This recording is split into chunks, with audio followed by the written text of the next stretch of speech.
A tall, fair-skinned Korean youth, not particularly dark-skinned but bearing his own scent, relied on leveling up through relentless battles, constantly striving to reach the pinnacle to stand shoulder to shoulder with revered figures like Thean Tongo Kom or even Hercules of Olympus. Yuan was also a symbol of hope for the gods, chosen to journey back to the past to alter the future of the ongoing battle, as the gods found themselves outmatched by external forces. If this strategy fails, we'll try another. If we can't win head-on, we'll retreat and strike again, they resolved. Yuan continued his solo journey of progression, but the towering fortress, once imposing, collapsed suddenly before the eyes of the inner gods, their weapons now shattered and embedded in the ground. The inner gods questioned each other, wondering if this was truly the end. "I never expected this. We must bid farewell to each other like this," they lamented. They couldn't believe they had failed, and no one dared to voice their thoughts, fearing that speaking them aloud would make them a reality. Yet, even as they resisted, the truth remained unchanged. The inner gods had been defeated by the external ones, and their disappointment was palpable. "I knew this would come to an end sooner or later, but let's not waste time with empty words. Let's finish this." Tongo Kom, the one who once caused chaos in the heavens, couldn't accept this harsh reality. He slammed his staff into the ground, confronting Hercules, refusing to concede defeat. Tongo Kom looked at Hercules' unyielding demeanor and said, addressing someone near death, "You talk big, but are you brave enough to face the divine external beings? Will your arrogance hold up?" Tongo Kong's persistence continuously shook Tongo Kong's shoulders, hoping he would accept this truth. Had they truly failed, sooner or later, they would discover the truth. Kim Yuwon's sudden appearance surprised everyone. He tossed a gem onto the ground, responding to Hercules' words. "They'd probably figured it out by now," he remarked. His return left everyone astonished. Hercules, astonished, asked, "So you've returned as well?" Yuan approached them, revealing that he had almost lost his life on the battlefield. His exhausted appearance spoke volumes as he casually sat on a roadside boulder. "I've returned alone. Merlin, Asura, and Vishnu were all killed by the enemy," he lamented, conveying the heavy atmosphere enveloping them. The gem he threw suddenly caught everyone's attention. Someone asked, "Who is this wretched person?" What Yuan was bringing back was indeed chaos and stupidity. Tongo Kom. In an instant, Tongo Kom became agitated, loudly questioning Yuan. "Wait, is that one of those external godlings?" The sighs of the gods echoed, indicating their resignation. "So it's confirmed. We inner gods can never defeat the external ones. There's no way to win," they murmured, sinking into despair. In the sky, a halo of light appeared, accompanied by a voice. "It's time." Chronos, a divine entity with the ability to see through time, materialized before Yuan, holding the timepiece. He surprisingly addressed Yuan, "Return to the old timeline of the world and start anew. Perhaps we have dissolved by now. This might be a reasonable price for the only way to return to the past and alter the course of time. So don't waste your efforts searching for us." Yuan looked up at him and asked if he would vanish. Even Chronos himself didn't know what form he would exist in, but his disappearance would likely be significant. If history could change, Yuan also expressed a desire to end everything here. However, this was their last chance. If things had reached this point, Chronos would have to be sacrificed. Yuan then asked who would be the time traveler. Chronos' clock spun steadily, then its hand pointed at Yuan. Yuan helplessly remarked, "I suspected as much, but to think it's really me." He continued, "Ngo Kong could also be a suitable candidate, so why me?" Ngo Kong promptly explained to Yuan the reason why he was chosen over him. "You stepped into the tower after all of us, yet you adapted to this world faster than anyone else. You've adapted to the tower and can now fight alongside us, standing shoulder to shoulder with those who have reached the pinnacle of the tower, creating legends and claiming achievements and divine titles."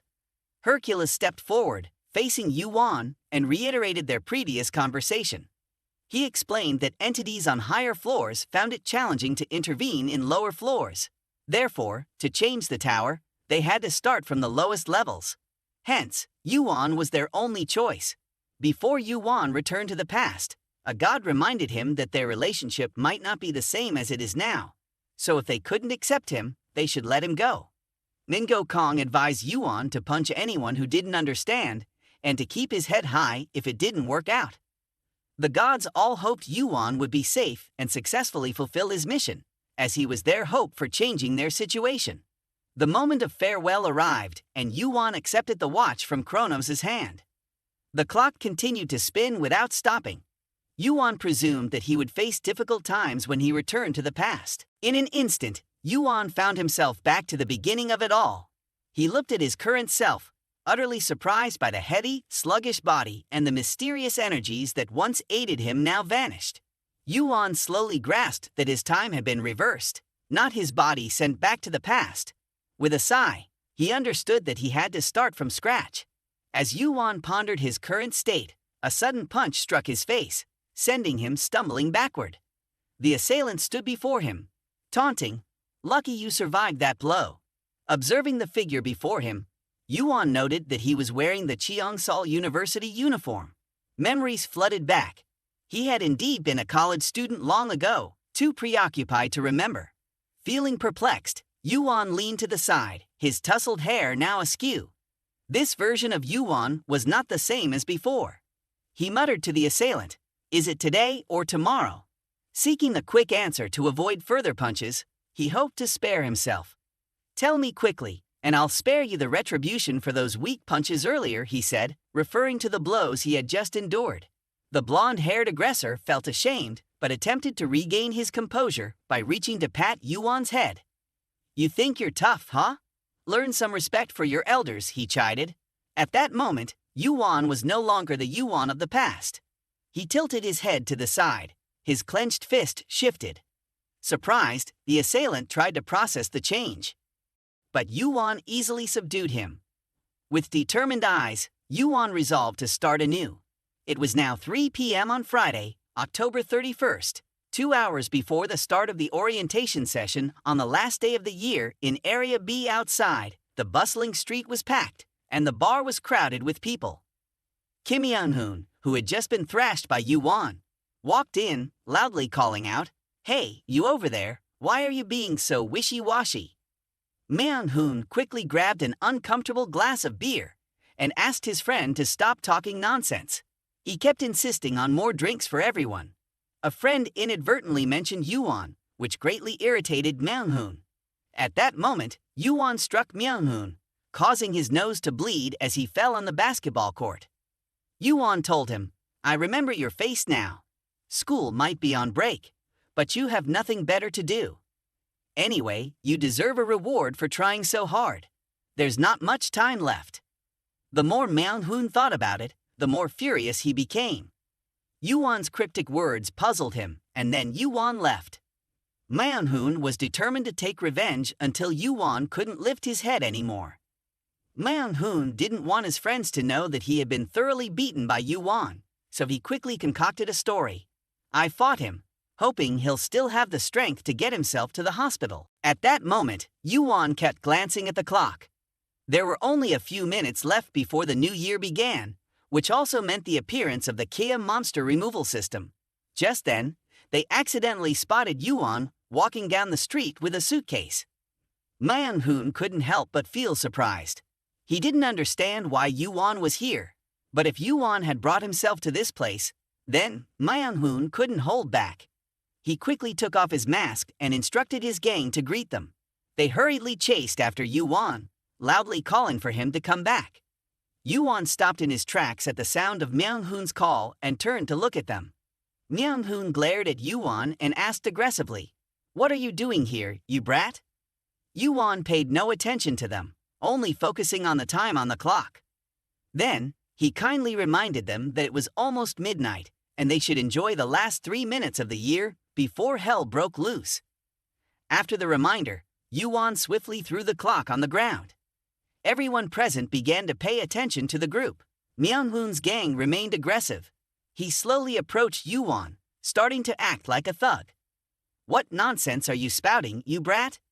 His thuggish demeanor suddenly disappeared, replaced by fear when Yuan sat down and opened his suitcase full of weapons. Astonished, Manhwa yelled, "Kim Yuan, have you gone mad?" Manhwa's friend standing behind him quickly stepped forward, preventing Manhwa from foolishly provoking Yuan. Manhwa's other friends also hurriedly spoke up, advising Yuan not to carry the burden of a lifetime for a few minutes of anger. Passers-by on the street became increasingly attentive to Yuan's actions, but he remained indifferent to the fearful looks everyone was giving him. After selecting the appropriate weapons, Yuan stood up, wearing the backpack that had been prepared beforehand.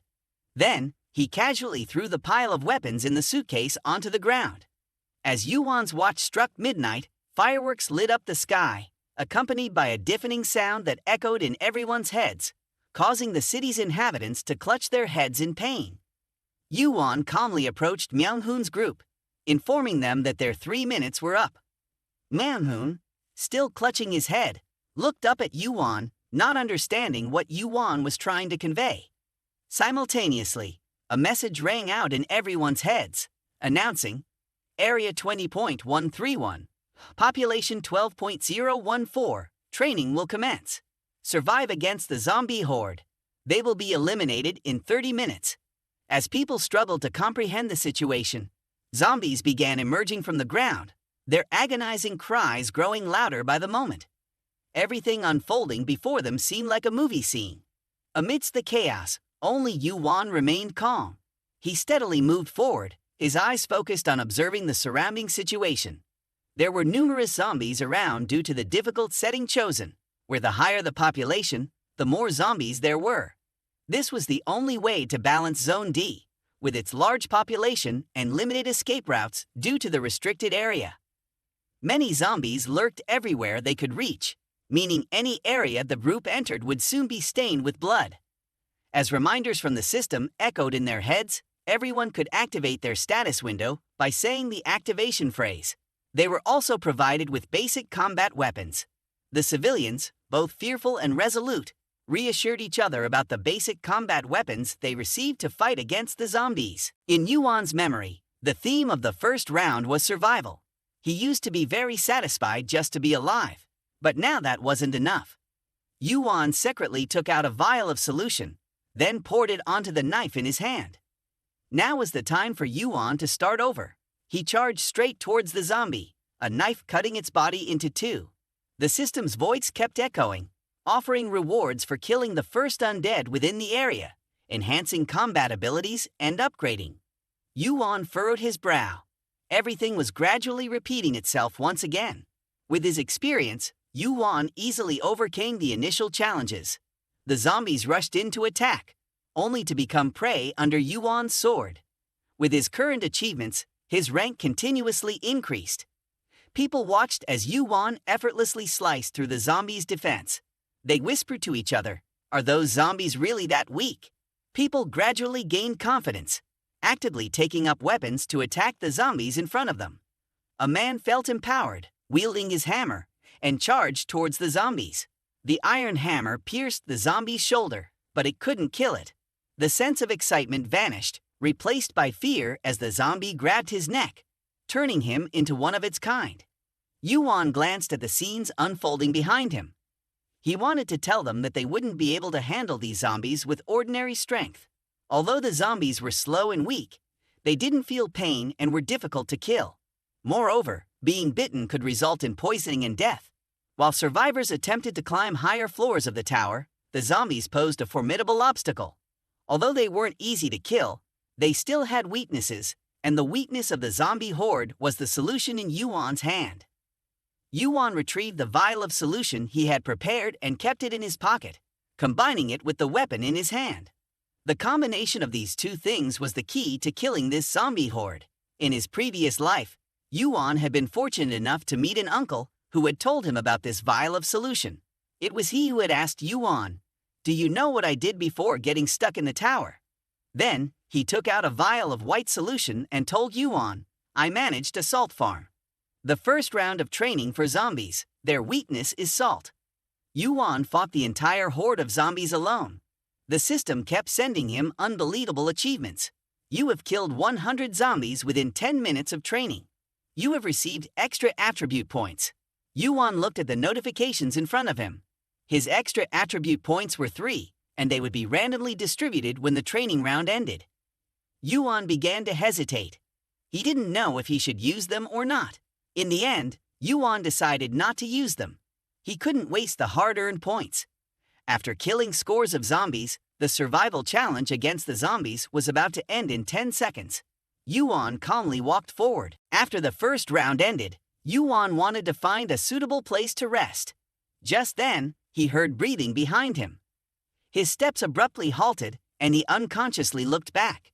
At that moment, Myung-hoon was trying his best to kill a zombie. His knife stabbed into its face, but it wasn't enough to defeat it. Myung-hoon was filled with anger. A flame of envy burned within him. He couldn't understand why Yuan could effortlessly cut through the zombies while he couldn't.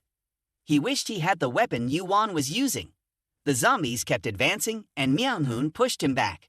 Myung-hoon tried to remain calm, kicking the zombie's head with force. His comrades rushed over, saying to him as they ran, "Do you feel like their numbers are increasing instead of decreasing?" Another friend suddenly called out for Yuan. "Where is he going? We can survive if we follow him." Myung-hoon suddenly woke up, looking around frantically for Yuan's disappeared figure. While Myung-hoon was searching for Yuan, he was suddenly attacked by a zombie. The zombie knocked his arm, causing the weapon in his hand to shatter. Myung-hoon was pushed backward, and the filthy hand of the zombie slowly approached him. In reflex, Myung-hoon quickly used his hand to shield his body. Before the zombie could reach out, its body suddenly became soft and collapsed. Myung-hoon was utterly astonished. He didn't understand what was happening. Why did the zombies fall to the ground like that? His friend beside him said, "I think something fell down." The salty taste of salt fell on Myung-hoon's tongue. At this moment, he realized that what fell down and subdued the zombies was salt. Yuan stood above, sprinkling salt down. His level continued to rise. The first training round finally ended. The current number of survivors was 4,077. A series of notification windows appeared before him, and even he couldn't believe he had killed so many zombies. In total, he earned 3,000 points. A strange voice suddenly echoed, surprising Yuan greatly. The voice announced that there were some things to inform the survivors. Normally, he would inform the players after the second instruction session, but this was an exception because someone had reached a threshold. He appeared here to announce the method of using points. There were 2 main ways to use points. The first was to use them in the shop, and the second was to use them immediately. At this point, everyone could exchange points with anyone else as long as they shook hands. Since these announcements were made, Yuan knew he had officially entered a battle to level up and collect points with everyone. After saying what needed to be said to everyone, suddenly a ring of light appeared on the ground. The ring narrowed over time, and the voice continued to speak, urging them to start fighting again. Notification windows appeared in front of everyone. In the center of each district, a safe area had been created. Please proceed to the safe area. You will receive 100 points every 3 hours. The second training round begins. As Yuan took a few steps forward, Myung-hoon appeared. He grabbed Yuan's arm and loudly asked him where he was going. "This way is for the car. Didn't you hear that it's to the safe area?" Then, he requested Yuan to go with him, promising to take good care of him because he was a senior student. Despite Myung-hoon's flattering words, deep down, it was all for his own benefit. One thing was certain, being by Yuan's side would be safe for him. Yuan withdrew his arm from Myung-hoon's grasp. He appreciated Myung-hoon's kindness, but he had somewhere else to go. Placing a hand on Myung-hoon's shoulder, he kindly reminded him, "If you want to survive, don't cling to anyone. Be a good boy and wait in the safe area." He emphasized each word to Myung-hoon, making him aware of his position. Yuan's words touched Myung-hoon's pride, and he only wished he could kill Yuan right now. But with his current condition, it was as good as impossible. Myung-hoon begrudgingly headed towards the safe area. Upon entering the safe area, it was immediately sealed off. Despite the people outside, Myung-hoon's face turned pale as he focused on the population system board in front of him. The number of successful people entering the safe area was now only 2,038. Myung-hoon couldn't hide his astonishment. This number was only half of the surviving population. While he was wondering how the people outside the safe area would fare, the answer appeared before him. They turned into food for the giant earthworms. Meanwhile, Yuan was outside the safe area, using his skills to quickly defeat an earthworm with just a knife. Yuan calmly moved forward. The notification window appeared before him. You were the first to kill an earthworm. You received 300 points and 2 random points. Yuan understood the characteristics of earthworms. If he couldn't see them with his eyes, he would use his instincts to feel their movements. Yuan stood still, silently waiting for his target. The last earthworm appeared, preparing to attack him.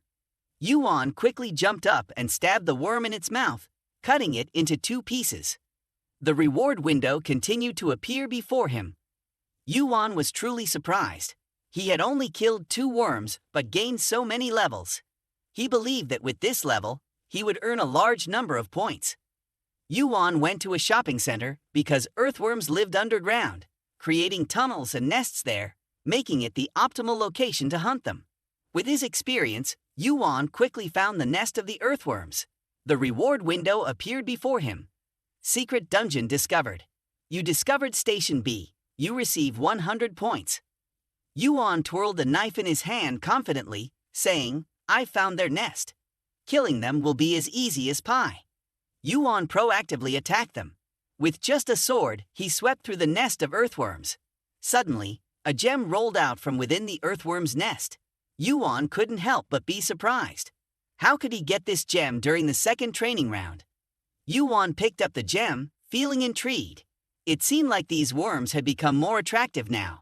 At the same time, outside, the earthworms were sweeping away all the people lying outside the safe zone. Those inside witnessed this scene with extreme horror. Just then, a notification window popped up. 3 hours have passed. You receive 100 points. Following that was another message. The safe area is gradually shrinking. The safe area is disappearing. The text on the window continued to appear. After the population exceeds the maximum allowed, humans will be randomly expelled from the safe area. The time for everyone to pass the second training round is counting down. They have to keep themselves alive within 2 hours, 57 minutes, and 11 seconds. People, to preserve their lives, began to trample on each other, rushing forward. Manhwa suddenly shouted, calling everyone back to start from now. We need to decide who lives and who dies in this dog-eat-dog battle.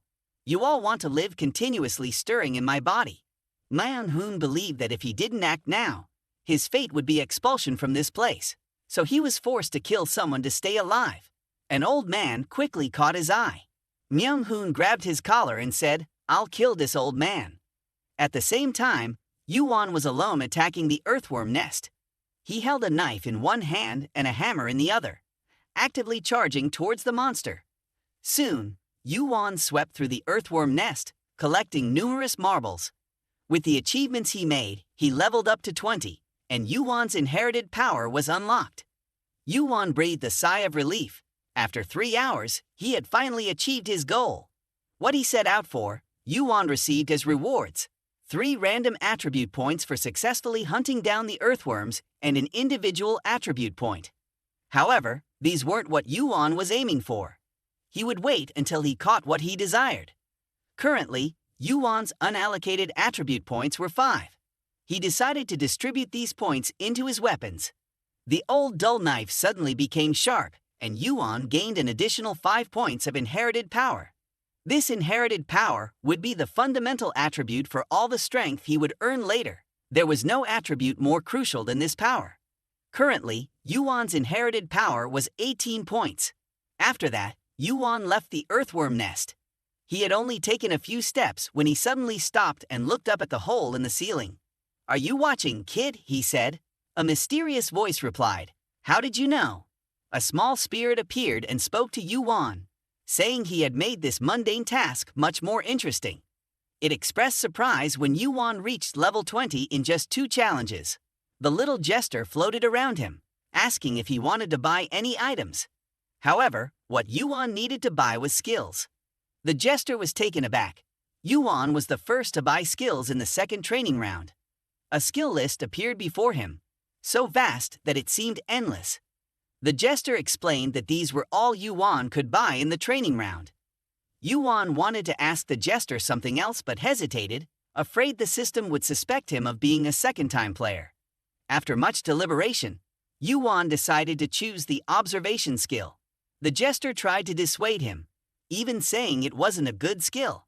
However, Yuan still decided to spend 2,000 points to buy it. Then he used 1,500 points to buy a basic inherited sword. After Yuan chose the skills that suited him, the jester quickly left, eagerly looking forward to their next meeting. The two words "looking forward" from the jester gave Yuan another thought. It seemed like it was monitoring him, like a special management target. Why wasn't Yuan concerned about it? Even if it was monitoring him, he wouldn't break the rules to this extent, so there probably wouldn't be any punishment. The only thing bothering Yuan was going back once again. He wondered if they would notice. The time-turning device used to return was an item crafted by Chronos, Chimera, and Odin. Chronos had been punished, causing its existence to be erased for being used. Furthermore, even the lower-ranking ones, including the managers, couldn't find a way to bring it back. Yuan began to use the insight skill, which helped him increase his understanding of strength by 5 points. He was extremely determined. No matter how things turned out, he wouldn't change his goal. Leaving the trade center, he bumped into the earthworms as soon as he stepped out. There were still 30 minutes left, just after finishing the second training round. He would use his new weapons to defeat them, then search for and exterminate the insects of the second training round, the chief earthworm. He quickly dispatched the wandering earthworms around the nest and approached the chief. The earthworm continuously growled, sending shivers down Yuan's spine as its sharp teeth aimed at him. Yuan leaped high and said to it, "I'll finish you in one blow." Yuan's words were as firm as a nail. He charged at the earthworm, swift as an arrow, slicing its body in two. A stream of green blood spurted out.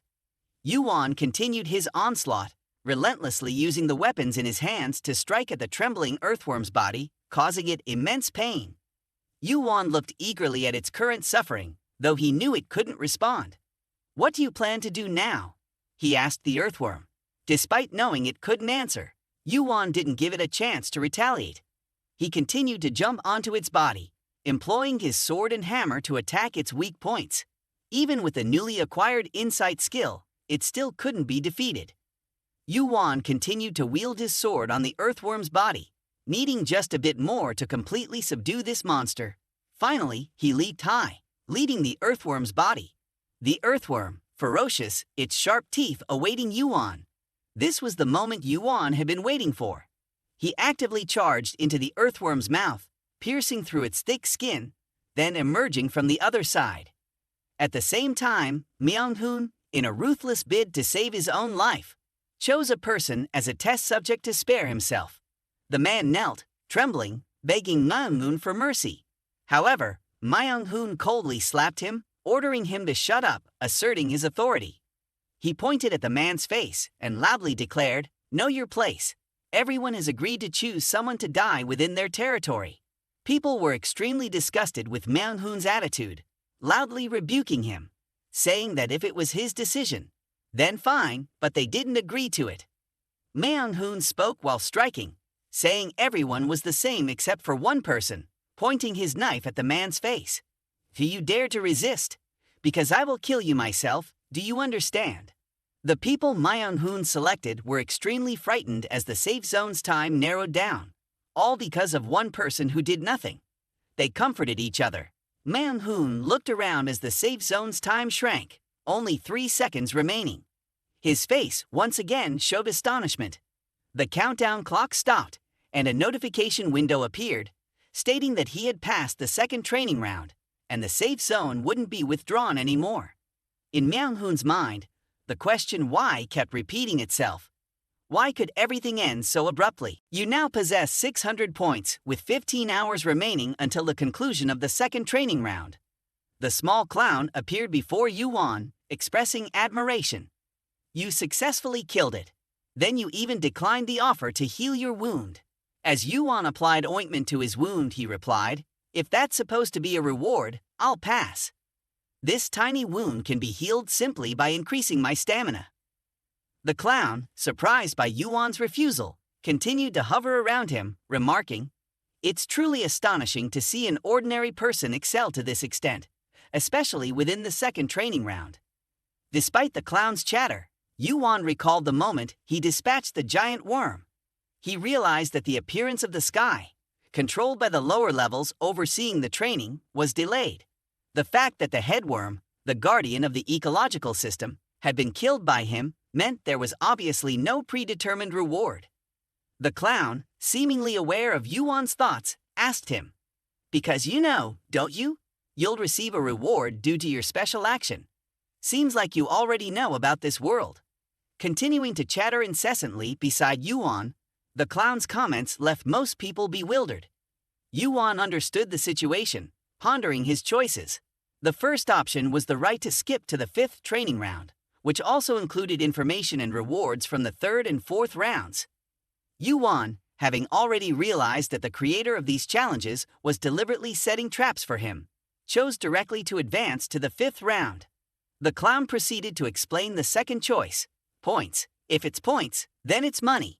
There's no need to explain it to Yuwon. Suddenly, the clown became tense and revealed to Yuwon that the third choice was a connection to Olympus, an option not previously heard of by Yuwon. This naturally surprised Yuwon, who couldn't hide his expression of surprise. The clown continued, explaining that training was almost the starting point of this world. In the vast tower, there were many large organizations and countless individuals with godlike powers. The clown then recommended Yuwon to Olympus. Olympus is one of the organizations that determines the fate of the tower. If Yuwon receives their help, he will be safe within the tower once he completes the training. It's only now, upon returning to this moment in the past, that Yuwon learns about these matters. Indeed, Olympus is one of the key factions deciding the tower's fate. Chronos is also a faction within Olympus, but what Yuwon needs goes beyond that. With his own plans in mind, Yuwon decides to choose option 2, much to the surprise of the clown. The system immediately sends a notification to Yuwon, granting him 10,000 reward points. The clown becomes visibly excited, reminding Yuwon to choose wisely. Not only that, but it also allows Yuwon to make one more choice. Afterwards, he began to tease Yuwon. If Yuwon knew a lot about Olympus, then he would surely not regret it later. Yuwon deliberately spoke to the clown, not only reminding it but also giving a warning. If you're here as a subordinate, then do your job properly. The last option you just made, you won't be discussing it with others, right? And surely the manager wouldn't agree either. The clown started trembling in fear before Yuwon. It didn't understand why Yuwon knew about the existence of the manager. Yuwon continued to speak to it. Other subordinates also received transactions, just like you, right? Did they also suggest about Olympus, or just talk about the heavens? Maybe it was Eva, or even Lemonton. Yuwon took the clown away. From one surprise to another, it was shocked and yelled loudly asking what Yuwon was. Why did he know so much? Yuwon stood up. Anyway, you should thank the clown for the useful mouth of yours, which helped me find something else to do. The system window with the message. Do you want to request to meet the manager with 1,000 points? Yuwon pressed the agree button without hesitation. He told the clown that it would soon know who Yuwon was. Immediately, the manager also accepted Yuwon's request. He slowly appeared in front of Yuwon. Introducing himself as Kim Yuan, he would participate in the training session. The trainer slowly asked him, "I heard you killed over 1,000 zombies in the first training session. Is that true? We've heard a lot about you, Kim Yuan. However, before the training session begins, I have something to ask you.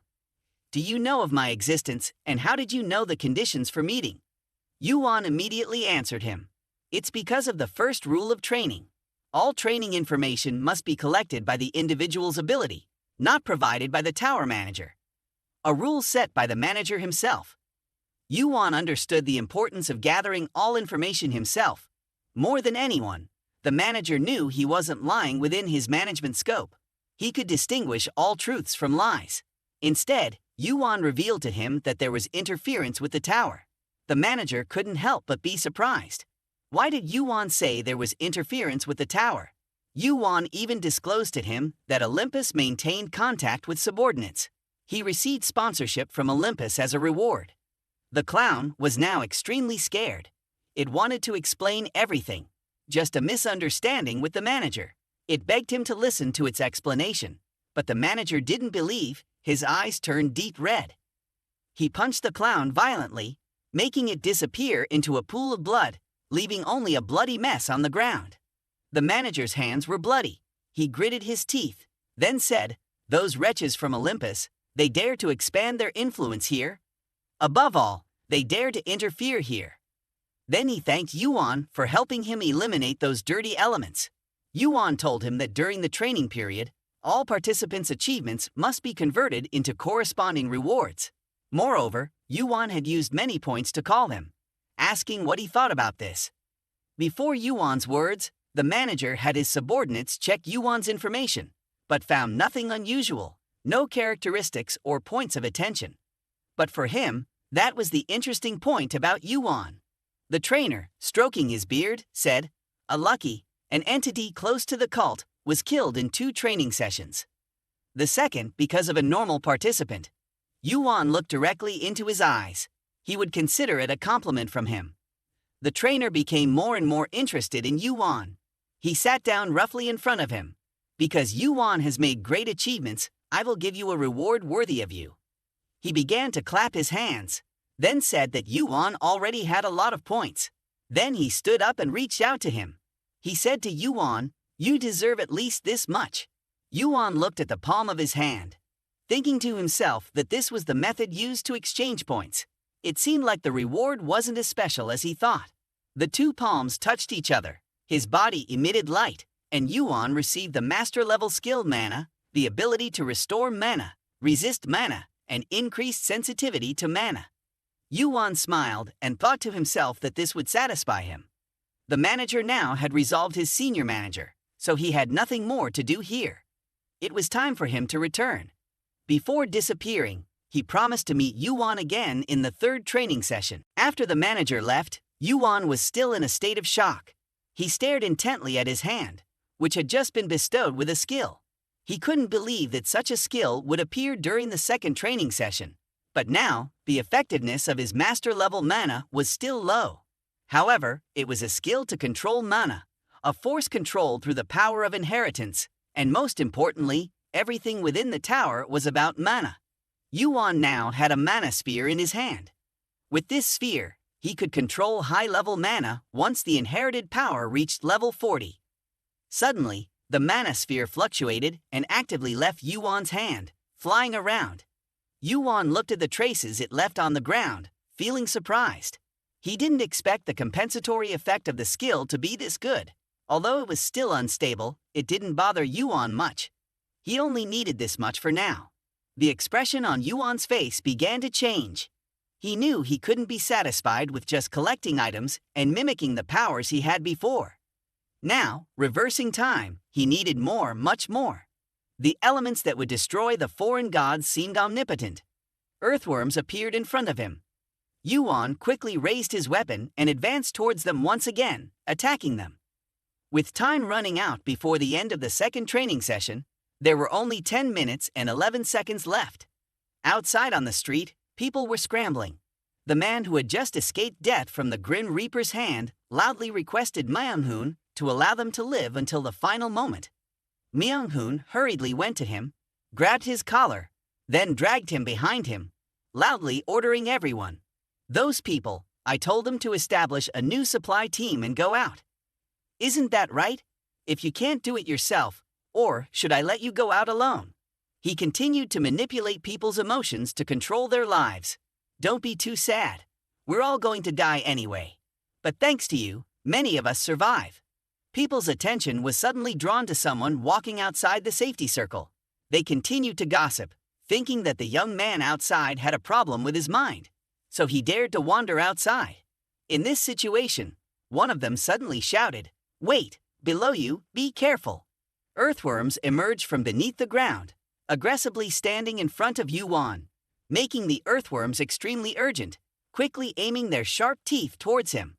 Yuan remained unusually calm amidst everyone's astonishment. He slowly raised his foot and then stomped on the head of the earthworm. Everyone within the safety circle witnessed Yuan's strength in awe. Why could an ordinary person do such things? As time ended, there were only 5 minutes and 12 seconds left in the second training session. Yuan intentionally told them, "Just ignore me and continue your small discussions."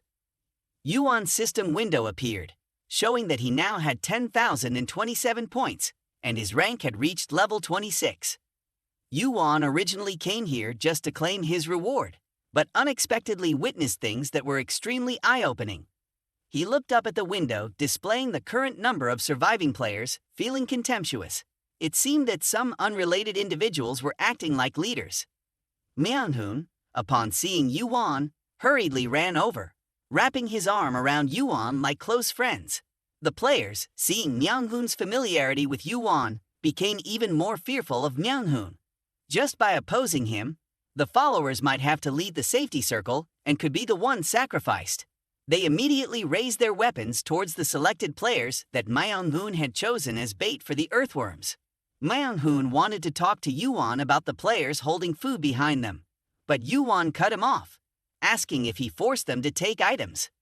Manhwa quickly explained that they might have died, which would benefit everyone. Yuan couldn't agree with Manhwa's actions, sacrificing others just to live. Manhwa frowned, almost scolding Yuan. "If you want to survive, you have to be cowardly," he said. "Do you think rules and ethics have any value here? If we want to survive in this cruel world, we have to be ruthless, selfish, and cruel. That's the norm." Yuan felt increasingly uncomfortable with Manhwa's attitude. At that moment, the second training session ended, and the safety circle disappeared, with a series of notifications appearing.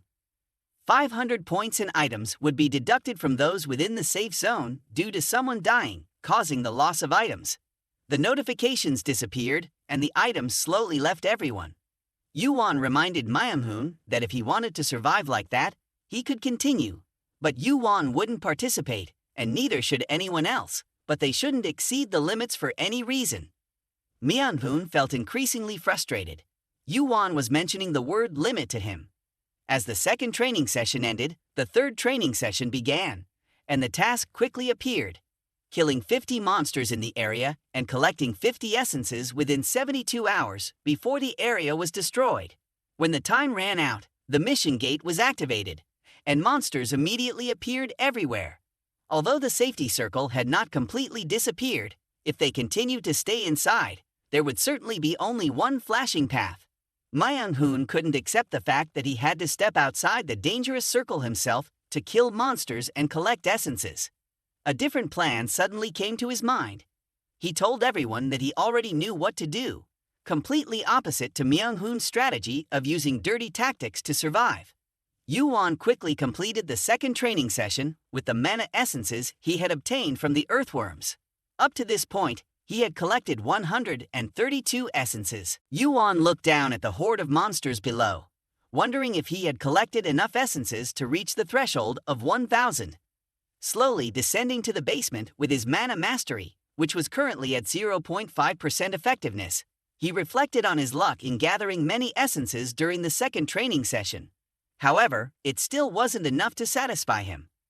When his mana mastery reached 100% effectiveness, a massive surge of power erupted from the mana orb. All the monsters present died under the influence of his mana mastery. Yuan looked at his trembling hand, knowing he had to expend all his mana to activate the mana orb, which was not easy to control. But if he increased his stats and efficiency, it would undoubtedly be useful in long battles with monsters, even though it drained his energy. He casually sat down to rest, conveniently picking up 2 essences from the monsters with his hand. Standing up, he descended into the basement step by step. The monsters were terrified when they saw him, but Yuan remained unfazed. Drawing his weapon and combining it with his clairvoyant skill, he vowed not to waste the remaining time and to utilize everything to become stronger than before. On the second day of the third training session, everyone started leaving the safety circle to search for essences. A group of 3 people arrived at the subway station. Han Junho helplessly remarked, "We can't do anything else." Initially, there were 1,400 people, but now there are only 400 left. "We have to hide wherever we can." Lim Joyeon scanned the area filled with debris and suddenly exclaimed, "Look, there's a convenience store over there." Junho eagerly ran forward, hoping to fill his stomach, but tragically became prey for the monsters, witnessed by his two friends. As the monsters approached Kang Sung-chan and Joyeon, they quickly grabbed their weapons. Joyeon tried to remain calm, knowing her level was quite high, but fear still overwhelmed her, making her unable to move as a giant mouse attacked her. Though she managed to fend it off, another mouse quickly bit her arm. Meanwhile, Yuan appeared, holding a can of water, and easily dispatched the monsters with it. Joyeon, witnessing the scene, realized she simply wanted to live, having endured so much to survive. So why should she die here? Joyeon exerted all her strength, directing her sword straight towards the mouse flying towards her. A stream of blood shot into her body. Yuan appeared with a displeased expression on his face, holding a can of water in his hand. "You guys are too noisy. I'm awake now," he said. Joyeon was utterly amazed. Her stats were quite high, yet Yuan seemed like someone standing in front of her, using just a can of water to take down monsters. Yuan continued to throw the remaining can of water at the monsters attacking Seung-chan, immediately releasing him. Stepping forward alone, Yuan swept through all the monsters present. Every single one of them became nothing but prey under the blade of his sword. Not long after, the place fell silent again, with no more roars of monsters. Joyeon led Seung-chan forward, and they both sincerely thanked Yuan for saving their lives. Suddenly, Seung-chan felt a sharp pain from his wound, making him unable to stand steady. Yuan immediately tossed them a vial of medicine, suggesting they apply it as it was very effective. He then asked Seung-chan about his physical stats. Seung-chan hesitantly replied around 17, and with Yuan's experience, he assured Seung-chan that a stat of 17 wouldn't be fatal due to this injury. It just meant his arm wouldn't be functional for a while. Seung-chan's face immediately turned pale as he hurriedly applied the medicine to his injured arm. Yuan sighed wearily, despite having slept for 6 hours and feeling less tired. If he could get more sleep, that would be great. Since the training began, he had been constantly fighting, leaving him utterly exhausted. Later, Yuan decided to purchase an odorless powder that could neutralize the keen sense of smell of the monsters, allowing him to sleep longer. However, the monsters still managed to disrupt his sleep. Yuan glanced at the two of them and then continued to want to leave. Joyeon hurriedly called him back, asking if he was still going hunting. She mentioned that there were more monsters down here than on the surface, and they might encounter earthworms by bad luck. Yuan explained to her that he wasn't hunting here. This place was just his resting spot. His hunting ground was elsewhere. Joyeon and Seung-chan quickly followed Yuan as he led them to his hunting ground. Yuan couldn't help but wonder why they came, knowing the danger. Joyeon recounted how the surface was forming gangs, always suspicious and killing each other, especially over essence, making it look more like hell. Yuan understood upon hearing this. Hence, it could be said that the two of them had taken the opportunity to leave before being attacked. As they walked, Yuan reminded them, but even then, they almost lost their lives down here. That was it. Seung-chan and Joyeon followed Yuan from behind. The truth was, both of them were still alive and standing here, all thanks to Yuan. Regardless, they had decided to accompany Yuan, feeling safer than on the surface.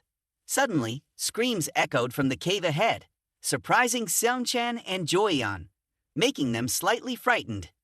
Yuan turned back and told them, "You said it was because of me. I can't guarantee I won't kill you to get essence." Seung-chan observed Yuan's demeanor and compared him to those on the surface, finding him much more formidable. With his keen observation, Seung-chan thought that Yuan had gathered enough essence he needed, so perhaps he wouldn't kill them. Yuan raised an eyebrow in response to Seung-chan's assumption. "What if I say I want more?" he replied. "Even if I don't kill you, you'll still die here. No need for me to explain why." Joyeon began to feel strange. If Yuan wanted to deal with them, why bother saying these words? Joyeon immediately understood Yuan's intention. She asked him what he wanted from them. Yuan smiled, seeing that Joyeon also had a brain to think. He told them that this agreement wouldn't be bad. If they did well, he would share essence with them. Afterward, the three of them advanced into the hunting ground together.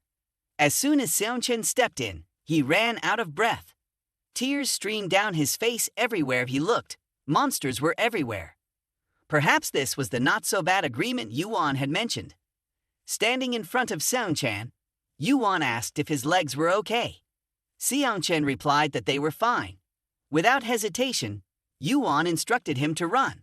Seonchen continued to run, panting heavily, with monsters crazily chasing him from behind. At this critical moment, Yuan appeared with a sword and swiftly slew the pursuing monsters. All the creatures chasing Seonchen became prey under his hands.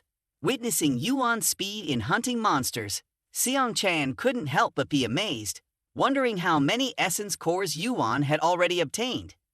Essence cores from the monsters fell one by one. Seonchen forgot his fatigue, rushing to collect them.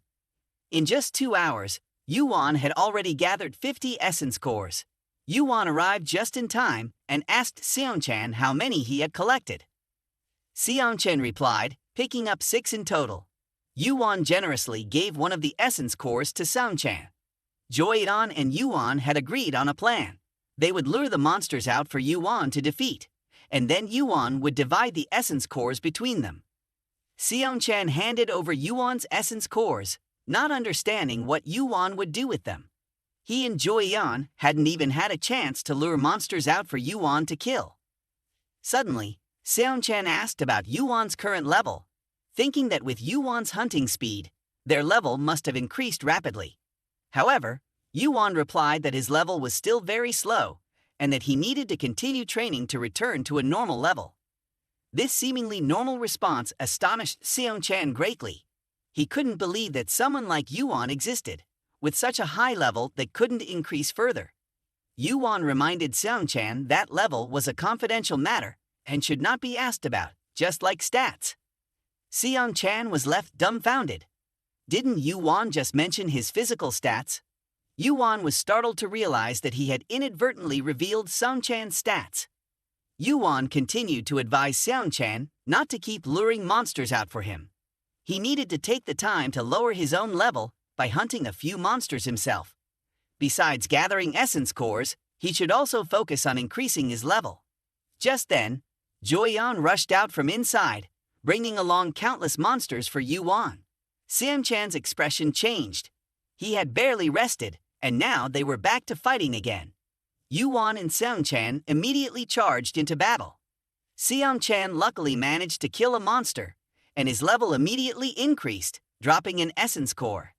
Seonchen quickly picked it up and handed it to Yuan, asking if they could keep it. Yuan bent down to pick up the essence core, then handed one to Joyeon, saying it was from a monster she had killed. He then asked if both of them had 50 essence cores. Joyeon couldn't hide her joy. They only had 20 essence cores before coming here. She couldn't believe they had gathered so quickly.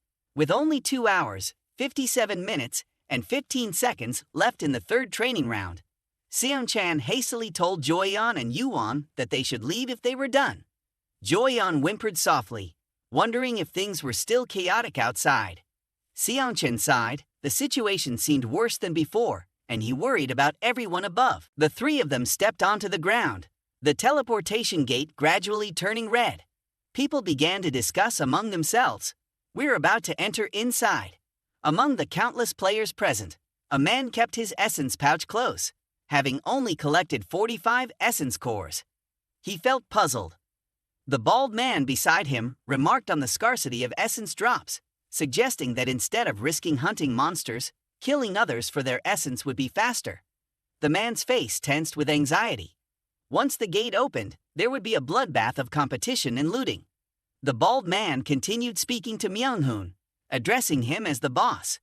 He pointed out another man looking in their direction.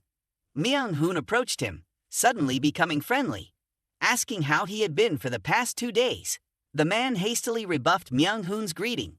Myung-hoon gritted his teeth, challenging him about understanding the situation. When the gate opened, there would be a bloodbath. The man could barely contain his desire to kill Myung-hoon right then and there. He had gathered many people for this opportunity. The man inquired how many essence cores Myung-hoon needed, to which Myung-hoon casually replied, 700. This astonished him. His own group only had over 300 cores combined, yet Myung-hoon wanted 700. It was a ridiculous request. It seemed inevitable that they would clash. At that moment, Yuwon's group approached. Everyone noticed them. Yuan was the one who had killed the worm creature the previous day. Yuan paid no attention to Myung-hoon, placing the box he held on the ground and informing him that he had something to do. He deliberately dropped the essence cores he had collected into the box, much to everyone's surprise. It turned out he had at least 1,000 essence cores. Myung-hoon was even more furious as he realized Yuan had managed to collect so many. Then, Yuan looked down at the people following Myung-hoon. There must have been at least 50. He had no reason to fear Myung-hoon. Myung-hoon's mind was preoccupied. He thought that no matter how strong Yuan was, he couldn't contend with his group. Yuan suddenly demanded that everyone look down at the ground, pointing out the lines drawn there. He told them that the essence cores they needed were already enough. The crowd began to clamor, begging Yuan for essence cores. Yuan agreed, but not for free. He set the price at 100 points per essence core. To purchase, they had to agree to his terms and step into the circle. Myung-hoon pointed his spear at Yuan's face, calling him selfish for selling them instead of saving lives. Yuan calmly repeated his stance. If they wanted to buy, they could. Moreover, he wasn't being deceitful. To buy, they had to pay up front and enter the circle. Yuan reminded them of ways to make money. They could sell items or stats. He didn't care how they found the points, as long as they had them. Myung-hoon looked at his group, noticing they were starting to waver. This made him angrier. He loudly declared that Yuan had killed and stolen these essence cores. It was a mockery to sell them. Yuan calmly responded that if he hadn't stolen, what was Myung-hoon screaming about? Who would believe him? Sang-chan and Joyeon, standing behind, couldn't hold back anymore. Joyeon raised her voice, demanding Myung-hoon stop accusing others of being robbers and murderers. She told everyone how Myung-hoon had killed their friend, and they had to run hard to escape his clutches. Seong-chan added that if Myung-hoon had been a robber as he claimed, they would all be dead by now. Were they stealing while walking side by side with him? Did they know anything about this guy? Myung-hoon gritted his teeth, unable to accept being humiliated like this. Moreover, in his eyes, with just the three of them, what could they do to him? Myung-hoon raised his voice, ordering his followers to attack and kill the three of them. People rushed forward with swords and hammers in hand, but before they could step into the circle, Yuan had already taken their weapons with his sword. Yuan's subordinates glared at them, warning them that they had gone too far. Myung-hoon was astonished at this point, remembering Yuan's warning not to cross that line. Yuan reiterated that he had made his terms clear. If they could pay, he would sell the essence cores. Anyone who wanted to buy could ask for permission and step forward. Whether to buy or not was their choice. He wasn't forcing them, but if they intended to cross the line with other intentions, they would face consequences.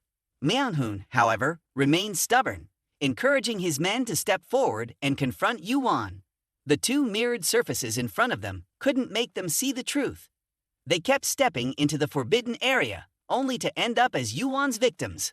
Myung-hoon began to feel fear of Yuan's actions, which reminded him of the nature of this world.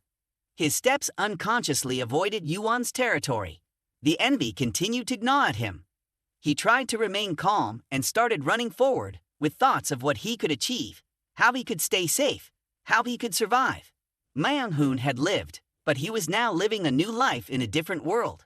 His subordinate's hand was severed by Yuan's sword. Yuan returned to his circle, surrounded by the corpses, which disgusted him. He immediately took the essence box to another place. From beginning to end, the man witnessed Yuan's power. With just himself, he could wipe out an entire group. He thought he had adapted well to this world, but he was mistaken. He clenched his teeth, then raised his hand to signal to Yuan that he wanted to buy. The bald man hurriedly ran after him, asking how they could earn points to buy. The man drew his weapon. He had asked his subordinates, and the knife in his hand could be sold for 500 points. He reminded the bald man to think carefully. all of Yuan's essence cores could only be obtained by hunting. Yuan didn't even bother taking essence cores from those he killed, proving that he wasn't stealing essence cores but rather trading fairly. The man stepped into the circle, telling Yuan that he wanted to buy 7 essence cores.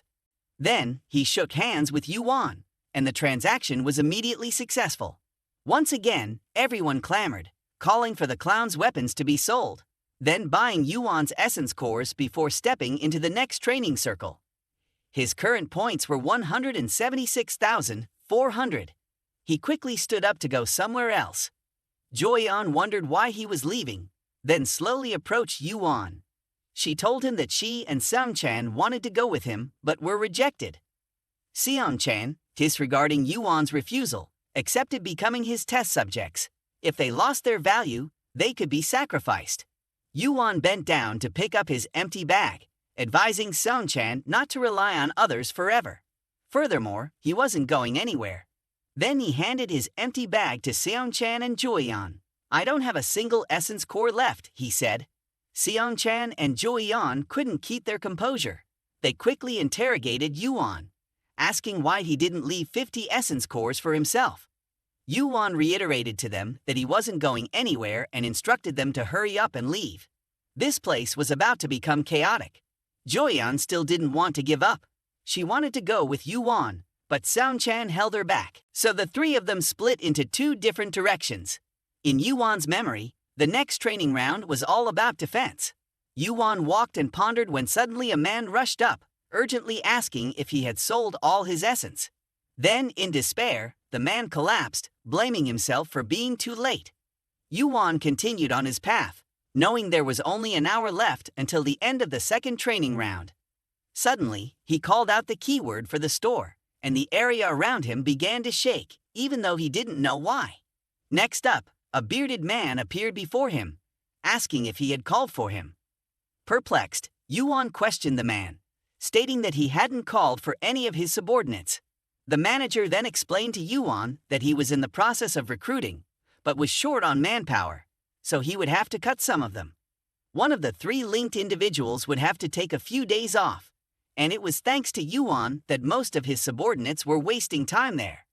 Yuan looked bewildered at the manager. His words seemed to blame Yuan for everything. The manager pointed directly at Yuan, attributing the fault to him because over 100 people had used the store to buy items through him.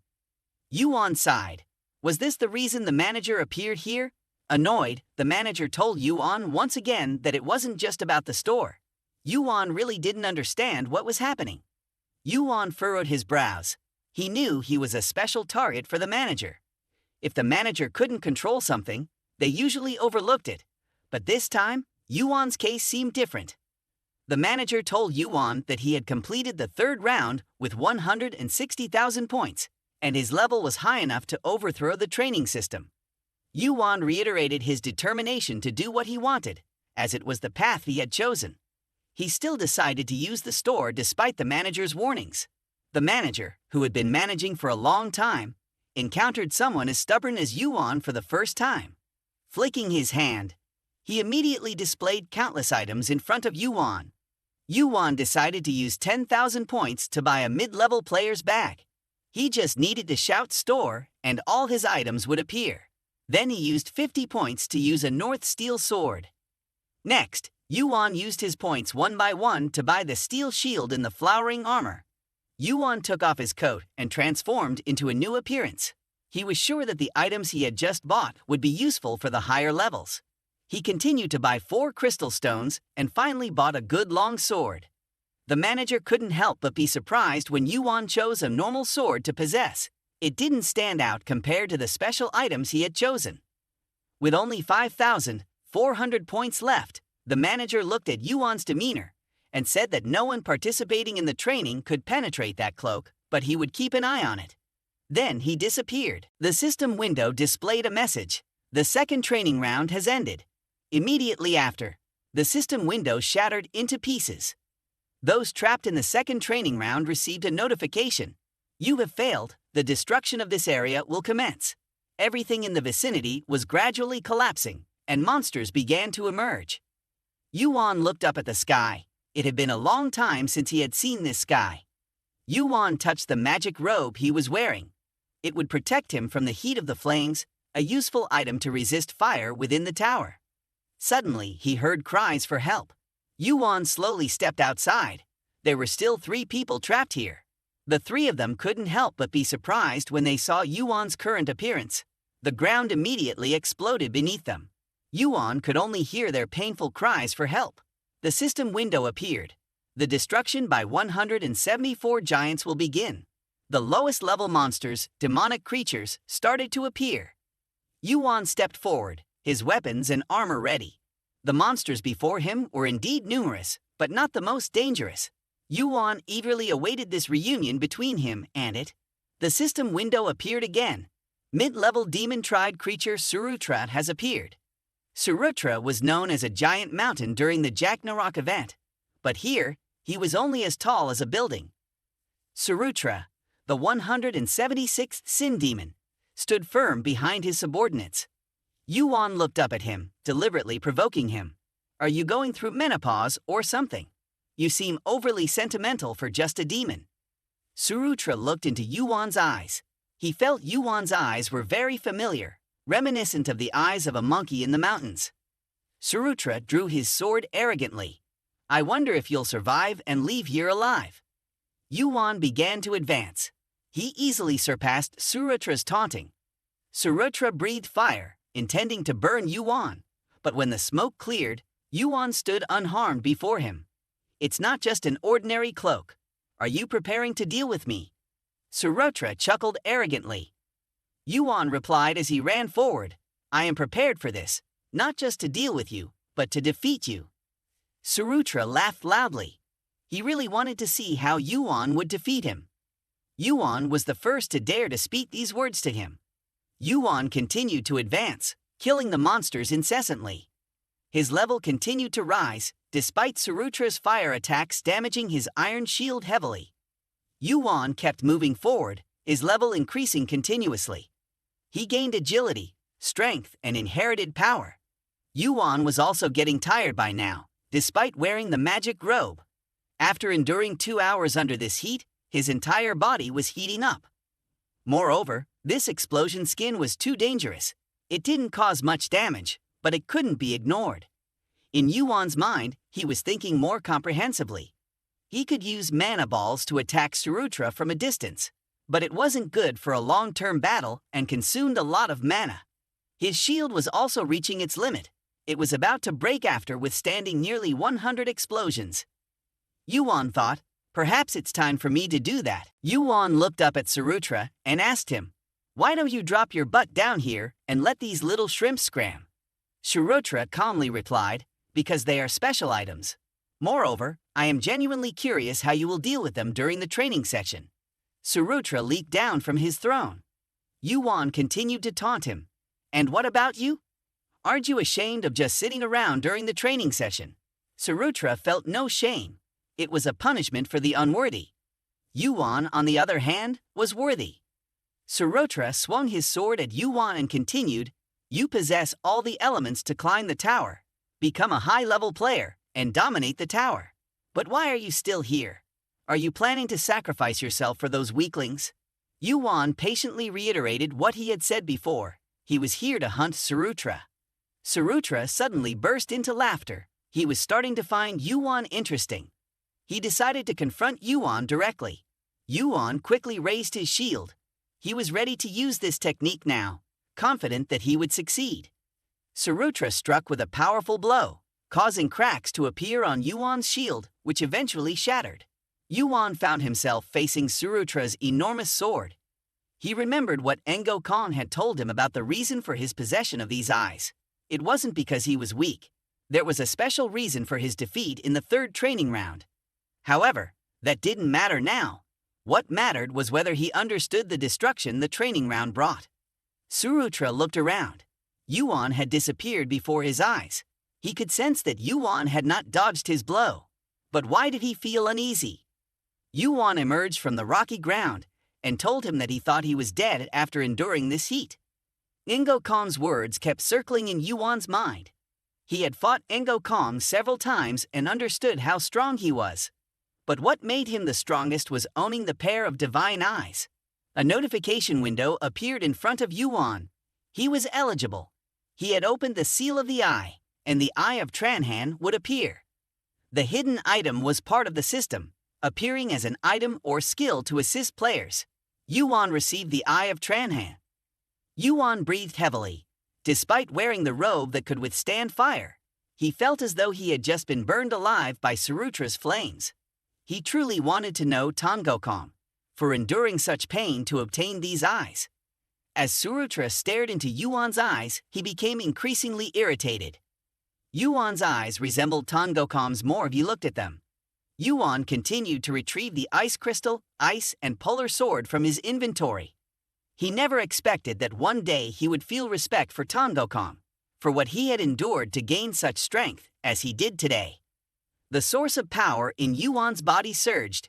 He was now confident enough to face Surtur in a duel to the death. Surtur burst into laughter, finding YuWon's threats nothing more than a joke. He questioned how YuWon could perform any tricks in his current injured state.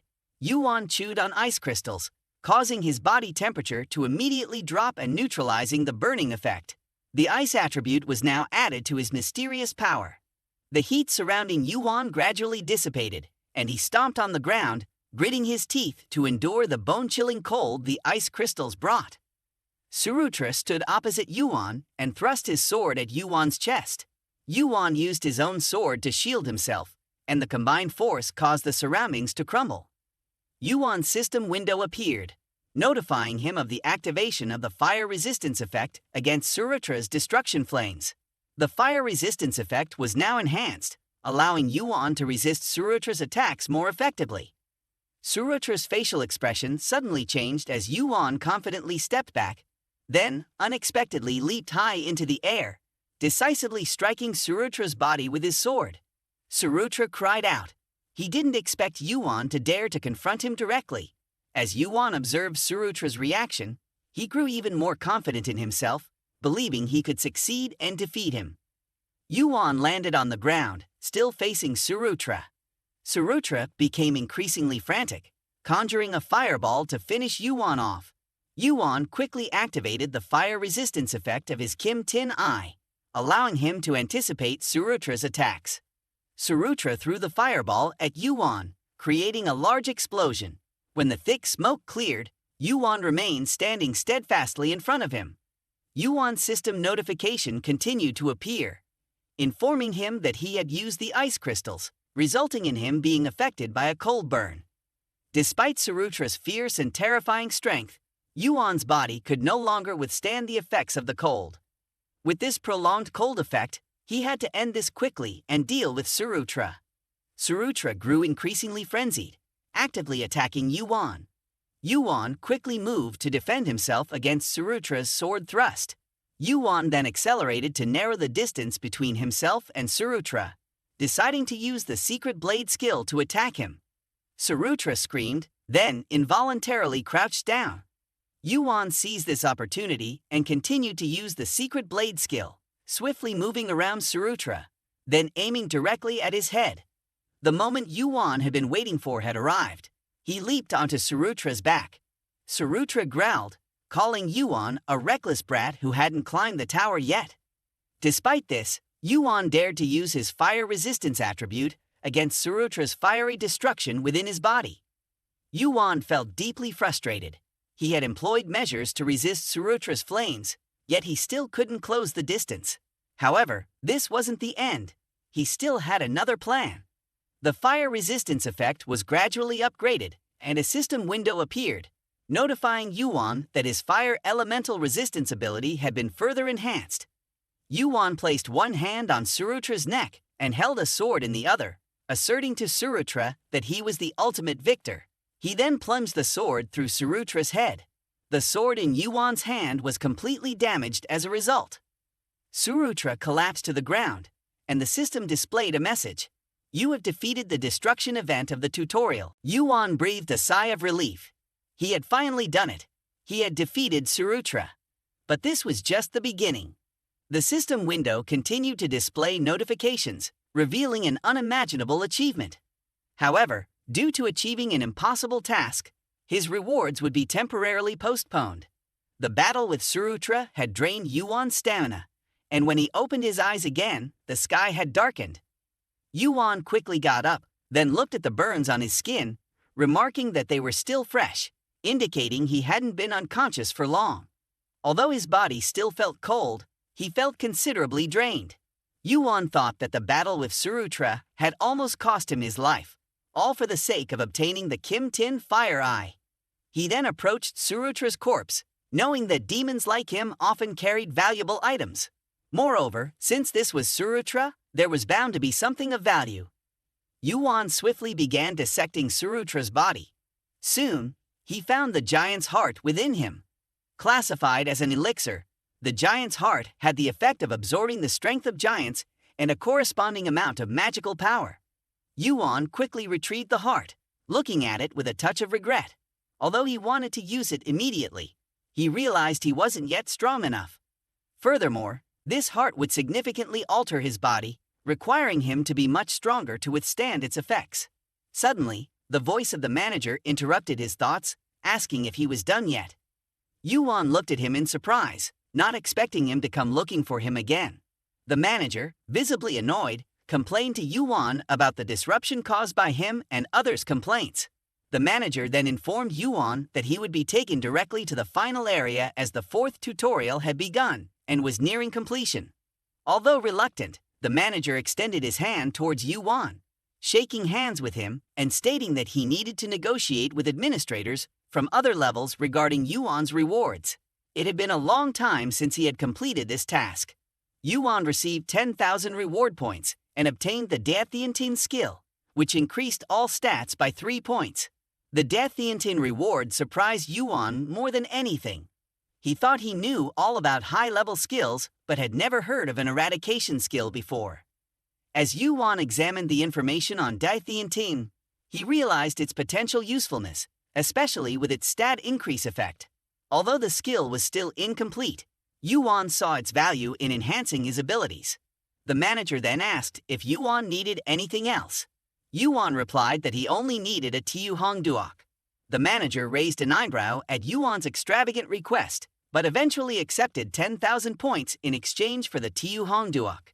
After receiving the Duok, the manager promptly left, reminding Yuan to rest and wait. He assured Yuan that they would meet again. Yuan, now alone, prepared to consume the Duok, understanding that he needed to rest and recover before facing the challenges ahead. After consuming Duok, Yuan's wounds and physical condition will quickly recover. He still has 4 hours to proceed to the next rounds.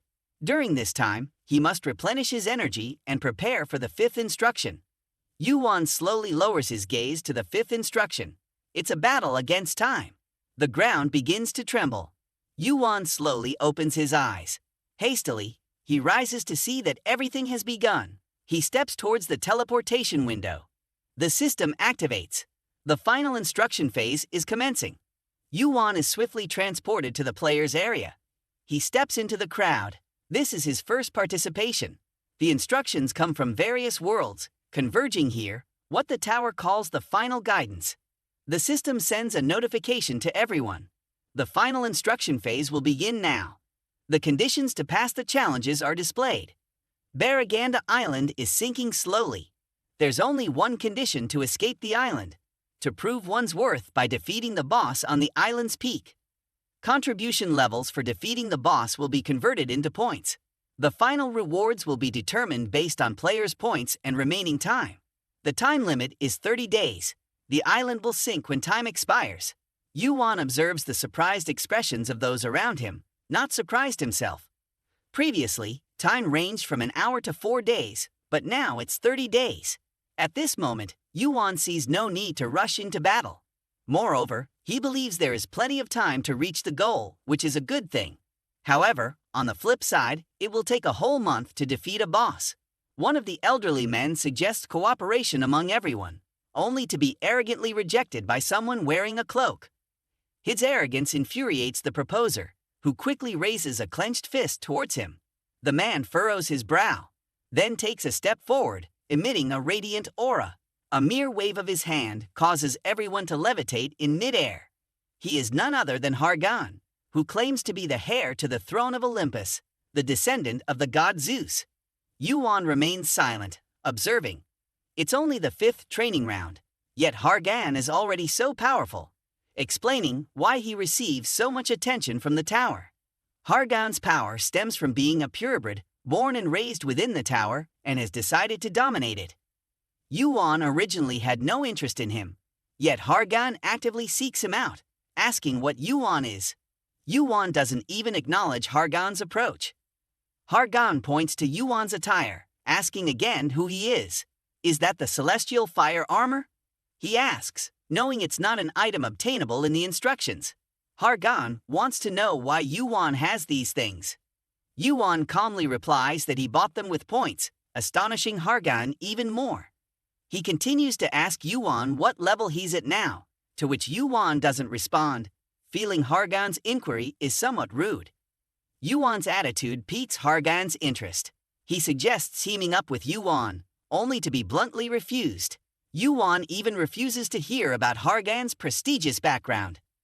For the first time in his life, Hargon is rejected, leaving him seething. He emits a radiant aura from his body, demanding YuWon stop and let him pass through the forest. He hastily follows YuWon, killing any monsters that stand in his way. Hargon continued to pursue YuWon relentlessly, but he couldn't catch sight of YuWon anywhere. Inside Hargon's mind, there was immense curiosity about how high YuWon's stats had become. Could YuWon also be a purebred? Numerous questions about YuWon's background surfaced in his mind. Meanwhile, YuWon was frantically running forward, suddenly stopping and wondering if he had cut off Hargon's tail yet.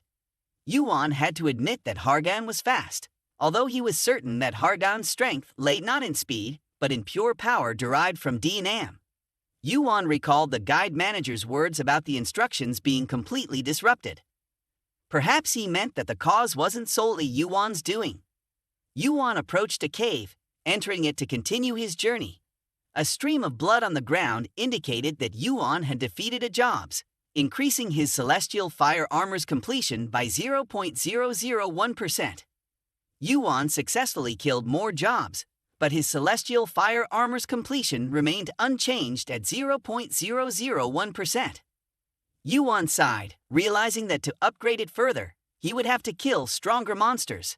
However, his purpose wasn't hunting. YuWon started applying powder with no scent around his body, which had fully recovered by now. Now, he was ready to use the giant's heart. While chewing the heart, he told himself to absorb it before the instructions ended. A sensation of pain immediately spread through his body as he absorbed the fresh blood of demons and giants. His body felt like it was being incinerated from within, and the heat was uncontrollable. YuWon felt his bones and muscles twisting, and blood flowing in reverse. YuWon lay writhing on the ground, with no easier way to endure the pain than to use his willpower to overcome it. He told himself that he had to endure to gain more strength. After a while of struggling with the pain, YuWon suddenly received a notification. You have obtained the Great Heat. He didn't know what it was, and the skill he wanted still didn't appear. YuWon felt like he was going crazy. Half a day had passed, and the pain persisted, and the skill he desired hadn't manifested. He questioned himself if he should be satisfied with something he didn't even know. At that moment, he received another notification. You have met the hidden conditions. You have successfully absorbed the fresh blood of demons and giants. You have successfully absorbed the giant's heart in the instruction phase. All of YuWon's efforts were finally rewarded. He had obtained the giant transformation. When YuWon regained consciousness, a day had passed, and he hadn't even thought he would faint twice in one training session. He quickly got up, with only one thought in his mind, to complete the training round quickly and break the record of the previous week's rankers. The record was set by the greatest mage warrior, the leader of the Asgard Grand Sect, Odin, on his second return. YuWon is determined not to be defeated by him. YuWon checks the system leaderboard and finds that the current top position is held by none other than Hacker, with 1,036 points. The next names that catch YuWon's attention are Elador and Paladint, twin sisters from the Pantemium world, where magic and swordsmanship are highly developed. YuWon recalls that they participated in the joint training session of the two worlds and possibly more. In the second position on the leaderboard is Yolchi with 689 points, a name that leaves YuWon somewhat uncertain, not even sure if they are pure-blooded. The next player of interest is Lee Sung-yoon, holding the fourth position. YuWon speculates that perhaps he also comes from a world similar to theirs, but admits to never having heard his name before. YuWon began to sink into thought. Perhaps those he didn't know or had never heard of couldn't ever enter the tower, and might have even died here. YuWon told himself that no matter how much he thought about it, it wouldn't change anything. He had already spent too much time here and needed to quickly set out on his mission. Next, YuWon checked his status board. He currently had 5,400 points, a level that no participant in the training round could have imagined. He pressed on the Dai Ho Te skill to check. Although its level wasn't high currently, YuWon speculated that it could be used more effectively. Now, he needed a technique to affect a specific area. YuWon left the Cave of Light, the sun shining directly on his face. YuWon looked ahead into the distance, then used the scout's eye to observe the situation through the scout lens. He saw a camp ahead, where monsters were stationed. YuWon slowly approached them, and as soon as they saw him, they immediately reported to their kind, describing him as prey. YuWon flicked his hand lightly, engulfing their entire camp in a sea of flames. The monsters screamed in agony as the flames consumed them, blaming humans for their plight. As YuWon advanced, he continued to use his iron sword to attack, and the monsters immediately became prey under his hand.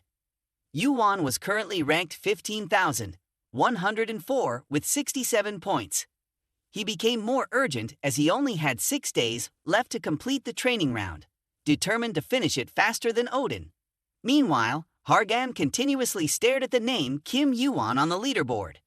He had rapidly climbed from the bottom of society to the second rank with 5,266 points, just below Hargon. Although Hargon didn't know the name of the person he had encountered before, he was certain that YuWon was that person. Hargon found it increasingly intriguing. He had initially thought YuWon was just a quick-footed person, as he had never stood out before. But now, he had quickly risen to the second position. Just then, Lee Sung-yoon approached and asked Hargon what made him so happy. Hargon turned to answer that he wanted to recruit someone into the team, no matter what. Sung-yoon immediately understood that Hargon wanted no one else but the person named YuWon. Hargon couldn't help but be surprised when Sung-yoon knew about YuWon's existence. Sung-yoon explained to Hargon that perhaps he shared the same nationality as him. Although Sung-yoon didn't know him personally, he guessed his name, which stood out on the leaderboard. Shortly after, others also arrived. Hargon couldn't help but feel proud as he had assembled a fairly strong team of 5, but there was still one vacant position, and he was even more eager to recruit YuWon to join his team. Hargon stepped forward, leading the others. For him, the real hunt was just beginning. Thanks to Paladinte, his team had found the location he desired. He quickly urged everyone to stay away from the entrance unless they wanted to get electrocuted. Hargon jumped into a pit, his arm emitting a ray of electricity. Then he punched the ground, causing it to shatter instantly, rocks flying in all directions. Sung-yoon, surprised, asked why Hargon was in such a hurry to demand everyone to enter. However, when everyone jumped down, Hargon's face suddenly changed color. Paladinte felt strange and asked him why he seemed troubled. He started to feel odd. The notification of finding the dungeon should have already popped up, so why hadn't it appeared yet? The only reason for the notification not to appear was if someone had already found the sub-instance before him. Sung-yoon hurriedly ran over, urging Hargon to quickly check the leaderboard. Kim YuWon had risen to the top position with an impressive number of points, surprising Hargon. His team began to advance into the cave. Elador involuntarily remarked that YuWon seemed quite troublesome, while Sung-yoon thought YuWon provided them with much motivation. Yolchi arrived just in time and interrupted their conversation, reminding them that they couldn't hunt properly like this. He could potentially hunt all the monsters. Hargon then ordered everyone to split into 2 teams, with Elador and Paladinte commanding each team. Sung-yoon, Yolch, Elador, Paladin and Typhoon went to the right under Yulch's command. Everyone quickly followed Hargon's arrangement, starting to breach the dungeon and continuously deploying their techniques, killing numerous monsters inside. Sung-yoon was exhausted, now able to use the mana ball skill only twice more. His group continued to move forward. Before long, they came across a gate that Sung-yoon felt resembled Paladin's boss room. Leaderboard didn't understand what Sung-yoon meant by boss room, since such a concept didn't exist in her world. Sung-yoon quickly explained to her that in his world, he had experienced places like this, and usually, there would be a boss behind that door. Yulchi stepped forward, reminding them not to lower their guard just because the hunt was over. Relaxing now was when they were closest to death. Sung-yoon initially wanted to open the system board to check, but his expression suddenly changed. The ground unexpectedly began to shake violently. Yulchi quickly warned everyone of the danger, and Sung-yoon returned to the back of the group in his mind. He now thought that the disturbance here, along with the top-ranking contribution points, were somehow related. The gate slowly opened, and the system notification window popped up, indicating that they had entered the boss room. Immediately after, the window sent the message that the boss conquest had been completed. Inside, YuWon appeared with 10,149 points, standing alone as he continued to sweep through the monsters within. His level kept rising, his attributes skillfully enhanced, and he gained an additional point in his mysterious power. Despite using all the skills in his arsenal and defeating the boss with his current combat abilities, Yuan still wasn't satisfied with his current strength. He believed he needed to pay more attention to his physical condition before using transformation. Moreover, he found it somewhat challenging to control the notification window when using transformation. His notification window appeared, granting him 3,000 points for clearing the boss room, and the completion progress for the mission increased by 1%. Yuan looked at the progress, feeling somewhat disheartened that it was still increasing too slowly. However, he was grateful for the additional 1% completion for defeating the boss. Yuan jumped onto the monster's corpse to inspect it, pondering that merely killing a heap of monsters wasn't the answer. It couldn't significantly improve his stats or skills.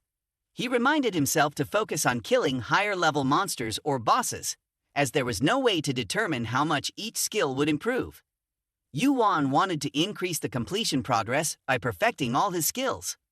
Moreover, he just noticed the presence of everyone else around him. He looked up at them and remarked, "You guys are a bit late.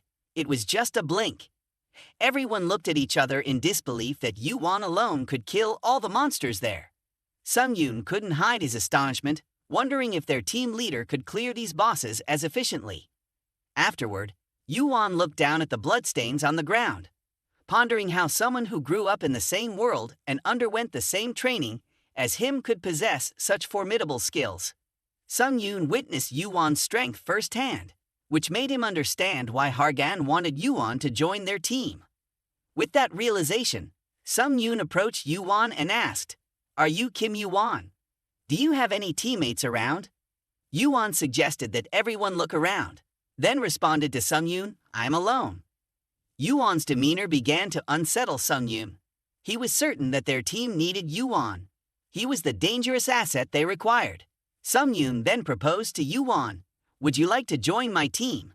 Yuan didn't rush to respond but silently observed each person. The one in front of him was undoubtedly Korean, named Lee Sung-yoon. Moreover, with Leaderboard present, Yuan was sure this was Hargon's team, which had split up to hunt and increase their points, albeit minimally. However, there was one face Yuan didn't recognize. The memory of Yulchi came to mind. She was second only to Hargon and had managed to reach this point, undoubtedly a significant figure in this training session. Yuan nodded repeatedly, praising Hargon's foresight for the bright future of their team. Observing Yuan's contemplative demeanor, Sung-yoon quickly called out to him. Yuan snapped back to reality and reiterated the words he had spoken to Hargon. "I have to decline." Sung-yoon sighed, knowing the outcome beforehand but still wanting to try to recruit Yuan into their team. Yulchi spoke up, asking Yuan if he intended to single-handedly conquer boss Baraganda. She reminded him that they had a training session, and the boss was set up so that many people could combine their strengths to defeat it. Yuan, not understanding Yolchi's intention, asked her, "So what?" Yolchi then began to explain to Yuan that the focus of this final training session was on Team 5. It was about how far he could develop within the predetermined time, how many teammates he could gather, and how well he could work with them. Her words prompted Yuan to think. Yuan asked them all how many wanted to survive or become a ranker. Elator quickly responded, saying she had contacted the team leader, who assured her that he would come immediately upon hearing they found Yuan. Sung Yoon, just imagining Hargon's arrival, already felt a chill down his spine. Sung Yoon just mentioned Hargon. Hargon immediately appeared, calling out to Yuan loudly. He joyfully flew in front of Yuan. "Finally, I've found you." Contrary to Hargon's expectation, Yuan firmly grasped Hargon's head and slammed it to the ground, a scene witnessed by everyone, their team leader falling victim to one of Yuan's moves, leaving them all astonished. With an indifferent tone, Yuan asked, "Do you want to survive, or do you want to become a ranker like Yolchi?" Yuan's question left the ranker bewildered. How could someone not of pure tower descent know what a ranker is? Ranker, a creature that has completed all the tests within the tower and cleared all its levels, a being imbued with radiant strength and immortality. Throughout, Yuan remained steadfast in his refusal of Hargon's offer. Yolchi suddenly became intrigued. She didn't understand what Yuan was but wondered how he knew about ranker, a title typically reserved for those of pure tower descent, making it seem like an unattainable dream for others. Even her tribe's esteemed leader was a ranker. Through gritted teeth, she questioned Yuan, asking what made him different. When Yuan didn't respond, he slowly raised his hand towards the sky and boldly declared his intent to shatter the tower's peak. As tensions rose, Hargon stood up, pointed at Yuan, and shouted, questioning his intentions. Yuan, fueled by a mix of anger and determination, confronted Hargon, accusing him of attempting to harm him with his powerful forces. Hargon retorted, stating he simply wanted to capture him. The two engaged in a heated exchange, leaving onlookers shaking their heads in exasperation. Eventually, Hargon regained his composure and addressed Yuan, acknowledging the audacity of his plan to topple the tower. He recounted his father's words about a greater power outside the tower, emphasizing its importance. Yuan, unfazed by Hargon's lineage, confidently declared his ambition to become the ruler of Olympus one day. Observing Hargon's current demeanor, Yuan found him intriguing. At least Hargon had lofty aspirations too. Hargon now challenged Yuan to a wager, to see who could defeat the boss first and earn more points. Yuan, feeling comfortable, formed his own team, to which Hargon paid little attention, as long as Yuan's team didn't exceed 9 members. Hargon's challenge was intriguing enough to make Yuan ponder. He could assemble a team with dozens, even hundreds of members, while Hargon's team would remain limited to 9.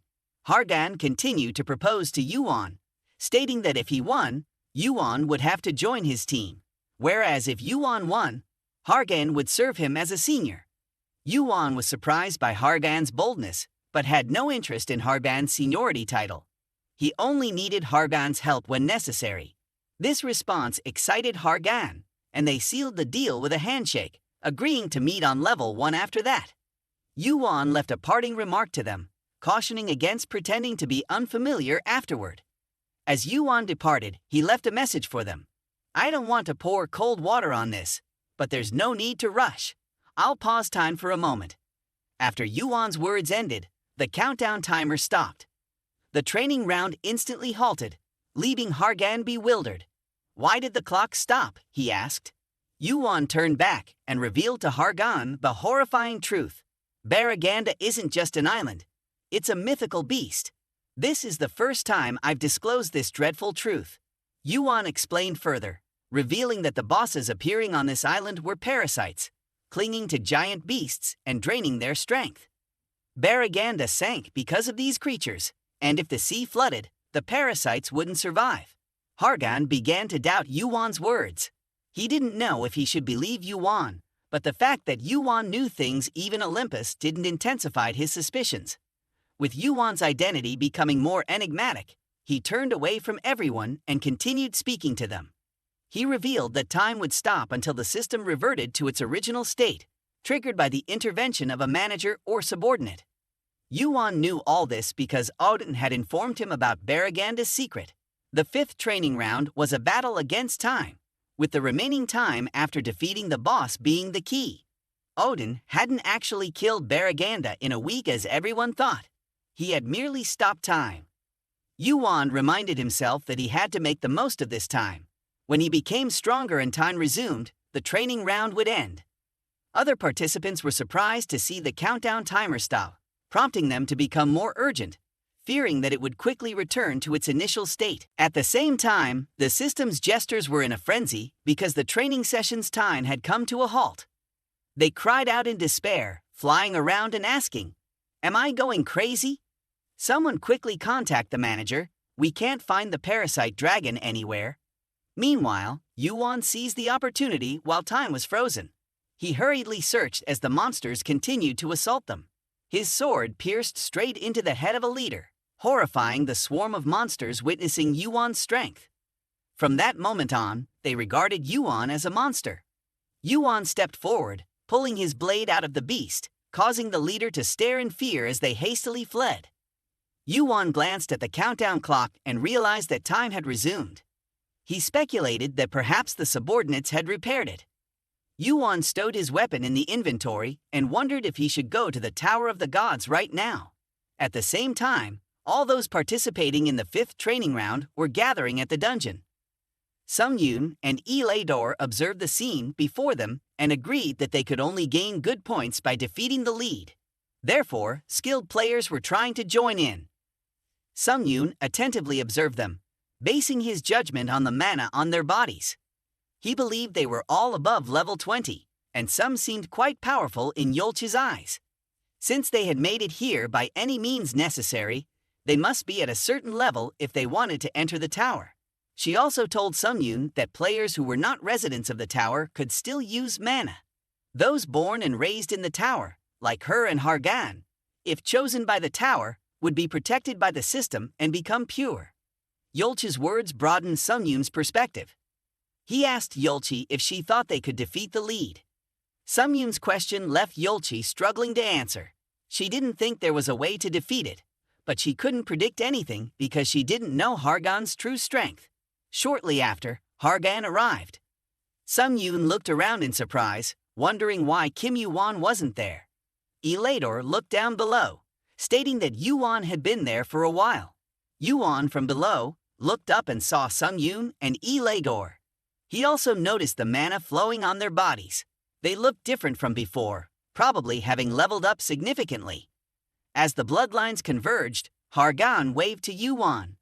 Hargon asked where his teammates were and if he intended to fight the lead alone again. Yuan straightforwardly replied that he would indeed do so, and moreover, fighting alone would earn him more points. Hargon was left feeling helpless as he realized Yuan had more fighting spirit than he had anticipated. Looking up, Hargon saw that Yuan's current ranking was higher than his, with 7,000 more points, and he was in the first position. This fueled Hargon's determination to kill the lead first. Yuan was determined to reclaim the first position.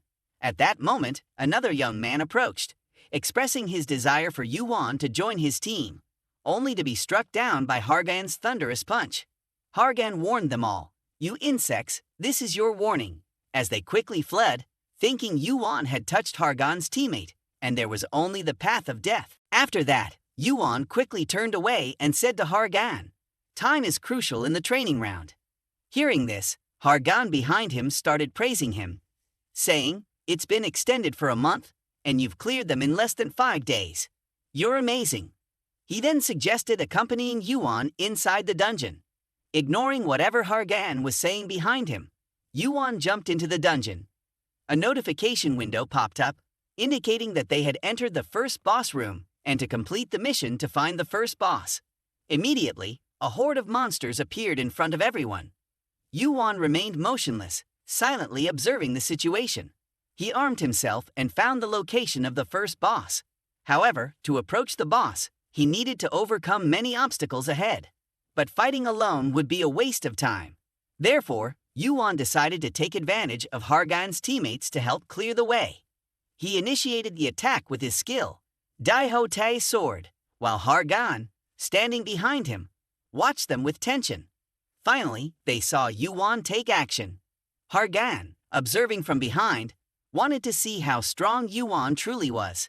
However, to everyone's surprise, Yuan disappeared amidst their astonishment. In the blink of an eye, Yuan had defeated the giant monster. The monsters couldn't even discern Yuan's movement direction. Yuan's sword pierced straight into the boss's neck, catching it off guard. In everyone's eyes, Yuan at that moment resembled a monster himself, capable of even surpassing Hargon. Sung-yoon glanced back, noticing the intense aura building up behind Hargon, his body even emitting flashes of light. He suddenly felt that his words might have been a bit exaggerated and quickly covered his mouth, but a hint of excitement appeared on Hargon's face. Yuan was just as Sung-yoon had hoped for. It had been a long time since a worthy opponent like Yuan had appeared, and Hargon became more enthusiastic than ever. He rushed forward to battle the horde of monsters, absolutely refusing to let Yuan outdo him. The monsters unleashed a barrage of arrows, targeting Hargon, but he effortlessly blocked their attacks using the light within his body. Another threat emerged behind Hargon as a group of monsters controlled by fire attacked him, only to be swiftly dealt with by Hargon's sword. Both Yuan and Hargon poured all their strength into the battle. Hargon's teammates quickly joined in, entering the fray.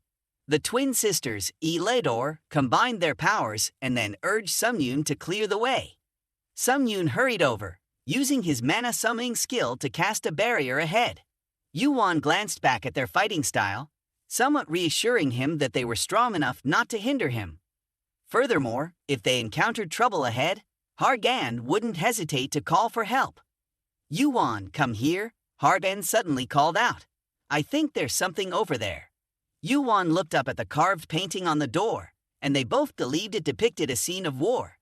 This was Yuan's first time seeing something like this outside.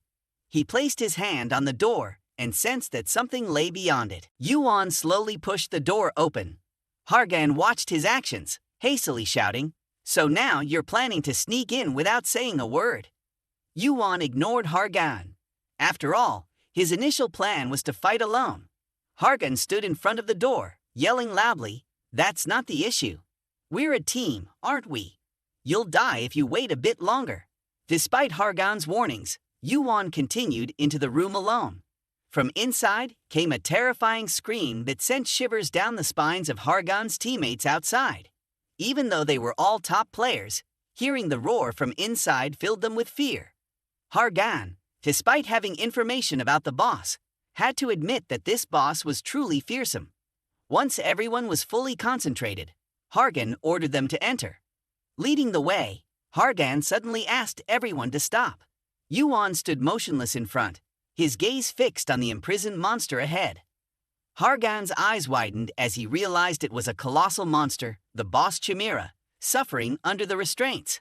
The system immediately announced the information, stating that this was the third boss room. Immediately, the system window displayed a notification: "Defeat the imprisoned boss Chimera. Once the goal is achieved, the training session will end." Hargon approached Yuan and asked, "Is that the final boss of the training round?" In Yuan's mind, there was a different train of thought from what Hargon had just mentioned. However, he didn't share Hargon's thoughts. The system window continued to provide information. Only one person can break the chains of the Chimera and make acquaintance with it. If you break the sealed crystal sphere, the time limit will end, and you can pass the training round, regardless of its requirements. The owner of the Chimera will gain additional points depending on the number of participants they kill. Both Yuan and Hargon slowly approached the crystal sphere. The information from the system astonished everyone, and Leaderboard explained to the group, "We must hunt down the Chimera, and at the same time, protect the sealed crystal sphere from our adversaries." Yuan surprised everyone by turning around and walking toward the imprisoned cage of the Chimera. Hargon immediately understood Yuan's intention and hastily pulled him back, asking, "What do you think you're doing?" Yuan only said 3 words to Hargon: "Let me go." Hargon reminded Yuan once again, "You can't betray us after we've come this far. You've forgotten our wager, haven't you? You shouldn't hunt the boss alone, but should end the training session with everyone.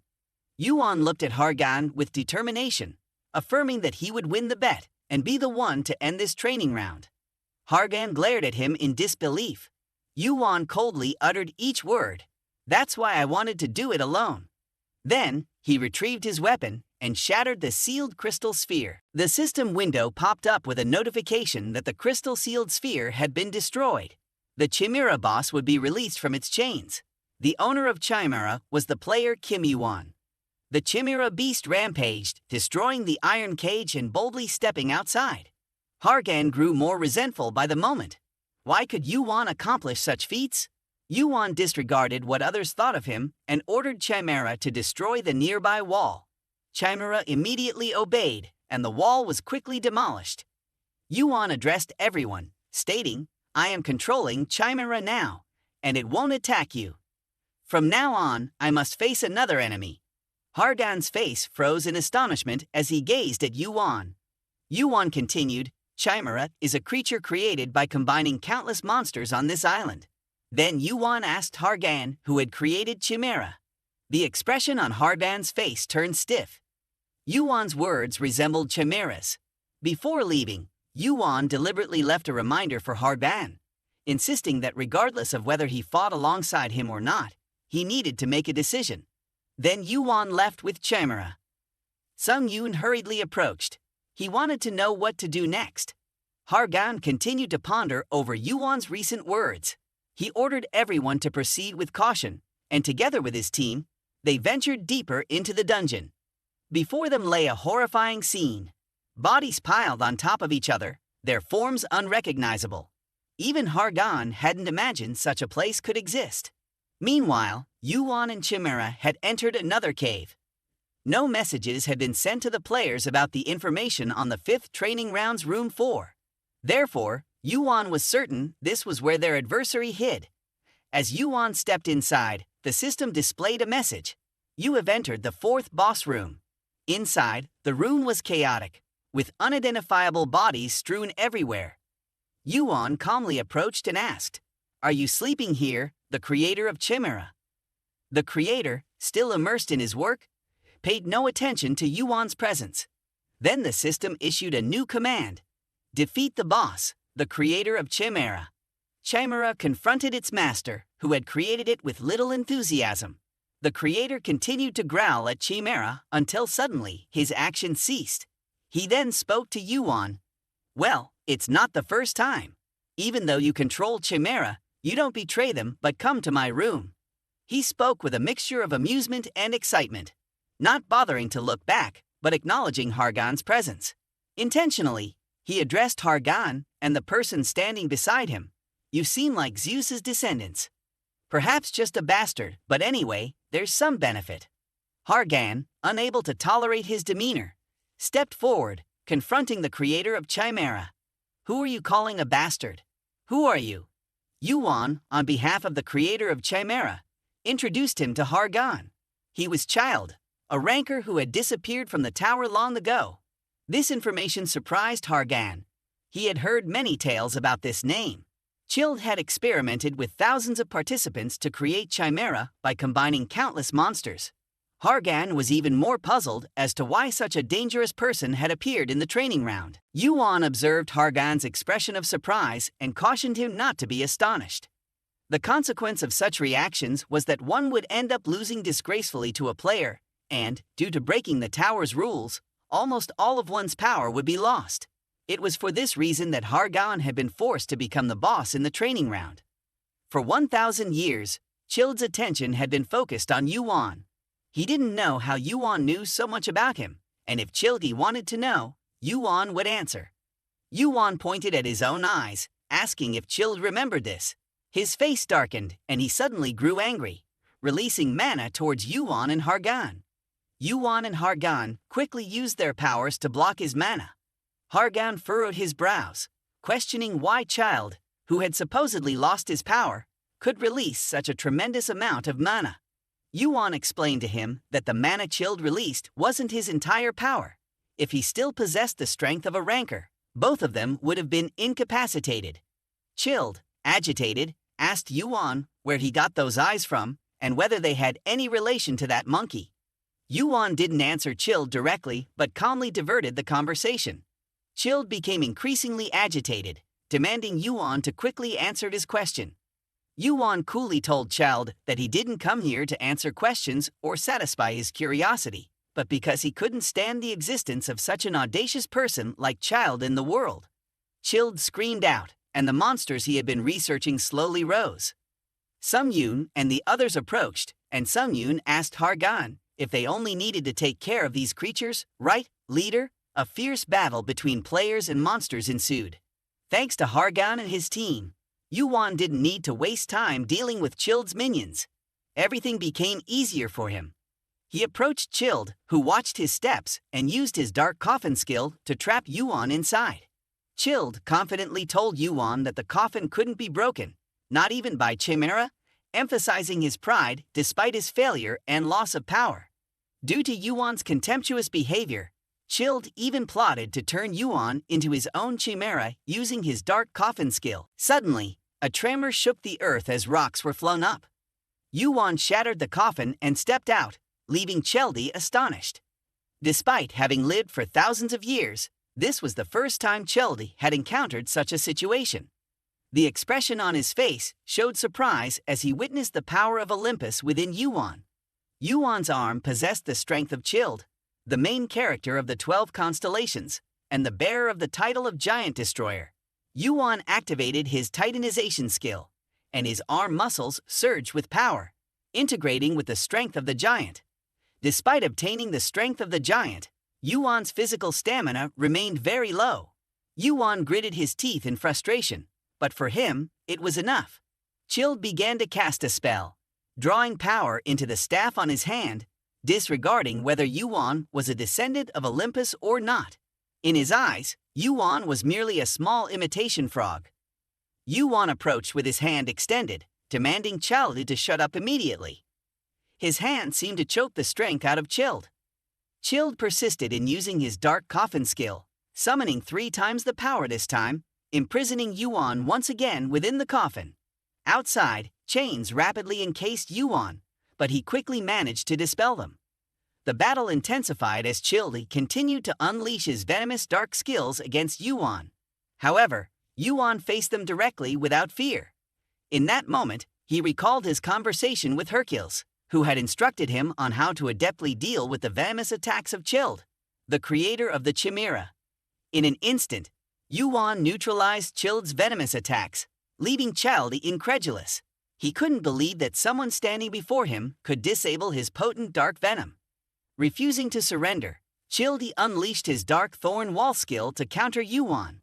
Chilled takes pride in his unparalleled defensive skills. He truly wants to witness how Yuan will cope with him. Despite Chilled's confidence, he once again finds his defenses breached by Yuan. The wall above his head begins to shake, with streaks of water spreading across it before abruptly stopping. Chilled silently chuckles to himself, thinking that Yuan must be exhausted. However, Yuan stands outside, ready to surprise Chilled. The defensive layer he always trusted has been shattered. Yuan charges in like a rocket, grabbing Chilled by the collar with lightning speed. They tumble to the ground, and Yuan relentlessly lands blows on Chilled's face, with Hercules' words echoing in his mind. If you fail to possess both Chilled and the Chimera's essence, do not attempt to fight him. If you succeed in obtaining one of the two, we will let you decide. If you succeed in obtaining both, you must defeat the creator of the Chimera. Yuan remembers Neo Kong's words. With these eyes alone, you can see everything. Now, Yuan reflects Chilled's distorted face. Chilled has been pushed to the brink of life and death, but still defiantly claims that Yuan cannot kill him because he is immortal. Chilled does indeed live up to the legend of being as resilient as a tick, his body reinforced through millennia of dark magic experiments, stronger than steel. However, a body patched together from various parts inevitably has vulnerabilities. With his fiery eyes of insight, Yuan quickly identifies Chilled's weak points and targets the joints of his assembly. Chilled screams in agony, unable to maintain his former arrogance. He pleads with Yuan to stop, But Yuan continues to manipulate the joints of Child's armor. Yuan questions why he should stop, reminding him of how many lives he has torn apart. Meanwhile, the gods watch from above as Yuan battles Surtur for the fiery eyes of insight and to obtain the essence of the giant, preparing for the birth of an extraordinary being. After a short period, Yuan helps Child relax with a massage, having successfully killed him. He achieves an impossible feat, temporarily postponing the calculation of his reward. Then, a series of notifications flood in for Yuan. The guidance section concludes and Yuan continues to level up, gaining 2 points in strength and agility, as well as an additional point in endurance and agility. The completion rate of Thean's team increases by 9.34%. Yuan looks down at Child's body on the ground, feeling excited about the unknown rewards he will receive. He checks the Thean skill panel again, finding that the completion rate has reached 10.3%. Yuan realizes that his stats will increase by 5% for every completion, meaning when reaching 100%, he will receive an additional 20 points. Yuan had thought that with his current rank, there wouldn't be any significant effects, but it seems that the outcome is not bad at all. Meanwhile, while everyone is engaged in a life-and-death battle with monsters, they suddenly stop and fall asleep, leaving everyone puzzled. Yuan steps forward and reassures the others not to worry, as the boss is dead and won't wake up. On the other hand, Yuan's victory makes Hargon uncomfortable. He grits his teeth, visibly frustrated. Yuan tries to contain his emotions, then addresses the remaining people, instructing them to let him handle things and to take care of Yolchi. As Yuan approaches, Hargon requests to speak with him, expressing his discomfort. Hargon asserts that he won't ask Yuan who he is or why he did what he did, acknowledging Yuan's understanding of the relationship between Child and the instructions. However, Hargon emphasizes that because of Yuan's decision, one of their own was severely injured, questioning whether it was necessary for Yuan to defeat Child. Despite his thoughts, Hargon admits he can't comprehend Yuan's decision. He believes that defeating the Chimera alone would have sufficed to pass the instructions. Hargon reflects that if Yuan were the same as during the first tower climb, he would have similar thoughts. However, the current situation is different, and Hargon still can't understand Yuan's intentions. Hargon continued, "You've already achieved the greatest record of all time without needing to do things like this. How far do you intend to go before you're satisfied? Is it only when the entire team has perished that you'll be content?" Hargon's question left Yuan momentarily speechless. He closed his eyes and began to contemplate Hargon's words. Yuan admitted to himself that he didn't know how much further he would have to go. The realm of Chi gods, the gods from the world beyond the tower, those who couldn't be born. Their despair reached the highest heavens, their darkness spreading, trapped in the mire, their senseless chaos radiating. Even the twilight sky was ominous, all just to kill one of them. The exact number of rankers who had lost their lives to these wretches remained unknown. Yet, even at that moment, they didn't truly know how many of those wretches existed. It was for this reason that Yuan felt an even stronger urge to become stronger. He needed to purge the decay from this world and make it a stronger place so it wouldn't have to face destruction. Yuan posed the question to himself. How much farther would he have to go to achieve these goals? In the flashback, Yuan responded to Hargon, "You don't know how far I have to go." This answer surprised Hargon. Suddenly, Yuan turned to Hargon and said, "You're looking for a team that can stand shoulder to shoulder with you, aren't you? That's why I'm not looking for teammates. They can't walk the same path as me." Hargon seemed to understand the deeper implications of Yuan's words. He was eager to know what path Yuan had chosen and how challenging it was. Yuan advised Hargon to give up on collaboration. If Hargon kept dragging him into teams, who knew when similar situations would arise again? After Yuan finished speaking with Hargon, he suggested that Hargon could leave now. Just as Hargon was about to depart, the manager appeared once more, leaving Hargon astonished. Why would someone of his caliber show up here? Yuan introduced the man as the manager of the guidance section. Hargon quickly changed his attitude, bowing 90 degrees to greet the manager. However, the manager looked at Hargon with deep animosity, grinding his teeth and glaring at him. Despite this, he deliberately said to Yuan, "Just thinking about my current workload makes me want to tear out my hair. And to think I have to listen to the complaints of those guys just because of you. No one understands my suffering." At that moment, he had just signed a contract to create a boss for the guidance section, the progenitor of Chimera, for 1,000 years. But Yuan had already killed him before the manager could prepare the boss. Looking at him, Yuan gently reminded him to give the reward to him. Hastily, the manager took out a dazzling reward and handed it to Yuan. He told Yuan that how to use this item depended entirely on him. The reward Yuan received was the obsidian crystal, capable of invisibility and transforming the user's magic into the dark element. It increased dark element damage and resistance by 20% and reduced magic consumption for the dark element by 20%.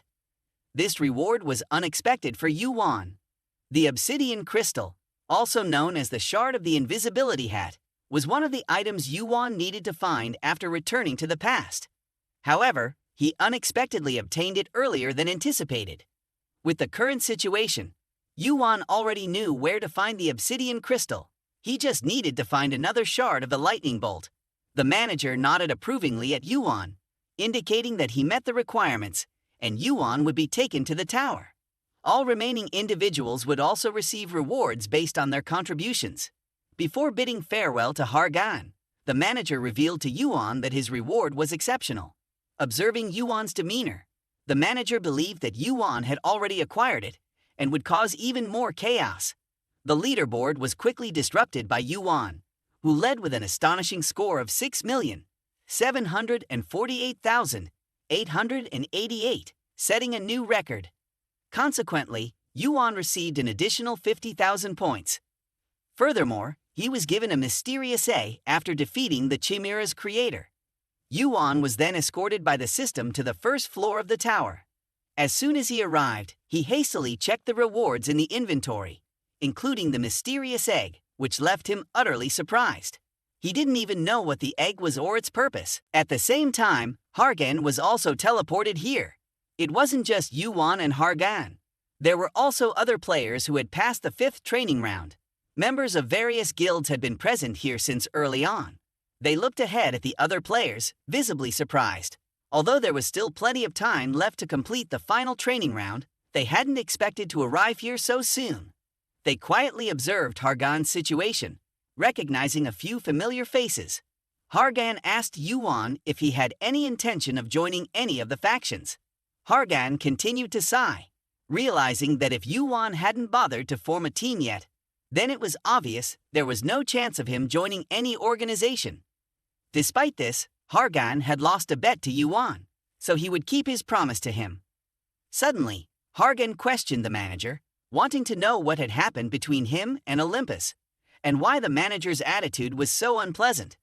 Yuan looked into Hargon's expectant eyes. Hargon inquired about Olympus, suspecting it was always an operational necessity to maintain order within the tower. Yuan reminded Hargon that if he wanted to understand people's true nature, he should explore on his own, as Hargon probably wouldn't believe Yuan's words at this point. With that, Yuan left Hargon, standing there with a bewildered expression, and entered the building. Hargon stood there behind, calling out Yuan's name in vain. He told Yuan that when they entered the town, they should register as players, so they could maintain communication. Yuan waved his hand, cutting off Hargon's words, reminding him to be cautious of the wild dogs. As Yuan departed, a group of soldiers appeared, kneeling respectfully before Hargon. One of them introduced himself as Agamemnon, expressing his desire to meet someone of legendary lineage, as remembered by Hargon. Hargon seemed to have met Agamemnon somewhere before. He asked if Agamemnon was a disciple of Ares, as he had recently become a high-ranking ranker. However, Agamemnon spoke on behalf of Ares, conveying a message to Hargon. Ares would not accept any messages from Hargon until he found his biological mother. This revelation left Hargon stunned. Agamemnon now mentioned Hargon's mother again, as if deliberately speaking to him. You know the god ruling the sky has no interest in children, but you, who do not even know who your biological mother is? Hargon was instantly infuriated by Agamemnon's words. His body lost control and emitted a burst of light. Agamemnon bowed his head, advising Hargon not to behave like that, even bringing up Ares to speak to him. The lineage is something he himself created. Hopefully one day he will establish his own family. Agamemnon continued. Hargon, unable to bear it any longer, felt the urge to retaliate against Agamemnon. But if truth be told, it wasn't Agamemnon who looked down on him. It was the eccentric Ares. If he were to provoke Ares's people, his relationship with Olympus would be in jeopardy. Hargon suppressed his anger inwardly, choosing to temporarily overlook Agamemnon's provocations. Agamemnon then inquired about the person who had accompanied Hargon. Hargon frowned, unsure whether he should answer him about whether that person was his friend or not. Yuan stepped in, warning Hargon to be cautious, as the wild dogs he had mentioned were aliases for those who had abandoned tower climbing and focused solely on preying on new players at the starting point, their preferred targets being those who had not joined a guild. This period after the tutorial phase was known as the harvesting time. With his keen senses, Hargon didn't need to use the fire eye. He detected that the wild dogs were trailing him. Taking out a crystal hacktan from his pocket, Hargon decided that these wild dogs would be perfect targets for him to test his stealth abilities. As the wild dogs closed in, Yuan silently observed. In their minds, Yuan would be the tasty prey. However, when they were about to attack, Yuan suddenly disappeared before their astonished eyes. In a blink of an eye, the wild dogs were ambushed, their vital points easily struck. They became extremely panicked, unable to see who was attacking them, but witnessing their comrades falling. Yuan swiftly approached the leader and appeared before him unexpectedly, then forcefully grabbed him and pinned him down. The leader was terrified to the extreme, trembling as he looked at Yuan. Yuan wasn't prey to him. He was the sword that could kill him at any moment. He insisted that Yuan was a player from above, warning him not to run, as he would be caught regardless. Yuan, with a stern gaze, interrogated the leader. I have a few questions for you. Answer truthfully, and I'll let you go, Yuan said, tightening his grip on the leader's neck, causing him immense pain. He warned him that if he continued to be stubborn, he wouldn't just die but suffer as well. Yuan then began to question him about the whereabouts of someone named Muhunqian, surprising the leader with his knowledge of that name. Yuan smirked, indicating that this time he had hit the jackpot in terms of information. As the sky darkened, Yuan entered the central area of the first floor. He began to enjoy his own modest sense of peace and started reminiscing about the past. He didn't know what the world people were living in was like. His flashback ended, and Yuan took out the Ra crystal, which had an effect on those who had given up, like the wild dogs. However, it wasn't yet perfect stealth, like the stealth hat. Yuan pondered over it, thinking that it might be due to his own weak abilities, or because it hadn't been refined yet.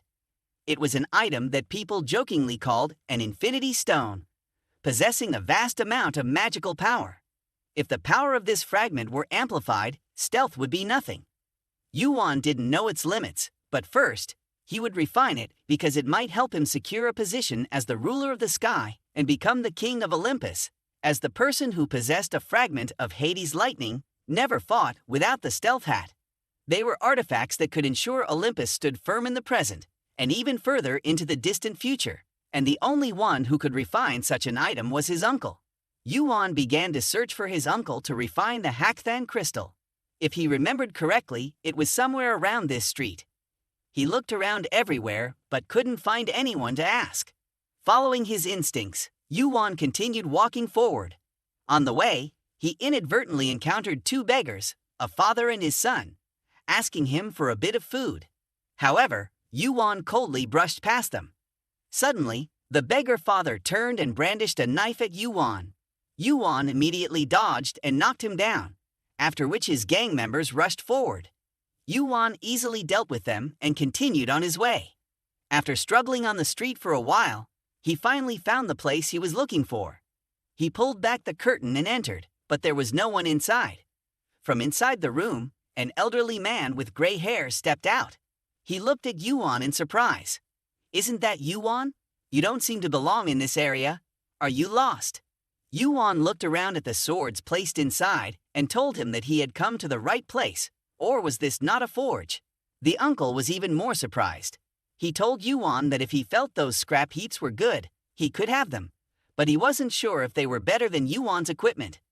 Yuan casually picked up a sword, and its information immediately appeared next to him. He bluntly told his uncle that all of his weapons were failures, then asked if he was Vulcaro. The uncle suddenly changed his attitude, and hostility emanated from him. He tapped his hammer on his hand and asked Yuan who had sent him. Yuan took out the Ra player's utility from the item box and told him that Vulcaro didn't need to be so wary. He was just a newcomer to the first floor. Vulcaro looked at the number 1 displayed on Yuan's sphere, proving that he was not lying. Yuan seemed calm on the surface, but inside, he was like a storm raging. If Vulcaro swung that hammer, disaster would strike. Vulcaro regained his composure and asked Yuan what he wanted. Yuan handed over the Hacktan crystal and entrusted it to him. Yuan created it for Vulcaro, from one surprise to another. First the lightning fragment, then his name, and now the Hacktan crystal. Vulcaro suddenly became eager and asked Yuan if he could take a closer look. His eyes gleamed. "This is an unrefined crystal," he remarked. Yuan then asked if he could refine it. Vulcaro stared intently at the crystal and replied that he could, but he wanted to know where Yuan had found it. Yuan's answer surprised him even more. Half believing, half suspicious, Vulcaro asked Yuan again if he had obtained it during the tutorial phase. The more he thought about it, the stranger it seemed. After all, wasn't the tutorial still ongoing? How many days did it take Yuan to complete it? Yuan confidently replied that it took him about 5 days and 2 hours. He boasted to Vulcaro that he achieved the highest rank. Vulcaro began to scrutinize Yuan with different eyes, wondering how a newcomer to the first floor could have such expensive equipment. Before accepting Yuan's commission, Vulcaro had a few reminders for him. He cautioned Yuan that using cheap materials could damage the crystal. Yuan needed a material capable of handling the power of the crystal. However, looking at the state of the equipment here, Vulcaro wondered why Yuan was still confident in entrusting this to him. But Yuan was unwavering once he made up his mind. He decided to entrust the crystal to Vulcaro for refinement. In Vulcaro's eyes, Yuan seemed like a madman for daring to hand over such a valuable item. "If you want the crystal, you must have seen the greed in my eyes," Yuan told him. Now, looking at Vulcaro, all he saw was excitement. Yuan bent down to pick up Vulcaro's sword, then casually swung it a few times in the air, evaluating it comprehensively. It was perfectly balanced, something that couldn't be achieved easily. It could only be accomplished with time and good materials, relying on the experience and skill of an experienced blacksmith. Yuan couldn't understand how a talented blacksmith like Vulcaro could be abandoned like this. He continued to speak, making Vulcaro speechless. He could have worn out the blade, created a faulty handle. But old habits die hard, and he forgot to disrupt the balance of the sword. Vulcaro burst into amused laughter.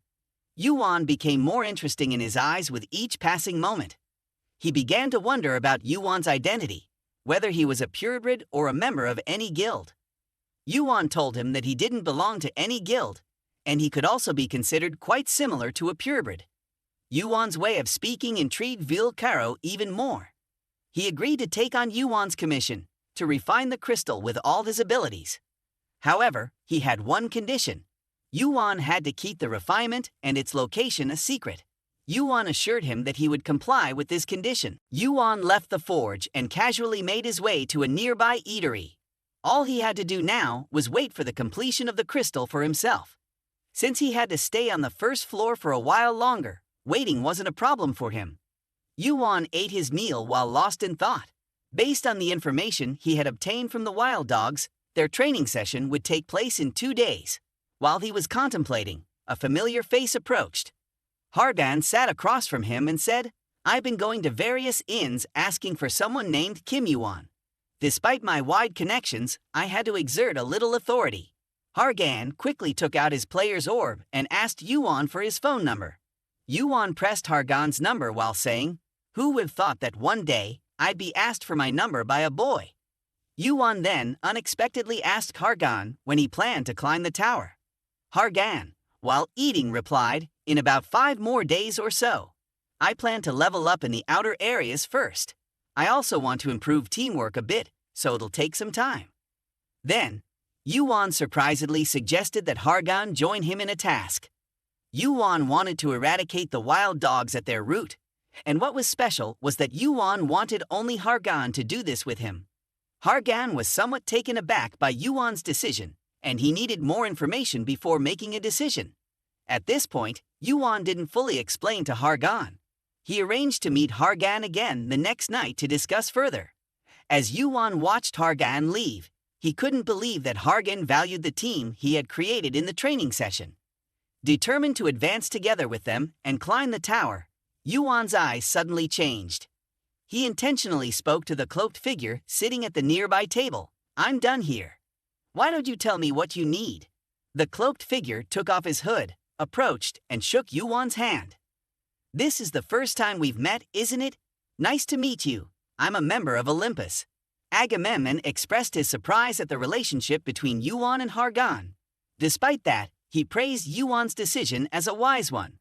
He recognized Yuan's potential and believed he could surpass the ranker level and become a great entity in the tower. After that, he suggested Yuan join Olympus, led by Ares' protection. They would prepare anything Yuan requested. In Agamemnon's eyes, Ares was different from other gods who didn't even know their mother's face.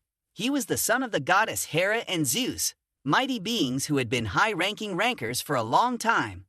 Agamemnon continuously recruited Yuan to join Ares instead of befriending Hargon's son.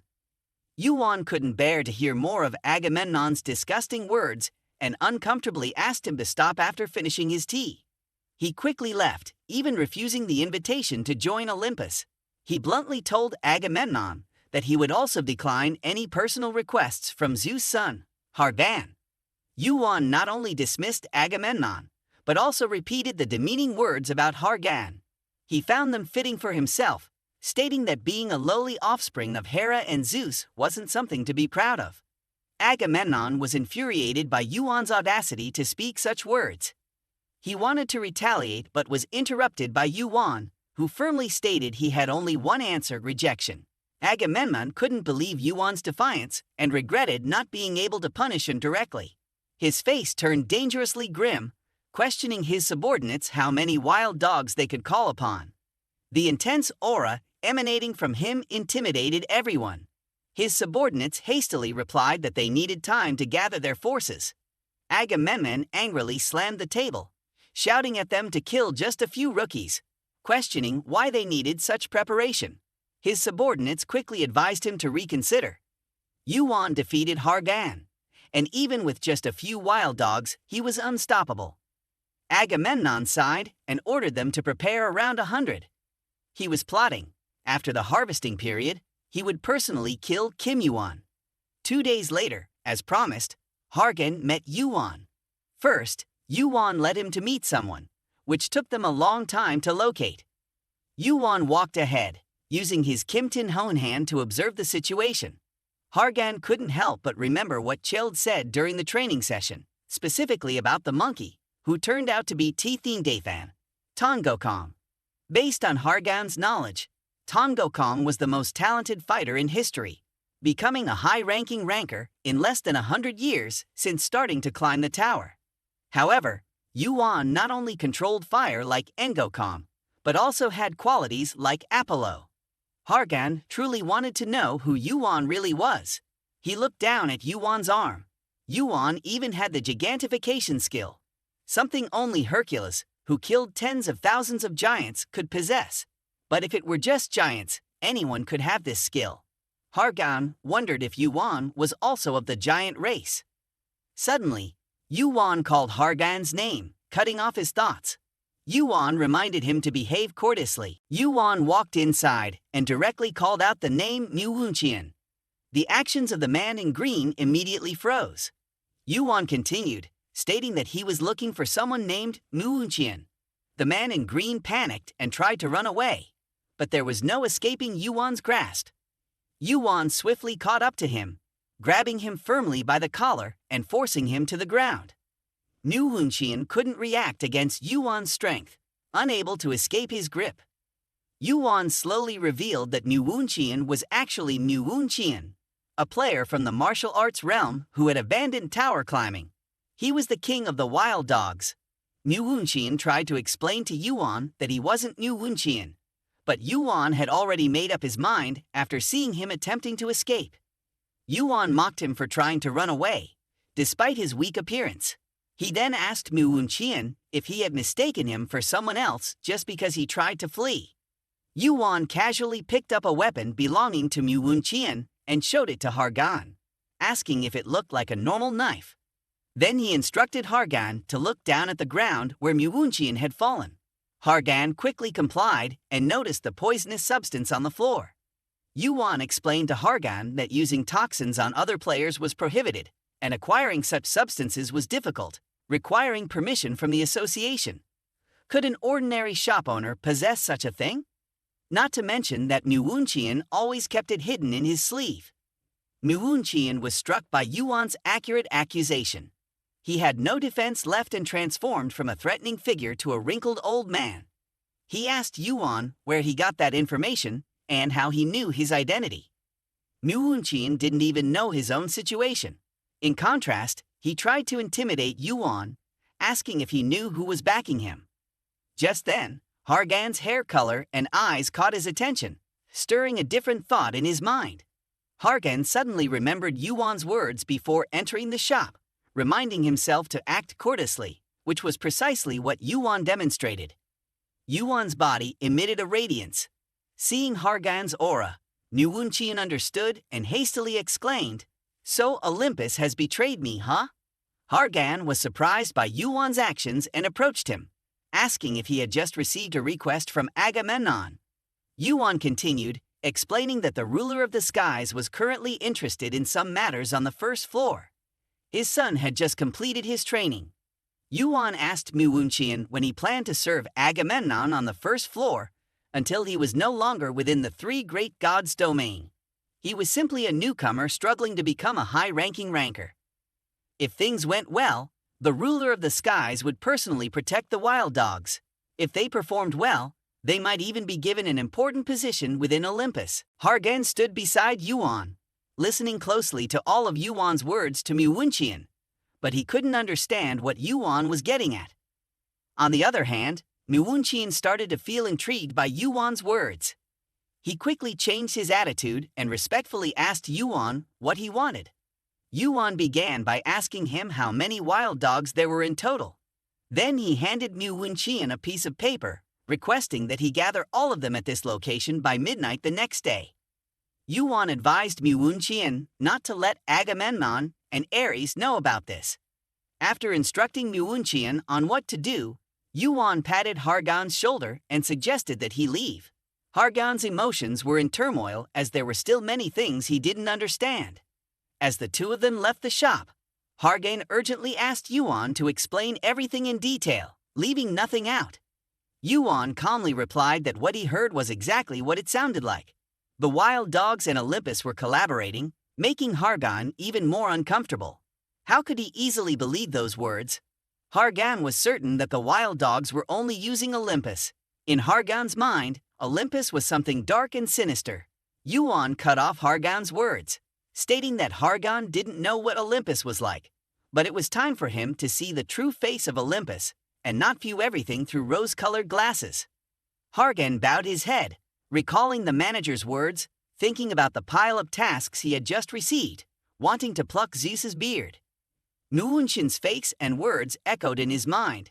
Olympus has betrayed me, huh? Lastly, Yuan's reminder to discover the true nature of everyone himself lingered in his thoughts.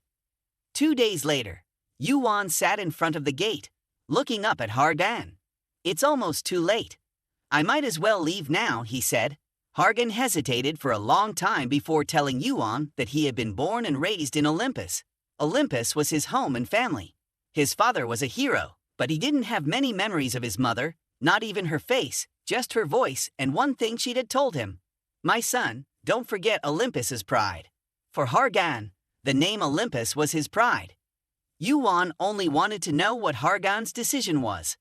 After much deliberation, Hargon, whether Yuan was right or wrong, didn't matter. Even if he was betraying Olympus, he didn't need to know. To Hargon, the wild dogs were just parasites on the first floor, and if it was a shameful secret of Olympus, then he would erase them forever with his own hands. YuWon, following Yuan's instructions, arranged for all the wild dogs to gather at the location specified in the paper. YuWon slowly approached him and asked if everyone had arrived yet. Then he requested that everyone look up. For the first time, they saw the figure of their leader, YuWon, draw his sword and loudly declare, "From this moment on, does anyone dare to speak? I will take their head." He stood tall and continued to address them, promising that after today, the wild dogs would rise to the sky. Afterwards, he gestured for Tae to introduce them to the members who had their backs, emerging from the darkness. Yuan and Hargon stepped forward wearing masks. YuWon bowed respectfully before presenting them with a stack of money as a gift, each bill worth 1,000 points, the result of the current harvest. Yuan accepted the money, casting a suspicious glance at YuWon. "Do you dare to claim this is all?" he asked, his laughter betraying his certainty that the stash was worth at least hundreds of thousands of points. He was even more convinced that YuWon had decided to switch sides entirely, and Agamemnon was probably eagerly awaiting this money. YuWon respectfully inquired what they wanted the jungle dogs to do now. Yuan chuckled at them, then snapped his fingers. "It's time to bid farewell," he announced, and his pyrokinetic skill erupted, engulfing all the jungle dogs in flames. Their screams echoed, and YuWon, bewildered, noticed an unusual substance beneath the ground, not mud, but petroleum. Realizing he had been deceived, it was too late for YuWon to react. He angrily questioned Yuan's actions, but Yuan and Hargon removed their masks, with Yuan boldly declaring that they were there to clean up. YuWon, suspecting they weren't from Olympus, was further confounded when Hargon attacked a jungle dog while affirming his allegiance to Olympus. Hargon explained to YuWon that the jungle dogs were a stain on Olympus, and they were there to eradicate them. Yuan and Hargon quickly engaged in battle, utilizing every moment to eliminate all the jungle dogs. YuWon realized the situation was increasingly unfavorable and attempted to contact Agamemnon, but failed due to the interference of Yuan's encryption magic. Feeling deceived and enraged, YuWon lost control and lunged at Yuan, but Yuan's gaze immobilized him. With a swift motion, Yuan cleaved YuWon in two, sending him out of the game. After Hargon and Yuan together eliminated the pack of jungle dogs, they both left the cave. Hargon's face was filled with unease as he spoke to Yuan, expressing his disbelief that they had just killed thousands of people. Yuan observed the expression on Hargon's face, realizing that he didn't seem tired, but rather burdened with guilt for what they had done. Yuan couldn't blame Hargon. He didn't appear accustomed to killing. Hargon looked up at Yuan in disbelief, unable to comprehend how Yuan could remain indifferent after everything they had just caused. Yuan explained to Hargon that the jungle dogs were murderers, thieves, and kidnappers, and that was how they earned money. Killing one person meant saving 10 or even hundreds of others. So why should Yuan hesitate or feel guilty about them? Of course, for some people, turning a blind eye to such deeds was more convenient, a way to lessen their own guilt. Hargon was genuinely surprised by Yuan's cunning, realizing that it wasn't easy to manipulate people. Yuan had noticed Hargon's resilience from before, but seeing him now, he realized it was even stronger than he thought. Hargon, now full of energy, quickly stood up and shared his thoughts about Yuan. He acknowledged that Yuan always had a broader perspective and executed actions with a greater vision than himself. He also recounted to Yuan that when Yuan was guiding him, he could always sense Yuan's intentions. Yuan had been taught such things from a young age for a greater purpose. Hargon poured out his heart, but Yuan seemed indifferent. Yuan took out a stack of money and said to Hargon that because Hargon played a significant role in the mission, this money deserved to be his reward. However, if Hargon refused, Yuan would kindly accept the money on his behalf. Hargon felt ashamed and hesitated to speak, but eventually, he agreed to accept some. At that moment, Yuan unexpectedly asked Hargon what his training reward was. Elsewhere, Agamemnon was furious that he couldn't contact Muwunchian. His anger grew as he thought about Muwunchian possibly betraying him. His subordinates rushed to inform him that they had found the jungle dogs, but Agamemnon decided to go there himself to investigate. When he arrived, he was horrified to find all the jungle dogs, including Muwunchian, dead. Agamemnon was enraged and lamented the loss of the money he had entrusted to Muwunchian for Mung Chil. Meanwhile, Yuan returned to the inn with 384,000 points in hand, an impressive sum that only a ranker could dream of seeing. Half of this money had already been given to Hargon. With this amount, Yuan didn't have to worry about food or lodging for a while. However, he wished he could go to Asgard to exchange the points, but doing so would expose his involvement in defeating the jungle dogs. So reluctantly, he decided not to use the points for now. Yuan placed the stack of money in his inventory and continued to think about the Hakthang crystal, the highest-ranked item he possessed. He believed it might be revealing a new form in the hands of the greatest blacksmith in the tower. Later, he lay down on the bed and took out the egg-shaped item he had received, staring at it intently, unsure of how to use it. In Yuan's contemplation, an item that was only partially crafted might have an unclear description because it hadn't been completed. However, regarding the egg-shaped object, he had never seen such a description before. Thousands of questions continuously arose in his mind. Unconsciously, he thought about Hargon, who ranked second in the training round and received the Thunder Gauntlets, a high-level equipment even used by rankers. If that was the standard, then what Yuan held in his hand couldn't be an ordinary item. Its high potential meant it could rival or even surpass the Hakthang crystal. The more Yuan thought, the more his head hurt. In his dilemma, he inadvertently noticed other patterns on the egg. Clearly, he hadn't seen them during his earlier inspection. Suddenly, black smoke emanated from within the egg. Yuan quickly sat up, seemingly recalling something. He had seen these patterns before. They resembled the runes of the Qi realm gods. Before him, a line of text appeared. The egg of question greets you. Yuan stared at the egg and asked, "Who are you?" On the agreed-upon day, Yuan returned to Vulcaro's forge, but his mind continued to be preoccupied with the egg. He couldn't stop wondering whether what would hatch from the egg would be an ally to support him or an entity capable of destroying the world. Once again, this was a gamble. Most creatures hatched from eggs would imprint on the first living being they saw and regard them as their mother. Therefore, some rankers went to great lengths to acquire eggs of legendary beasts to hatch, hoping they would become their companions. Yuan told himself that if he developed this egg, it was akin to taking a huge gamble, either gaining a new ally or acquiring a formidable opponent. Despite his thoughts, he entered the forge and tried to reassure himself to focus on the present matters.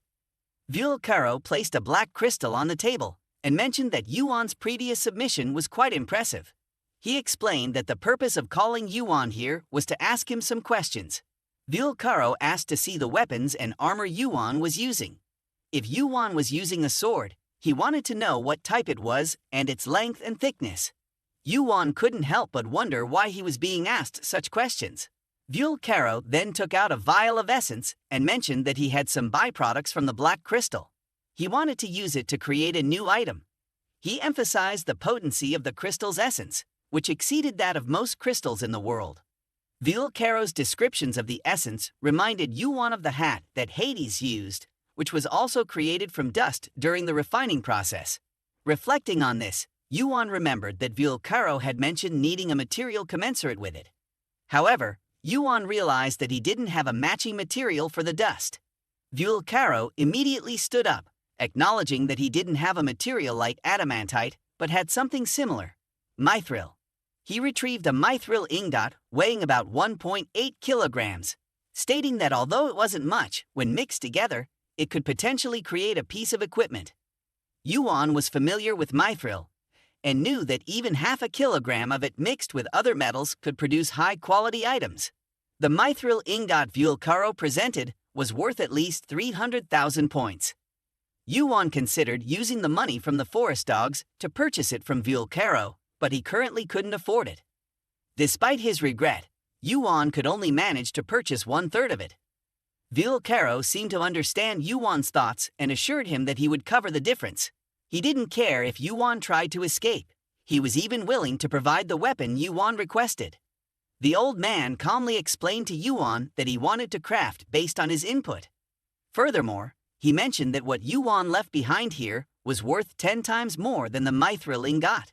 Yuwon smiled at him, seeing the resemblance to his memory of the old man.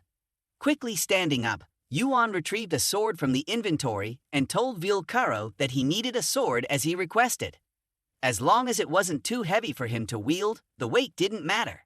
The shape and length were fine as it was. A week later, at the branch headquarters of Olympus, Agamemnon still couldn't swallow this bitter pill. His face twisted into a bizarre smile. However, no matter how he thought about it, he never expected such an opportunity to come to him. The downfall of the wild dogs was merely a test from the tower to bring him to a greater opportunity. If he could complete this task, not only would he be forgiven for past mistakes, but also the ruler of the sky might take notice of him. His subordinate standing in front announced that all players between floors 1 and 10 had been gathered, with an approximate count of 200 people, everything going according to his plan. Agamemnon stood before all the players, then declared firmly, "From now on, we will hunt down a criminal." In the days that followed, Yuwon continued to hunt monsters, increasing the completion rate of Sathiantin by 0.006%. Yuwon opened the Sathiantin system panel to check. During the 10 days of waiting for the crystal to be refined by Caro, he only hunted monsters. He could see how his completion level could increase at floor 1, but there was a limit.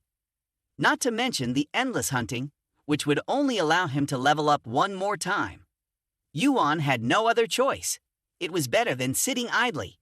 He took out the sphere, just as he received a message announcing the completion of the refinement from Caro. Yuwon rushed over, finding Caro deeply absorbed in examining the crystal. Its light fascinated him. Footsteps began to approach, and he thought it was Yuwon, but it turned out to be Agamemnon's soldiers. Agamemnon looked surprised to see Caro there. He hadn't expected to find him in such a place. No wonder it took them so long to find him. Caro stood before Agamemnon, not even bothering to acknowledge him. Caro just wanted to know which wind had brought Agamemnon here. Agamemnon pointed his sword at Caro, emphasizing each word, calling him a criminal. The soldiers behind him were astonished, unable to believe that the old man standing before them was Hephaestus, the blacksmith of Olympus. They thought they were here to deal with a rookie causing trouble on the first floor, not realizing he was a ranker. Agamemnon immediately reassured everyone not to be afraid, as the ranker's power was severely limited on the first floor. Caro, heated with anger, slammed his hammer on the ground, causing the earth to tremble. He repeated Agamemnon's words, asking how his power could be limited. He would show them what limited power meant. Caro clenched his teeth angrily. Today would become Agamemnon's funeral day, along with his subordinates. Faced with Caro's threats, Agamemnon stood firm on the ground. He challenged Caro, stating that he had already received punishment from the ruler of the sky, and now had no armor left on him, but still claimed to be a ranker. Agamemnon confidently introduced Caro to his side, also assisted by the high-ranking ranker under his command, Chryses. Caro frowned. He didn't expect Chryses to become a ranker. He deliberately warned everyone that if they intervened in the matters on the first floor, they would have to bear the consequences. Chryses, however, paid no attention to his warning. In his eyes, Caro was just another ranker. Caro became furious, his hammer crackling with electrical energy. He would punish them all. Caro took the initiative to enter the battle. His first target was Chryses. The damage from his hammer was terrifying, causing the surrounding area to shake. Chryses wasn't afraid. He blocked Caro's attack with just his hands, expressing his admiration for Caro from thousands of years ago. After Caro became a ranker, he didn't seek power but decided to wield his hammer and follow his beliefs. Caro ignored Chryses' words, pushing him backward with force. Caro continued to charge forward with his hammer. Chryses tried to shield himself with both hands, but he couldn't withstand the damage from Caro's hammer. A stream of fresh blood spurted out. Vulcaro became increasingly frantic, throwing his hammer into Agamemnon's subordinates, causing them to perish on the spot. Chryses stepped forward slowly because Vulcaro had just attacked someone below him by many layers, so the punishment he received must have been severe. It was only now that he drew his weapon. He affirmed to Vulcaro that his respect for him was genuine. The determination to abandon power, to throw away everything just to pursue his own beliefs, was what he admired about him. Chryses aimed his sword at Vulcaro. Vulcaro retaliated with his hammer, resulting in a tremendous explosion, shaking the surrounding buildings as if they were about to collapse. However, since the encounter with Chryses, Vulcaro's body had gradually turned to stone. He noticed the shield that Chryses had used against him. Chryses told him that the shield was his product, with the surface carved with the image of Aegis. He also said to Vulcaro that while it was a counterfeit, once he was exhausted, this alone would suffice. Vulcaro's body had now completely turned to stone, and he collapsed to the ground. Agamemnon was extremely excited. He had finally dealt with the criminal of Olympus. He quickly ordered his subordinates to deal with him.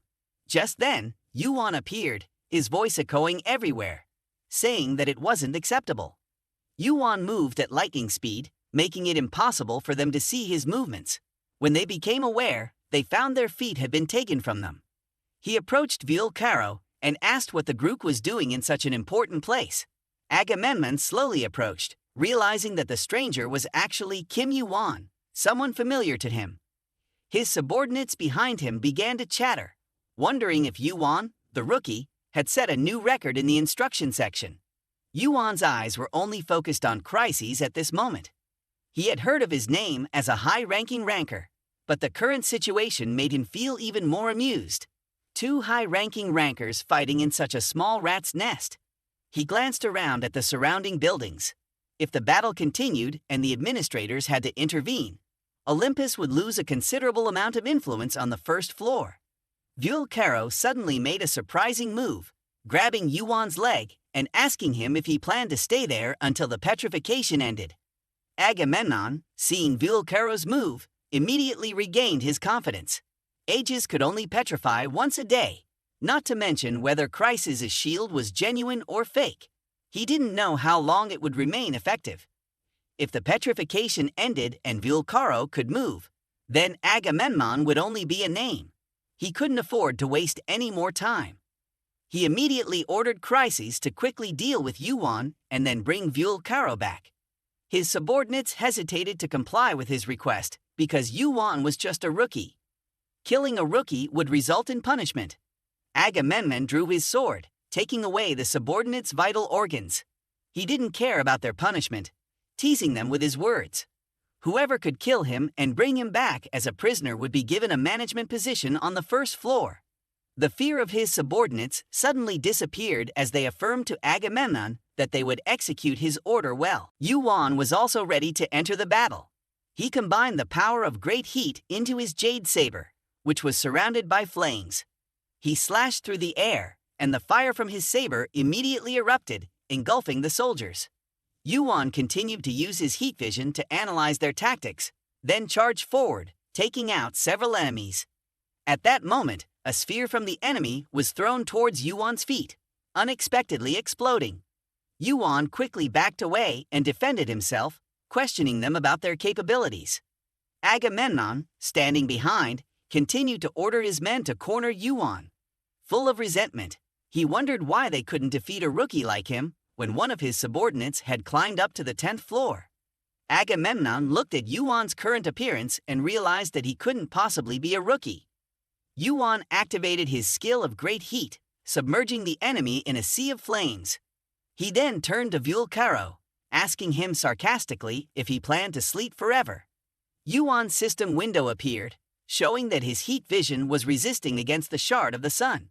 Yuan was pushed back by the shard of the sun, and finally, Chryses appeared.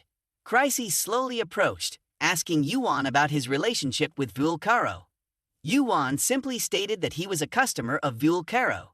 Chryses brushed his hand, finding it hard to believe that Yuan was involved in this fight just because of a business relationship with Vulcaro. Yuan retrieved a weapon from the arsenal, pondering and observing. Chryses was indeed a high-ranking ranker. Although his body was frail due to the punishment, the pressure he exerted was still considerable. Yuan faced Chryses, using his giant arm skill to deal with him. Despite Chryses being a ranker, with injuries on his body and additional punishment for attacking Yuan, he couldn't attack Yuan more than 5 times. This fight was evenly matched for Yuan. Furthermore, his resistance to fire with heat vision and astronomical heat was quite effective. Yuan's possession of so many skills surprised Chryses, as even rankers didn't have that many. Chryses continued to throw fireballs at Yuan, still unaware of Yuan's true strength, so he remained aggressive.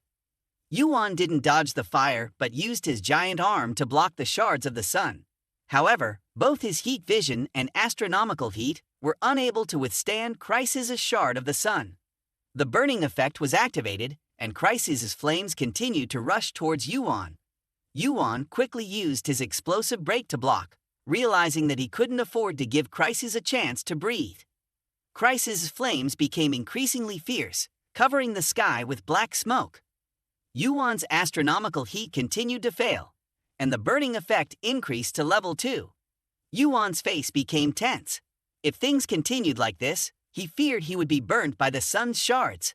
On the other hand, because Chryses had used all his strength to deal with Yuan, his punishment was probably more severe. Yuan continued to strengthen his giant arm. If he could hold out a little longer, things would gradually improve. He actively rushed towards Chryses, punching him in the stomach. Chryses vomited blood from Yuan's blow, and Yuan was pushed back into a pile of shattered stone. He blamed himself for underestimating Chryses due to their fight on the first floor. Despite being injured and punished, he was still very strong. Yuan believed he could continue the fight, but whether he could defeat him remained uncertain.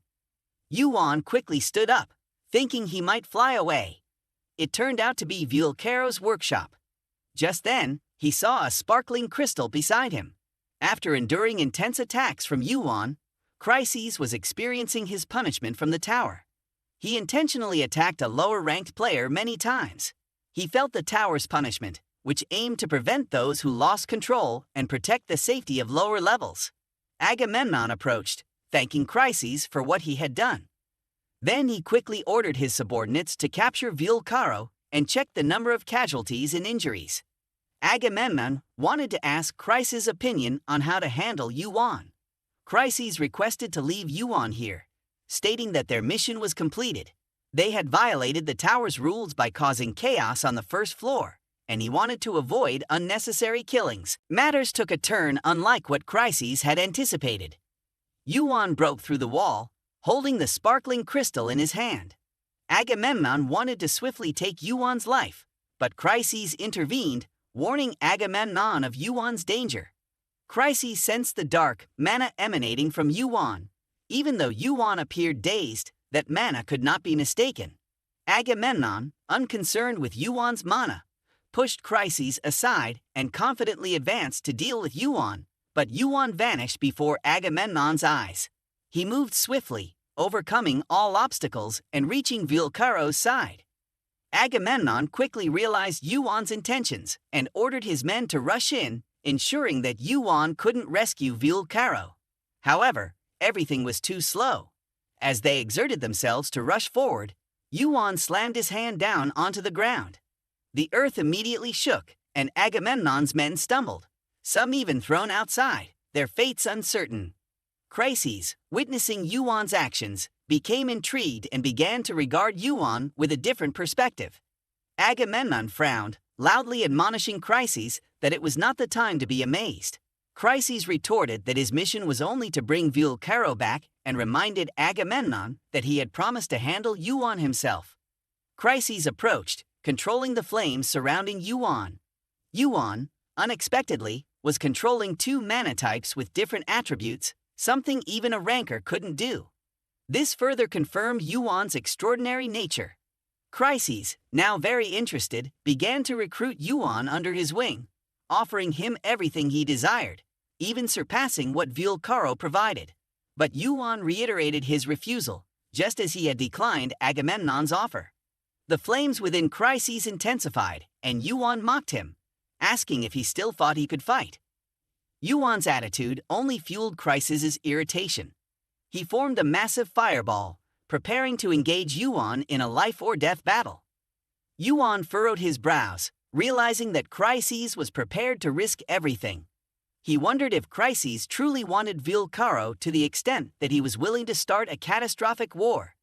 Determined to resist, Yuan braced himself as Chrysis's fiery orb grew larger and larger, then hurled it towards him. Yet Yuan remained remarkably composed even in the face of danger, and calmly remarked to Chrysis, "Do you know what? You're quite impressive." Chrysis's face displayed astonishment as Yuan posed his question, and the entire area seemed to be engulfed in a sea of flames. Agamemnon found it increasingly unbelievable, as he had never witnessed a rancor exerting themselves to this extent on the first floor. Chrysis was the first case he had encountered. The ground seemed to shatter under the force of their battle. Yuan, struck by Chrysis's fierce attack, fell unconscious. Agamemnon saw an opportunity to end Yuan's life, but was interrupted by Vilcaro's sudden appearance. A hammer struck Agamemnon from behind, wielded by Vilcaro. Vilcaro warned Agamemnon that things were not over yet, further enraging Agamemnon, who redirected his focus onto Vilcaro. However, Vilcaro was indifferent to Agamemnon's threats, only concerned with ensuring Agamemnon's demise. In the midst of Agamemnon's attempt to end Vilcaro's life, the administrator of the first floor unexpectedly appeared, halting Vilcaro's actions. Seeing the administrator, Vilcaro quickly changed his demeanor, feigning innocence. The administrator questioned Agamemnon about their origins from Olympus, causing Agamemnon to panic and confess. The administrator sternly warned Agamemnon, marking him and threatening severe consequences if he dared to misbehave again. Vilcaro secretly chuckled at Agamemnon's plight as he realized he would have to convey the administrator's message as instructed. Meanwhile, Yuan regained consciousness, baffled. Vilcaro asked about Yuan's well-being, to which Yuan responded with irritation. They bantered briefly before Vilcaro revealed his true identity as Hephaestus, the former blacksmith of Olympus. Despite Yuan's calm demeanor, Vilcaro was surprised at how composed Yuan seemed to be, as if he already knew everything. Vilcaro pondered that perhaps Yuan had already known his true identity, leading him to doubt Yuan's affiliation with Olympus from the beginning. However, now he was certain that Yuan was not from Olympus, yet not an ordinary player either. Vilcaro continued, informing Yuan that after these events, Olympus would remain quiet for a while. Therefore, he had decided to invest in a large and well-equipped forge for several days. He assured Yuan that he would craft the finest sword for him. Yuan was left to wait while Vilcaro prepared for their next encounter. After several days of recuperation in the hospital, Yuan finally regained mobility in his limbs. He had originally planned to confront Olympus on around the 10th floor, but it seems that his plans will change a bit. However, this isn't necessarily bad for him. Yuan had just defeated a monstrous beast and was thinking that Olympus wouldn't intervene on the first floor, at least not for a few years, due to the oversight of the administrator. Furthermore, his relationship with Vilcaro had also returned to a state similar to before. Yuan took out the Thean crystal, which he knew would be an important factor in the second giant human war. However, this Thean crystal was particularly difficult to control, but its power far surpassed that of Hades' invisibility cloak. Yuan reflected on how different the Thean crystal was from Hades' cloak and wondered if the user could cause any further differences. He found 3 major differences after refining it. The description of the Thean crystal appeared before him, the unrefined description vanished, and all parameters such as resistance, amplification, and consumption were increased.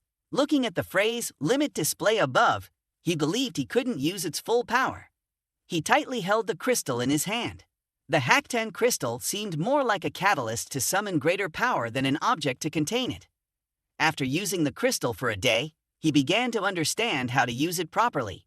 Just as he was about to return, he received a message from Vilcaro and stepped into the blacksmith's new forge.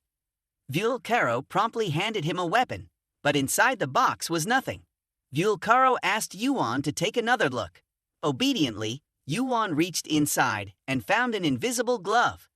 He put it on and felt a groove on top. Yuan understood and placed the Haktan crystal into the groove. Although Vilcaro didn't say anything, Yuan realized that this glove was made for him to use the Haktan crystal with his hand. Next, Yuan opened the sword pouch that Vilcaro had crafted for him. The sword in Yuan's hand was flawless even though he had only just picked it up. It felt incredibly sharp, and Vilcaro suggested that Yuan name the sword. After some contemplation, Yuan decided to name the sword Vilcaro's Soul Enchantment. The name reflected both its appearance and its effects. Since that moment, the sword in Yuan's hand was named Damakina, a sword with a black color, as calm as the night. This name wasn't like anyone else's. With this sword's capabilities, Yuan felt fascinated, especially with its ability to accumulate dark magic and its miraculous healing effects. With this sword, he no longer needed to worry about exhaustion while fighting in the darkness. Everything exceeded his expectations. Vilcaro stood behind, unable to understand why Yuan could name the sword so casually. The name of the sword was the final piece of a masterpiece. But regardless, Yuan seemed incredibly satisfied. The sword fit him so well that any name would do. Vilcaro asked if Yuan was planning to move up now. Yuan nodded, confirming that he would ascend immediately. Vilcaro then inquired about Olympus, wanting to know how Yuan intended to deal with them. Without hesitation, Yuan asserted that he would defeat them all, from the top to the bottom. Vilcaro was surprised by Yuan's calm demeanor, noting how he had immersed himself in such a big task without any apparent worry or hesitation. After saying what needed to be said to Yuan, Vilcaro quickly sent him away, not even bothering to bid him farewell properly. Yuan left the forge feeling somewhat disappointed. He remembered the moment when Vilcaro gave him the sword crafted from adamantium, a rare and precious material in this age. Vilcaro had melted down his own hammer and used his bare hands to forge the sword for Yuan. Despite his bloody hands, Vilcaro didn't care, reminding Yuan that if he wanted to confront the foreign scoundrels, he needed a sword.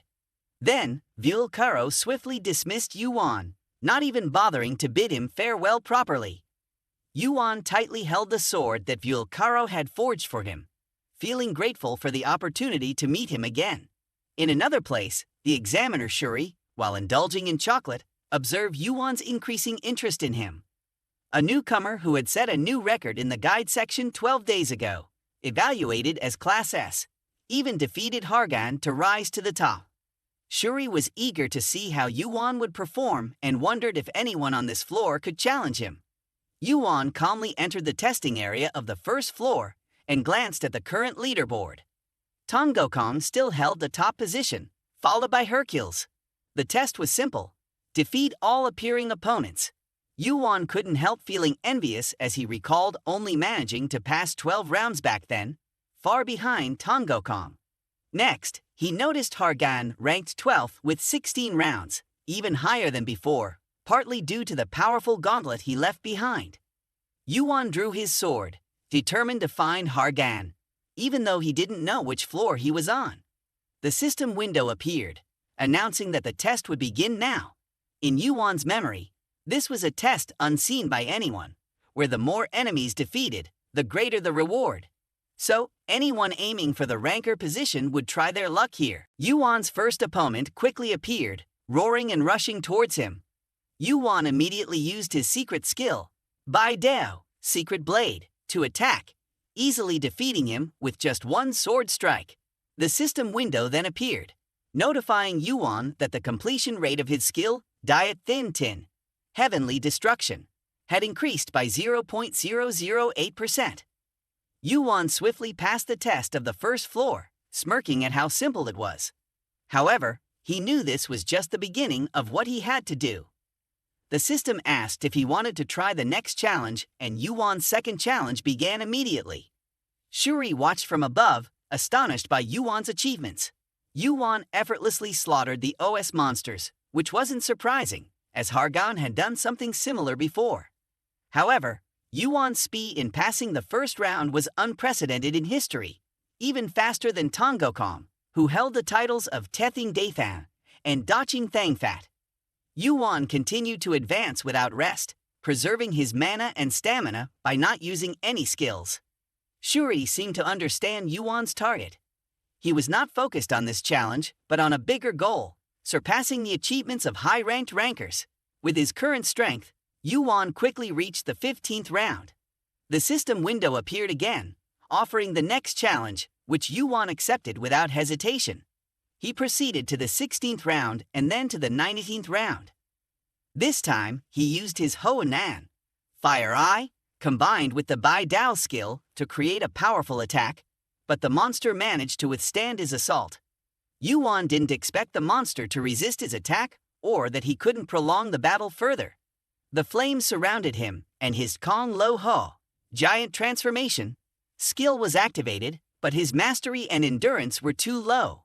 The monster's sword broke Yuan's own, and his armor layers shattered. The monster's iron helmet fell off, revealing the face of a man who then spoke to Yuan. He admitted it was his second defeat and acknowledged Yuan's strength. Although Hargon had done something similar, Yuan's speed in passing the rounds was unmatched.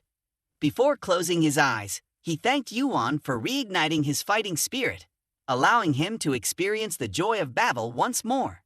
Yuan approached him, and the system immediately displayed a notification of his power increase.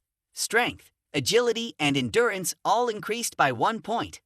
Thanks to this victory, the completion rate of his skill, Diet Thean Maly, increased by 4.78%. Yuan had now reached the 19th challenge, matching Tongokom's current achievement. Finally, he reached the 20th challenge, which no one had ever passed before. The system asked if he wanted to try the next challenge, and Yuan entered the 20th challenge without hesitation. As the first duel began, the natural surroundings erupted into a frenzy of wind, releasing mana and killing intent into the air, making Yuan shiver. A mysterious door slowly opened, and Yuan quickly activated his Kong Lo Ho skill, pointing his sword forward. The system reminded him that the boss of the final challenge had appeared, and the boss's breath threatened to push Yuan away. From within the window, a monstrous creature with menacing eyes slowly emerged. The breath of the boss drew nearer to Yuan, who found himself unable to resist and was pushed backward. Even though he had activated gigantification, he was still pushed back. The boss had yet to reveal itself clearly, but it wasted no time in attacking Yuan. At this moment, Yuan recalled Tongokom's warning during the 20th challenge of the first floor. Tongokom had been knocked unconscious by the tail of that wretched creature and had reminded Yuan that to survive, he needed vitality comparable to that beast's attacks. Tongokom had been hit by that blow countless times, and hardly anyone survived. Yuan, at the time, had doubted Tongokom's words, thinking he was mistaken about the creature. Tongokom had yelled loudly, asking Yuan, "Kim Yuan, do you really think I would be mistaken about something like that?" Yuan gritted his teeth, not taking his eyes off the creature moving towards him. A snake with 8 large heads, spanning across 8 hills and filling 8 valleys, a being akin to mythical creatures or even dragons. It was a relic from the ancient world, one that should have been sealed away by Susanoo long ago. Who would have expected it to appear here? The more Yuan thought about it, the angrier he felt. Those administrators really liked to do whatever they pleased, didn't they? Yuan's task this time was incredibly simple. Defeat the 8th head of Yamato no Orochi. The 8th head of Orochi glanced at him, then charged towards him. Yuan quickly ran to another spot to defend himself, his expression no longer as calm as before. This monstrous creature was indeed as rumored, even though it was only the smallest head. However, with its current body, Yuan would end up losing his life with just one wrong step. Yuan continued to run around Orochi, who chased after him without stopping, using its tail and head to attack continuously. Yuan was in front, but all of Orochi's maneuvers were anticipated by him. He quickly jumped onto Orochi's head to defend himself, then said, "Your attacks have no coherence. Orochi, the one I know wouldn't behave like this." After that, he used the crystal stored in his glove, combined with the sword on his hand, to punch its head. Orochi only made a faint cough, then completely ignored Yuan's attack. Yuan also realized at this point that he couldn't defeat it with this method. Orochi became even more furious, constantly thrashing its tail to attack Yuan. Yuan continued to move around it, relentlessly swinging his sword to attack its scales. Although his Damakinha was supported by the power of the Thean crystal, fighting against Orochi's scales was still unknown territory. His attacks had little impact on it. Yet, Yuan still refused to give up, continuously attacking it slowly. Everyone watching Yuan and Orochi's battle believed it to be an impossible task. However, Yuan saw things differently. He understood the tower. It would never create a challenge that couldn't be overcome. Now, he just needed to find it. Yuan used his Kimtin Honhan to pinpoint Orochi's weakness. He was sure it still existed on Orochi's body. Shuri, observing Yuan closely, couldn't understand his actions. He had stopped attacking Orochi for a while. Shuri wondered if Yuan had realized the danger he was in and was considering giving up. But in Shuri's eyes, Yuan had already achieved something unimaginable. Even as Shuri hoped Yuan would give up, she knew he would never defeat Orochi. However, Yuan seemed to intentionally make it clear to Shuri that he had found Orochi's weakness. Yuan moved down Orochi's body, and using his Kimtin Honhan, struck Orochi's scales before running along its body. Julie immediately recognized that Yuan was targeting a small dent near Orochi's heart, a seemingly unique spot on its body. Yuan, from above, descended and firmly gripped his sword, plunging it into Orochi's singular weak spot. Its cries echoed as Yuan thrust deeper into the wound. Shuri, witnessing the entire battle, couldn't believe what Yuan was doing. His actions were unprecedented. Yuan was fighting a monstrous snake, capable of covering 8 hills and valleys, and using strange magic. This creature had even thwarted a whole floor from destruction by a great calamity, thanks to a ranker, Susanoo, who had created an indelible wound on Orochi's chest, forming a reverse scale. And now Yuan was recreating a legend after a fierce battle. Yuan had completed his challenge by defeating Orochi's 8th head, something Tongokon had failed to do before. Challenge 20 had concluded, and Yuan had solved it. He was promoted, his Seitijin Chitin perfection increased by 12.85%, and he gained 1 agility, 1 strength, and 1 endurance point. Yuan was now at level 69, only 31 levels away from reaching level 100. His leveling speed had increased significantly beyond expectations. At that moment, Shuri appeared before Yuan. She was an elf woman with 6 knives strapped to her belt, a supervising officer. Shuri asked Yuan if he was the one who defeated Yamato no Orochi and knew about its reverse scale. Yuan pointed to his own eyes, explaining to Shuri that the tower would never set an unbeatable challenge, so even if it was the final challenge, he found it too difficult. Therefore, he had come to investigate and had found the answer. Shuri looked at Yuan's eyes, unable to hide her surprise. Was this the legendary Honhan Kimtin? Yuan shook his head. His eyes were not yet Honhan Kimtin. Shuri frowned at what Yuan was displaying, a player possessing the skills of 2 top-ranking rankers. She hesitated before asking Yuan about his allegiance, whether to Olympus or to the Thean faction, like the successor to Thean Dathan, or something similar. Yuan became cautious at her question, suspecting that Shuri was misunderstanding something. Then Shuri took out a sword she had on her and said to Yuan, "This is an additional reward from the administrators for you." She recounted to Yuan that she had been instructed to give this to the player who passed all the challenges on the first floor. In her mind, Shuri had always thought this day would never come until she met Yuan. She reminded Yuan to check the sword himself because she didn't know what it was. As Yuan drew out the sword, it snapped into 2, confusing Shuri. She didn't know why it broke. Yuan stared intently at the sword, and its information appeared before him. It was the sword of Totsuka, man, used long ago by Susanoo to seal Yamato no Orochi, imbued with a special power sealed inside. However, because it was broken, Yuan would have to gather other pieces to find its true power. Yuan hurriedly stored the broken sword in his inventory, realizing that with this, his plan could progress more smoothly. The system window continuously sent rewards to Yuan. He received 20,000 points, all stats increased, the sword of Totsuka, man, and Oroshi's 8th heart. The 8th heart of Orochi flew into Yuwon's hand, a potent poison. Inside Yuwon's heart, he couldn't use it in the usual way. But if he neutralized it, it would become a powerful potion coveted even by high-ranking rankers. Before Yuwon left, Shuri kindly reminded him not to use Orochi's 8th heart in the usual way. As Yuwon was about to move on to the next floor, his Trumchamhoi item reacted, and he received a prompt asking if he was still hungry. It was the Trumchamhoi item revealing itself. The atmosphere around him suddenly became ominous. Shuri didn't understand what was happening and quickly drew her sword defensively. Yuwon looked around and received an egg appearing. What could this mean? Orochi was being gnawed by something. Shuri frowned, saying it was burrowing into a place protected by the tower's power. But how? As Shuri was about to reach out, Yuwon hastily stopped her, suggesting she wait a moment. Just then, he received a notification that Trumchamhoi was gnawing on Orochi's 8th head. Trumchamhoi was slowly closing its mouth around Orochi's 8th head. It was the first time Shuri had seen a creature like this, and she wanted to know what it was.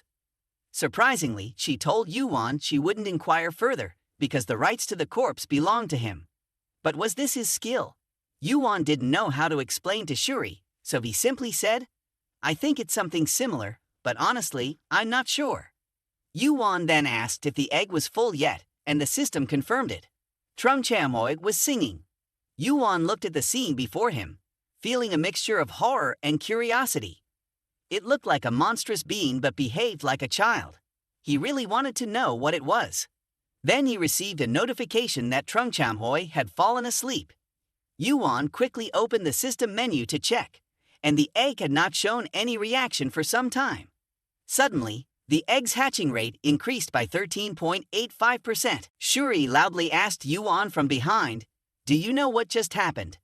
She looked at Yuwon's back, thinking he might be another Tongokong. But after seeing that strength, she wasn't sure anymore, because Thean Dang wouldn't hide such a monstrous power. She suddenly reached out towards Yuwon, seemingly suspecting he had many secrets, so she wouldn't reveal what happened here today. She hoped to hear news about him in a higher place. Yuwon looked at Shuri, who remained the same, a knowledgeable yet straightforward warrior, strong and beautiful. After their customary farewell handshake, those who passed this challenge quickly changed the rankings of the first floor, with Yuwon taking the lead, surpassing even Tongokong with 20 rounds.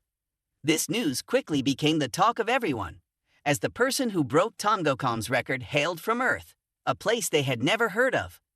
With his current strength, Yuwon swiftly progressed through lower-level challenges to reach the labyrinth challenge of the 9th floor, smashing the maze walls, a further achievement noted for Yuwon. He wondered if he should go meet that person now. Yuwon approached the forge, excitedly addressing Vulcaro. "It's been a month, hasn't it, sir?" Vulcaro was quite surprised by Yuwon's presence. Yuwon told him he came to retrieve what he had left with him. Vulcaro responded, annoyed by Yuwon's addressing him as sir and telling Yuwon he didn't seem to know Shane. He then instructed Yuwon to wait while he finished his work. As Vulcaro worked and questioned Yuwon, it seemed that Yuwon's 9th floor test had taken up all 10 days. Yuwon shrugged, not knowing why it took so long. Vulcaro, increasingly frustrated, once again demanded Yuwon to tell him what happened. Yuwon, feeling threatened by Vulcaro's tone, finally revealed that the maze didn't just have one exit. He had to take some time to create new paths. Vulcaro sighed again, realizing Yuwon created new paths instead of exits. He considered Yuwon's actions crazy but rewarding. Vulcaro then asked why Yuwon didn't do things the normal way. He was getting curious about what Yuwon would do in the next test. Yuwon laughed and promised to come back and tell him next time. Vulcaro, having completed what Yuwon entrusted him with, held up the newly crafted weapon and asked if it was what Yuwon needed for the next test. He touched the sword, explaining that he had never created a weapon like this before. Instead of having high mana conductivity, its mana conductivity was the worst, but its mana resistance was strong, so he made it mainly from armor-making materials. In Vulcaro's opinion, this sword was a terrible failure due to its extremely low mana conductivity. However, Following Yuwon's request, it was quite successful. Yuan looked at the sword from Vulcaro's hand and activated his inherited sword skill, but he failed. The system notified him that an unknown force was blocking the mana flow. Yuan nodded approvingly, saying it was even better than he expected. He stored the sword in his inventory and told Vulcaro that he liked it. Then, to Vulcaro's surprise, Yuan suddenly grabbed his hand and gave him 10,000 points as a token of appreciation for the transaction. Vulcaro was astonished to receive such a large sum from Yuan, making him unable to believe it. Yuan quickly told him to keep it, and that he might get into trouble if he got used to temple items. After leaving the forge, Yuan went straight to the transfer gate. The system window popped up again, continuing to send notifications to him. The record of passing the test of the 9th floor was confirmed. He had paid 10 points to use the transfer gate. Finally, Yuan was able to reach the 2-digit floor. He spoke to the transfer gate. "Take me to the martial world." In a moment, Yuan arrived at the martial world, which was the starting point of the 10th floor. Vothan in the northern direction, a giant continent surrounded by the sea. The martial world was an ecosystem where the strong dominated, unlike other floors. The test of the 10th floor began as soon as he set foot here. Yuan stepped onto the new land, and the system immediately sent a notification. Now, the test of the 10th floor will begin. Please choose to join a martial sect. Pass the test of the chosen sect. Around Yuan, everywhere he looked, there were members of different martial sects, constantly recruiting new players. Yuan silently observed the situation. In his memory, this test required passing the examination of the sect by learning their martial arts. Due to the difference from previous tests, many players stopped here, unable to pass. As Yuan moved forward, a man approached him, asking if he was new to the martial world. He looked at Yuan's attire and assumed that his level was decent. Then he asked if Yuan used a sword, and he kept talking about his own sect, suggesting Yuan join him. Yuan remained silent, not responding to him. He continued to silently observe and contemplate the thoughts of the various major sects. Perhaps they were not interested in this place, and even if they were, they wouldn't actively seek out someone like him. Yuan ignored what the man was saying. He didn't mince words and directly declined. He had already decided to choose another sect. The man, rejected by Yuan, was extremely resentful. He glared at Yuan and asked, "Do you look down on me and my sect?" Yuan didn't mean that, but as the man spoke, he couldn't deny Yuan's arrogance. This officially angered the man. He immediately drew his sword and loudly said to Yuan, "You look like a straw man, just here by luck. Don't think you can say whatever you want." He taunted Yuan, saying he didn't understand how great their sword sect was. Yuan sighed, adding more trouble to himself. Then, he calmly asked the man again and warned him about the rules of the martial world.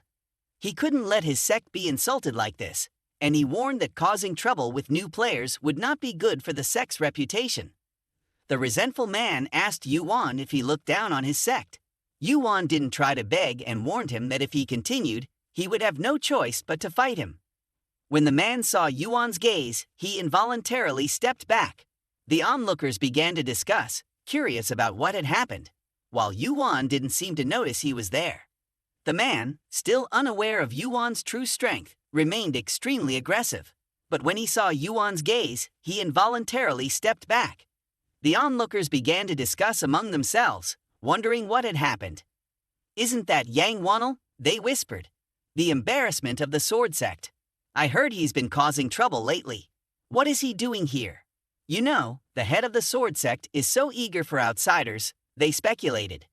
He must have been sent to recruit, but no one understands why he bowed down. And Yuan seems unfazed, they remarked. Wonel has been humiliated and laughed at by many. He must be extremely frustrated, they observed. He's become very agitated. He vowed that if he meets Yuan again, he'll show him what respect is, they concluded. Yuan dashed into the forest. It had been the 10th day since he arrived on the 10th floor. Running and speaking to himself, he exclaimed, "It's too far. It's been over 4,000 kilometers. This is the problem with the martial world. There's no efficient method of transportation, so you have to run everywhere." After 10 days of running east and west, Yuan finally approached Thean. As night fell, he wandered alone in the forest, and he sensed someone in the vicinity. There was a group of about 20 people, not just a large group, but also skilled. A stranger's voice rang out, asking who Yuan was, noting that he didn't look lost and wondering how he found this place. Yuan quickly explained to them, "Please don't be alarmed. I'm not an enemy. I have a question. Is this Thean in the west, the base of Thean? Correct, someone affirmed. Immediately, Yuan was surrounded by the group. He silently observed them, undecided on his next move. He found himself in a situation similar to a pack of wild dogs, but these people couldn't be compared to wild dogs. The difference in class between them and wild dogs was too great. Thean, a sect always at odds with the Martial Alliance, was a sect that couldn't leave Thean, but it was worthy of its reputation as the #1 sect. Kwang Amuk, a pure-blood member of Thean, could see the energy radiating from Yuan, unlike that of ordinary people. He asked Yuan which floor he was from, and if he wanted to join. Yuan immediately stated his name. As soon as Hamuk heard the name Kim Yuan, his expression froze for a few seconds. The examination for Yuan by Thean quickly began. Before the examination, Hamuk had a few words for Yuan. "If you've come here, then you surely know why players avoid our examination," he said. Yuan promptly responded, "Isn't it because the pass rate is very low?" Hamuk immediately refuted Yuan's answer. "It's not because the pass rate is low, but because they lack the ability to pass." He emphasized each word. "Not a single player has passed our examination. That's why there's an unwritten rule that examinations aren't to be conducted." Yuan followed behind Hamuk, thinking to himself that accepting players from higher floors was the only way to join this sect. Therefore, no matter how strong they were, their physical stamina would gradually weaken. Hamuk led Yuan to the examination site and politely invited him to enter. Yuan stepped inside, and on the window, a message appeared. "You are attempting to resist the effective boundary. Your resistance to the effective boundary has failed. If you leave the designated path, you will fall into an abnormal state of hallucination." Yuan scanned all the paths ahead of him. His task was to find the correct path to follow. Hamuk warned Yuan to be careful, reminding him that one wrong step could lead to getting lost, and if Thean didn't intervene directly, there would be no way to find him. Hamuk wanted to say more to Yuan, but when he turned to look at him, Yuan had disappeared. There was no trace of Yuan flying in the air. Yuan used his skill of tracking vision to find his way. He had already passed more than 10 trails, but hadn't found the endpoint yet. Yuan's face became contemplative. In front of him were 2 paths, and he quickly activated his tracking vision to check them. However, both paths appeared to be real. Yuan thought to himself that since both paths were real, he wouldn't fall into the boundary. But now, he was taking an examination, and out of the 2 paths, only one was real. Just then, he heard the sound of rustling wind on the left. So, he decided to enter the path on the left. As he delved deeper, the scenery around him changed. Suddenly, in front of him, appeared a loom under the oil lamp. Yuan dared to step inside and saw an old man with a white beard and silver hair sitting in front of the lamp. Yuan immediately recognized him as Sin Can from the martial history, a high-ranking elder whose lifespan might even exceed that of normal people. As Sin Can slowly spoke, the system window popped up, congratulating Yuan for passing the first test of Thean. Yuan silently observed his surroundings as a gust of wind blew into the room, even though there were no open doors. Yuan thought that this place might be located differently from what he had seen. In reality, the small room he was standing in wasn't small at all. Sin Can still had his back turned to Yuan as he asked, "Do you know when this became your test?" Yuan promptly answered the question, stating that he knew from the beginning that no test required following others. Before entering the boundary, he knew Sin Can would be monitoring him. Sin Can was even more intrigued by Yuan's response. He continued to talk to Yuan, acknowledging that he was a self-reliant individual who found his own path. The atmosphere around Yuan became intense, and Sin Can informed him that he had passed. Afterward, Yuan was pushed out, although Sin Can had announced his success. However, the boundary window of the system did not appear, and Sincan had just informed him that it was also a test. Yuan wondered if Sincan was now satisfied with him. Yuan sighed again, realizing that meeting Sincan's expectations would be tiring. Later, he entered Thean, blending in with the crowd bustling on the streets. Hamuk's voice echoed in his ears. He truly didn't know why Yuan could appear here. Yuan turned back to look at him.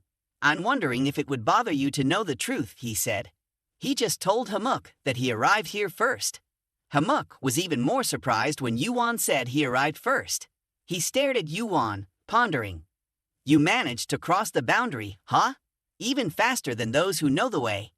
Yuan deliberately said to him, "How I got here isn't important. I'm tired of wandering around. This is the renowned Thean Maly, so shouldn't you guys provide accommodation for those undergoing examinations?" Underlings stand at the back. Hamuk began to feel that Yuan was extremely strange. He had been here for 5 years and had only traversed the known paths. Hamuk's mood became extremely unsettled. He wanted to know what Yuan really was. Yuan entered his lodging and immersed himself in water, deep in thought. He pondered that if the tests were a bit easier, more players would be inclined to participate, offering them more opportunities to interact with different realms. Suddenly, his Trumchamhoi egg appeared and seemed unusually relaxed and comfortable. Yuan couldn't understand why, considering that ever since he entered the Thean territory, this egg had never stayed calm for even a minute. About a month ago, a few days after he tested his skills in the first level arena, the Trumchamhoi egg had just entered the second level, and it had become much more active since then. Yuan held the egg in his hand, puzzled. Since stepping into the Thean territory, this egg had shown signs of being related to the Ngoi Gioichithen, the entity that devoured Orochi. He felt an odd certainty that this egg might be related to one of those beings. Yuan remembered the moment the egg revealed its intention to devour Orochi, with numerous eyes and sharp fangs sprouting everywhere. He couldn't help but wonder how it would look when it hatched. Yuan shook the egg again, but it remained unresponsive. He wished he had someone to discuss this with. He was unsure whether he should keep the egg or get rid of it. The Trumchamhoi egg seemed to sense Yuan's thoughts and reacted. It shook its head, surprising Yuan. Frustrated, Yuan told the egg that it only reacted when he showed an intention to kill. He wondered if it had been pretending to be indifferent all along. Determined, he drew his sword, ready to destroy it.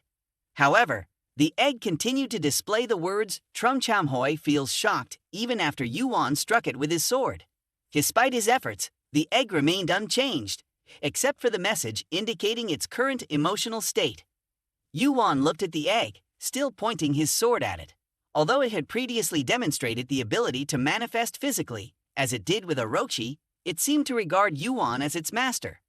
He couldn't understand why it wasn't attacking him anymore.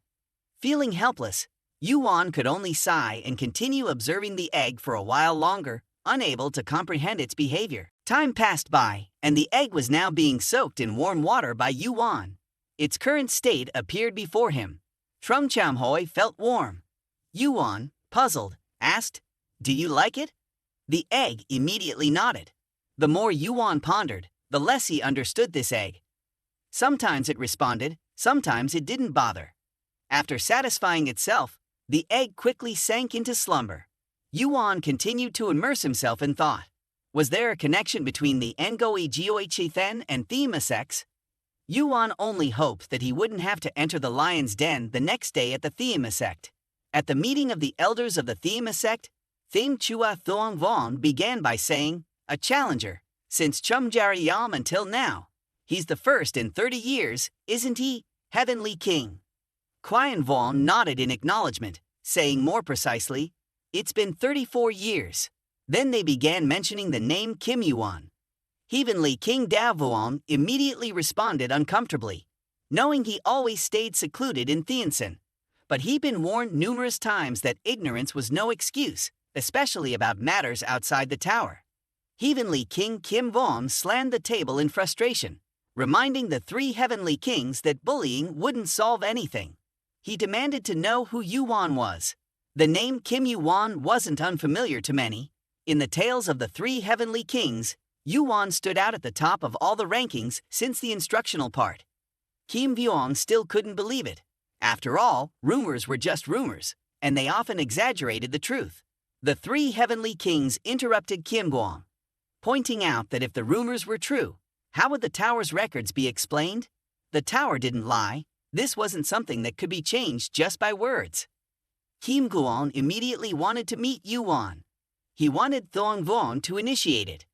Thean Maly waved his hand, and his disciples were immediately assembled inside the hall. The door slowly opened, and Yuan stepped in.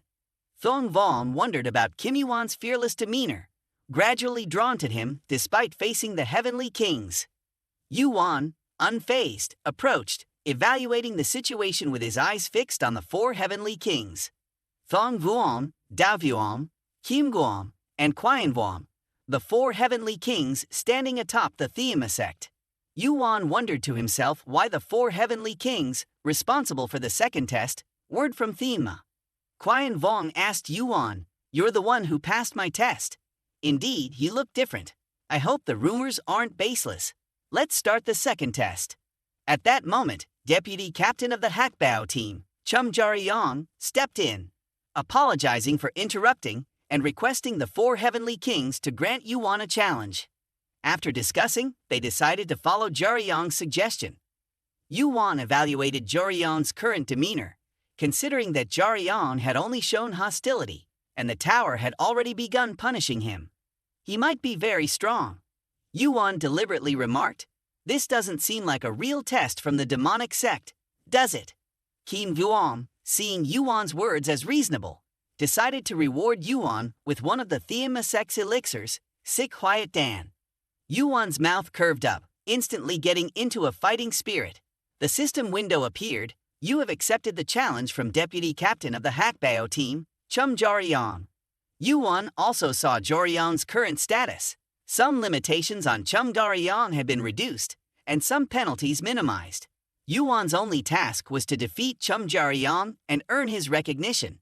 Jiryong's challenge for Yuan began immediately. Since the beginning, Yuan could sense the aura emanating from his body. Despite the punishment being adjusted to around level 30, the difficulty remained too high compared to a battle test on level 10. Yuan wondered how difficult the test truly had to be. He kept his spirits up, quietly analyzing the current situation. Major figures like the Celestial Masters were all here. Surely Thean Maly had ordered them, related to whoever had passed the first test. It was a surprising event for him. Jiryong, annoyed, asked Yuan for his identity. "Your name is Kim Yuan, isn't it? So you've passed Thean Maly's first test," Jiryong said, indifferent. Thean Maly must have seen some potential in Yuan to acknowledge him. Yet, in his eyes, Yuan was still just a nobody. Yuan immediately interrupted him, noticing Jiryong's dissatisfaction. Thean Maly had not yet recognized him. Yuan's arrogant attitude infuriated Jiryong. He rushed at him like lightning, then decisively attacked with his sword. Yuan quickly dodged aside to defend himself. Jiryong, missing his target, became extremely annoyed, glaring at Yuan like a bullet. Yuan remained calm, continuously moving and attacking back. Suddenly, Jiryong turned around, aiming his sword directly at Yuan's face. He was provoked by Yuan's earlier words and actions. "So you haven't been recognized. I pledged my life to Thean Maly, and I'd waited to pass this test. I've risked climbing the tower to become a martial artist who brings glory to the sect. I've mastered martial arts, trained diligently, and challenged the tests fiercely. Yet someone like you, an outsider, dares to speak and act this way." Jiryong's actions and words increasingly lost control. "Who are you to be recognized by him? Why not me?" Yuan's lips curled up. At this moment, Jiryong's actions seemed childish to him. Yuan stopped avoiding. He directly drew his sword to block Jiryong's furious strike. Jiryong didn't retaliate. Yuan's sudden aggression surprised him. Yuan then unexpectedly used a crystal Haktan attack from behind Jiryong. Jiryong couldn't react to Yuan's unexpected attack. He fell to the ground with Yuan's punch. Yuan stood before him, explaining why he hadn't been recognized. The reason was simple: because he was weak. The four great celestial kings witnessed the fight from start to finish, stunned. Laughter and excitement filled the air. "I haven't seen something this interesting in a while. I didn't expect him to be this strong before mastering any martial arts," said Dao Vuong curiously to Qian Vuong. "What if there were no punishments?" Qian Vuong suggested. "Speculating like this serves no purpose," replied Dao Vuong. However, Qian Vuong's expression at this moment was extremely uncomfortable. He ordered to reward Yuan with a Xikhuayatdan. Yuan received the Xikhuayatdan, a red pill like blood, one of Thean's high-level pills, highly valuable. But to Yuan, it was just a pill, and he didn't exert any effort to obtain it. Qian Vuong suddenly asked Yuan if he had learned any martial arts. "I'm not sure which sword technique that is from, but the way you deflect his sword is impressive," Yuan casually explained, admitting to mere imitation. Qian Vuong burst into laughter at Yuan's words, promising not to waste more of his time and informing him of the next test's content. The next test would be managed by Qian Vuong. Qian Vuong was highly intrigued by Yuan. He said to him, "Thean Maly's second test will be against me, Peng Baek-kim." Peng Baek-kim began explaining the test's content. "You just need to withstand 3 of my moves. The test will take place in 3 months. Until then, apart from high-level pills and martial arts, we'll provide you with everything you need: training grounds, clothing, and accommodation." Yuan had heard of Baek-kim's name among the 4 great masters. He was considered the weakest in skill, but his strength after each attack was comparable to the others.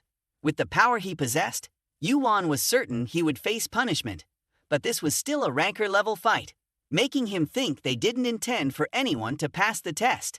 In his mind, Yuan kept repeating Baek-kim's 3 moves, confidently believing he could withstand them. Standing before everyone, Yuan boldly said, "Let's start now." His words hit everyone present like lightning. Thong Vuong kindly reminded him, "Yuan, you're not a team leader. You just defeated Qian Vuong as a ranker. Be polite when you speak. It sounds like you're underestimating Thean Maly." Yuan quickly apologized for his attitude, realizing he had made them think that way. But he assured them he never underestimated Thean Maly. Baek-kim stepped forward. "If you're so eager, then I'll indulge you," he said. Qian Vuong quickly intervened, stating that this test was set by the sect leader and wasn't like the previous one. The only one who could change the test was Thean. Baek-kim reiterated that they would have 3 months to train, and nothing could be changed. Yuan sighed, realizing he had no choice but to shorten the time. Afterward, Yuan left the main hall.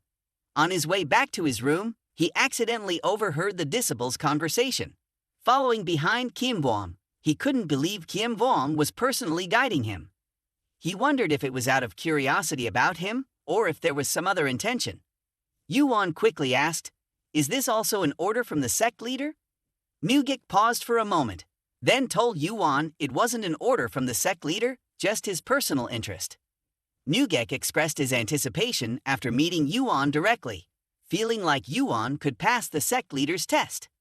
Yuan found Mugek's words somewhat puzzling. Mugek seemed to want Yuan to pass the test, but Yuan felt there was something different compared to what most sects wanted. They want someone to join their sect and help it grow, Yuan thought. He didn't understand why Mugek spoke so seriously. After a while, Mugek led Yuan to a room. His expression changed suddenly as he asked if Yuan needed to prepare. Yuan replied briefly that he would go to the armory and martial arts library later, but for now, he only needed the pharmacy. He emphasized what Mugek had said about providing everything he needed. "You'll regret this," Yuan added, then left. Jinilwan, the manager of Thean Maly's pharmacy, was in a panic.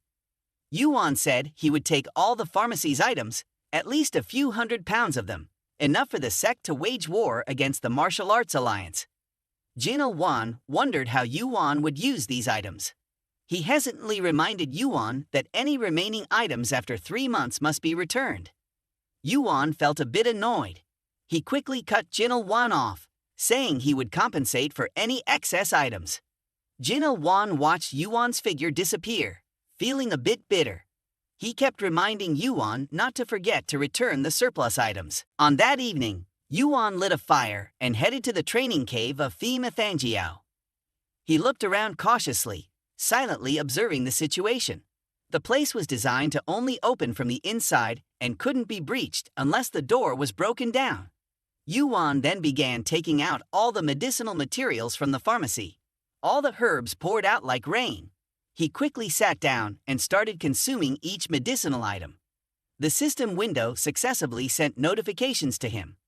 You have ingested poison root, increasing your toxicity resistance for 21 hours. You have consumed poison flower, gaining resistance to 98 types of poison for 46 hours. Yuan tried to eat in fear. He had never been so full to the point of bloating, but these items were incredibly disgusting. He would rather be stabbed in battle than eat these. Yuan's stomach began to churn and rumble. He unconsciously hugged his stomach. It seemed like some herbs were mixed together to form poison, but he had avoided combinations that could be lethal, and he was confident he could endure the stomach cramps. Then, Yuan took out Orochi's 8th heart. His mouth curved up. I was wondering where I could find enough herbs to neutralize Orochi's strong poison, but I unexpectedly found them here. When he wanted to eat it, the Trungcham unexpectedly appeared, sending a notification to Yuan. Irritated, Yuan threatened it, causing the egg to shrink in fear and quickly retreat back to sleep. Finally, Yuan absorbed Orochi's 8th heart. The poison spread throughout his body, but his toxicity resistance resisted the poisoning effect. His toxicity resistance increased by 10. Yuan couldn't stop himself from adding another point to his mysterious strength. The poison ran through his body, causing him immense pain. He rolled on the ground, needing more herbs. He quickly chewed and swallowed them. The system window continued to send notifications. Your mysterious strength has increased by 1. Yuan writhed on the ground, feeling strange about the abnormal increase in his mysterious strength. Immediately, he thought of something else and quickly accessed the master-level mana system. One of the rights of the master-level administrator was the control of mana. His mana had reached level S with a proficiency of 3.05%. As he was wondering what mana control meant, it seemed like mana was actively following him. Yuan continued to pick up the herbs from the ground, believing he could absorb every last drop of mana from Orochi's heart. The events unfolding were completely beyond Yuan's calculations. He couldn't believe things had escalated to this point. The system kept sending notifications. Your mysterious strength has increased by 1. Yuan gritted his teeth, trying to endure the pain. This would probably take a considerable amount of time. A month later, Hamuk and Jaryong stood at the entrance of Yuan's cave, unable to shake off their curiosity. It had been a month, yet Yuan hadn't done anything. Jaryong believed Yuan would come out at least once to obtain some secret technique, but it seemed he intended to stay in there for the full 3 months. The longer they thought about it, the stranger it seemed. Anyone climbing to the 10th floor wouldn't miss the chance to learn a martial art technique from the martial world. Yuan should know that, but what he was doing was beyond their understanding. Hamuk involuntarily thought of Mugek to relax his muscles. He had been training diligently, and Thean trembled every day. He was eager to know how Yuan would deal with Mugek's 3 techniques. Over the past month, Yuan had been silent. Hamuk even thought Yuan might be dead. When Jaryong was curious about what Yuan would do with the medicinal materials, the cave door slowly opened, and Yuan stepped out, asking if they had come to pick him up. Hamuk and Jaryong looked at Yuan, stunned, then invited him to a sumptuous meal. Yuan didn't stop eating all the dishes on the table. The two of them couldn't help but wonder, asking Yuan if he had been fasting for a month or something. Yuan, holding a chicken thigh, explained that he intended to go out at least once, so he didn't want to eat anything awful. Jaryong looked at Yuan in amazement, wondering if he had really just been eating medicinal herbs for a month. But looking at him, there was no sign of injury or poisoning. Hamuk suddenly remembered something. There were rare medicinal herbs that provided excellent effects, but were difficult to absorb due to their strong toxicity. Most people wouldn't go to great lengths to absorb such herbs, but if someone were given them for free, it would make sense. After filling his stomach, Yuan quickly stood up, thanked them for the meal, and wanted to leave. Hamuk asked him where he was going. However, this time, Yuan didn't intend to return to the cave. He was heading to the martial arts library. As he stepped into the library, he could sense the strict guard here, with the guard's level almost equal to a ranker's. After a while, a scholar approached Yuan, asking if he was Kim Yuan. The scholar had been informed that Yuan would come, and he was supposed to be Yuan's guide. He led Yuan into a room where he could read any book. He instructed Yuan not to touch the books behind the wooden door, but he could freely use this place. Yuan casually picked up a book to read. There were indeed many low-level martial arts techniques available for outsiders to read. He was determined to master them within a month to deal with the Thean Maly's leader, who was one of the top martial artists in the martial world.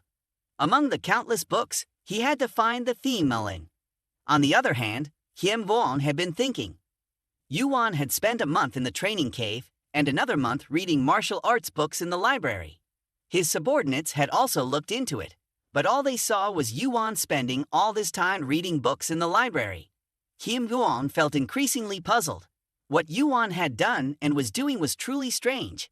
Last time, when he came to collect medicinal herbs, it was the same. A curious and interested smile appeared on YuWon's face. Even he couldn't guess what Yuan's next move would be, but it only heightened his anticipation of Yuan's actions. At that moment, as Yuan left the book room, the scholar hastily remarked how Yuan was leaving so soon, as he always stayed late.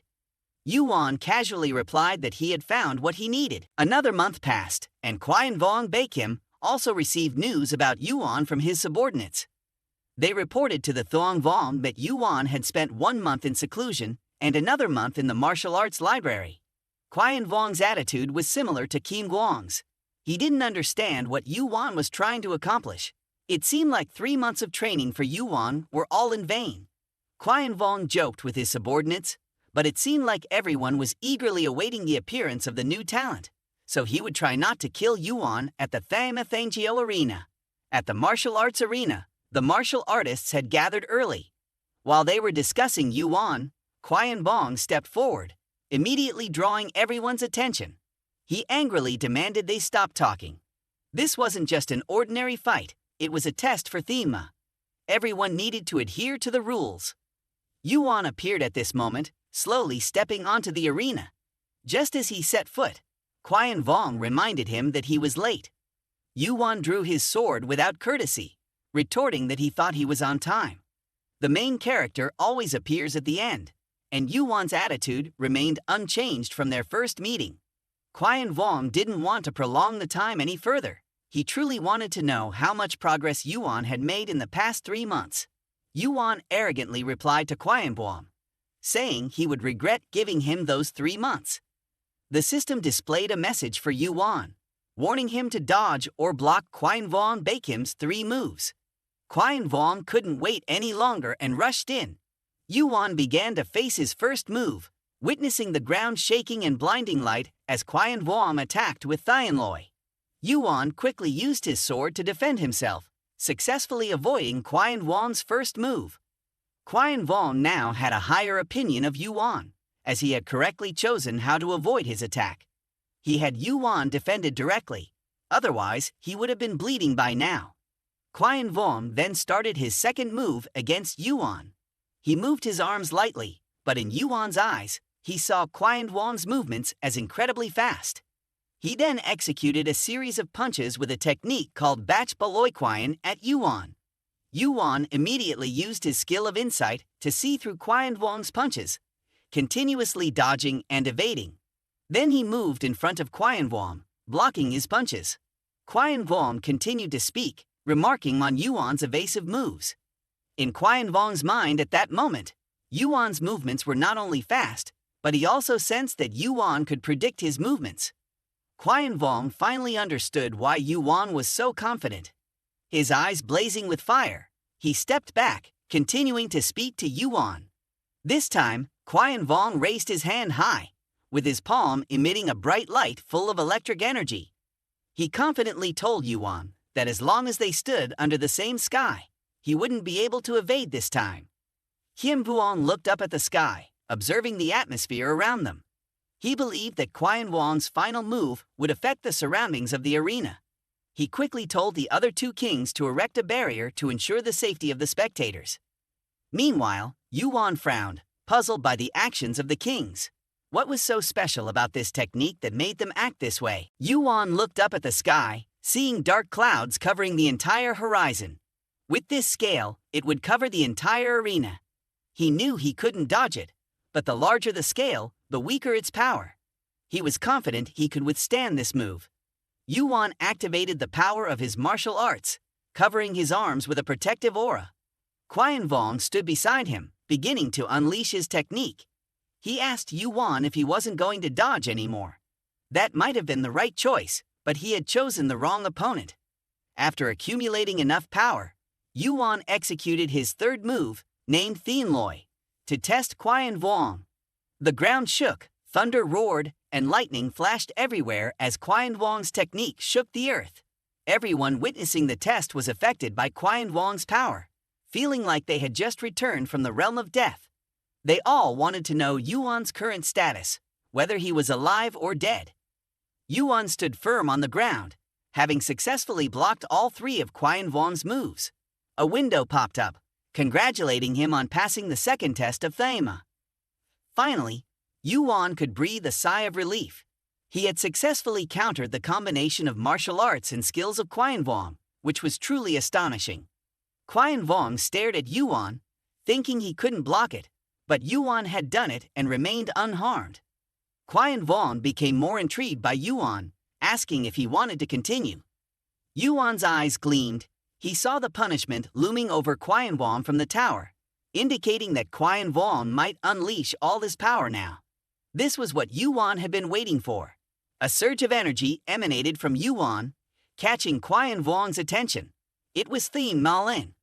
Yuan ground his teeth, asking how Yuan acquired Thean Maly. Yuan explained that what he had wasn't fully Thean Maly yet. It was an incomplete shield, nothing more, nothing less. Yuan, observing the energy emanating from Yuan, understood that the basic principle of Thean Maly was its form and expression of mana. Even in its basic form, it was still considered Thean Maly. Below the arena, Yuan pointed his sword at Yuan, arrogantly asking if he wasn't planning to attack, so he would strike first. Yuan rushed forward with a strike, but Yuan immediately used his hands to block. Yuan retaliated with a series of kicks, but with Yuan's current strength and Thean Maly, he successfully blocked 47 strikes from Yuan. Yuan was infuriated. Despite Thean Maly enveloping Yuan, he still couldn't finish him off. However, Thean Maly was not yet complete, but it made Yuan extremely frustrated due to its super toughness. Yuan continued to attack Yuan relentlessly, but all were blocked by Thean Maly. However, Yuan still expended a considerable amount of energy. His stamina gradually wore down from Yuan's relentless attacks. Yuan wondered if Yuan was accustomed to Thean Maly or if his Thean Maly was weakening.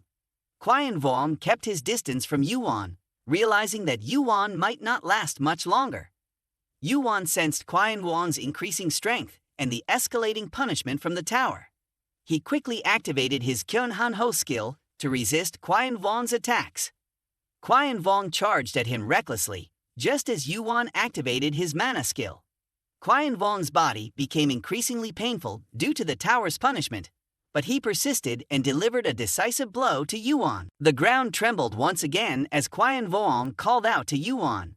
Yuan's face was tense. Yuan teased him, asking what happened to his earlier composure. Yuan exerted all his force into his arm, aiming everything at Yuan. Despite being pushed back by Yuan's attack, Yuan still managed to block 89 of Yuan's strikes. As Yuan prepared to strike again, Yuan swiftly moved his body in another direction, successfully evading Yuan's deadly blow. Yuan glanced at Yuan. The time for Thean Maly had ended. If he were unfortunate enough to be hit, he would surely end here. But currently, Yuan showed no openings for him to attack. The battle between them continued, with Yuan relentlessly unleashing his techniques, while Yuan continuously evaded them. Yuan realized that if things continued like this, he would be at a disadvantage. Suddenly, he came up with a plan. He needed to narrow the gap with Yuan and prevent him from moving for just a second. Yuan used his Kamenho skill, concentrating all its power into his right hand. He quickly changed his movement and dashed towards Yuan. He found an opening and tried to grab Yuan's fist. Even for just a second, Yuan was surprised that Yuan, at such close range, could block his punch. He became more puzzled when his attention was suddenly diverted to Yuan's sword. Yuan took advantage of this brief moment and thrust his sword at Yuan. A stream of blood flowed out from Yuan's body. Yuan's Kanhenho skill had just expired. Yuan touched the wound on his chest, unable to believe that he was bleeding in a match with a player. Yuan began to realize that he might win in a few more moves, but he hadn't expected Yuan to be so outstanding. This wasn't just a match, but an examination. Yuan understood that if Yuan had a little more time, and if his level and stats were slightly higher, the wound on his chest wouldn't have been the end of it. Yuan accepted defeat to Yuan. Yuan immediately dissipated the Thean wave. Everyone couldn't believe that a king could accept defeat to a player. Meanwhile, an old man with silver hair and a shrewd mind was quietly observing the examination. The system window popped up, congratulating Yuan for completing the second test of Thean Maly and receiving the Thean Maly skill. After the examination between Yuan and Yuan ended, all the martial artists rushed to the martial arts library to find Thean Maly. Yuan wondered if it was okay to leave them like that. Yuan quickly explained that Thean Maly was in the low-level martial arts area of the library, so there must be a reason. At first, Thean Maly was no different from ordinary martial arts practice and breathing. Who would be able to discern whether it was Thean Maly or not? Not to mention mastering Thean Maly was another story. Dao Vuong finally understood that finding and learning Thean Maly was also an examination. Then, the three kings advised Yuan not to be too embarrassed about it. Who would have guessed that Yuan could find and learn Thean Maly in just 3 months? Yuan didn't feel embarrassed at all. Instead, he laughed at everyone's astonishment. He affirmed to them that one day, Yuan would become a high-ranking ranker, surpassing even the martial arts masters. Then he laughed heartily, saying to Thuong and Dao Vuong that if they fought against Yuan, it would be like fighting against a martial arts master. This could be a source of pride for their future. Vuong frowned, perhaps already foreseeing that the martial arts master was coming to find Yuan for the final examination. At the same time, Yuan lay on his bed, his eyes fixed on the attribute panel. His inherited power had not yet reached 3 digits. He thought again about the wound he had inflicted on Yuan's chest. If he hadn't admitted defeat, he would have definitely failed. Yuan continued to check the attributes of Thean Maly. His current Thean Maly was at level A, with a mastery of 0.33%. He continued to sink into thought. This was a skill he had found himself, not a skill reward given to rankers. This was also a skill that Yujin had mastered almost perfectly. When he was immersed in his thoughts, there was a knock on the door. Someone outside said to come in. Thema Cho called for him. Yuan was brought before the head of the Thean Maly sect. The atmosphere inside the room was extremely stifling, with black smoke covering every nook and cranny inside. Yuan still hadn't seen the presence of the sect leader. At this moment, his questioning demeanor suddenly elicited a reaction. It appeared he was somewhat annoyed with Yuan. The sect leader sat in the presiding position and began to speak. "So you have arrived," he said. He was also Yujin. Thaima Yuan respectfully nodded to him.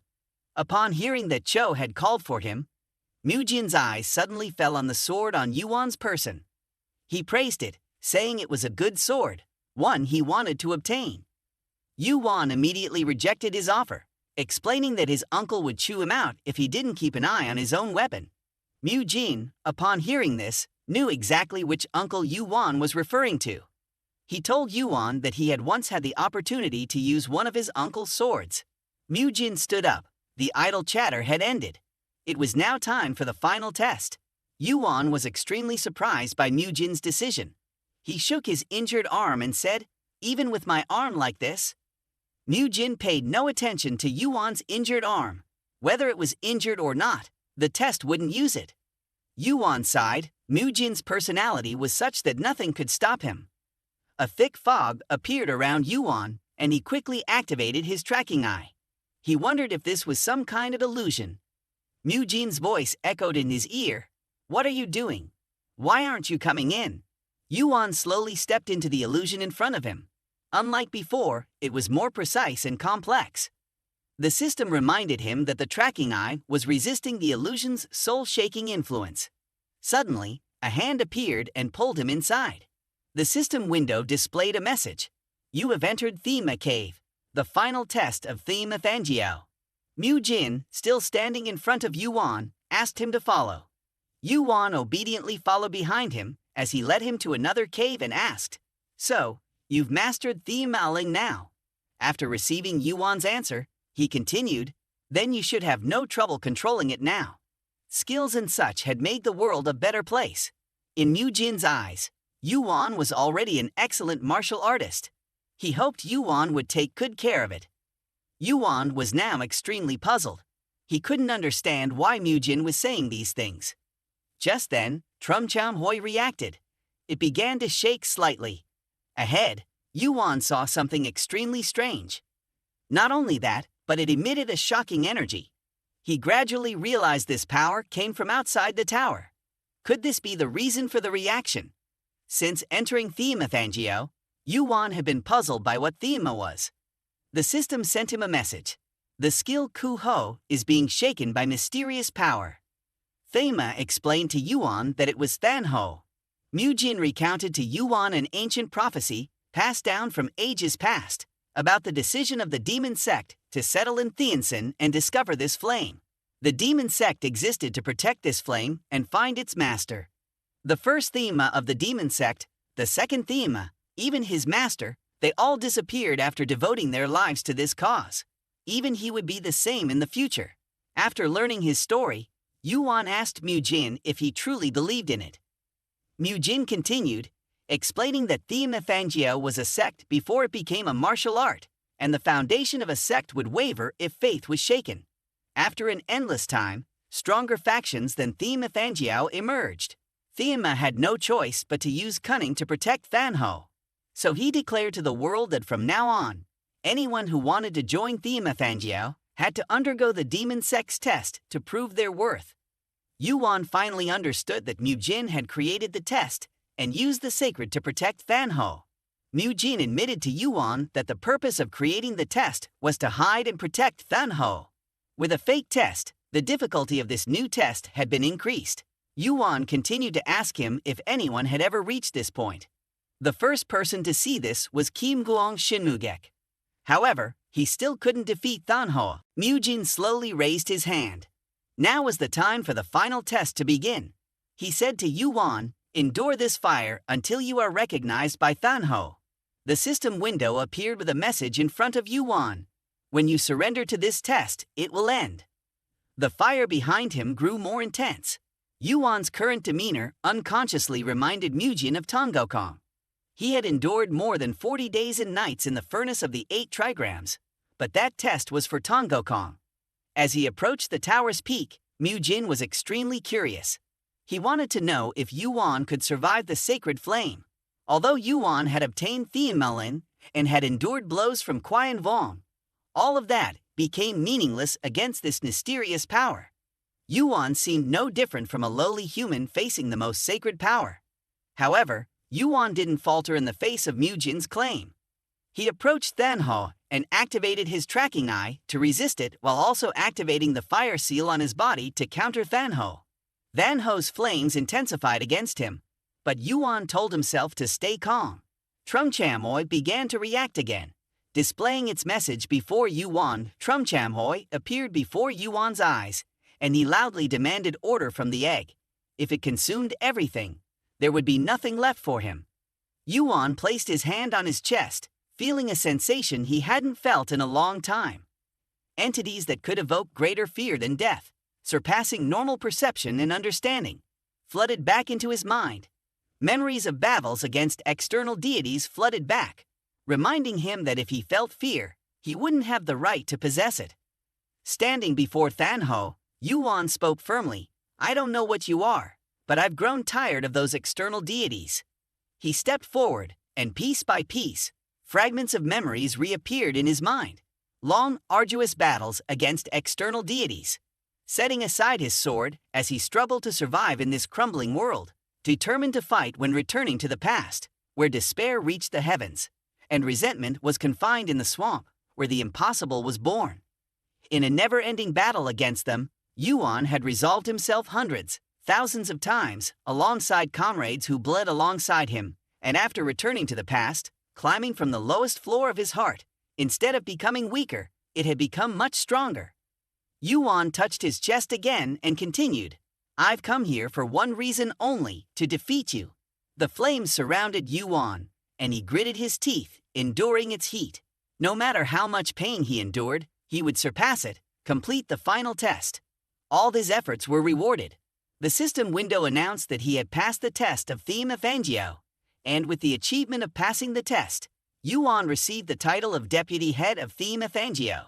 The system's reward notifications began to appear, one by one, for Yuan. He received 100,000 points, an increase in strength by 1, agility by 2, stamina by 1, intellect by 1, and an additional point in mysterious power. Not only that, Yuan also received an advanced skill beyond Ku Ho, gained the skill Fan Ho, and could move to the 11th floor. Mujin stood outside, observing the flames slowly fading away. A thought crossed his mind. Had Yuan given up, or had he died inside? The flames gradually vanished, and Yuan's figure emerged, while Fan Ho returned to its original state. Yuan stepped out slowly, and the expression on Mujin's face immediately stiffened. Yuan had completed the final test, not only achieving the title of Deputy Head of Thean Maly, but also possessing Fan Ho. A few days later, Mujin still couldn't believe that Yuan had obtained Fan Ho. Just as he thought of Yuan, he immediately went to find him. Yuan wasted no time in informing him, You have no reason to stay here anymore, right? I have obtained Fan Ho, and I think you have fulfilled your duties to Thema. Mujin sighed in response to Yuan. Habits aren't easy to change. I feel uncomfortable thinking about leaving. Yuan suddenly remembered something he had told Mujin before. As soon as Mujin heard it, he understood. He told Yuan to go ahead and take it. Yuan now had both Fan Ho and Thean Maly, so he had the right to. Yuan intentionally told him that even if he became a ranker, he wouldn't join Thean Maly. However, Mujin didn't care about that. The title wasn't something to bind Yuan, but a reward for passing the test. Yuan silently thanked his luck that Mujin didn't intend to make him the next Thema. After hearing Mujin's words, Yuan felt relieved. He quickly stood up to leave, telling Mujin that he had to go immediately and that he would return when the great martial arts battle began. After Yuan left, Mujin sighed again. Everything the previous Thema left behind had been completed. Now, he wondered what he should do next. He suddenly remembered something else. The thing that Thean Maly had longed for, even before Fan Ho appeared. It seemed he had to return to the martial world. At the same time, Yuan had climbed to the 11th floor of Taklan. The player Halaman was clasping his hands in prayer before the board. The system message board indicated that the designated team member had appeared before him for the challenge of the 11th floor. It was announced that a total of 416 players were participating. Halaman, Team A, however, all the names in the list were unfamiliar to him. Even some notorious players were there, or at least he had heard of them. Halaman sighed in frustration, not understanding how his luck could be so bad. He had failed 3 times already, and this was the worst. Halaman couldn't accept this harsh reality. He checked the team member list of Team A again, and suddenly, the name Kim Yuan caught his eye. Immediately, he thought of the young man, Kim Yuan, from the rumors he had heard. Yuan was extraordinary, but with only his own strength, he wouldn't be able to bear the burden of Team B. Halaman felt sorry for Yuan being placed in this team. At the same time, Yuan received his team assignment notification. He stared at the announcement board. All the names he had heard of, the major guilds and pure-blooded players, all the talented players were assigned to Team B, and the administrators pushed him to Team A. The judge of the 11th floor challenge was Hypnos, a ranker of Olympus. Was Hypnos seeking revenge on Yuan by pushing him to the burden of Team A, or were they trying to take advantage of this to kill him? Yuan felt increasingly frustrated as he thought about it. It truly was a disastrous start. After a while, Yuan approached the reception desk and asked if there were any empty rooms available. The receptionist replied indifferently, saying there was only one room left on the top floor, priced at 100 points. At this point, Yuan didn't care much about points. He opened his inventory and asked the receptionist if they exchanged paper money. The receptionist's attitude immediately changed, eagerly asking what type of paper money Yuan had. Yuan tossed a stack of Asgard coins and told him to deduct the consignment fee and exchange the rest for points. The receptionist, seeing the aura emanating from Yuan, quickly complied with his request. After exchanging all the money, Yuan received 366,320 points, bringing his total to 931,420. Then, a message appeared on Yuan's system, asking if he wanted to call a handiwork assistant. Yuan immediately pressed the call button, and a handiwork assistant appeared next to him. He told it that he wanted to use the shop. The handiwork assistant grinned and asked Yuan what he needed, claiming they had everything except what they didn't. Yuan began to feel suspicious of the overly friendly handiwork assistant. It seemed to have sensed the scent of money coming from him. The shop immediately appeared before Yuan's eyes. He looked at the items in the shop and continued to ponder. He needed materials to complete the task, such as the holy black crystal adamantium. Yuan had to find it. The item he was looking for immediately appeared before him. He asked the handiwork assistant how much it cost. The handiwork assistant continued to chatter, questioning why he was buying unfinished materials when there were better items available. Yuan explained that finished items were expensive, so buying raw materials and crafting them himself was cheaper. The handiwork assistant nodded in understanding. Its attitude suddenly became dangerous as it continued to speak. It mentioned the exceptional value of adamantium, a material that never breaks, conducts mana, and even enhances mana. Yuan was amazed by the information the handiwork assistant provided. He didn't think it would know so much. Moreover, it was entirely accurate. The handiwork assistant then unexpectedly changed the subject, asking about the relationship between Yuan and Hephaestus Bulcaro. Yuan raised an eyebrow, suspiciously asking why that mattered. The handiwork assistant immediately explained that it was relevant because if Yuan had this item, he could create many top-notch items as he pleased. Ordinary people would struggle to find a blacksmith, and even if they did, they would have to pay a huge price. But Yuan wasn't like that. Therefore, the value of adamantium sold to him would be much higher. The handiwork assistant began to calculate the price for 1.5 kilograms of adamantium for Yuan, totaling 1,500,000 points. Yuan sighed softly, admitting he didn't have that much money. The handiwork assistant quickly proposed a loan with an interest rate of 11.5% for Yuan. Yuan sighed again, reluctantly agreeing to borrow the money.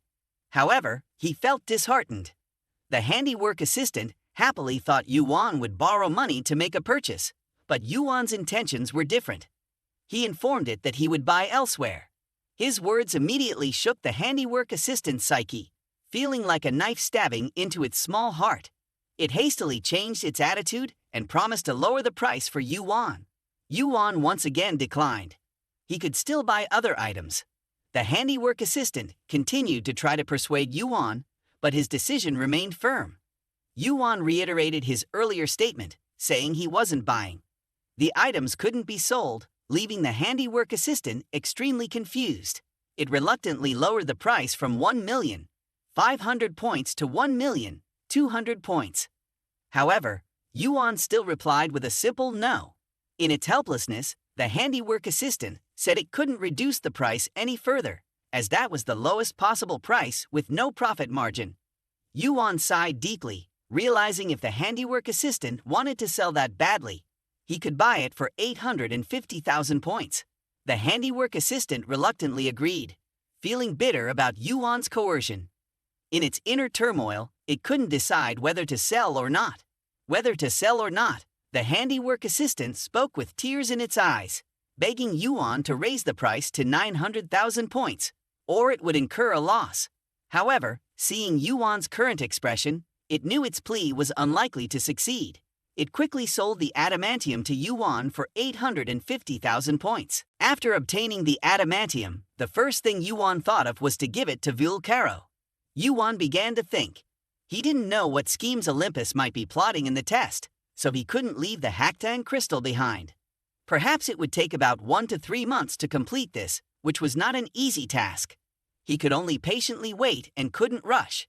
He would have to meet Vulcaro right after completing the test. On the other hand, there was still 1 more week before the test began, so there was still plenty of time.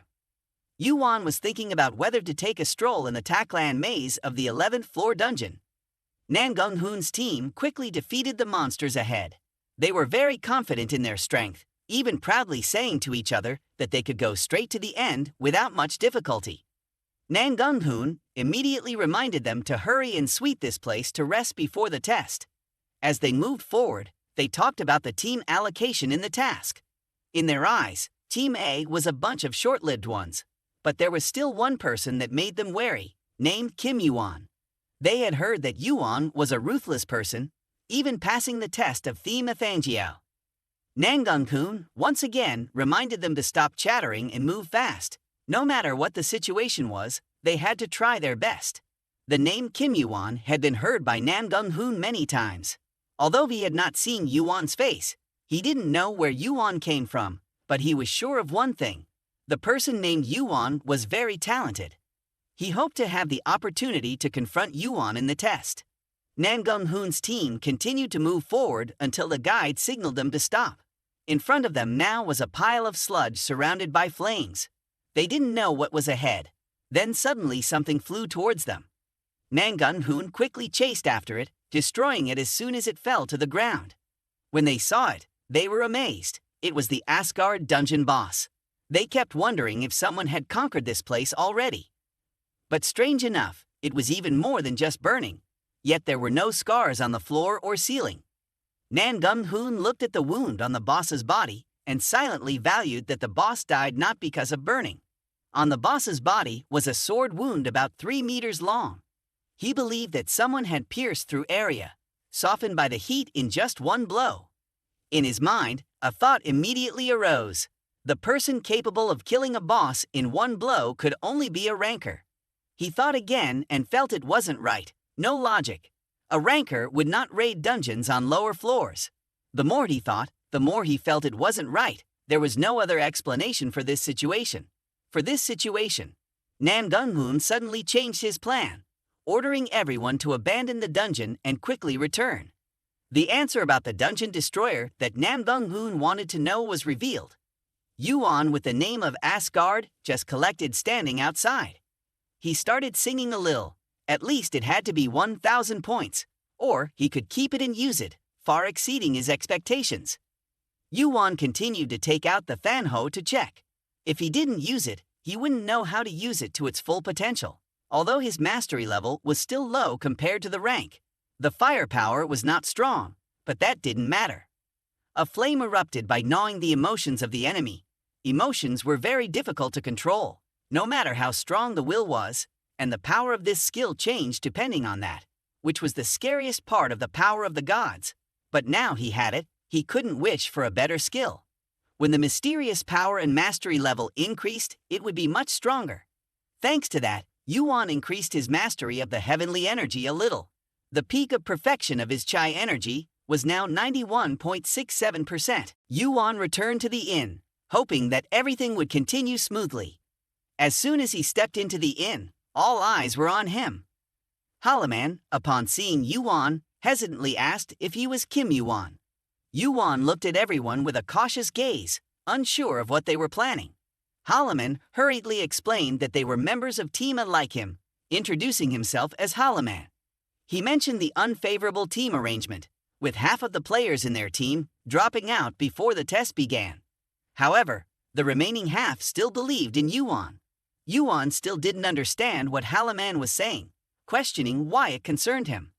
Halaman became even more rushed, continuing to speak, mentioning that Team B consisted of talented individuals, but they stood no chance against Yuan. Others behind him chimed in, saying they hadn't given up because they believed in Yuan.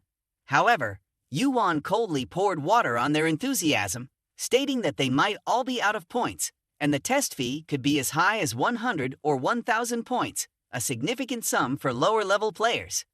Quitting would be embarrassing, so they wanted to latch onto someone reliable. Halaman, provoked by Yuan's words, loudly accused him of being rude, stating they only wanted to discuss how to pass the test together. Yuan once again spoke words that made others resentful, advising them to value their lives and abandon the challenge. After coldly dismissing them, Yuan watched as everyone stood there silently, shocked by his words. They had come to find Yuan only to be humiliated by him. Slowly, they began to consider giving up, but only Halaman remained with an unyielding expression, gritting his teeth and cursing the name Kim Yuan under his breath.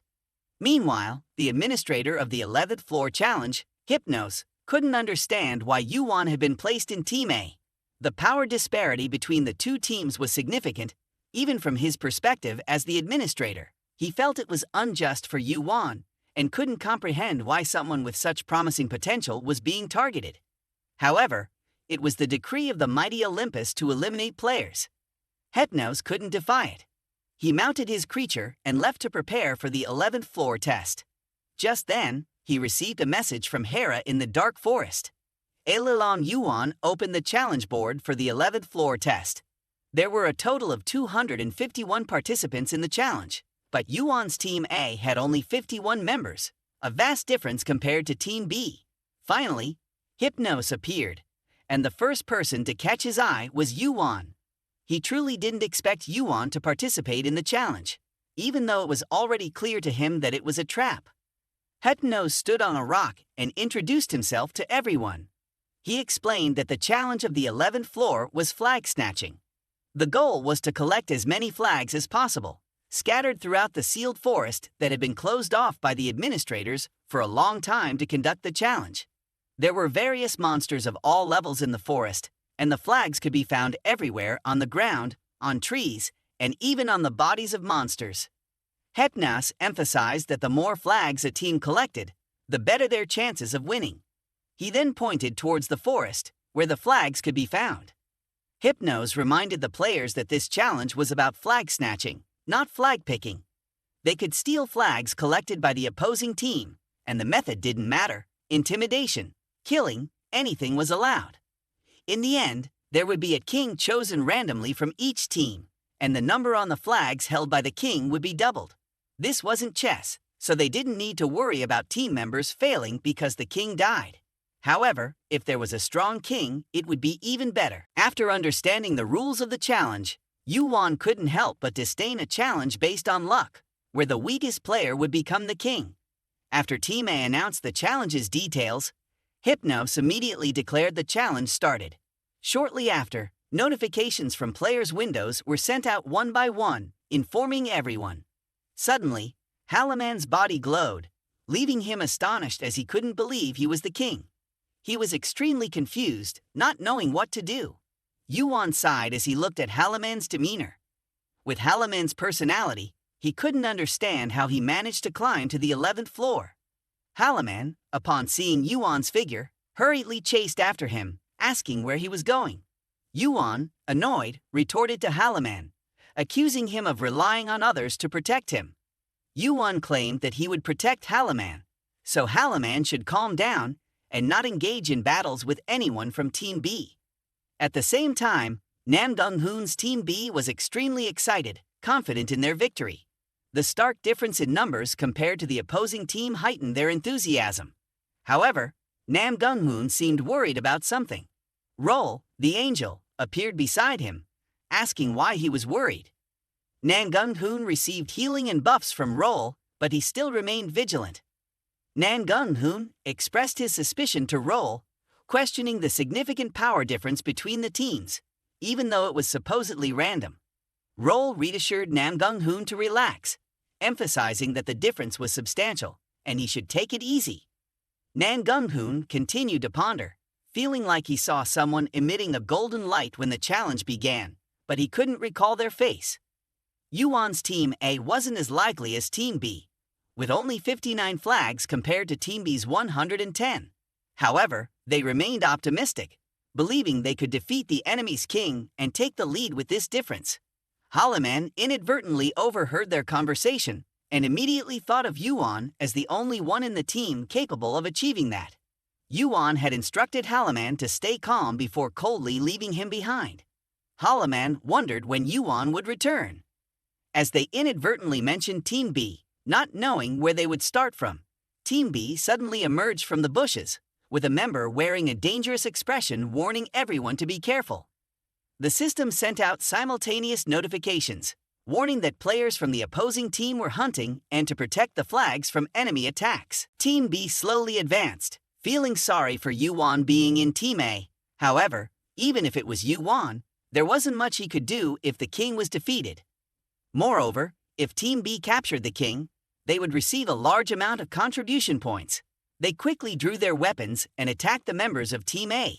Just one attack from Team B knocked down a member of Team A. Halaman couldn't help but collapse to the ground, trembling in fear, unable to get up, waiting for death. The strength of Team B's members instilled fear in everyone, making them want to give up to protect their lives. But it was too late. One by one, they fell to the swords of Team B. As the members of Team B approached, Halaman prepared to wield his sword to end the king's life. Just as he was about to strike, a stream of blood splattered onto Halaman's face. Yuan had timely appeared, swiftly cutting down the opponent into two. Annoyed, Yuan asked Halaman why he didn't stay put and listen to him. Halaman cried tears of joy as Yuan had finally appeared, ensuring his survival. The members of Team B, upon seeing Yuan, quickly changed their attitude, losing their previous confidence and ordering a retreat. However, Yuan wasn't going to let them off easily. He swiftly moved, effortlessly striking down each one, catching them off guard.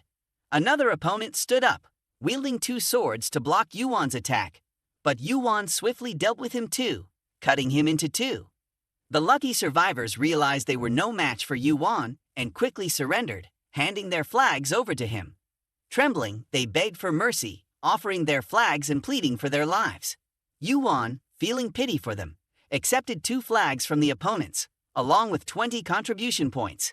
Yuan glanced at the remaining people, asking if they would also surrender or continue. The members of Team B, pale-faced, reluctantly handed their flags to Yuan to protect their lives. The system window popped up, notifying that Yuan received 2 flags and 20 contribution points from the opponents. Harima looked at Yuan's current demeanor with awe, silently thanking him for being his ally. Yuan suddenly spoke to Halaman, acknowledging that half of the battle had passed.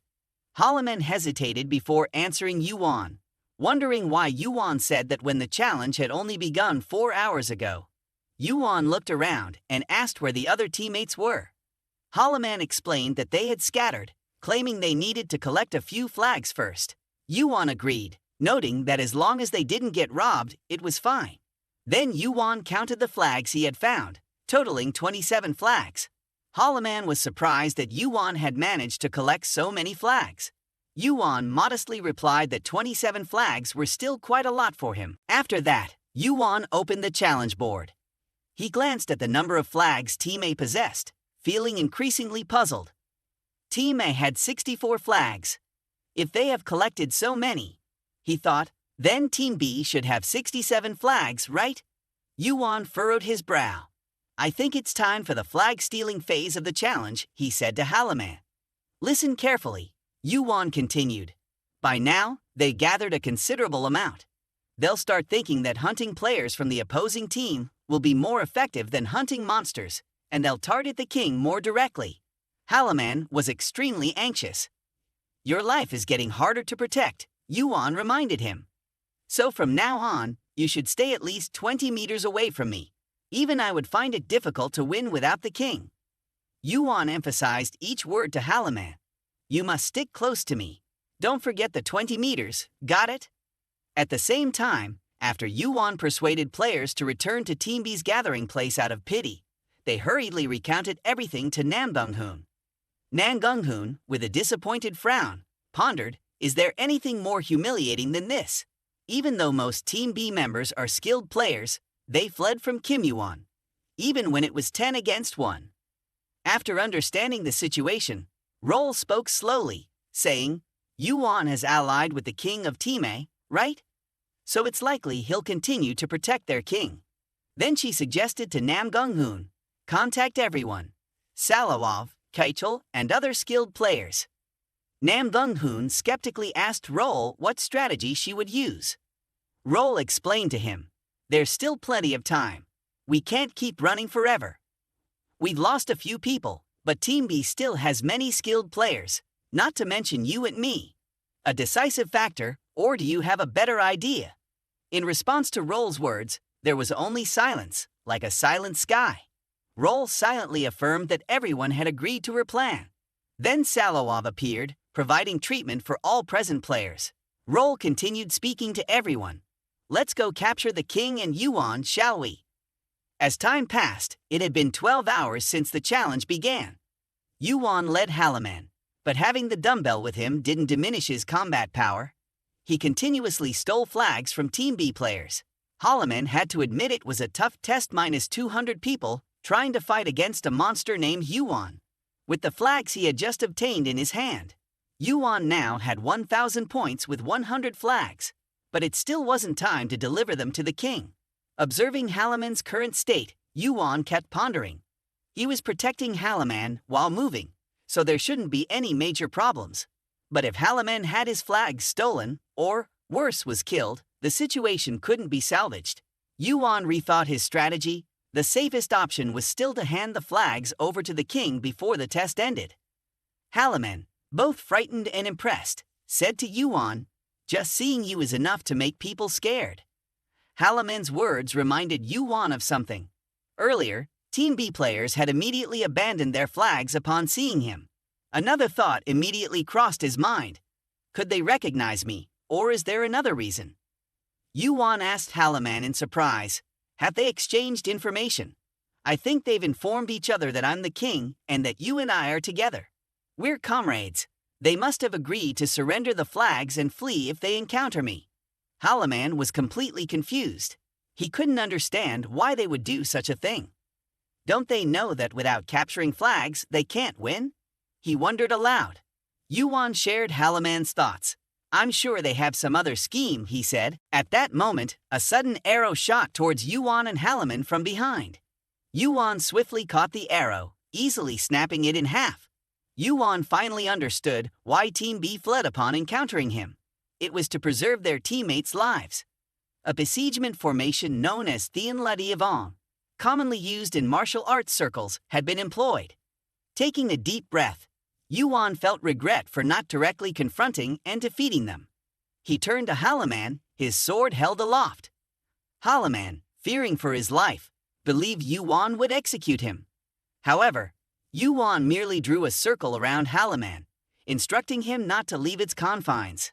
No matter what happens, don't step out of this circle.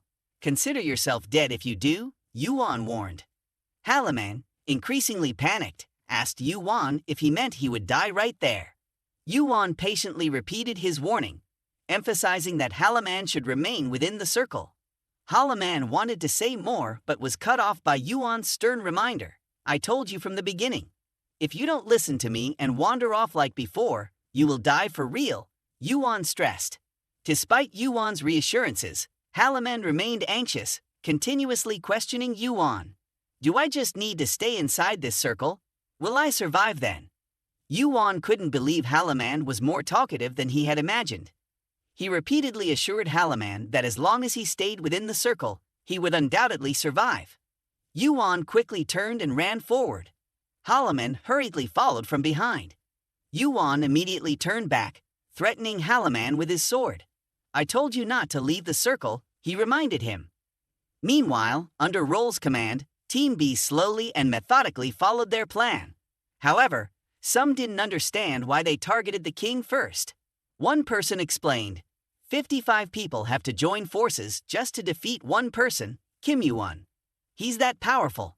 So we have to put him at a disadvantage by forcing him to defend the king. Even Kim Yuwon will be finished if the king dies. Meanwhile, a group from Team B secretly watched Yuan and Halaman from behind the bushes. One member observed Yuan's movements and quickly reported to the others that Yuan was advancing deep into the forest, leaving the king behind. They decided to let him go to showcase their plan. In Vara's mind, Team B had gathered skilled players, including Nam Bung-hoon and Roll, attracting attention to the challenge. If Vara could kill Yuan here and now, he would become the star everyone looked up to. Var aimed an arrow at Yuan, confident of his victory. However, halfway through its flight, the arrow unexpectedly stopped moving, hovering in mid-air. Var was astonished, unable to understand what was happening. Suddenly, the arrow penetrated the heads of his teammates, causing them to scream in pain and collapse to the ground, their breaths fading. Yuan appeared before Var, glaring at him, demanding to know Nam Gung-hoon's whereabouts. At the same time, another group from Team B, still covertly observing Yuan, suddenly lost sight of him. They continued discussing Yuan's extraordinary skills, realizing that unless he stood right in front of them, they couldn't detect him. Just as Yuan was mentioned, he appeared behind them with his crimson eyes. They didn't even notice Yuan's presence until he spoke up, causing them to hastily retreat, keeping a safe distance from him. Yuan stood surrounded by them and began praising their skills, acknowledging their effective use of the Thean Lady of Ong tactic. However, he remarked that due to their limited numbers, their seemingly perfect formation was flawed. Gray Hair found Yuan's words somewhat amusing and raised an eyebrow, asking him if he was sure there weren't many people. Immediately, countless players appeared behind him, including Nam Gung-hoon and Roll. Nam Gung-hoon questioned why Yuan had left the king behind to roam around, suggesting it was regrettable. Yuan, however, didn't understand Nam Gung-hoon's point. Nam Gung-hoon continued, acknowledging their skilled team and implying that this challenge wasn't in Yuan's favor this time. Yuan arrogantly asked if Nam Gung-hoon wanted a one-on-one duel because he didn't care how many people came at him. Nam Gung-hoon promptly rejected Yuan's proposal and launched an attack, utilizing his speed and movement techniques. Yuan's superior combat speed and prowess seemed to surpass Nam Gung-hoon's, making Nam Gung-hoon more curious. He noticed someone was healing him, boosting his strength and agility simultaneously with mana. Nam Gung-hoon, puzzled, wondered why Roll would say the fight was already over. He looked at Yuan, whose fiery aura resembled the flames he encountered in the dungeon. Nam Gung-hoon was now convinced Yuan was the one who defeated the dungeon boss. However, something felt off. Yuan's swordsmanship was different from what killed Agrie. It seemed almost like someone else's skill. With Yuan's current attack power, Nam Gung-hoon doubted he could kill Agrie in one strike. Nam Gung-hoon's thoughts became increasingly unclear. Either Yuan was the dungeon boss killer, or he was pretending. Roll, outside, continued to bolster Nam Gung-hoon's strength, but began feeling puzzled. Why did Yuan and Nam Gung-hoon stop fighting? At that moment, she heard the transmission from Nam Gung-hoon, indicating a retreat was necessary, continuing the fight was futile, and our only outcome would be death. Roll widened her eyes in astonishment, wondering why Nam Gung-hoon was admitting defeat, before withdrawing his troops. Nam Gung-hoon had a question for Yuan. "Let me ask you a question," he said to Yuan. "Are you the one who conquered the Agria dungeon?" Yuan admitted directly to Nam Gung-hoon. "Yes, I did conquer the Agria dungeon." "If that's the case," Nam Gung-hoon said, "then there's no issue." Upon receiving the accurate answer from Yuan, Nam Gung-hoon quickly sheathed his sword and withdrew. Observing Nam Gung-hoon's current demeanor, Yuan thought to herself that Nam Gung-hoon's fighting spirit had faded. Those standing around overheard the conversation between Yuan and Nam Gung-hoon, and Nam Gung-hoon couldn't help but be amazed. Yuan had truly conquered the most difficult dungeon. Floor 11. Nam Gung-hoon sighed regretfully as he turned back. In the disdainful eyes of the other members, they each asked, "Can't you lead, Captain? Why are you acting like this? It's unlike you. I know our opponent is very strong, but giving up before the fight. If we all charge together, there's a chance, right?" Nam Gung-hoon immediately turned his gaze towards them. A person as upright as you, he said, cannot accept such behavior. What's the point of winning like this? Moreover, Yuan alone is compensating for the difference in numbers between the two teams. Isn't Yuan worthy of passing this test? Why do you ignore that? The stares of everyone were fixed on him. They could continue the fight, but he would leave. Roll stepped forward and said directly to her, Nam Gung-hoon is a coward, completely different from what I've heard. Nam Gung-hoon brushed off Roll's words. He valued the lives of his teammates more than his own pride. Everyone in the team could only sigh at Nam Gung-hoon. He's indeed stubborn, but that's what the members of the team like about him. And then, some people left with Nam Gung-hoon. Roll was the strongest member left in Team B. Roll approached, a smirk on Yuan's lips. She had hoped everyone would retreat on their own, but now she wasn't sure what would happen. She had tried not to kill as much as possible, because who knows, later on, one of them might become a ranker, become an ally against the outsiders. But the situation now, she might not be able to avoid killing. Roll advanced, initiating the battle with her holy blessing skill, attacking Yuan. The flames surrounding Yuan continued to rage, but in her eyes, this battle was just like dealing with children. The flames around Yuan's body blocked all skills of her opponents. Roll continued to command from behind to pierce through it, but it seemed as though they were facing an unbreakable illusion. Roll felt increasingly uneasy about the situation. She tried to devise a new strategy quickly, using her sword technique skill to attack Yuan directly. The sword created from Roll's skill appeared above Yuan and stabbed down at her position. Yuan, however, remained unfazed. She looked at the sword rushing towards her, and then gently lifted her own sword, destroying Roll's sword in one swift motion. The shattered pieces of the sword exploded, injuring everyone except Yuan. Up to this moment, Roll finally felt that Nam Gung-hoon's words were entirely correct. Facing Yuan at this point only led to one outcome: death. Roll hurriedly transmitted to everyone to retreat. There's no chance for us. If we all die here, even if we capture their king, it's still a loss.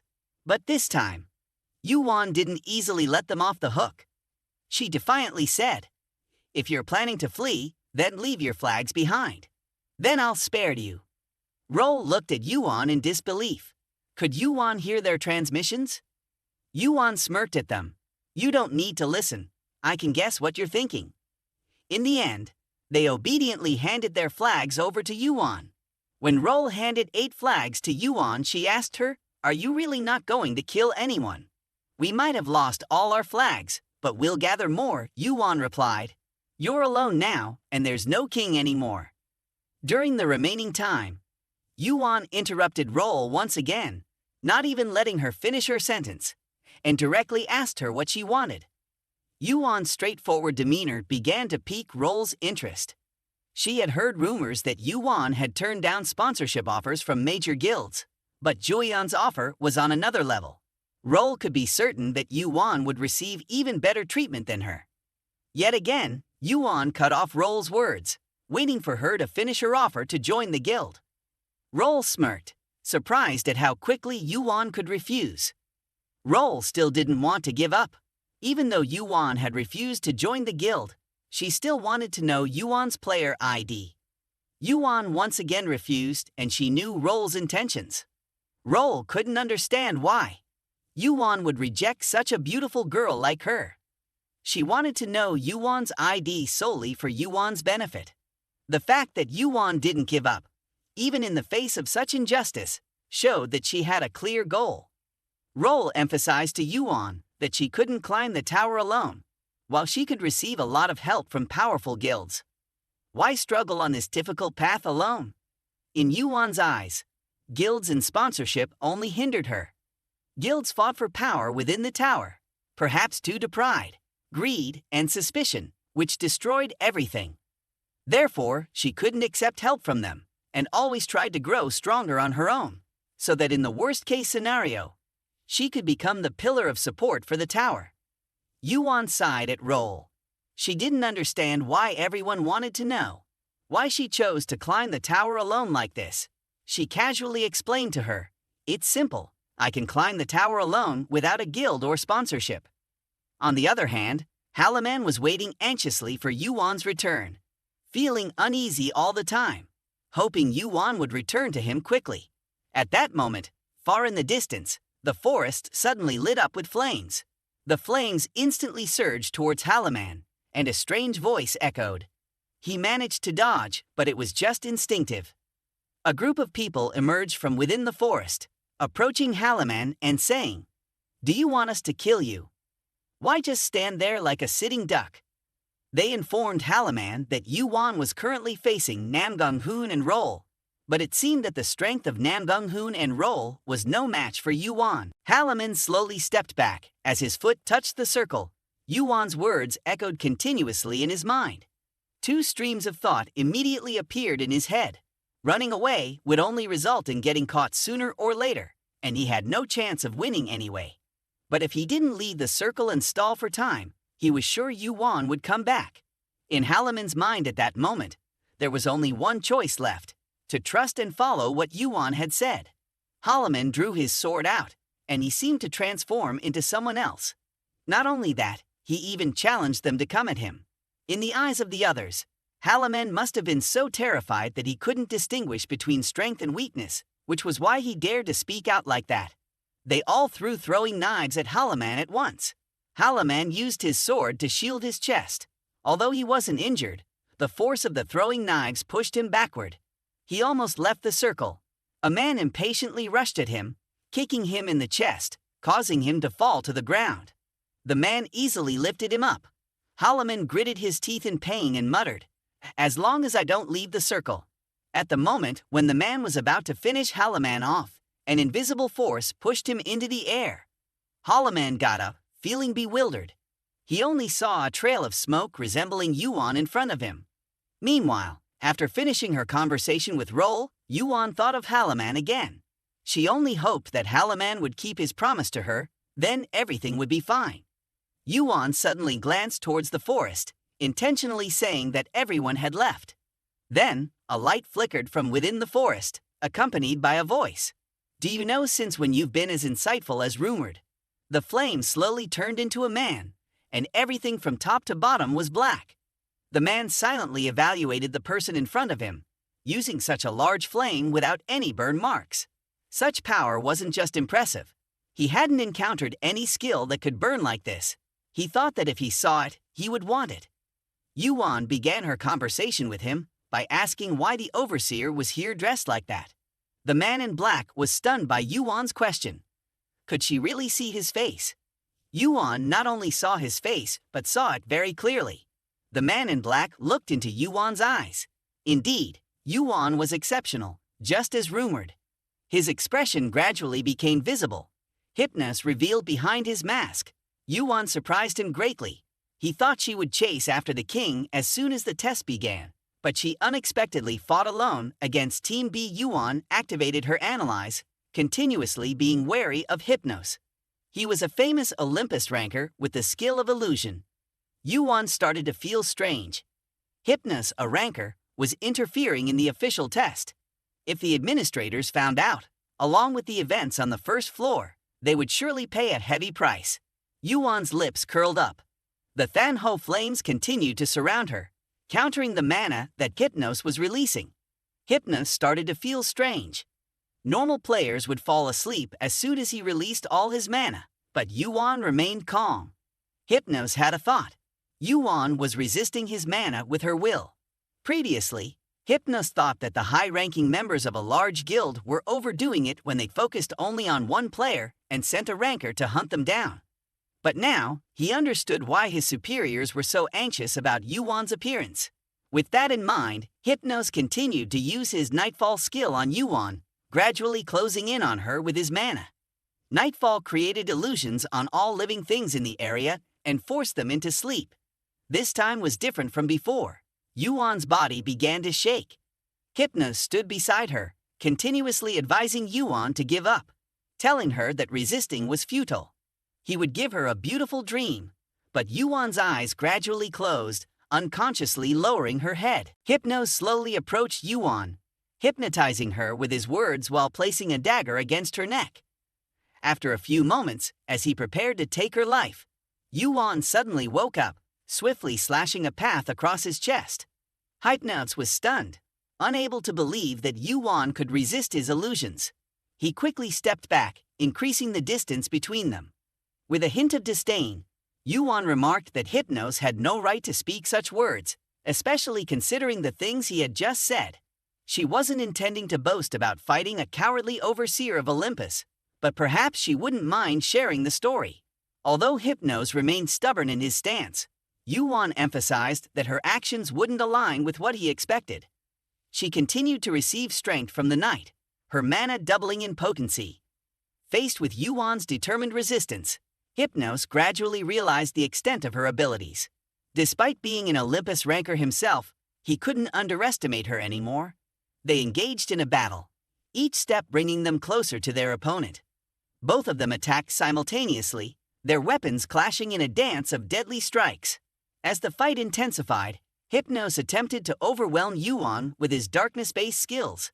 However, YuWon's flames proved to be a formidable counter, engulfing him and unsettling his mind. Despite Hypnos' relentless resistance, the flames grew fiercer, fueled by his fear. Even when his hand accidentally touched YuWon's flames, he felt no burning sensation, only a strange sensation of heat. Realizing the true nature of YuWon's flames, Hypnos understood that they fed on his fear, growing stronger with each passing moment. He attempted to extinguish them with his skills, but YuWon pressed on, relentlessly advancing towards him. Their swords clashed in mid-air, each strike aimed at taking the other's life. Seeing YuWon's determination, Hypnos realized that if she were to become a ranker, she would be a terrifying force to reckon with. Determined to prevent that outcome at all costs, Hypnos decided to use his ultimate technique, Nyatmon, to end YuWon's life. However, YuWon remained calm, calmly questioning Hypnos' loyalty and reminding him of the consequences of his actions. Undeterred, Hypnos reaffirmed his allegiance to Olympus, regardless of what YuWon thought of him. In YuWon's mind, she silently chuckled. Hypnos would never imagine the weight of responsibility she carried on her shoulders. Remember, anyone who uses this thing to return to the past must carry the entire tower on their shoulders. So whoever goes back must have the strength to bear that burden and fulfill their responsibility, so that in the hundreds of worlds where billions of lives exist, they don't fall into despair once again. A person carrying the entire tower on their shoulders, like YuWon, never dared to mention the phrase fate. Then how could a ranker like him, who knows nothing of the future, carry the weight of this fate? YuWon tells Hypnos, fate is when you sacrifice yourself, not when you sacrifice others. Hypnos controls the flying earth, gradually combining it into a giant rock, and stabs it towards YuWon. Hypnos laughs arrogantly, asking YuWon why he dares to say that when he doesn't understand the great ideals of Olympus. Hypnos knows that what he's doing may be a serious crime that cannot be forgiven in the tower, but for Olympus, he can do anything. At his most triumphant moment, YuWon suddenly appears, stabbing a sword into Hypnos' back. He is stunned, unable to believe that YuWon is still alive after his moon dream. Hypnos clutches the bleeding wound on his chest, unable to comprehend this reality. The moon dream turns fear into reality. Even though YuWon's eyes can see through his illusions, he cannot help but feel the fear. However, Hypnos feels that the fear is only in his own mind, as if seeing falling rocks. Hypnos weakly asks YuWon what those eyes are. YuWon replies, half-jokingly, that they are good eyes, even though they are only half complete. They are the best skill against illusions. And that's why YuWon is confident in this battle. In the battle, YuWon wins over Hypnos, making him kneel before a stranger, revealed later to be an administrator. Despite Hypnos' dissatisfaction, he accepts all the blame and responsibility, but it's too late. His body is gradually buried under the earth, feeling helpless and frustrated. YuWon, after defeating Hypnos and witnessing his punishment, confidently and steadfastly proves that she can face any challenge. The administrator, although not understanding why YuWon is so confident, accepts her as a strong and respectable player. YuWon sighed, beginning to speak to the administrator. This challenge has many peculiar aspects, starting from team formation. Yuan asked the administrator, "Am I correct in assuming that the monitor conducts this under your authority?" The administrator replied, asking Yuan, "Is your intention to assign that responsibility to me?" Yuan's straightforward attitude pleased the administrator, who admitted that Yuan was not wrong. The responsibility lay with him, and he would compensate Yuan after the challenge's end. As the conversation concluded, a shadowy figure appeared behind Yuan. The administrator quickly told him, "There are many spectators now, so let's end the conversation here. Go watch the new wave coming to the tower, a big one." Nan Gung-hoon slowly revealed himself. He had only followed Yuan because he saw the insignia of his kingdom, but now witnessed something unexpected.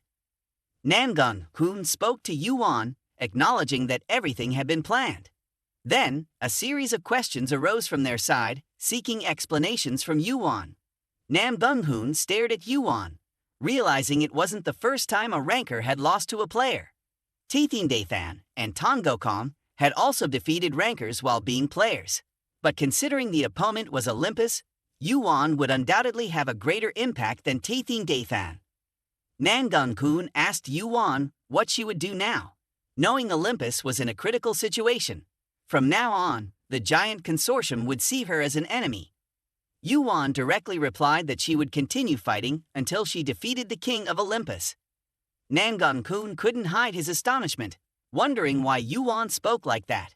Was there any animosity towards Olympus? Yuan recounted to Nan Gung-hoon that she had only helped a blacksmith create a weapon that Olympus didn't want to make. Since then, they had always wanted to kill her. Nan Gung-hoon immediately thought of the name Hephaestus. He had heard about the incidents in the tower, but never expected the central figure in those scandals to be standing before him. Nan Gung-hoon furrowed his brows, reminding Yuan to be careful. No matter how strong she was, her opponent was still Olympus. At that moment, Nan Gung-hoon received a message from Halaman, announcing that the martial arts convention had begun. Nan Gung-hoon informed the team members that it was time to return. Halaman teared up when he saw Yuan return. Yuan looked at Halaman's current appearance, feeling very satisfied. Halaman had not given up and had supported very well. Then, she handed 618 flags to Halaman. Halaman couldn't imagine how Yuan had found so many flags. Halaman received 618 flags from Yuan, bringing the total number of flags collected by Team A to 1,236.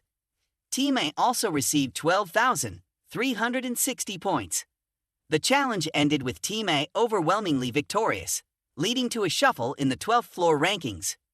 Yuan surged ahead with 22,360 points, far surpassing the 8,860 points she had previously earned. In a small room on the 12th floor, Yuan looked at the rankings and was surprised to have received over 20,000 points. The system window sent her a notification for an unknown reason. You have been awarded an additional 10,000 points. Congratulations to Halaman for winning the challenge and climbing to rank 36, surpassing numerous high-level rankers. But no matter what, he risked his life to fulfill his role, so it was deserved. Yuan was accustomed to Tongokam's personality. The team challenge wasn't his forte, so ranking 11th wasn't a surprise. The name Hargon was next. Yuan noticed he was in 6th place from the beginning. Yuan had recognized Hargon's exceptional talent and that he had grown stronger since climbing the tower. Yuan was now very curious about Hargon's current state. Namgungjia, the largest martial arts sect, surpassed Thean Maly and led the martial arts community. It was a high-level clan that produced many rankers and high rankers, elevating Namgungjia to glory. After returning to Namgungjia, Nam Gung-hoon left behind all the events that had occurred on the 11th floor with Namgung Jinwoon. Jinwoon, sipping tea, informed Nam Gung-hoon that Olympus was preparing for the Gigantomachia battle. They had found Hephaestus, but failed to recruit him due to Yuan. He had become a thorn in their side. Jinwoon speculated that Asgarda would eventually hear about this. As for Yuan, the rising star was about to face a major storm. At the same time, YuWon continued to sweep through the tower's floors with her strength. Players watched in astonishment as she smashed all the shields on the arena floor. Yuwon quickly defeated 1,000 targets, something she was confident about, but it was also her first time using Fanho to do so. Yuwon had now surpassed the 19th floor challenge and received 50,000 points, with her strength, stamina, and mental power each increased by 1 point. However, Yuwon felt regretful. The challenge criterion was to defeat 100 targets, and she had done 10 times that amount, but the rewards were too few. After completing the challenge, Yuwon hurriedly left, believing she needed to aim for floors 20 and above for better rewards. While those floors were more difficult, the rewards were more reasonable. During this time, Yuwon decided to temporarily stop climbing the tower. It was now the opportune moment to increase her demonic power to the 3rd stage, and the most effective way to do so was by consuming Danduk, priced at 1 million points. This type of elixir was only created every 3 years in the martial world, and the martial arts convention was the place to obtain it. It was time for Yuwon to attend the martial arts convention. One day before the martial arts convention began, on the 10th floor of the martial world, people from all over gathered to participate. Outsiders believed that Nan Bung-hoon would be the winner of this martial arts convention. Suddenly, the sound of hurried footsteps approached, and a young man arrived, panting, to announce the hot news about the upcoming martial arts convention. Kim Yuwon would also participate in another location on the 10th floor. Yuwon's repeated refusal to engage with all the proactive factions seeking her was met with surprise. The head of the 12th faction on land, a ranker from the Belut lineage, was extremely shocked when Yuwon rejected him. Despite being rejected by Yuwon, he still didn't want to give up and suggested discussing matters indoors. Right at that moment, Shuriel appeared, mocking Belut with a few words before introducing himself from the Yuan faction. Yuwon's attitude toward Shuriel made him quite uncomfortable, but he still tried to force a smile and handed Yuwon a business card, saying that the Yuan faction always reserved a spot for her. Yuwon remained indifferent, stating that even if he gave her something like that, she wouldn't contact him. Another character appeared, snatching the business card from Shuriel's hand. It was Hargon. He winked at Yuwon and asked her why she hadn't seen him for so long. When Hargon appeared, Yuwon remained stubborn, suggesting he leave too, which shattered Hargon's heart. Yuwon turned to him and whispered to just go along with it, and immediately shut the door in front of the factions with bloodthirsty eyes. Just as Yuwon stepped inside, there was a knocking on the door. Yuwon was quite accustomed to this and told Hargon not to worry. If they were really urgent, they would have broken down the door by now. After a few unrelated stories, Hargon suddenly asked Yuwon if she had caused a huge uproar, preventing Hephaestus from being captured. Even if he were to be ignored, Hargon emphasized that she must know who his father was. He had almost all the information here. When he heard the news, he thought she was insane. What Hargon wanted to know now was why Yuwon had done that and turned Olympus into an enemy. Hargon warned Yuwon that she was not being careful. Those who were seizing opportunities were under Hera, possibly even Ares. The relationship between Ares and Hera wasn't good. Yuwon cut Hargon off, wanting to ask him if he knew about these things. According to what Hargon knew, Zeus was focusing on attacking the top floor of the tower. He had let go of Olympus for a long time, so Yuwon's face suddenly became tense. The top floor of the tower had never been surpassed, hence it was called that way. That was also why players reaching the 100th floor were called rankers. Yuwon was even more curious, not knowing how they would react when they learned about the existence of Tran, a level higher than the 100th floor. Hargon continued to caution Yuwon to be careful because the person she saved was a criminal. Yuwon was surprised that even Hargon considered his uncle a criminal. Then she asked Hargon if he wanted to go somewhere with her, to the place Hargon had just called the lair of criminals. At that moment, Vulcaro was still engrossed in weapon forging. He vaguely heard news from other players that Yuan was continuing to climb higher floors. Vulcaro thought about Yuan and immediately appeared. He wondered why Yuan had brought Hargon along. He quickly introduced himself to Vulcaro, who, upon hearing the name, knew Hargon was one of the children of his uncle. Hargon smirked and told Vulcaro not to call him a troublesome younger brother. Caro still maintained an unpleasant attitude towards Hargon, questioning how he could address Hargon so intimately while tensions between them were so high. Then Caro expressed caution toward Hargon, suspecting why he had come. Hargon quickly explained to him how he had the strength to capture Caro and that he had come here just to meet him. Caro couldn't hide his expression of astonishment. He was wondering why Hargon himself had come to meet him. When Hargon explained, Caro was even more amazed. Hargon told him that he knew Olympus couldn't be trusted. Since he was born, he had heard that his older brother was a notorious criminal, but he had also heard that his friend had saved his brother here and had helped him learn a lot. So he wanted to meet Caro in person and evaluate him based on his own feelings. Looking at Hargon's current demeanor and presence, Caro felt increasingly similar to Zeus. Caro's guard against Hargon gradually loosened. He asked Hargon how he felt.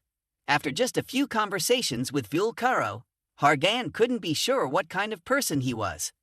Hargon continued to speak to Caro, saying he knew he wasn't making weapons anymore, but there were still tons of weapons made by him in Olympus. However, Hargon was only interested in knowing the time. Caro stopped forging weapons and contemplated for a moment.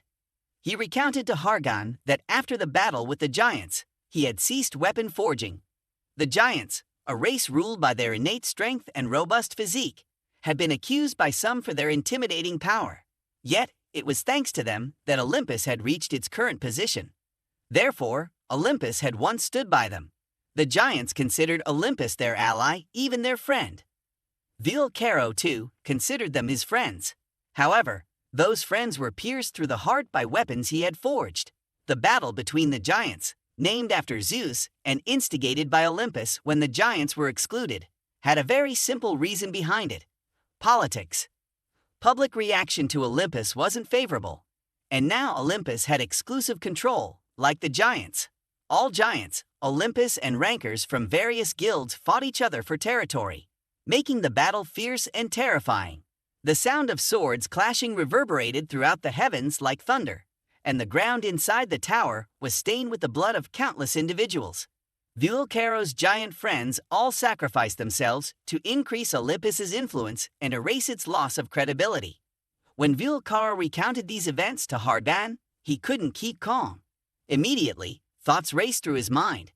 Olympus was planning another war. Hargon's emotions now were perhaps best understood by Caro. Caro didn't force Hargon to do anything, but he maintained his stance of fighting against Olympus. Then he called Yuwon's name and asked her to go into the warehouse with him. He had something for her to do. Yuan glanced at Hargon. Perhaps Caro requested her presence in the warehouse to give Hargon more time to think. Hargon relaxed his hand from a loose grip to a clenched fist. Caro walked ahead, and Yuan followed. Caro unexpectedly praised Hargon in front of Yuan. He also understood why Yuan had brought Hargon to meet him. Then he asked Yuan if she intended to continue with him. Yuan sighed. She wasn't sure anymore, but she might consider it. It's rare for someone to praise others like Caro did, praising Hargon in front of her. In Caro's eyes, Hargon was still in his volatile youth, so it was hard to predict the path he would choose. Hence, Caro had no other choice but to continue observing. Caro led Yuan to a sealed door, unlocking it slowly. He informed her that he had completed what she had requested, but there were some complications during the forging process. Caro no longer had faith in his own skills. He named Yuan's weapon Kaini and helped her name it as well. Yuan was surprised. In a previous life, Caro had also named Hades' helmet Kaini. It was unexpected that he chose the same name for a completely different item. Caro didn't doubt Yuan's abilities. From the first floor, she had to fight a ranker. However, the issue wasn't whether she was strong enough, but whether she was worthy. He wanted to know if Yuan could handle this. When Yuan put on the glove, Caro suddenly disappeared from her sight. Instead, a giant eye appeared before her, asking her who she was. Yuan realized this was Kaini's challenge. She answered the eye's question, but then it spoke of unsettling things from another time. Yuan began to feel perplexed. Was it referring to her from a previous timeline? She hastily asked who or what it was, and the eye replied, "I am the silent eye." Yuan felt disheartened. Kaine's personality was created from divine black crystal, and even the 3 divine artifacts of Olympus held little information. They vanished during the invasion by the external gods. All Yuan knew was from Chronos in the past, who mentioned it was Hades' helmet. Now Kaine was a glove. She wondered if it was sealed within the black crystal, or if it was the crystal itself. Yuan decided to seize this opportunity to learn Kaine's true power. Suddenly, Trum Chamhoi was mentioned, and it immediately jolted her awake. Not only that, but it also began to scream. Yuan sensed a massive mana density, a colossal attribute of darkness that could corrode her body. She wanted to dodge, but it seemed too late. She quickly used Thanho to try to contain the expanding Trum Chamhoi. The current ratio had risen to 41.29%, and it was still increasing rapidly. Yuan was sure this egg was from the realm of the external gods. If that was the case, it might know where they came from. She looked up and asked the eye if it knew what this egg was, but it only replied with 2 words, "Observe," and then disappeared. Just then, a powerful attack emerged. Vulcaro and his hammer stood in front of Yuan. He worriedly asked if she was okay, as a strange mana force had disturbed her. Before Yuan could reply, she was struck on the head by Vulcaro's hammer, leaving her mind numb and speechless. He inquired how she felt after using Kaine. Yuan hesitantly told him that it felt like she wasn't wearing anything, but her mind was preoccupied with something else. She looked at the glove she was wearing, sensing a great secret hidden behind it. Yuan was more determined than ever to collect the remaining 12 pieces to uncover the truth. Her next goal was to find the piece of the trident. Hargon was startled to see Vulcaro and Yuan return, asking what had happened as the place had just experienced a soul-shaking event. Vulcaro handed Hargon his hammer and suggested he ask Yuan, indicating that he had only nudged him. Hargon's eyes were immediately drawn to Yuan's glove, and he hurriedly approached her, asking why Vulcaro had spoken like that. Yuan reassured Hargon that there was nothing to worry about, and then inquired if he had finished his thinking. Hargon still couldn't come to a conclusion. This matter was too complex. He thought he should meet with Apollo and Artemis first. Yuan understood. If Hargon had said that, it meant he wanted to know more about the Jigen Tomachia battle. He would handle this matter more cautiously. Most of all, Hargon wanted to focus temporarily on the martial arts convention. He needed to spread his name to gain more power within Olympus. Unlike heirs, he wanted to attract people to his side by constantly proving his worth. Moreover, in this martial arts convention, there were many more skilled participants than before, and Hargon had heard that famous rankers would come to watch. He couldn't miss such a grand stage. Afterward, Hargon revealed to Yuan a dangerous secret. An outstanding person would also be coming, the vice-sect master of Thean Maly. Yuan looked at Hargon strangely. Wasn't he that person? Indeed, he was, and this revelation shocked Hargon. Continuing, Hargon mentioned that if this news leaked, Yuan's value would continue to soar. Although Yuan knew this, she had no intention of joining any faction. Hargon understood her character well, but other factions might think differently. He was eagerly looking forward to the next day, the opening ceremony of the martial arts convention. From early morning, people from all over had poured in to witness the spectacular matches. The information about the preliminary round was immediately announced. 10 random players would step onto the grand martial arts stage. Only the last one remaining would be eligible to participate in the main martial arts event. Yang Wanel from Thoang Kieman had just appeared and attracted everyone's attention. He was confident he had reached the 18th floor, considering it quite high since only those who hadn't reached the 25th floor were allowed to participate. Among the participants, he was sure he would secure a high position to elevate the reputation of his sect and gain favor from the sect leader. Yuan stood in the crowd, immediately recognizing him as the one who had invited her to the sect on the 10th floor. The bracket of 10 random players was announced, and Yang Wanel's triumphant expression quickly vanished. He hadn't expected to be placed in the same group as Yuan. As the preliminary round began, Yang Wanel immediately attacked Yuan, seeking revenge for old debts. But with his strength, he couldn't become Yuan's opponent. She didn't even bother drawing her sword, instead dodging his attacks and delivering a strong blow to his chin, causing him to fall flat on the ground. Yuan stood confidently before her opponents, declaring that she didn't care if they attacked one by one or all at once. They should quickly end this round. If they didn't, she would attack. After her declaration, they still didn't move, so Yuan had to take matters into her own hands. She swiftly defeated her opponents on the field, even playing with them like children learning to fight. The results were quickly announced. Yuan advanced to the main arena, with Hargon following suit in the next round. Yuan observed Hargon silently, realizing that Hargon's combat prowess had developed significantly, surpassing Yuan by a large margin. Hargon's rapid progress in skill and potential was almost unbelievable, placing him on par with higher-tier players. Moreover, Hargon possessed mana mastery akin to controlling lightning, with skills and appearance resembling Zeus. While Yuan was contemplating Hargon, she coincidentally encountered YuWon, who looked displeased and pointedly stared at Yuan. At that moment, someone stepped forward and apologized to Yuan on YuWon's behalf for his rude behavior.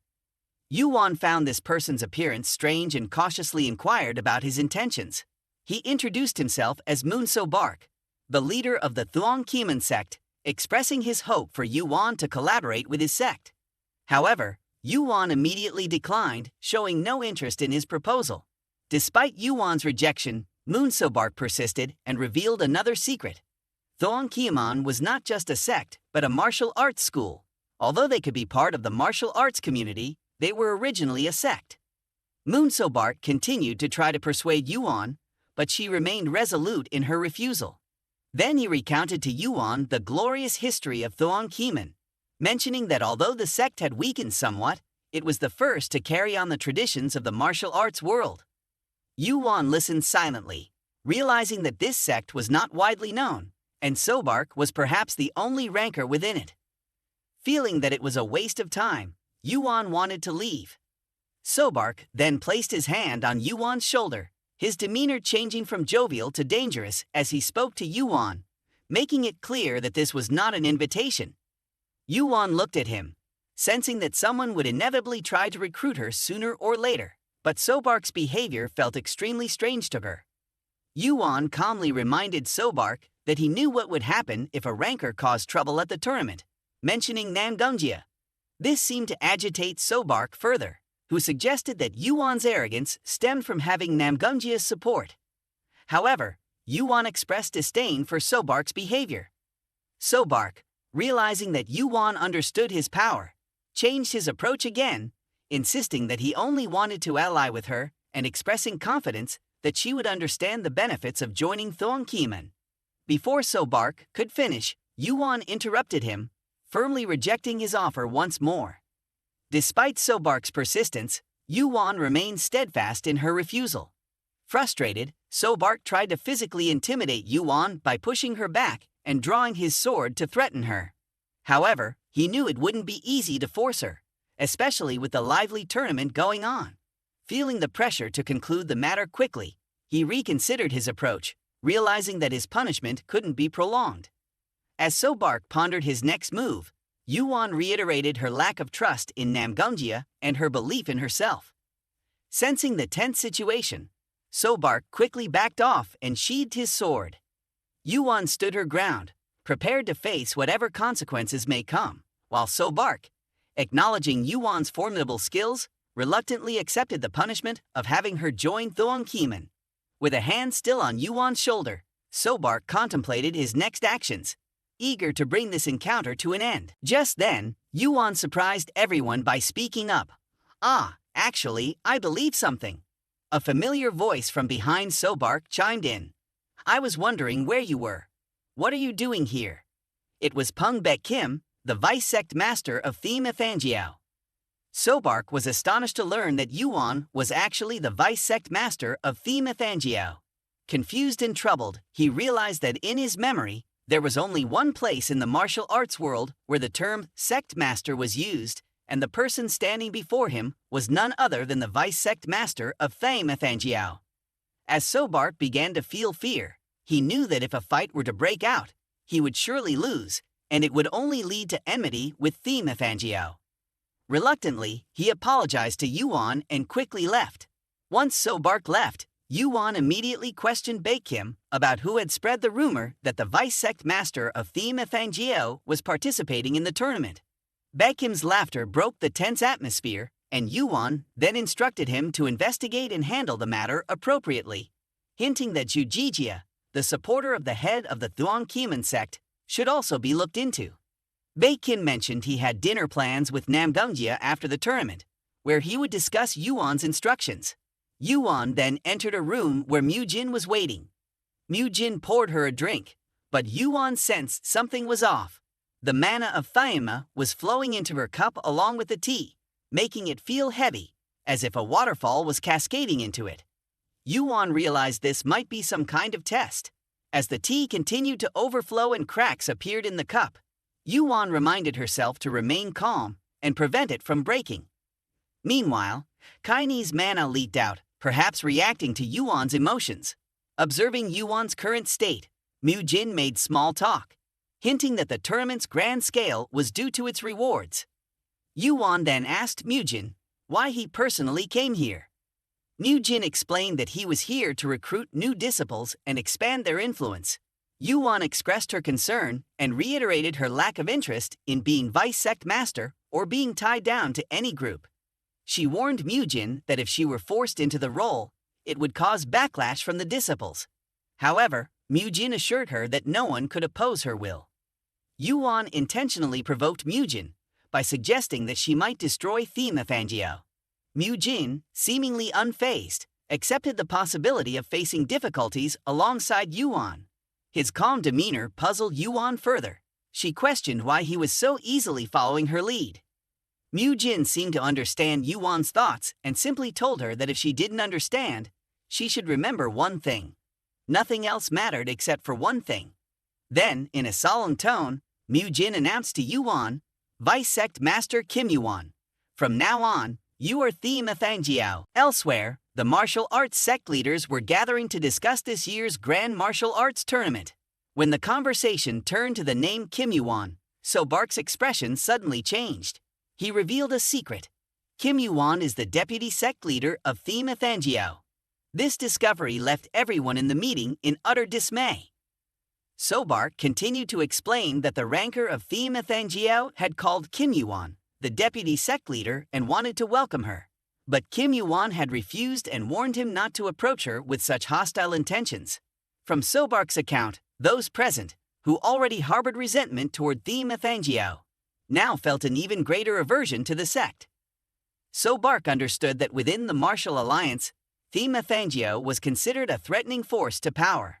Hence, his goal was to make everyone here loathe Thean even more, especially Kim Yuan. After the meeting, some sect leaders began to devise a plan to ensure Kim Yuan couldn't emerge as the victor in the tournament. In a discussion, one sect leader proposed an idea. During the final round, they could change the rules to a public trial, which would help end the competition more quickly. 2 days later, Hargon asked Kim Yuan about the sudden postponement of the final round and the change in the rules of competition. Hargon felt that the rule change was advantageous as it would help expedite the tournament. Although Yuan found the change confusing, she agreed that it might make the competition proceed more swiftly. Meanwhile, at the Grand Martial Arts Tournament, Hargon and Yuan drew everyone's attention. Hargon became more enthusiastic, but Yuan quietly observed him. At that moment, Nam Dong-hoon appeared and inquired about the battle on the 11th floor. Hargon was astonished upon hearing about this battle and continued to introduce himself as the great successor of Olympus. Nam Dong-hoon looked towards Yuan, who had overheard the conversation among the other sect leaders and knew that Yuan was the deputy sect leader of Thean. In response to Nam Dong-hoon's reaction, Yuan expressed surprise and asked if Thean had violated any laws. She criticized the use of deceitful tactics and emphasized that no one should be expelled just because they weren't part of the martial alliance. At that moment, a member of the noble sect Zujijia, Jin Qian, stepped forward. He calmly said to Nam Dong-hoon, "If you're afraid, then leave." Nam Dong-hoon felt suspicious about Jin Qian's sudden bloodlust suspecting it was ordered by his family. The fact that the second-ranked family in the martial world behaved in such a manner meant they had succeeded in rallying most of the sects to their side. Nam Gung-hoon found it hard to believe that both adults and children were conspiring together in such a despicable manner. However, he was certain that whatever they did, Yuan would crush them. Sensing Nam Gung-hoon's thoughts, Yuan looked at him, seemingly understanding his unspoken message. Nam Gung-hoon didn't explicitly tell Yuan anything, just reminding her to be cautious before leaving. Meanwhile, Hargon continued to wonder about Nam Gung-hoon's cautious warning. However, before he could dwell on it further, the announcement to enter the arena sounded. As Yuan stepped inside, she noticed the hostile gazes directed at her and was approached by Hargon, who warned her to be careful and advised her not to let anyone else win. Yuan understood his message and assured him she would do her best. Elsewhere, the sect leaders discussed strategies to deal with Yuan and Thean Maly. Unbeknownst to them, Jin-woon of Namgumya overheard their entire conversation. He believed that they needed a reform, as the martial world had become a place where one's words were more important than sword skills. Although ranked second, someone as corrupt as Jin Cheon could wield more power than the top sects. Jin-woon decided to use the tournament as leverage for change. Amidst their confusion, Mu-jin entered, warning Sobark against drawing his sword, which he promptly obeyed. Mu-jin's calm demeanor contrasted with the rest's anxiety as he speculated about the outcome of the tournament. He expressed satisfaction with their discontent and arrogantly announced that their carefully laid plans would be destroyed. At that moment, Yuan was locked in combat on the arena floor. Sharp swords from her opponents emanated a volatile energy, thrusting towards her. Yuan swiftly leaned to the side, constantly rotating her body to defend against the incoming attacks. The opponent's swordsmanship, known as sword chi in the martial world, was formidable. In this world, those who could wield such skills were highly skilled indeed. Now, they were relentless in their assault on Yuan, a prominent figure in the martial world. Suddenly, another person rushed in, wielding a spear towards Yuan. She quickly used her sword to block, pushing both herself and her opponent back. Addressing them, Yuan questioned, "Are you targeting only me, or is it just my imagination?" From within, Jin Cheon stepped forward, speaking on behalf of those present on the field. He assured Yuan not to be troubled, as Thean Maly had long been an enemy of the martial alliance. Jin Cheon's appearance made Yuan realize the reason behind the changes in the tournament rules. It was all because of Thean Maly, the martial world's enemy. Despite being unsure who had devised this plan, Yuan found it simple yet effective. In a battle involving thousands, it was inevitable for groups to form and target the most skilled individuals. Yuan was increasingly intrigued, praising the planner's ingenuity. However, she lamented that she was the one they wanted to eliminate. Remaining composed, Yuan told Jin Cheon there was no need for her to be troubled, as they were merely insignificant. Then, she activated her ancient sword skill to counter their attacks. However, the effectiveness of her technique was diminished by the opponent's teamwork. Yuan concealed her mana to outwit the rankers, ensuring they didn't discover her ability to reverse time. Observing Yuan's sword in hand, Jin Cheon understood why she wielded such influence. To create a large-scale sword key, she needed at least 60 ancient swords. However, Jin Cheon still couldn't believe Yuan was as powerful as rumored. He was confident that together, they could defeat her. Jin Cheon signaled everyone to attack Yuan collectively.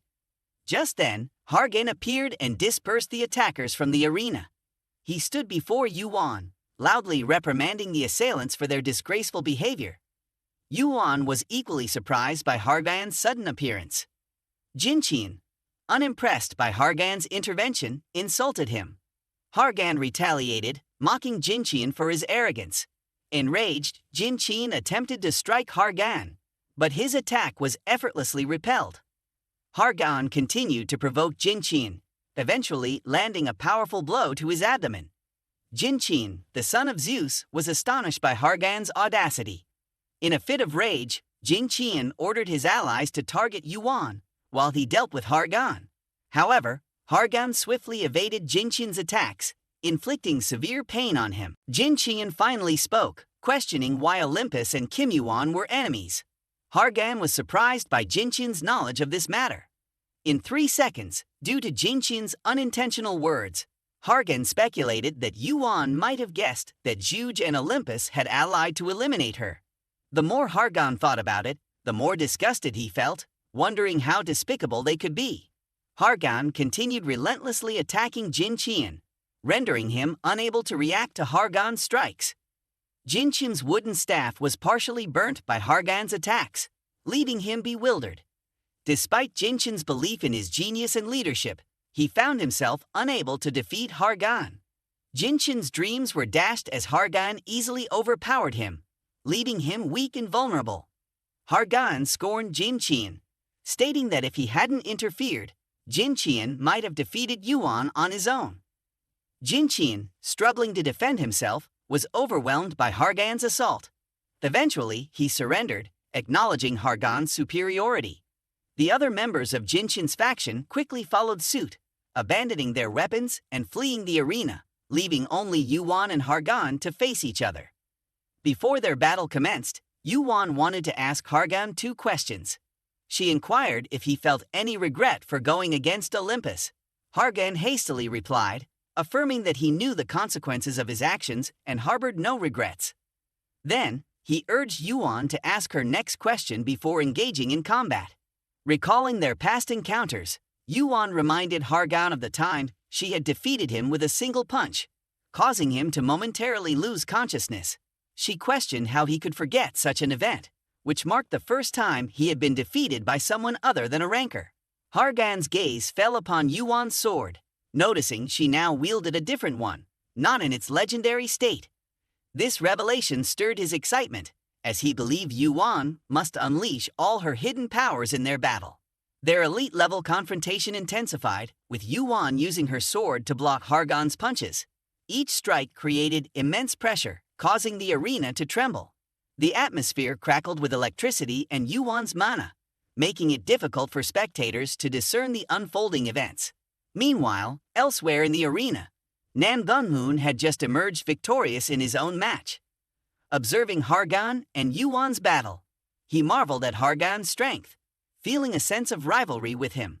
Despite Yuan's past victories against rankers, Nam Dun-hoon began to doubt whether she could overcome Hargon's formidable power. On the arena floor, a fierce battle unfolded between equals, Hargon continuously leveraging his agility advantage to launch rapid attacks at Yuan.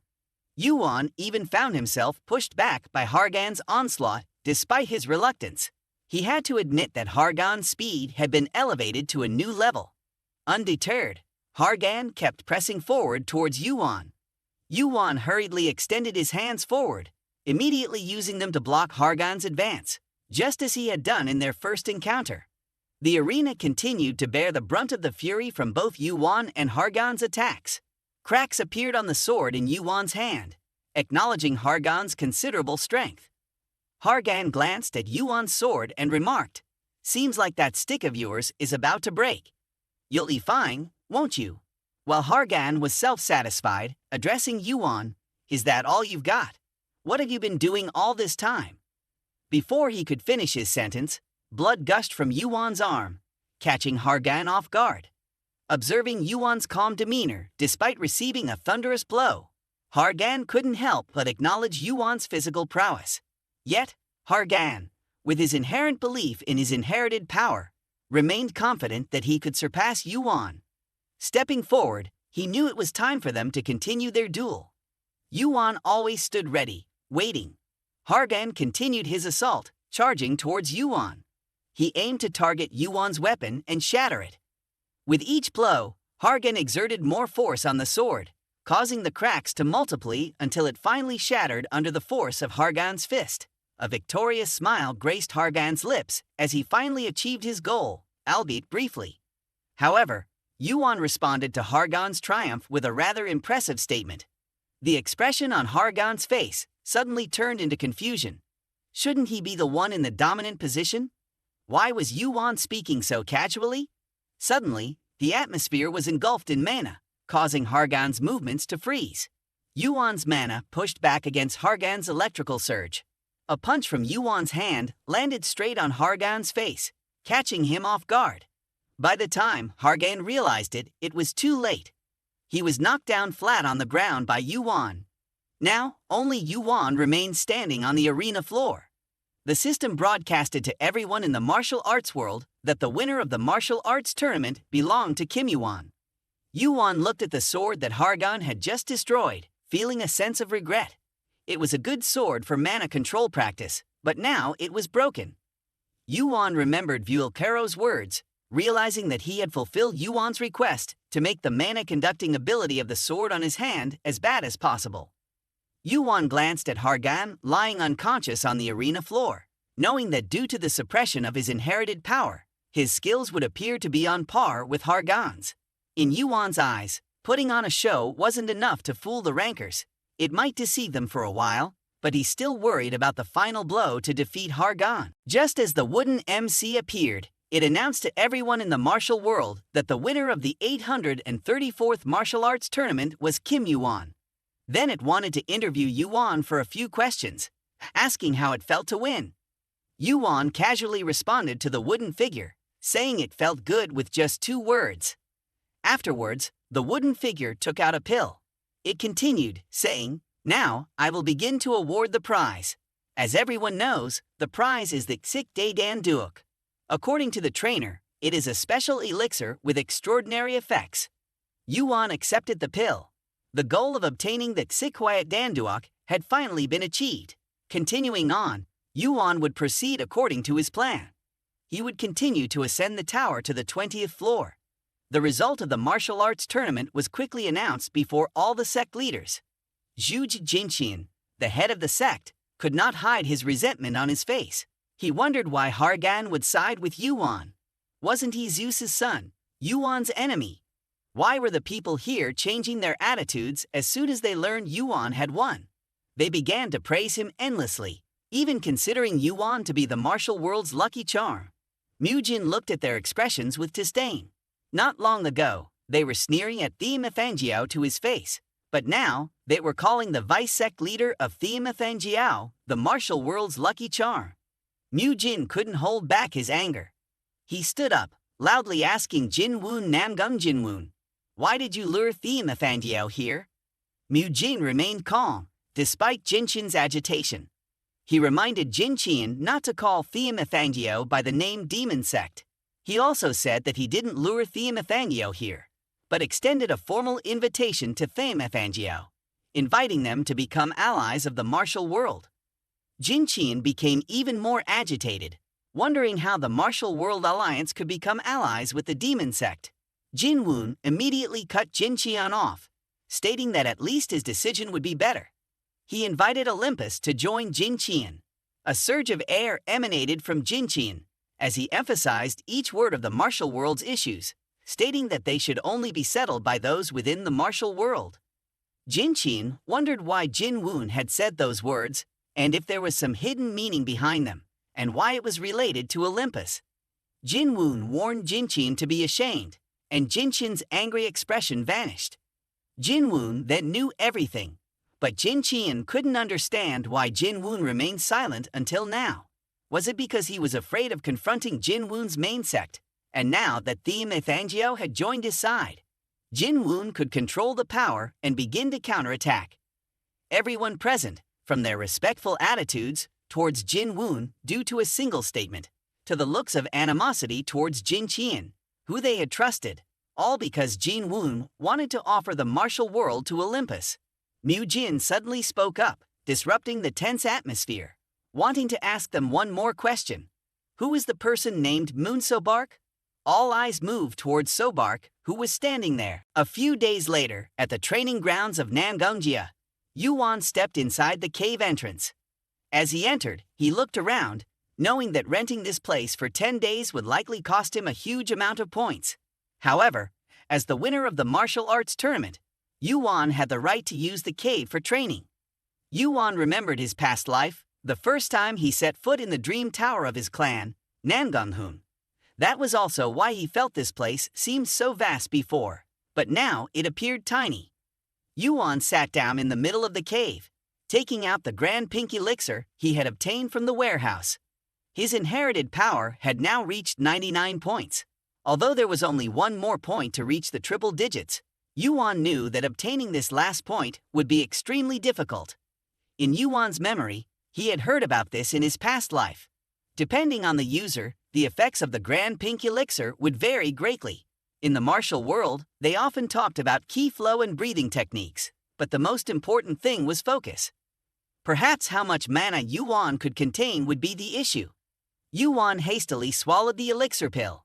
He could gradually sense the high-level pure mana overflowing within his body. However, because of this pure mana source, he could also sense a strange energy source.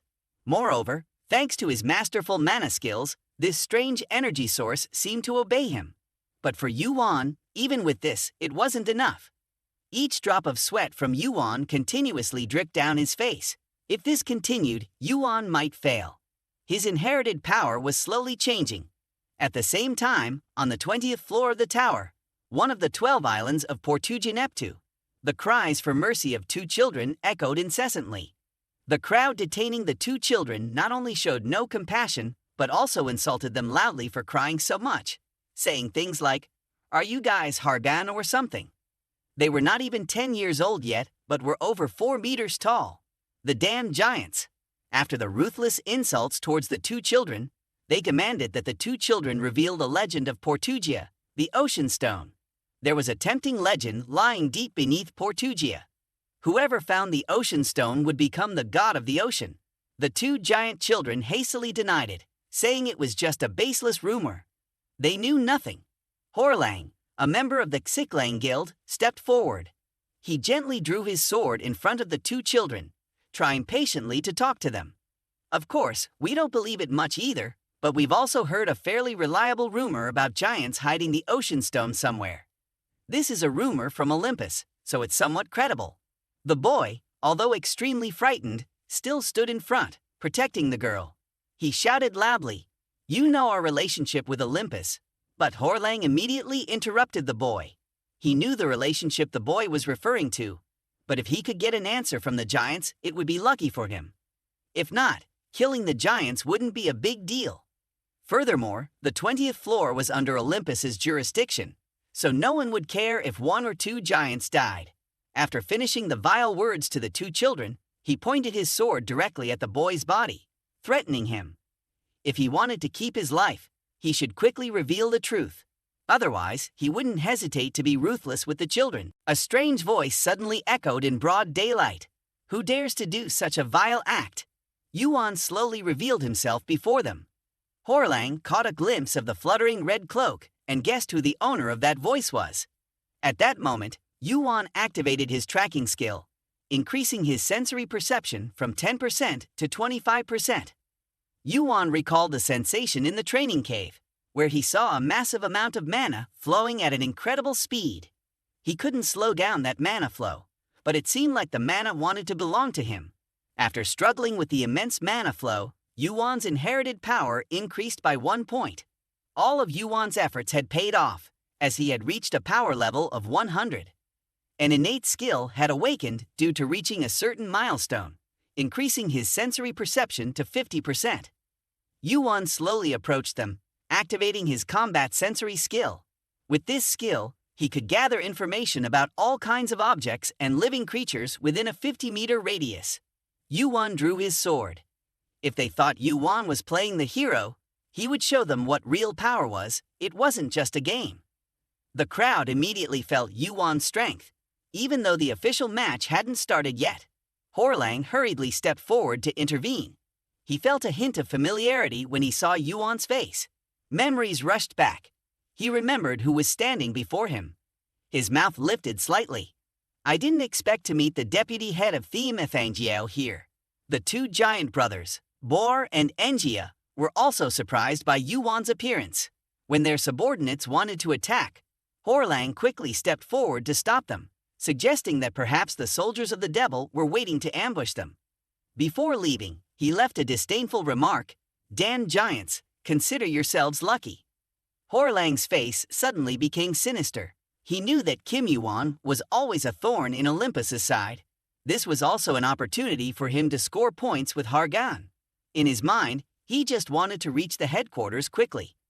After Horlang left, the two giant brothers, Bor and Engia, quickly bowed their heads to thank YuWon. YuWon turned back to look at the two children. The boy asked them curiously why, even though they were small, the two giants could easily defeat humans, why they didn't fight back. Bor lowered his head and hesitated. Perhaps YuWon didn't know much about giants, so he said that. The boy hesitantly asked YuWon which side he belonged to, Olympus or Asgard. Engia stepped forward to remind Bor not to be too wary of YuWon. They owed him. In Bor's eyes, YuWon was still human. He still doubted YuWon's help. YuWon not only did not deny it, but also admitted that Bor's words were correct. Bor became more excited and said to YuWon, knowing that YuWon was also looking for the ocean crystal, right? You're indeed a kindred spirit. Why doesn't anyone believe us? We know nothing. Why are we being turned into villains just because of a few rumors? Faced with Bor's excitement, YuWon gently explained to him that he knew the two giants didn't possess the ocean crystal. He just had a different purpose from the giants. The name Sofa slipped from YuWon's mouth, astonishing the two brothers. How did YuWon know the name of the elder? YuWon's purpose was simply to meet the elder of the giant tribe. After hearing YuWon's request, Bor became even more agitated. If he had enough strength, he would have rushed over to grab YuWon's face. He gritted his teeth and spoke to YuWon. The patriarch doesn't always get what he wants, especially not from someone like you. He loudly demanded YuWon to leave quickly, starting to threaten him. Bor boasted that he could easily crush people like YuWon. YuWon observed Bor's current angry demeanor, along with the attitude of wanting to punch someone displayed by the young boy. He knew that the giants were not weak at all. Since birth, they had carried extraordinary strength within them. Despite being able to fight fiercely, they deliberately restrained their power because they understood that conflicts with humans could lead to the destruction of their race once again. In YuWon's eyes, the boy in front of him looked very small but exuded a surprising wisdom. Bor pulled his younger sister Engia's hand, demanding that she leave. However, Engia told Bor to wait a moment and mentioned something about an egg in her hand. YuWon, curious, asked Engia if she had contacted the patriarch. Engia admitted to Bor that she had indeed contacted the patriarch because YuWon had saved them. Therefore, she thought they should at least relay a message to YuWon. Bor handed the egg to YuWon and told him that it was no longer an issue. They could decide later whether they wanted to or not, but the two siblings still had to take YuWon to meet their patriarch. Bor's attitude remained cautious, asking YuWon what he thought. YuWon couldn't understand why their patriarch wanted to meet him. Engia, seemingly indifferent to her brother's words, had only one question. She wondered how YuWon could make these big wolves listen to Bor's unpleasant orders. Remembering the moment when YuWon stared down the wolves, every wolf that didn't listen to him was kicked away. Engia kept praising YuWon to Bor, suggesting that he was not an ordinary person. She had heard that he also participated in the martial arts championship. Each time Engia praised YuWon, Bor immediately showed a restrained attitude towards him. In Bor's eyes, even if YuWon was a ranker, he didn't like him at all and was extremely suspicious of YuWon being acquainted with their patriarch. After some time trekking through the forest and crossing streams, the two siblings, Bor and Engia, brought YuWon to their village. They stood before the atom giant tree. Bor told YuWon that this tree would never burn or fall. Legend had it that each branch of the tree was a world. But so far, Bor didn't know if it was true or not. Emotions surged within YuWon. A tree that everyone thought would never burn or fall had turned into ash in the genocide against the giants before he returned. Bor looked up at YuWon and demanded that he quickly jump down. As YuWon leaped down, Bor reminded him to be careful with his actions if he didn't want to be attacked. The two siblings led YuWon into the village. Everyone in the village couldn't hide their astonishment upon seeing YuWon. All eyes were on YuWon and the two siblings. They began whispering to each other. Engia worried that YuWon might feel hurt by their words and quickly turned to reassure him not to care about them. She reminded him that he was a guest of the patriarch and not to be afraid, as the two giants led YuWon to a house. The chief hesitated and asked if he was inside. The door slowly opened and the chief, Urfa, was inside, instructing them to come in. Yuan slowly stepped forward, finally able to meet him. The high ranker from before the giant extinction era. The living monument of the giant's tribe. The chief Kunhan Urfa. Urfa sat on the high seat and began to speak. Yuan warmly welcomed him. Urfa had heard a lot about Yuan from Hephaestus. Urfa directly asked Yuan if he was confronting Olympus. Facing Olympus as a non-ranker and only reaching level 20 like you is quite remarkable. Urfa kindly reminded Yuan that what he was doing was not courage but recklessness. If Yuan wanted to preserve his life, he shouldn't mess with them because in the eyes of the Olympus, Yuan was just an easily disposable pawn. Urfa cared about Yuan, and he was very appreciative, but Yuan had his own path. Due to Urfa's words, Yuan began to suspect whether Urfa was a peace advocate or just afraid.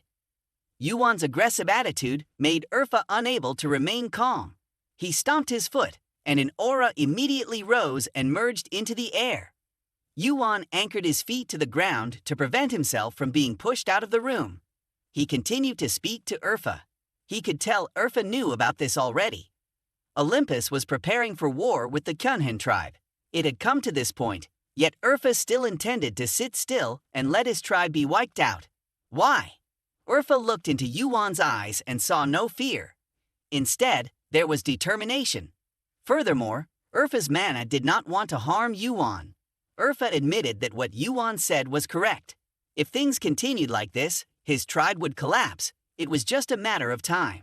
As he caressed the wolf beside him, Urfa mentioned that he had heard from Hephaestus that Yuan was searching for the legendary sea stone. But it's not like what people say. We don't possess them. However, we know where they are. Yuan was extremely surprised. He didn't understand why Urfa was telling him all this. In Urfa's mind, there were two reasons for telling Yuan about the sea stone. First, according to Hephaestus, Yuan wasn't on Olympus' side. Second, because Kim Yuan left Urfa's house. As he walked, Yuan looked at his glove and wondered why Urfa had looked at it earlier. He remembered the second reason Urfa had revealed the sea stone's information to him, because he was the strongest player of this era. Despite Vulcaro's praise, Urfa would never assess Yuan so easily, or maybe Urfa was just testing to see if Yuan was worthy of the sea stone. Yuan continued to move forward. No matter the reason, he would quickly find their location. Yuan ran to the giant tree of the Kunhan tribe. Its size reminded him of the staff of Tongokong. With his current level, it would be difficult to destroy it, which also meant he could go berserk at any moment. Yuan glanced at Thean Ho hovering around him. If this situation continued, he feared that even he wouldn't be able to control Thean Ho, and it might erupt randomly. Given the circumstances, Yuan decided to use his light-sensitive eyes to see through everything. With this skill, he could search for information about all objects and creatures within a 50-meter radius, increasing his perception by 50%. Yuan focused on the Thean Ho stones ahead. As Thean Ho simultaneously fell onto the giant tree, Yuan gritted his teeth. Perhaps he had used too many high-level skills at once, which made his head dizzy. Yuan hastily retreated to his previous position. Thean Ho slammed into the giant tree, causing a seismic shock. Yuan almost succeeded. Although he failed, the combination of heightened combat senses and light-sensitive eyes allowed him to see the world in an unbelievable way, almost like in his imagination. The synergy of these two skills was truly remarkable. The only issue Yuan faced was that the wider his senses expanded, the heavier his brain became. He reminded himself to train more. At that moment, the young giants approached. When Buar saw Yuan sitting there, he was visibly displeased. Buar stepped in front of him, still skeptical of Yuan's power. The other young giants hurriedly advised Buar to stop, saying Yuan was called by Elder Urfa, and everyone had already seen him and taken him there. But Buar, regardless of the advice, still saw humans as the enemy of the Kunhan tribe. Meanwhile, Urfa remained silent in his room, with memories of past battles still deeply ingrained in his mind. Suddenly, he heard a commotion outside about a battle between the young giants and Kim Yuan. Another thought came to Urfa's mind this time. things wouldn't go as Yuan intended. Poseidon, the sea god, along with Nyr, driven by their hatred for humans, had actively attacked Yuan but were easily restrained by him. Yuan's smile only fueled Nyr's anger. As Yuan challenged them to call all their comrades, the challenge quickly spread throughout the village. Buar couldn't help but be amazed at Yuan's strength. They couldn't believe that someone like Yuan could defeat an entire village of giants.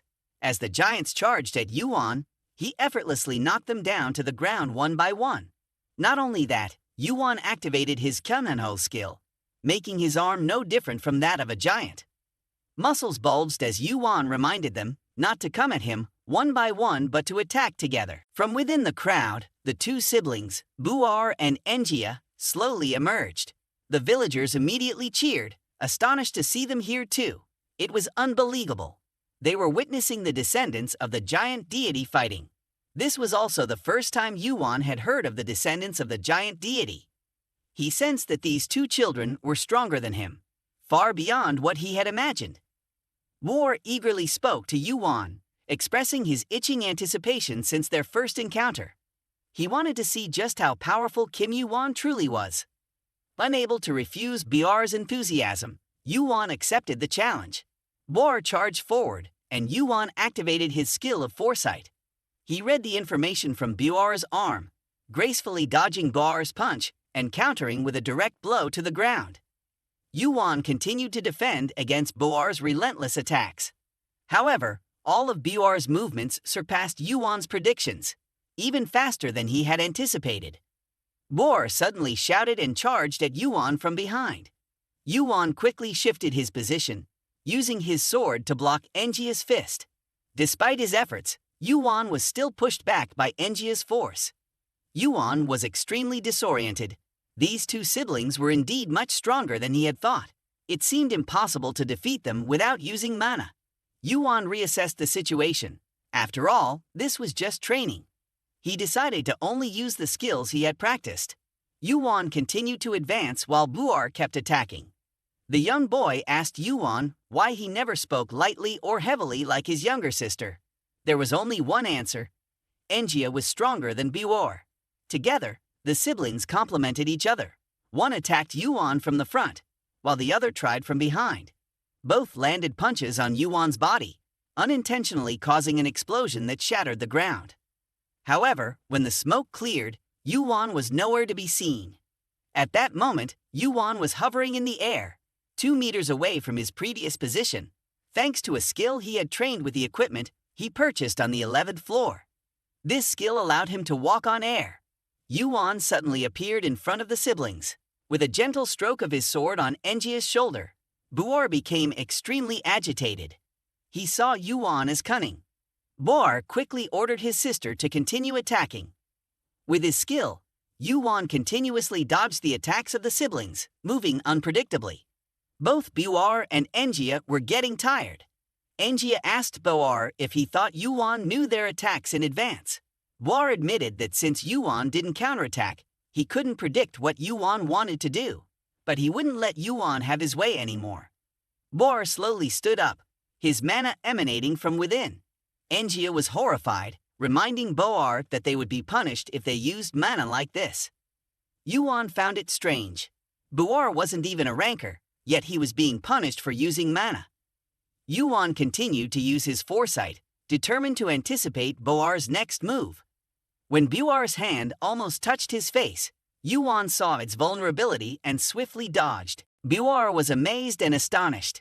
He tightly pressed his lips, furious, saying to Yuan, "You dare to confront me? You're even crazier than I imagined." Finally, Buar acknowledged Yuan's strength, realizing that he had underestimated him. The villagers were confused, not understanding what had just happened. Only Engia understood everything that had transpired in the fight between Yuan and Buar. Buar had unleashed a powerful attack, which warranted punishment, yet Yuan still managed to counter it directly. Yuan proactively extended his hand to Buar and Engia, saying, "You two are quite impressive. I look forward to expanding my vision further." Buar furrowed his brows. Yuan then remarked that Buar's strength was considerable as well. Buar was lost in thought, convinced that he and Yuan would definitely have a rematch someday. He no longer maintained a hostile attitude towards Yuan, quickly extending his hand to shake with him. In the days that followed, Yuan continued to stay in the giant village. Everyone in the village looked at Yuan with admiration. Mana continuously emanated from them as they challenged Yuan, saying they would fight after they finished eating. Bar was the most enthusiastic, determined to win against Yuan. However, Yuan declined his eager attitude, explaining that there would be no fighting today as he had a test on the 20th floor tomorrow, and he needed to conserve his energy. Engia observed Yuan's current demeanor, recalling their past battles with him. She had thought that with a little more effort, they could defeat Yuan. However, now she realized that even with 5 giant people joining forces, they wouldn't have a chance against Yuan. She was genuinely curious about how strong Yuan would be if he fought seriously. Yuan reassured her that what he had shown in the fight was just normal, and he was still not accustomed to using his techniques. He was still in training. People began to gossip, questioning Yuan. Didn't he say he was looking for the ocean crystal? Would he come back after the test on the 20th floor? Yuan replied that he wouldn't return here anymore. Before proceeding to the next floor, he would search for the stone first. Bor was surprised by Yuan's statement.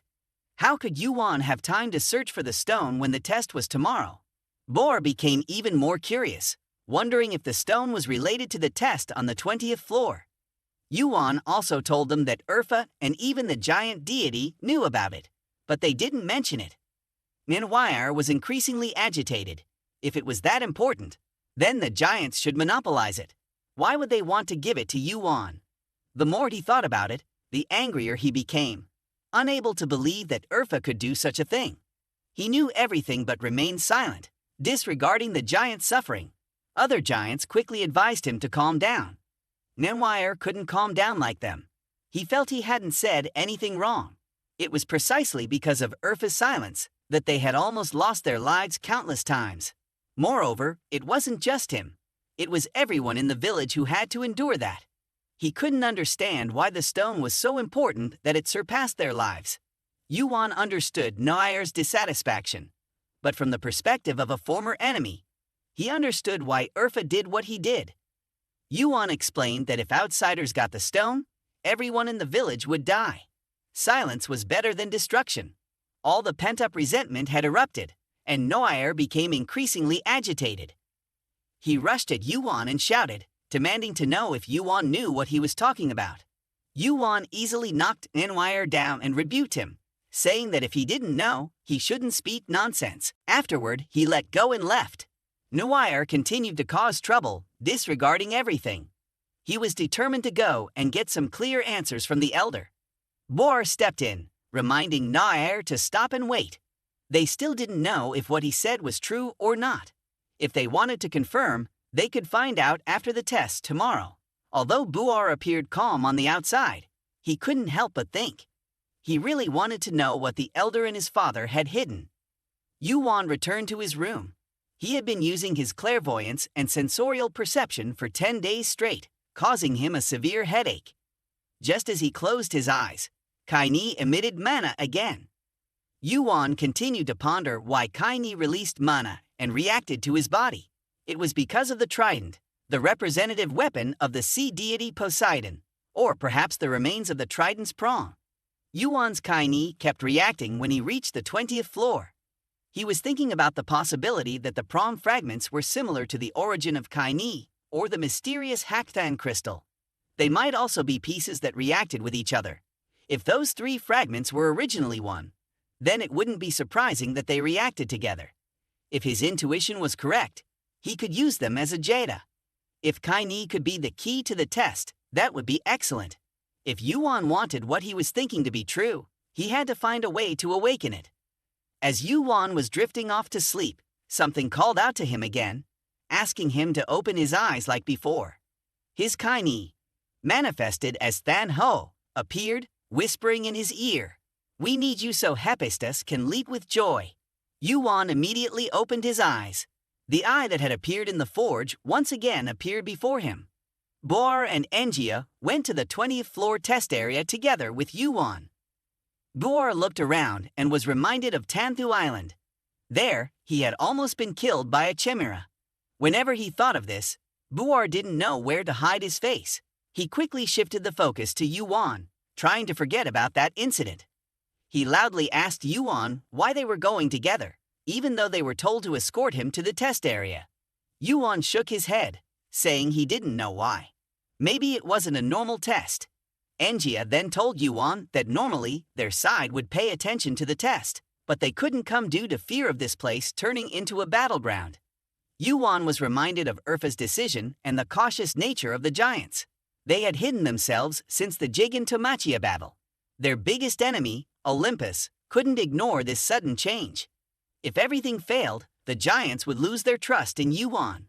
Therefore, Yuan had to find the ocean crystal at all costs. The notification system displayed that the test would start in 10 minutes. Before entering the test, Yuan reminded the two young giants, "Just you two go. It means that the tribe's situation has changed significantly, so go berserk." Buar was eagerly anticipating this day. He had been waiting for it for a long time. As soon as Yuan finished speaking, footsteps were heard behind him as a group of people rushed in, shouting loudly, "Don't let him escape. We have to deal with him before he gets to the test area."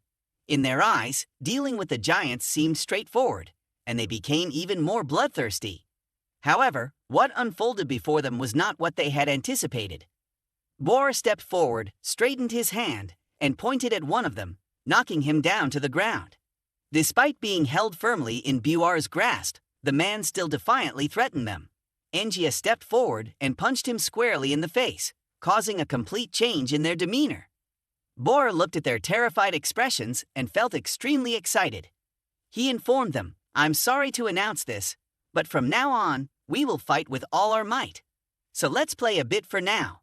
Buar's eyes at that moment instilled great fear in them, completely different from earlier. In another place, the examiner for the 20th floor test, Theseus, received news about Kim Yuan saving some young giants, and the messenger was Horlang, the leader of the Exik Lang Hoi. Additionally, Theseus received information from his close subordinates that the giants were protecting Yuan on his way to the island. Theseus didn't pay much attention to the Eklang Hoi. He knew they couldn't defeat Yuan. Yuan was much stronger and more formidable than they thought. He had outsmarted Olympus twice already. Theseus instructed his subordinate that he had sent some people from the department to detain Yuan. They would handle Yuan before the hitmen and administrators focused on the test. The more his subordinate thought about it, the more he found it strange. Why were the giants helping a human? Did they forget about the Gigantomachia battle? The subordinate asked if Theseus thought that the hatred would disappear just because Yuan saved a few kids. However, this question was beyond the subordinate's understanding. How could he know what the giants were plotting to hide? The words of his father, who never acknowledged him, still lingered in his mind. He had told Theseus that the giants were hiding the ocean crystal.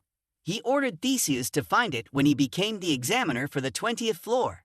If Theseus found it, his father would accept someone like him as his son. Theseus remembered every expression on his father's face at that moment, making him even more determined. His father was so obsessed with that stone that he acted against his own orders. Theseus was pondering the connection between Kim Yuan and the giants. Kim Yuan appeared, and the giants left the forest at the same time. Could these two things be related to the ocean crystal? Theseus thought again. Whatever happened, only the ocean crystal could bring the giants together. As Theseus was lost in his chaotic thoughts, he suddenly received a notification from his subordinates that Kim Yuan had escaped. Yuan was now safely entering the test area. Despite some obstacles, he could still enter the test area on time. Yuan looked ahead, believing that Buar and his brother could handle the thugs. They had been dealing with humans for a long time, and now was the time for them to unleash their power. The test information appeared before him. There were numerous sea monsters living on Chitin Island. In the next 12 hours, kill the monsters and obtain the ocean hearts. Depending on the number of ocean hearts you obtain, you will be given a corresponding score. Yuan always felt that this test was similar to the flag-snatching test on the 11th floor, but the difference was that there was no limit on the number of people passing through the door. He thought maybe they were dreaming of climbing to the next floor and forming a team, But he also felt sorry for them because apart from him, everyone else would fail. Yuan plunged into the water, remembering Urfa's words about the characteristics of the ocean crystal. To awaken it, Yuan needed to aim for the abdomen, not the back. Yuan had to surpass numerous sea beasts to obtain the stone. Even if he managed to survive, it would only be the first obstacle to obtaining the stone. Yuan activated his clairvoyance. He could see the seal deep beneath the ocean floor. At the same time, other players had formed teams, working together to defeat monsters and complete the mission. With over 6 hours remaining in the challenge, they felt extremely confident. Each member could obtain an additional heart for themselves. The team leader looked up at the sky, having received a command to find Yuan and prevent him from reaching Olympus. He was certain that the order came from Olympus, but with his current abilities, he lacked the manpower and strength to capture Yuan. He felt incredibly lucky not to see Yuan anywhere, preferring to be scolded than face Yuan's wrath. He prayed that Yuan would never appear before them. Yuan continued to hide meticulously as they proceeded with their journey. Suddenly, the water ahead surged violently, shooting up like a fountain, catching everyone off guard. Yuan emerged from within the water, calmly asking how many of them were from Olympus. His appearance instilled fear in everyone present, all sharing a common fear that Yuan would kill them there. The stubborn leader wondered why Yuan knew they were from Olympus. Perhaps someone had leaked the information. More importantly, did Yuan have a conflict with Olympus? The leader became increasingly fearful as he pondered. Yuan observed the frightened expressions of the group, continuing to speak calmly, stating that he was merely guessing but was likely correct. This further unsettled everyone, causing them to instinctively distance themselves from Yuan. Yuan observed their fearful reactions and found it rather amusing. He couldn't understand why they were acting this way. He reassured them that he had no intention of fighting them, urging them not to be afraid, as he was not the one they should be fighting. However, the sea stirred once again, with waves surging violently, and a sea monster emerged from below, accompanied by a whole lineage of aquatic creatures. The leader, pale-faced, involuntarily asked how many there were. His teammates urged him to focus on the fact that the sea creatures were approaching them, emphasizing the need to flee quickly or risk losing their lives. However, leaving the island also meant being disqualified from the challenge. Facing the sea creatures alone, Yuan stood ready to confront them. He assured the group that there was nothing wrong with the challenge. Suddenly, the challenge was rearranged, with Yuan focusing all his attention on what lay ahead. He already had a plan in mind and had broken the seal on the belly of the creature using the Thean Maly technique, awakening the giant turtle. With the seal broken, the difficulty of the challenge would completely change, as the challenges would now be arranged by the administrators, rendering Olympus powerless. Urfa looked at the gem in his hand, wondering about its value now that the challenge had changed. He quickly threw the gem away and, along with his teammates, fled in fear. All the events unfolding were orchestrated by Yuan alone, based on what Urfa had told him. Urfa had informed Yuan that he had made the giant turtle swallow the ocean gem and sink into a deep sleep. He told Yuan that after this challenge, the giants would not allow Olympus to advance, so Yuan must never let the ocean gem fall into Poseidon's hands. Yuan faced the monsters alone, viewing them merely as insignificant pests. Although he could easily defeat them, there was something he couldn't understand: why they kept attacking him. He was also certain that Olympus, despite the chaos upon discovering the ocean gem, wouldn't be able to interfere with the challenge anymore. Once again, the system displayed a message, announcing that the challenge had been rearranged, with the sea turtle having awakened. The challenge area was now the location of the sea turtle. The task was to defeat the sea turtle to obtain the ocean gem. On the other hand, Theseus still couldn't find any information about Yuan. The more he thought about it, the stranger it seemed. Why couldn't he find one person on the island? And why couldn't Yuan leave this island? What exactly was happening? The ground shook, and the monsters panicked. Theseus was sure that something abnormal was happening, and he had one thought in his mind: Yuan was the cause of all this. Just then, Theseus received a message from the administrator, informing him that the challenge was being rearranged due to insufficient standards, and he would be relocated from the challenge area. In the blink of an eye, Theseus was removed from the challenge area. Yuan, waiting for the final moment, finally appeared. The sea turtle rose fiercely from the water, and its information appeared before him. A turtle that could become a black turtle, the ruler of level 21, among the most powerful ocean creatures. Yuan couldn't believe that he had managed to change the challenge, and even more unbelievably, the ocean gem had become the reward for defeating the sea turtle. Quickly grabbing the communication gem, he wanted to report the current situation to his father and request assistance. After the challenge, he vowed to tear Yuan apart. At that moment, he inadvertently saw Horlang of Siklanghoy lying flat on the ground, behind whom was the giant Surtur Ranker, the 21st son of Surtur. Surtur arrogantly addressed Theseus, stating they weren't on such friendly terms to greet each other. Theseus, having heard about Surtur's good life as a manager, questioned why he was here instead of managing the challenge area. Theseus' straightforward response surprised Surtur. Surtur deliberately informed Theseus that their people were struggling against Yuan, and he came to help because of their children. They were surrounded by cowardly adults. Theseus immediately understood the situation. Infuriated by the worsening circumstances, he realized that the situation was even worse than he had imagined. Attempting to maintain his composure, Theseus firmly responded to Surtur that if he intended to fight now, he wouldn't avoid it.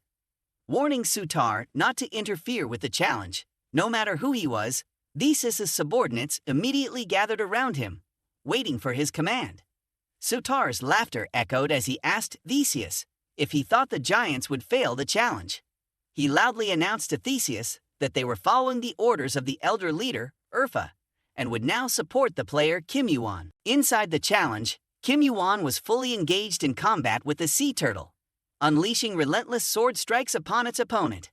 Thanks to his graceful skills, he noticed the appearance of Surtur outside the encirclement. Seeing this, Yuan realized that Urfa had placed a significant bet on him this time. He reassured himself that he wouldn't disappoint Urfa. He wouldn't let it slip away, and he would find the ocean gem. At this moment, Yuan not only had to confront the sea turtle, but also face the swarm of aquatic monsters surrounding him above the sea. The gaping mouths of the giant monsters awaited Yuan's descent from above.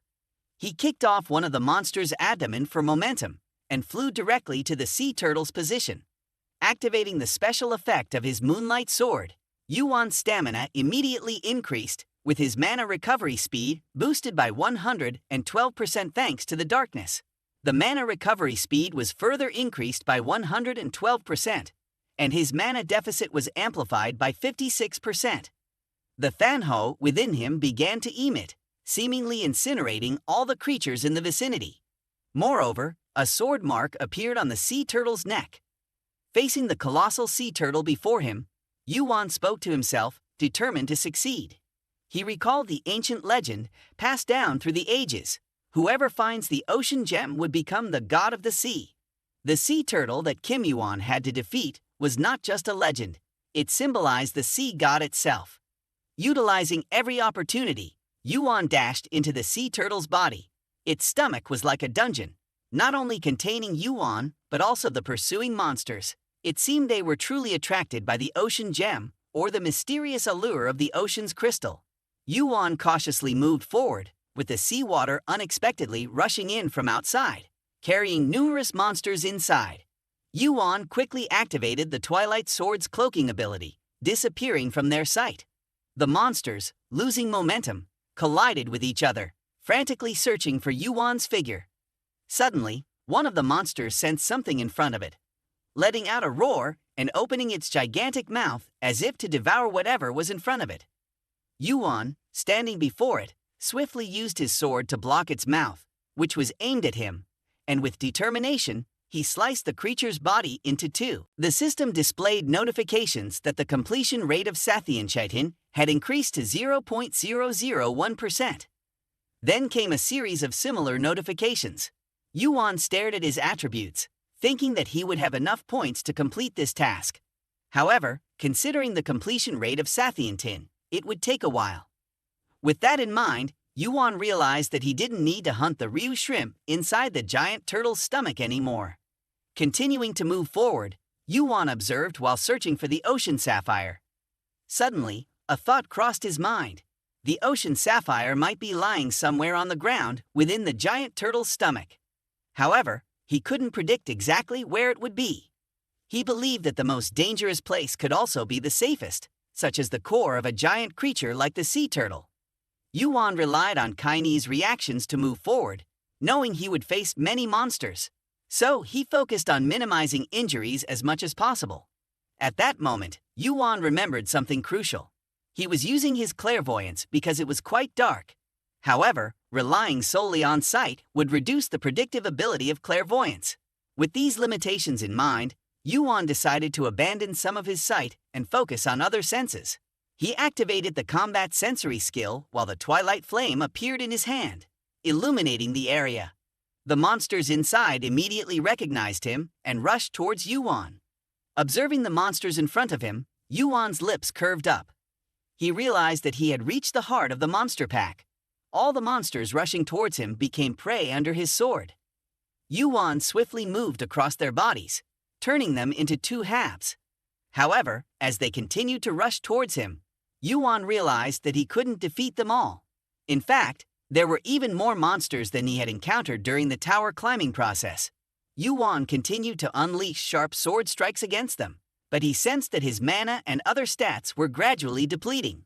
Although his mana was increasing slightly due to the twilight flame, he knew he would exhaust himself if this continued.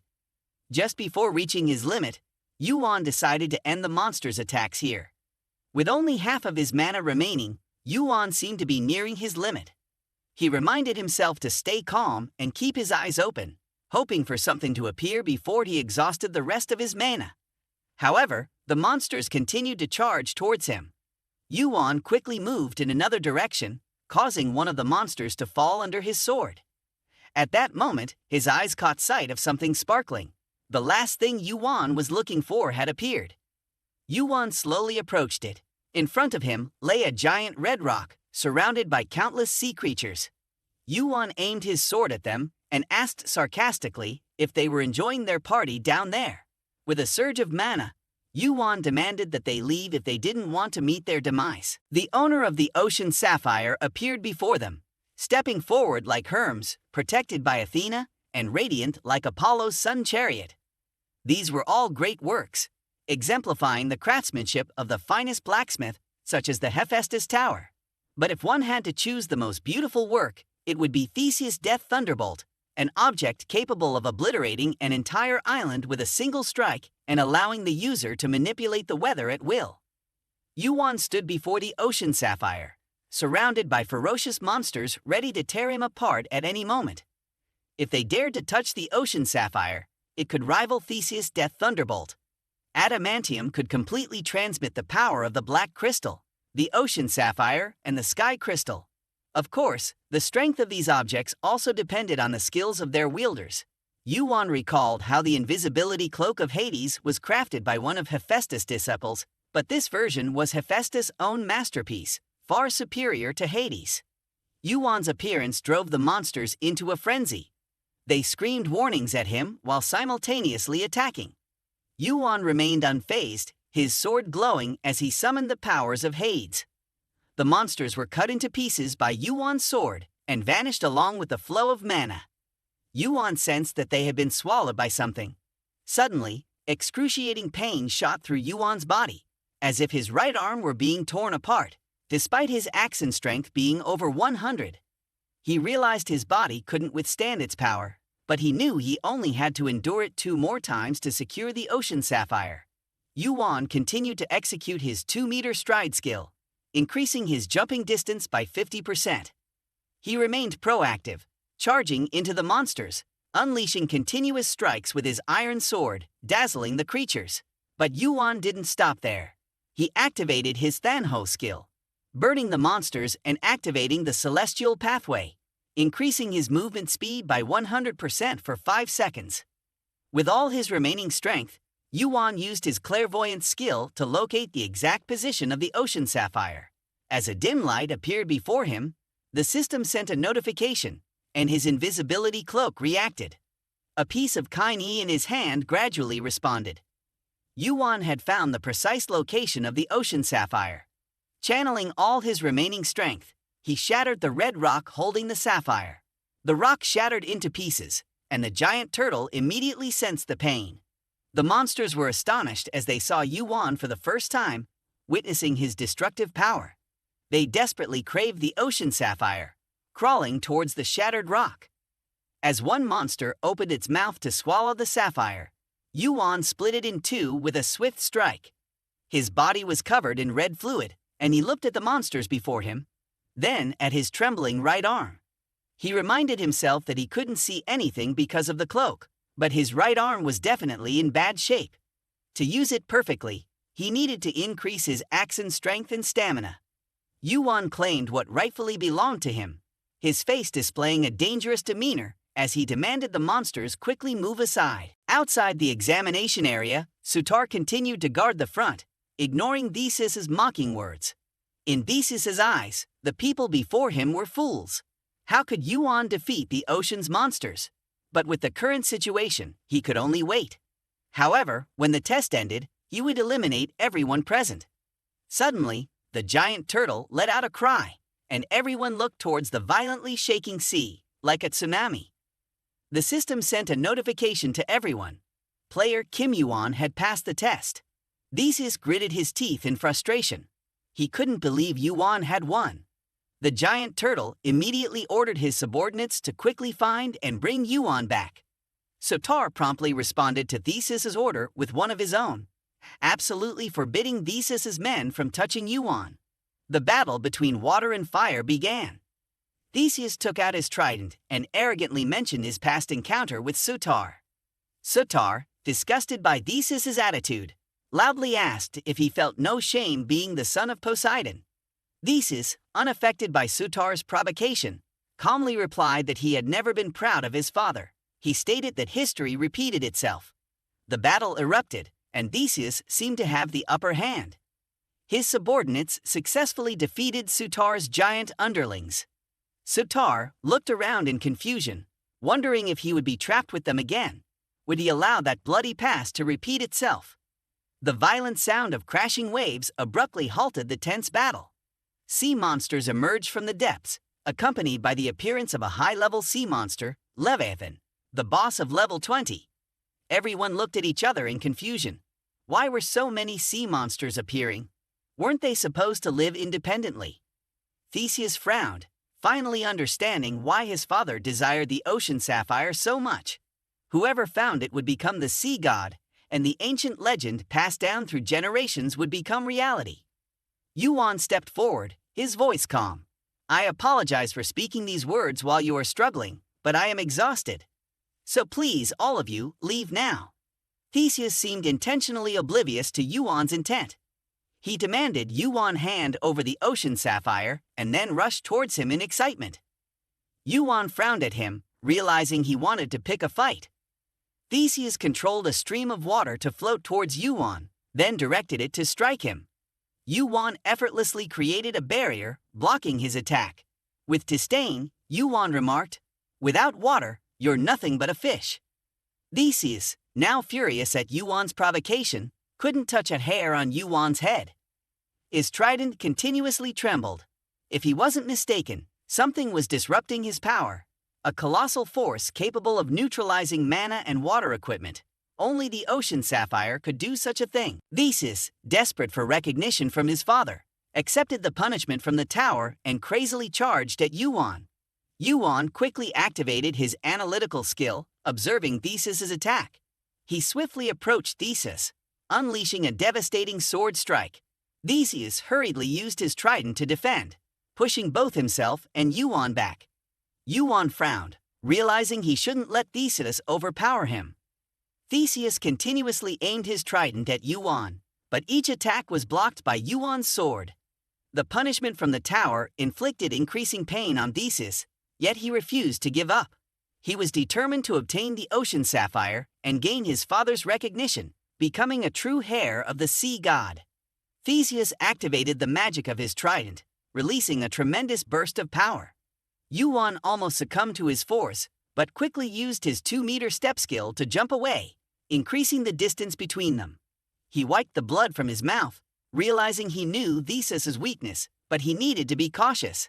Theseus slowly approached, pointing his trident at Yuan.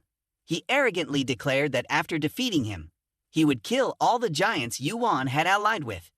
Yuan stood up, berating himself for not using his invisibility cloak properly, which would have made this fight easier. The battle between Yuan and Theseus continued. To respond to Theseus's challenge, Yuan pointed his sword at him, his voice full of arrogance. Yuan knew Theseus's identity, so he didn't need an introduction. They both shared the same thought, to end this fight quickly and level up. Meanwhile, the battle between the giants and Theseus's subordinates below was fierce. The giants relentlessly advanced, unwilling to be oppressed by Olympus anymore. Returning to Yuan and Theseus, they continued to clash. Theseus intensified his attacks on Yuan, suffering even greater punishment from the tower. In contrast to Theseus's agony, Yuan remained confident, continuing to strike at him. Despite Theseus's efforts, Yuan maintained a certain distance, evading his attacks. Theseus's frustration grew as he couldn't defeat Yuan, suffering increasingly severe pain from the tower's punishment. Unable to do anything, Theseus had to admit that Yuan was formidable. Yuan's ability to anticipate his attacks frustrated him. Theseus wondered why his eyes turned red. Yuan, observing Theseus closely, had a thought. Theseus couldn't use his water abilities because of the ocean sapphire. However, his power, as the son of Poseidon, was still formidable. The disparity in their levels and stats was significant. Just then, the sea churned up violent waves, then abruptly stopped, leaving Theseus extremely puzzled. Slowly, Theseus approached Yuan and asked, "Why did you suddenly stop? Have you finally realized our standings on the schedule?" Yuan couldn't help but chuckle at his words, finding Theseus's confusion amusing. On the contrary, he thought Theseus had stopped abruptly because he was afraid a sea monster was approaching. Yuan's arrogant attitude only further irritated Theseus, who wanted nothing more than to silence Yuan so he couldn't speak another word.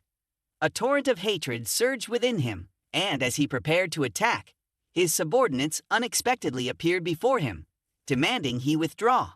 The situation was deteriorating rapidly, and a full-blown revolt seemed imminent. How could he swallow this battle and retreat? On the other hand, in the battle led by Surtur, he had overcome the darkness of the past and was ready to face the present. Drawing his sword, he engaged the enemy, and many adversaries had fallen to his blade. Surtur ordered his troops to continue onward, ensuring no one was left alive. His subordinates could detain them as souvenirs of their triumph. The underlings below cried out Theseus's name, urging him to make a decision quickly. The giants didn't speak, but they no longer had the strength to fight the sea monsters. What they needed to do now was retreat. Theseus found himself at a crossroads.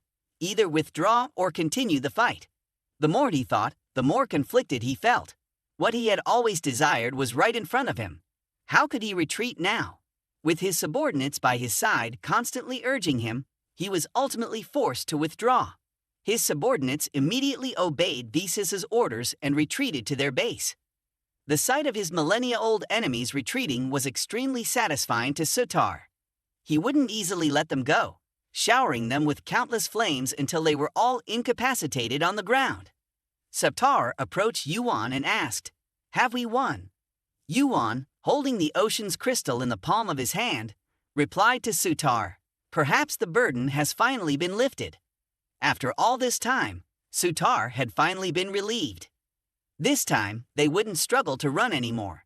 The giants had truly defeated Olympus. The news of Yuan's victory in the challenge on the 20th floor immediately spread to the tribe of giants, who threw a grand celebration to congratulate Yuan. However, what made them happiest was their victory over Olympus. After years of oppression, Yuan sat in his room, contemplating whether to join the festivities. Eventually, he decided against it and began to think about his battle with Theseus. The more he thought, the more he felt his own weakness. Yuan admitted his defeat to Theseus, acknowledging that without the ocean crystal, he wouldn't have been able to hold out for so long. If the battle had continued, he was certain he wouldn't have been able to fight back. Surtur felt the same way, knowing that more giants would have died if the fight had continued. Yuan looked at his injured hand, realizing that with his current strength, he still couldn't reach the heart of Olympus. He needed to become stronger. Yuan reviewed his attributes, deciding what to do next. Meanwhile, Vilcaro on the first floor suddenly felt a chill, unable to understand why he felt so uneasy. His unease was quickly explained when Yuan contacted him, announcing that he would soon come to see him with something new to show. Vilcaro became even more annoyed with each of Yuan's visits, as they always brought another astonishing story. In a moment, Yuan appeared before Vilcaro, who couldn't believe that Yuan possessed the ocean crystal. Vilcaro, a son of Poseidon who had spent millennia searching for it, couldn't believe that a brat like Yuan could have it. Yuan's lucky break only made Vilcaro more frustrated, and he shouted at Yuan in disbelief.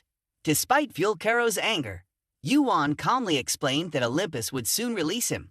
In Vilcaro's mind, his father had probably been too busy to restrain him.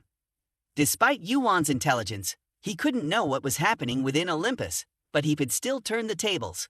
Vilcaro wanted to know why Yuan could do such absurd things. Then, he began to examine the quality of the crystal. Though the quality was slightly different, it resembled Theseus's death ray. Yuan asked if Vilcaro could process it. Vilcaro stared at the stone and said that besides processing, they would need some additional materials to create something more resembling. Yuan trusted Vilcaro's craftsmanship and asked about the completion time, suggesting around 10 days.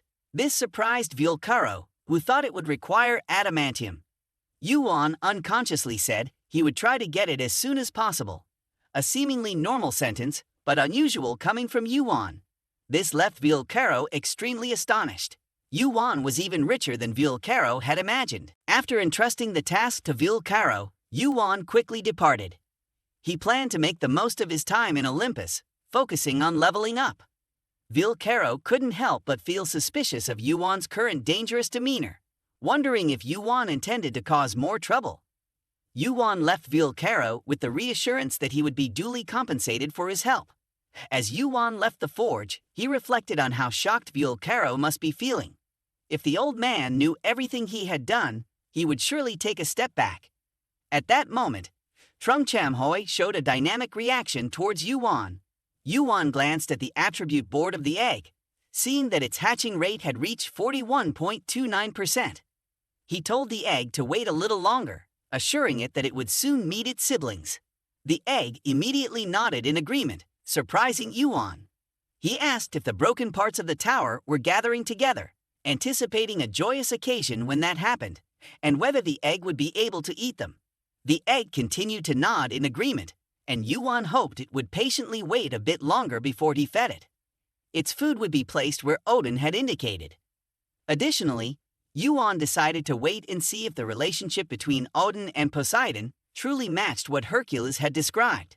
Odin had once warned Hercules that raising the sea crystal was something that should not fall into Olympus's hands. But if Hercules obtained it, the consequences would be dire, and would surely become a target for Olympus. However, Hercules assured Odin that Zeus, as the current king of Olympus, wouldn't be able to budge even if he wanted to after obtaining the crystal.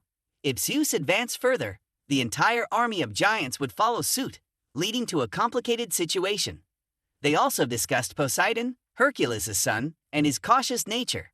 Despite sharing the same divine bloodline, Zeus and Poseidon were not in harmony, likely due to endless power struggles. Zeus and Poseidon, vying for the number 1 and number 2 positions, were currently watching each other closely. However, Zeus currently possessed one of the 3 all-powerful crystals and had used it to create the trident of the ocean. He now held half of Olympus's power, leaving Zeus with only 2 crystals, the ocean crystal and the storm crystal. Hercules recounted all of this to Yuan, who, after hearing the story, asked Hercules for his answer. Hercules coldly told Yuan that if Zeus couldn't give up the ocean crystal, they would have to make Zeus and Poseidon destroy each other. At the same time, Poseidon, after learning about the events that had unfolded in the 20th challenge, became extremely enraged.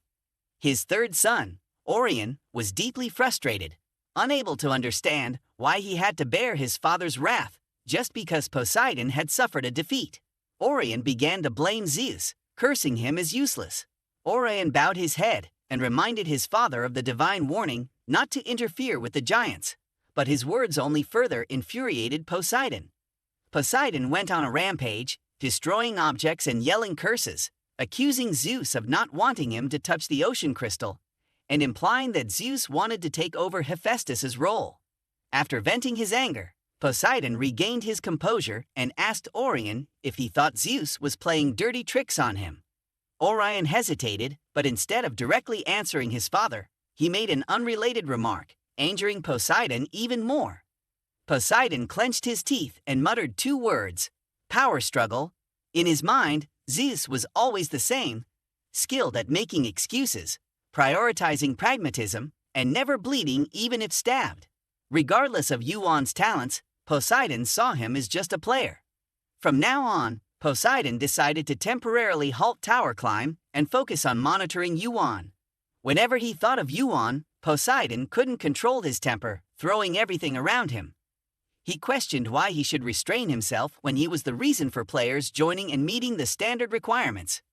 Poseidon wondered why he had lost all opportunities at Asgard, the giant's castle.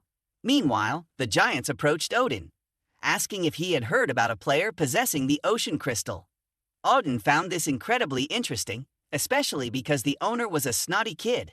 He speculated that the Olympus summit might be seething with anger by now. In another place, the god of war, Ashura, had also heard the name Kim Yuan. He wondered if he would have the chance to defeat Kim Yuan.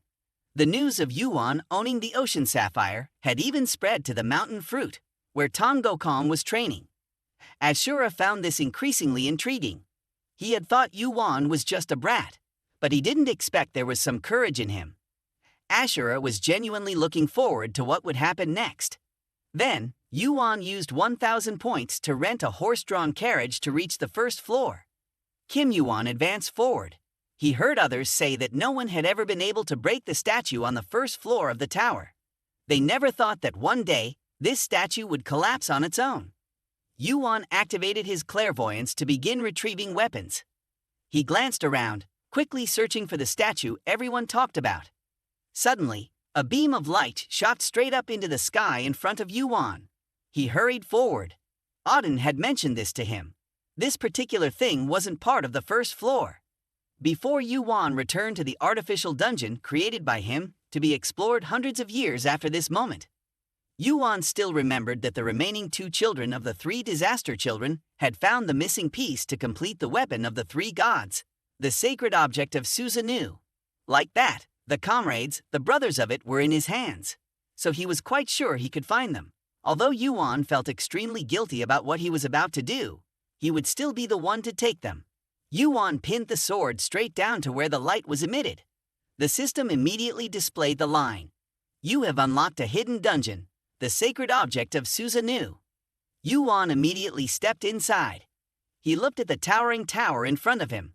Even Yuan couldn't believe he had shortened the time to discover the dungeon by hundreds of years. The task of the dungeon was quickly revealed after this moment. Conquer the tower to obtain Susanoo's hidden sacred object. Once you find the key, you can leave the dungeon. Yuan was preparing to break into the tower when suddenly monsters appeared behind him. They looked at him with extremely hungry eyes. Yuan frowned at them. In his eyes, they were just shrimp. Yuan's sword swept across them. The group of monsters lay dead on the ground. However, the system notified Yuan that the purity of the star divine spirit did not increase until Yuan killed the last monster. The purity of Yuan's star divine spirit only increased by 0.001%, even though Yuan had killed the last monster. Yuan looked at the percentage of the purity of the star divine spirit. He began to feel strange. When he conquered a giant turtle, the purity should have increased by about 0.5%. It would have been great if he had achieved 100% purity at that time. Yuan thought for a while, but no matter what, thanks to his combat senses, his sensory index had increased significantly compared to before.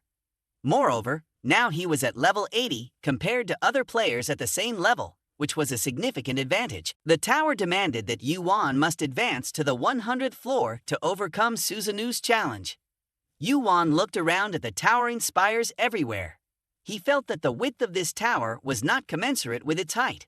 Could this also be a labyrinthine dungeon? Yuan recalled that although he had never met Susanoo, he had heard a lot about him, both good and bad. Along with his bad reputation, many people mentioned him as a powerful individual. Just then, a treasure trove suddenly appeared before Yuan, catching him off guard. From inside the treasure trove, a young man with a sword on his shoulder emerged, looking at Yuan with suspicion. "Where are we? Are we in a small tower? I must be dead," the young man said, seemingly annoyed. Yuan didn't even know his name, yet he replied, "You are the bearer of the Tosca mirror, aren't you?" The young man continued his conversation with Yuan, saying, based on the way Yuan spoke, he probably didn't know his reputation. Yuan became increasingly suspicious of the figure standing before him. He remained silent, observing him. This being had an extraordinary appearance, emitting a terrifying aura. After analyzing for a while, Yuan seemed to have guessed his identity. Yuan interrupted the young man's speech, telling him that he was Susanoo, one of the 3 disaster children, an excellent swordsman, and also a Chiuhansu. Susanoo seemed surprised that someone as seemingly ordinary as Yuan could have so much information about him. The smile on Susanoo's lips faded as he heard Yuan mention the reason for his demise. He looked at Yuan with fiery eyes. Yuan seemed to pay no attention to Susanoo's current attitude and continued speaking. He acknowledged Susanoo's past greatness, but wanted to ask him, after living such a life, why he wouldn't want the respect of people. Susanoo now seemed to think of himself as already dead, and the amount of respect he had received in his life was enough. Furthermore, he didn't die seeking respect. Although Yuan knew a lot about him, Susanoo wanted to correct some misconceptions. Yuan then stated that Susanoo's life was not just that, it was a magnificent life. Yuan calmly responded to Susanoo's apparent pride in his killing accomplishments, which further irritated Susanoo. He began to speak harshly to Yuan, reminding him that this was not a place for the weak, and Yuan would only face death confronting the countless monsters here. However, Yuan remained indifferent, stating that he had already defeated several monsters on his way here. Susanoo was surprised by Yuan's resilience, considering him far less capable than he had imagined. He continued to warn Yuan that if he still had a fragment on him, Susanoo would have to follow him, as it was how he arranged this dungeon. Yuan didn't care. He continued moving forward, but Susanoo flew alongside, constantly asking unrelated questions, making Yuan increasingly annoyed. Susanoo then proposed a condition to Yuan. If he told Susanoo where he found the sword fragment, Susanoo would stop asking questions. Yuan wasn't one to be easily intimidated. He countered Susanoo's condition, stating that if Susanoo was curious, he should at least show Yuan the way. There's no such thing as a free lunch in this world. I hate maze-like dungeons because they take too much time, Yuan added. Susanoo looked at Yuan and then begrudgingly agreed to show him the way. After Susanoo guided him, Yuan escaped the maze. He recounted to Susanoo how he had obtained the fragment on the first floor in the arena challenge and defeated a creature. Susanoo was even more astonished. He hadn't expected such an important fragment to appear on the first floor. In his mind, a certain entity Yuan mentioned seemed to flash. Could it be Batdai Kixai Orochi? Yuan swiftly displayed his strength in front of Susanoo, making Susanoo increasingly incredulous.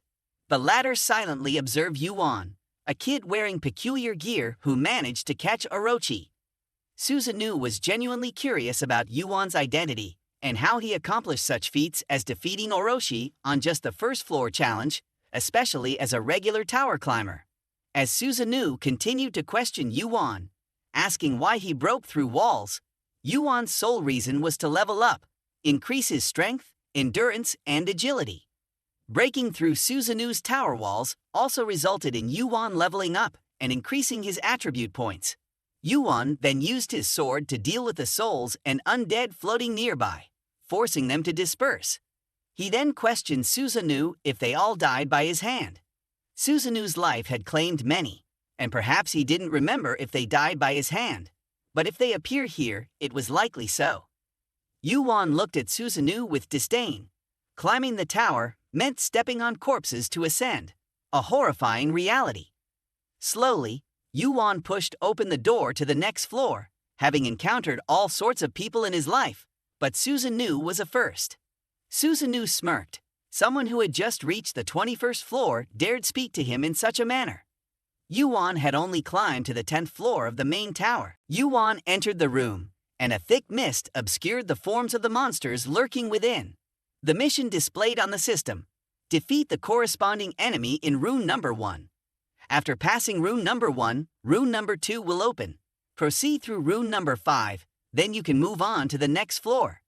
Without hesitation, Yuan stepped forward, ready for combat.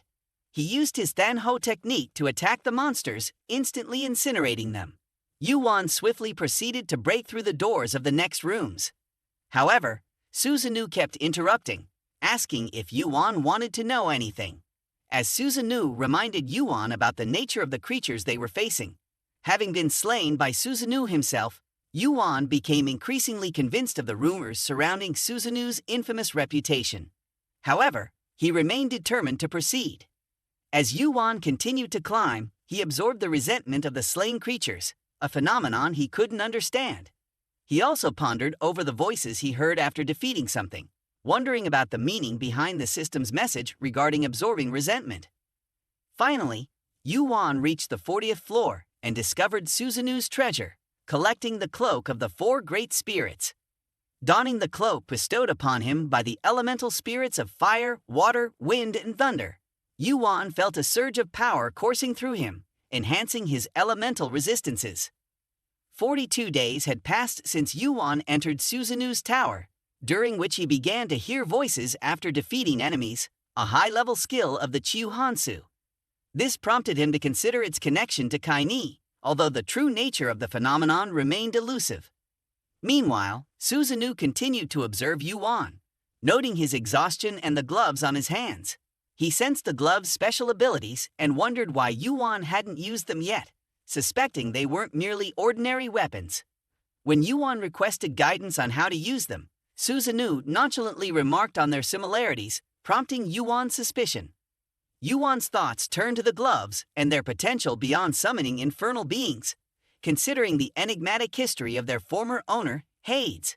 Despite his transformation, Yuan acknowledged his limitations compared to higher-ranked individuals. As Susanoo whispered to Yuan, acknowledging his increased strength, but also hinting at the power gap between them, Yuan grew irritated, urging him to stop dancing around the issue. Yuan proceeded to another floor, where Susanoo warned him of its difficulty. Yuan, curious about the extent of the challenge, cautiously entered as the door swung open. Immediately, he felt a sense of unease, scanning the area for any sign of danger. Suddenly, he heard a strange sound amidst the fog, and a figure emerged, with deep blue eyes emanating powerful aura, fixated on Yuan. The mission appeared: slay the ruthless knight, defeat King Arthur. Past and present intertwine. A young boy dashed in, calling out to Merlin, urging him to leave the library for physical training. Ignoring his friend's plea, Merlin clung to his books, stating he had no intention to accompany him. As books scattered on the ground, Arthur's sword struck down, ending the past timeline. Arthur, the once valiant king and leader of the Knights of the Round Table, now undead, wielded the legendary Excalibur. Though not originally a high-ranking ranker, Arthur's name quickly rose after his demise, becoming Yuan's formidable opponent. As Arthur lunged at him, Yuan swiftly evaded, activating his Herm's Footstep skill to maneuver and block Arthur's attacks. Yuan countered with Thanho, engulfing his sword with flames, intensifying its power. Knowing he couldn't defeat Arthur in direct combat, Yuan relied on his enhanced skills. Despite Arthur's diminished strength, he remained a formidable adversary under Susanoo's control. In a sudden move, Yuan questioned Arthur, distracting him, then swiftly stabbed him in the abdomen. Arthur, standing before him, transformed into ice. Bewildered by Arthur's speed, Yuan realized the depth of his abilities. Arthur's mana formed ice arrows, piercing Yuan simultaneously, causing the ground to tremble as the fog thickened. The system sent a notification to Yuan, alerting him of a severe drop in his body temperature, indicating severe frostbite. The armor of the 4 elemental spirits was resisting the cold, but Arthur's ice arrows, controlled by him, relentlessly targeted Yuan. Thanks to his clairvoyant eyes, Yuan was able to anticipate Arthur's attacks, though they were simple yet perfect, and the ensuing dark smoke obscured their battle. A sudden surge in Yuan's body temperature was detected, indicating a successful resistance to the numbness. Thean Maly seemed to radiate warmth around Yuan, protecting him from the cold. As Arthur continued his assault, Yuan activated his skill, Kunhenho, intending to counter his attacks. Determined not to let Arthur maintain the upper hand, Yuan swiftly launched a counterattack, severing Arthur's arm. Undeterred, Arthur lunged forward, but Yuan's enhanced abilities allowed him to anticipate and evade the attack. With a powerful strike, Yuan managed to wound Arthur severely. Seeing Arthur in pain, Yuan approached him, suggesting he cease fighting. However, Yuan continued to absorb Arthur's rage, his face showing signs of disdain as he looked up. Unexpectedly, Arthur's voice rang out, addressing Yuan directly, expressing a desire to meet Merlin. Arthur proposed a pact, offering his aid in exchange for a meeting with Merlin, whom he wished to speak to before his demise. He revealed Lancelot's betrayal of Camelot, sparking Yuan's curiosity about the knight's motives. Though tempted to help Arthur, Yuan knew he lacked the power of a Chiuhansu to grant his request. He explained his limitations to Arthur, promising to explore alternative solutions. With a newfound determination, Yuan vowed to confront Merlin and defeat Lancelot for the sake of Camelot.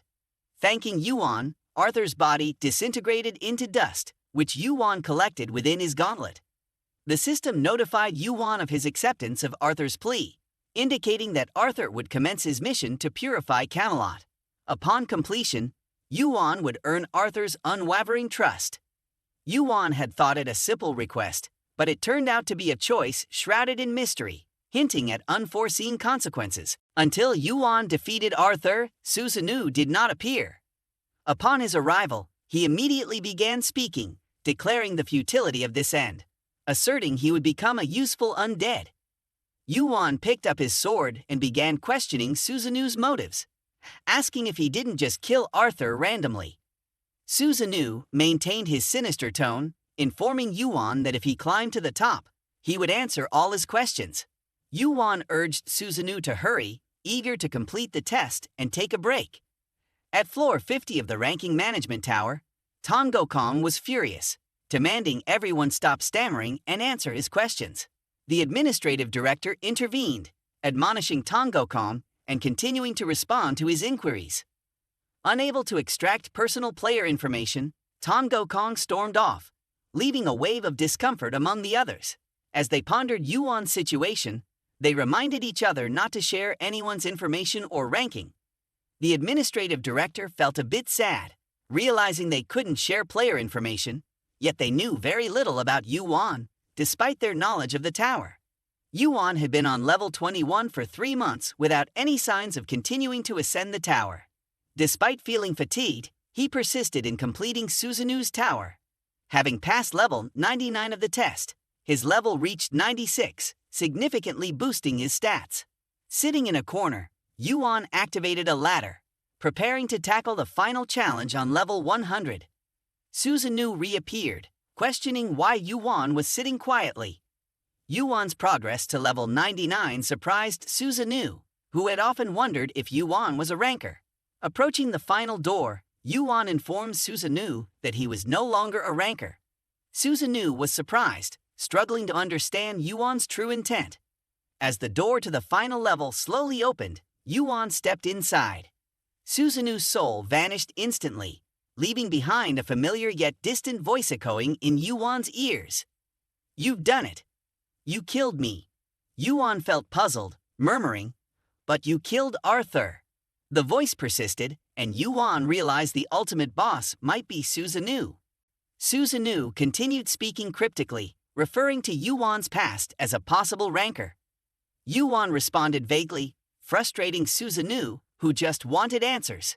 Activating his Kwang Nan, Yuan analyzed Susanoo's essence, deliberately proposing a wager and insisting Susanoo answer his questions. Susanoo eagerly accepted, brandishing his weapon. Thus, a wager between Yuan and Susanoo was recorded. At this moment, Yuan once again sensed the presence of countless grudges. He believed these spirits were directed towards him, and he understood why Susanoo had left the dungeon. It wasn't due to being haunted by souls, achievements, or items he obtained after slaughtering countless people. Susanoo wasn't like that. He used the system to retain his body, even in death, to fight even more. The Thanho within Yuan continuously poured out, aiming towards Susanoo. A sinister smile spread across Susanoo's face as the Thanho almost engulfed the room, the system displaying the words, "Exterminate the ruthless knight." Kaine's voice echoed in Yuan's ears, asking if he was done with Susanoo. Suddenly, Susanoo's eerie laughter filled the air. Yuan immediately sensed the danger. Susanoo's aura was at a different level, one obtained after killing thousands of rankers, hundreds of thousands of players, and millions of people. Susanoo, now very pleased to have someone like Yuan here, hoped Yuan wouldn't disappoint him. Taking the initiative, Susanoo advanced towards Yuan, continuing to play with him. The pressure from Susanoo made Yuan extremely tense. Drawing his sword, Yuan tried to deflect Susanoo's attacks but couldn't resist his destructive power. It seemed like Yuan was being pushed back. Susanoo grew increasingly intrigued as he advanced towards Yuan, both unleashing ferocious attacks. However, Yuan's demeanor was in stark contrast to Susanoo's enjoyment. He was incredibly tense. Yuan quickly activated his Kanhano skill, his muscles bulging as he attacked Susanoo. The pressure in the room immediately increased and the atmosphere grew tense. Yuan attempted to focus on his target when suddenly, a surprising scene unfolded before him. Susanoo's blindfolded hand unexpectedly appeared, grabbing Yuan's shoulder, and he said, "Finally caught you." But not only did Susanoo catch him, Yuan also grabbed Susanoo's shoulder. The system announced that Yuan had attacked the ruthless knight, Susanoo, with Thanho. Thanho surrounded Susanoo, who quickly moved backward, but Yuan's Thanho clung to his leg. Yuan looked at the Susanoo before him, realizing the vast distance between them. He was inferior to Susanoo in every aspect, and even Thanho had no effect on Susanoo. Susanoo looked at the flames burning on him mockingly, asking Yuan about these flames. Susanoo's laughter brought back memories for Yuan. A hidden figure had appeared back then and suggested he go and kill Arthur. Excited for battle, and now Yuan was doing something similar, stirring up Susanoo's desire for battle. Yuan knew he was inferior to Susanoo in every aspect, but in his dictionary, there were no words like give up. He continued to wield his sword. Susanoo kept charging forward, relentlessly attacking Yuan with fierce strikes. Although Yuan managed to evade each of Susanoo's attacks, it only left Susanoo increasingly frustrated. He believed he had relied too much on Yuan. Quickly, he decided to end this here. Yuan swiftly brought his sword up, struggling to block Susanoo's strikes. In doing so, his sword scraped against Susanoo's, causing Yuan to stagger backward. Surprisingly, Yuan then controlled his Thanho to envelop Susanoo. The ground trembled once again, followed by a loud explosion. Susanoo began to feel intrigued. Ignoring Thanho enveloping his body, he exclaimed to Yuan, "Finally, you're using it. Don't die too soon. There are many things I want to hear from you." Drops of sweat fell from Yuan's brow as he started to lose himself in thought. He wasn't Chihansu. The reason he could hear the dead speak was because of the gauntlet. But why did Kaine absorb souls? And what Susanoo said after seeing Kaine? He had told Yuan about the glove's special abilities, but why hadn't Yuan used it? "Your trump card," Susanoo taunted. "The Oceanite has the power to dominate the seas, the Celestite to rule the heavens, and the Darkite." Yuan seemed to understand something, radiating a light Susanoo longed for. Susanoo became even more excited. "Great, now it's really starting," he said as Kaine summoned the Hell Gate. Yuan coldly looked at Susanoo and uttered two words, "Follow me." Behind Yuan, the gates of hell slowly revealed themselves. Susanoo grew more exhilarated, seeing what he desired most. The battle was truly beginning. But Yuan's actions were completely different from what Susanoo expected. Thanho surrounded him, carrying souls, and his arrogant demeanor vanished. Susanoo couldn't fathom what Yuan intended to do, why he could do such outlandish things. Yuan calmly replied, "No, you're the one who told me about the power of Kai-Ni." Yuan emphasized each word, absolute control over death. It had awakened. Susanoo was now startled by his own mistake. He shouldn't have mentioned it to Yuan. Now he had to bear the consequences, facing things beyond his imagination. Yet even so, Susanoo didn't believe Yuan could defeat him. "Can you kill me with that skill?" Susanoo continued to charge, his sword aimed directly at Yuan. They clashed swords, exerting immense pressure on their surroundings. Objects shattered under the force of their clash. Yuan deliberately retrieved his sword, activating Kunhanho once more. Muscles on his arm swelled as hell was summoned again. Yuan even dared to attack Susanoo, calling him nothing but a whetstone. Susanoo wasn't a fool. He noticed Yuan's change but considered it insignificant. While Yuan had changed, it wasn't enough to sway Susanoo.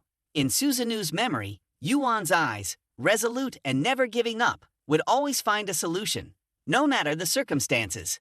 The two opposing forces clashed again, pushing each other back. It was in this moment that Susanoo realized he had lost control. The deathly gaze of Kai-Ni appeared before him, and he had yet to understand the current situation. Yuan's Thean Ho continued to rush in, surrounding Susanoo. Susanoo's agonizing screams echoed. He was utterly bewildered. Why was he feeling pain? Yuan looked at Susanoo's current state of agony and slowly said to him, "You see, you're already afraid. The flames of fear are burning within you." Susanoo tried to endure the pain, running over to Yuan. Completely losing his composure, Susanoo couldn't accept being defeated by someone who had just stepped into this realm like Yuan. A smirk crept onto Yuan's lips as he uttered two words, "Stop it." Susanoo's sword, nearing Yuan's head, suddenly halted, suspended in midair. His entire body stiffened, unable to move. Yuan, with the Kai-Ni gauntlet, gently touched Susanoo's head, saying, "It doesn't matter how high a ranker you are. Right now, you're just a ghost. This is a fitting end for someone as arrogant as you." Susanoo's screams echoed as his body dissolved in an instant, his soul absorbed by the Kai-Ni gauntlet. The challenge of level 11 had concluded. Yuan has completed Susanoo's dungeon. He obtained Susanoo's soul, followed by a series of reward notifications sent to Yuan. Yuan looked up, completing the dungeon test. Took more time than he thought. Yuan left Susanoo's tower. He went to the wall of the first floor. Yuan now could be sure. Susanoo's soul no longer resides within his body then. He began to check the items he had obtained in Susanoo's test. He received Excalibur's sword. With this sword, can quickly empower the wielder. But it also corrodes the strength and life of the user. The next reward he received was the title, To Yuan, which is also the skill of Hades. With this title, Yuan became a king. He can absorb the souls of dead creatures, can also transfer souls into the body using mana, can summon dead creatures using mana, and especially, resentment can make dead creatures stronger. Yuan looked at the glove. The title To Yuan, did he receive it? Not a reward for completing the dungeon, but a reward for using Kai-Ni. A combat soul user. This surpasses his imagination. The soul inside the glove asked him why. Yuan continued. Although he already had a title related to Chiuhansu, he didn't know how to use it.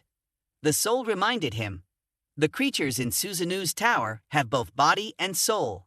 If Yuan could use it, why didn't he find a soulless body before? Thanks to the reminder glove, Yuan suddenly remembered the function of summoning dead creatures by using the mana of the title.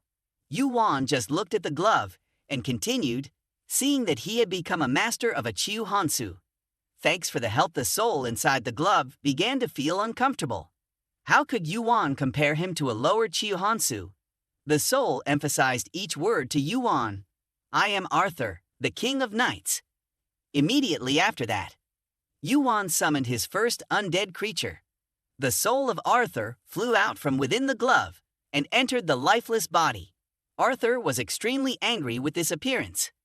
He covered his face and cried out, What in the world returns me to my old body? Although Yuan felt sorry, he had to explain. Susanu's tower has been destroyed. Your original body is gone. You should be satisfied now.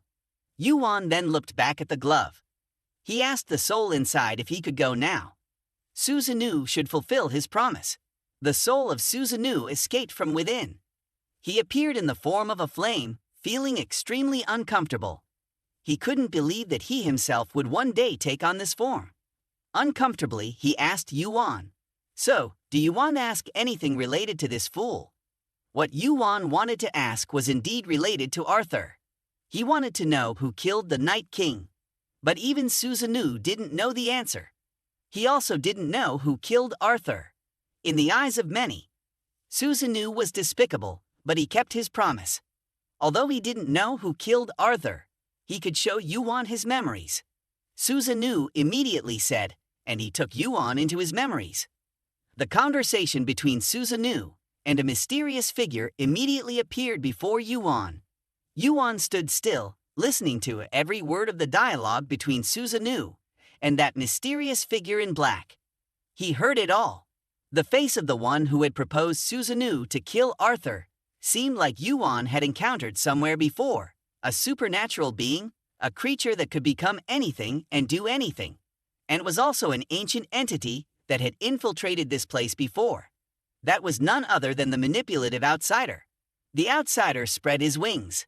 He asked Susanu, "Can it touch that desire within you?" At that moment, Susanu also felt extremely interested. Seeing Susanu's intrigued expression, the outsider continued, "The deaths of kings, of knights, are nothing more than tiny seeds. However, these tiny seeds will soon sprout throughout the entire tower." Susanu became increasingly fascinated, and he loudly declared, "I will dance to your tune." The timeline concludes. Yuan left Susanu's mind. Susanu, smiling, asked Yuan, "Do you see it clearly?" "I don't know who that person is. But not long after I met him, the Jegantomachia incident occurred.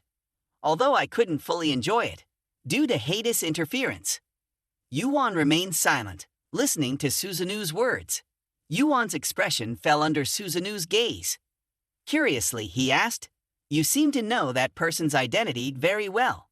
Yuan replied with resentment, "You know that outsider well. He killed your friend and you, and he's the one I'll kill in the future." After a long period of fighting in the tower, Susanu returned Yuan to his lodging. Lying on the bed, Yuan pondered. After returning to the past, he had quickly completed everything. Therefore, he thought everything was going smoothly. But those outsiders had taken a step ahead and were plotting something. It had been almost 1,000 years since Arthur's disappearance, and it was close to the time when those seeds would be harvested, related to Arthur's essence, which was now with Lancelot, the current King of England. The more Yuan thought, the more confused he felt. What major accidents had happened related to Arthur? But no matter how Yuan thought now, Arthur had become a hidden card of England. Perhaps Yuan had to climb the tower himself and witness it for everyone's sake. He needed to quickly change this game plan. Yuan drifted off to sleep like that. He saw the towering tower collapsing slowly in front of him. Everyone's body was covered in wounds. As Yuan turned around and walked towards them, Merlin and Asura looked at him with difficulty. Except for me. Suddenly, a giant monster appeared in front of everyone. All the gods in the tower were ready to fight. Yuan rushed forward as the vanguard, and Hercules ran up to Yuan's side, saying, "It's quite surprising. Can't believe you're leading the charge." Yuan blamed himself, thinking if he had taken the lead earlier, how many lives could have been saved. Yuan continued to advance forward. It was as if he was saying to the outsiders, "No matter where you are in the world, no matter what time you're in, I will kill you no matter what for everyone." Yuan's sword pointed straight ahead. Yuan startled awake, quickly getting out of bed. He reassured himself that he wouldn't sit idly by while the outsiders executed their plans. This was just the beginning. Yuan glanced out the window. Perhaps before he continued his journey up the tower, he would visit Vulcaro. Just the thought made him fearful. He was sure he'd get an earful from him for not visiting earlier. However, life wasn't like a dream. Yuan appeared before Vulcaro. Vulcaro gave him a thunder hammer, the pain making him kneel to the ground. Yuan shed a few tears inside. Not only was he scolded, but also lectured. Vulcaro, furious, asked him, "What are you, a little brat from your family, doing here only now? Get lost, you little brat."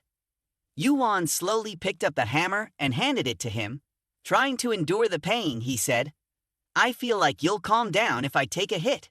It's better if you see me show some remorse like this." Yuan's victimized attitude truly left Vulcaro speechless.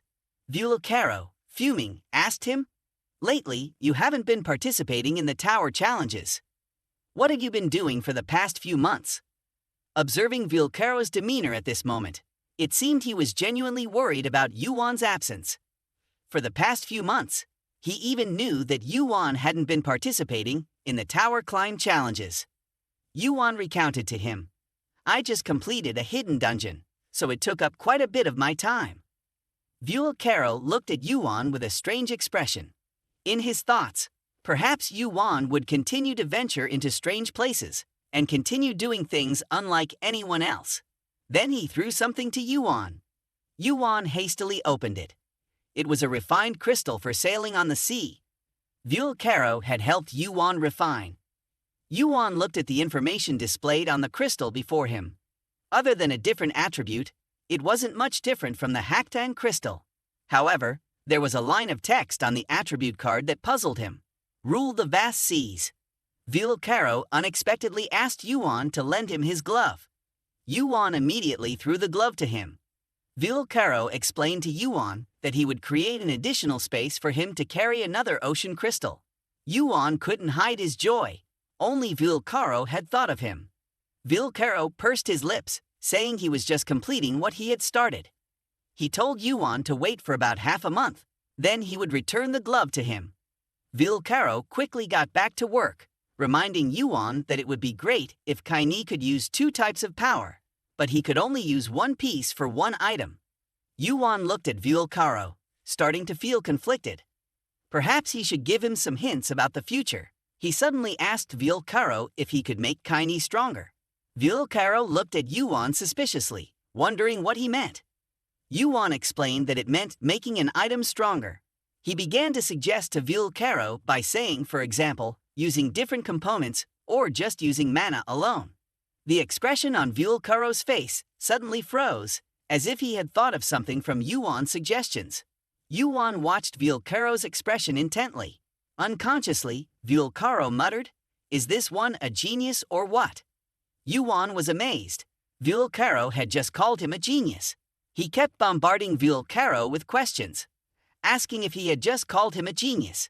This made Vulcaro extremely angry, repeatedly hitting Yuan on the head with the hammer, saying he would only call him that when Yuan's rotten kin do so. After Yuan left, Vulcaro kept thinking about his words regarding enhancing Kaini's power.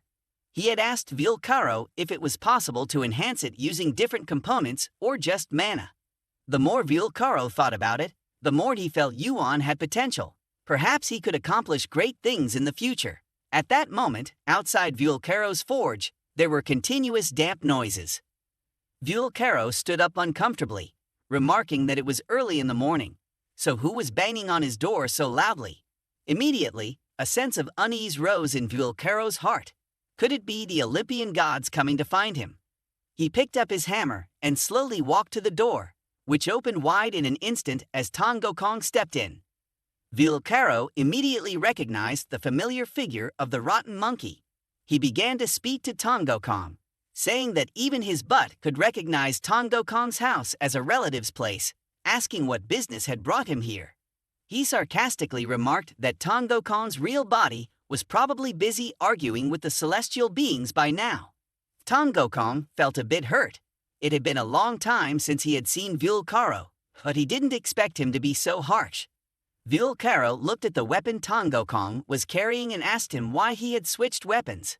Tongokong casually explained that he found something better and discarded the old one. This one belonged to the Dragon King, which was not originally meant to be used as a weapon. Vilcaro flew into a rage, accusing Tongocom of abandoning his weapon. Tongocom quickly surrendered to Vilcaro, saying that he didn't come here today to dwell on the past, but to ask if Vilcaro knew a kid named YuWon. With his fiery eyes, Tongocom, who had mastered the art of challenging everything, could see through deceit. Vilcaro burst into a mischievous laugh, knowing he couldn't deceive Tongocom. But because of Yuan, he wouldn't just yield to Tongocom. In a challenging tone, Vilcaro replied to Tongocom, saying he didn't know who that was, asking if Tongocom wanted him to say it again. How many times did he have to repeat it? Tongocom held his head in frustration. Vilcaro was truly driving him crazy. Tongocom began to threaten Vilcaro, saying if he didn't confess, he would take his life. Vilcaro, unwilling to lose to Tongocom, also began to emit mana. If Tongocom wanted a fight, he would indulge him. At the same time, Yuan made his way to a dungeon, preparing for the level 21 test. As he appeared, he immediately caught everyone's attention, sparking murmurs behind his back. Irritated, Yuan faced them, furrowing his brows deliberately as he addressed them. "Who do you think you are? Talking like this about others right in front of them. You want my attention that badly." Simultaneously, the system issued a message to all players. The level 21 test was about to begin with a crystal forming. Their task: protect this crystal from the horde of monsters approaching. Within the player teams were an unspecified number of infiltrators, capable of sabotaging the crystal if the player count dropped. If the crystal was destroyed, they'd all lose. They were instructed to find and eliminate these infiltrators. This announcement caused panic among the participants. Could it be referring to the group of infiltrators lurking behind this mist? Yuan stepped slowly into the crowd, gripping his weapon tightly, deliberately trying to intimidate the players. "Are you really that scared of a simple test like this?" he taunted. "Some warriors you are, trembling in fear before some infiltrators. Pathetic." Then he approached one of the players, smirking. With a swift motion, he severed the player's lifeline, causing their head to roll onto the ground, shattering into a pile of mud. The witnessing players were utterly shocked. "I'll find those infiltrators," Yuan declared confidently, "and make sure they won't get anywhere near the crystal. Your task is to deal with the monsters. Don't get in my way." As the players observed the aura of determination emanating from Yuan, they couldn't help but feel a profound fear. The infiltrator Yuan was facing seemed truly terrifying. The dungeon creatures continued to howl and attack, while the players fought back together. Seeing the creatures approaching relentlessly, Rehar stepped forward, loudly urging everyone to remain calm and focus on the monsters. "Yuan will handle the infiltrators," he reassured them. Some players began to relax, thinking that with Yuan backing them up, everything would be fine. Rehar reminded them not to let their guard down, urging them to remain vigilant. Suddenly, Rehar felt a tap on his back. He turned around to find Yuan there. "Sorry for being too focused on the battle and not paying attention to you." Yuan's voice came unexpectedly from behind. Rehar was surprised to recognize it. "Isn't that Yuan?" he thought. Rehar began to feel anxious. He had just encountered Yuan. Why was there another Yuan here? Could it be? Was there someone who looked exactly like one? Yuan took the initiative to ask Rehar, "Why aren't you suspicious of that Yuan? After encountering the first Somtrum, he hasn't found anyone else. I know it takes time to investigate, but he's already found one. Isn't that too good to be true?" Rehar still seemed unsure. "You standing behind me is the real Yuan," he maintained his belief. "As long as Yuan is still there, no one dares to get close to the crystal. I thought the person beside me didn't seem very trustworthy, so I dared to speak like that. There's no need to doubt. Everyone around will find the infiltrators." Rehar reminded Yuan to focus and not be distracted, urging him to concentrate on the monsters ahead. Yuan smirked, his lips curling upwards. "Things are getting more interesting," he remarked. "I really want to know how far that Yuan, whom everyone trusts so much, can go." The time remaining for the challenge was 25-12. Despite the long duration, the players had begun to feel weary after continuous fighting against the monsters. After a while, they started to whisper to each other, determined to eliminate all the Songtrum to end the test. From beginning to end, Yuan remained stationary. They were suspicious. Was Yuan really earnestly searching? Songtrum's false smile curved up. He continued his strategic manipulation of everyone's psyche. He began to speak. It seems they're more vigilant now. After seeing me kill the first person, they'd probably plan to blend into the crowd to pressure us. The false Yuan slowly raised his weapon and made a suggestion to everyone. If anyone seems suspicious, speak up. If we agree to choose the most suspicious person to kill, then the test will be almost over. Everyone immediately became anxious. Did Yuan want them to doubt each other? One player nervously responded to his suggestion. How can we kill based on suspicion alone? There's no clear evidence. At that moment, someone unexpectedly raised their hand and loudly said to the false Yuan, "I suspected someone from the start." Then one after another. "I did too, I did too." Internally, the players began to chatter. Some said it was like a market. The fatigue along with the horde of monsters was making them increasingly less alert. They continuously pushed those suspicious individuals into a corner. The false Yuan immediately stepped forward, preparing to send off the players leaving the tower. At that moment, the real Yuan stepped forward and immediately used his bare hands to grab the false Yuan's sword. The false Yuan turned his head back to look. Their eyes met. They just wanted to say a few more words. The false Yuan looked at Yuan with astonishment. He never expected someone to block his sword with just their hands. Yuan emphasized each word to the false Yuan. "So, the fox has revealed its tail." The players began to whisper to each other. Two young men stood before them, looking remarkably similar. The false Yuan gradually became uneasy. The person in front of him had a face very similar to the one he was impersonating. The real Yuan smiled at him, slowly saying, "I'll deal with you later." Then, activating the insight vision, revealing the truth of himself, the body of the false Yuan suddenly illuminated as he slowly reverted to his true form. The players witnessing the scene of two Yuans facing each other couldn't help but be surprised. The Yuan they always trusted was actually a Songtrum. They began to feel something was amiss. If the Yuan they believed in was in agony as the imposter, then why did he attack a fellow Songtrum from the start? Confusion ensued. The false Yuan remained stubborn, trying to mask his true identity, but failing to convince as the real Yuan. Yet the one standing before him was the false Yuan. Yuan disregarded his words, willing to yield if he pleased. Yuan began to lower his sword at him, and his entire body immediately collapsed backward. The false Yuan had been dealt with. Next, he would deal with the remaining Songtrum. His gaze swept over, and the players began frantically to provide evidence of their innocence to Yuan, asserting they were not Songtrum. Yuan's gaze fell upon a player named Rehar. Rehar remained cautious towards Yuan, asking, "So, you're the real Kim Yuan, aren't you?" Yuan placed his sword at Rehar's throat, saying to him, "Who I am in this test doesn't matter." Rehar's teammates began to panic, constantly providing evidence of Rehar's innocence, stating he wasn't a Songtrum. Before the test began, they hadn't been apart for a minute.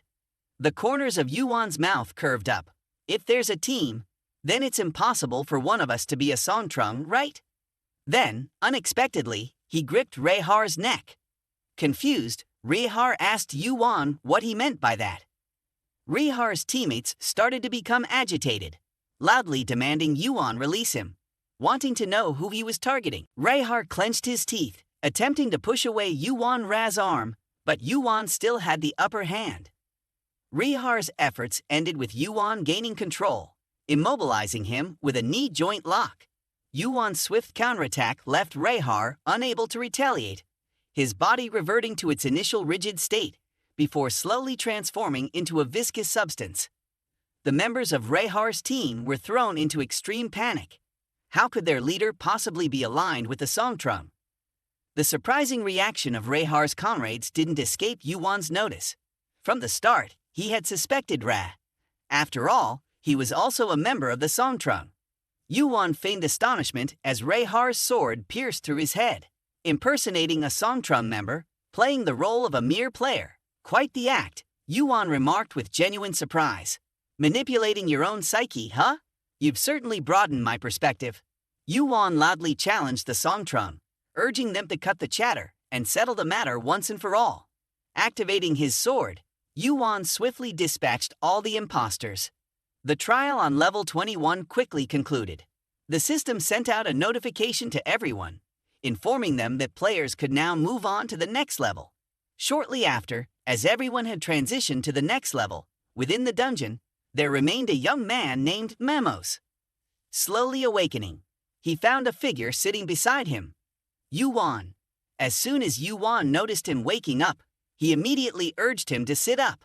Seeing Yuan, Mamos hastily recoiled in fear. Yuan began to inquire about Mamos' identity, but Mamos, still overwhelmed by fear, couldn't respond coherently. Yuan quickly resorted to physical intimidation, which only heightened Mamos' terror. Eventually, Mamos managed to muster the courage to reveal his name. Yuan then continued to speak, expressing skepticism about Mamos' affiliations. Despite the test having concluded, Mamos showed no signs of hostility, leaving Yuan puzzled. However, he refrained from drawing any definitive conclusions about Mamos' nature. Mamos explained to Yuan that he was indeed a member of the Songtrum, but also a player.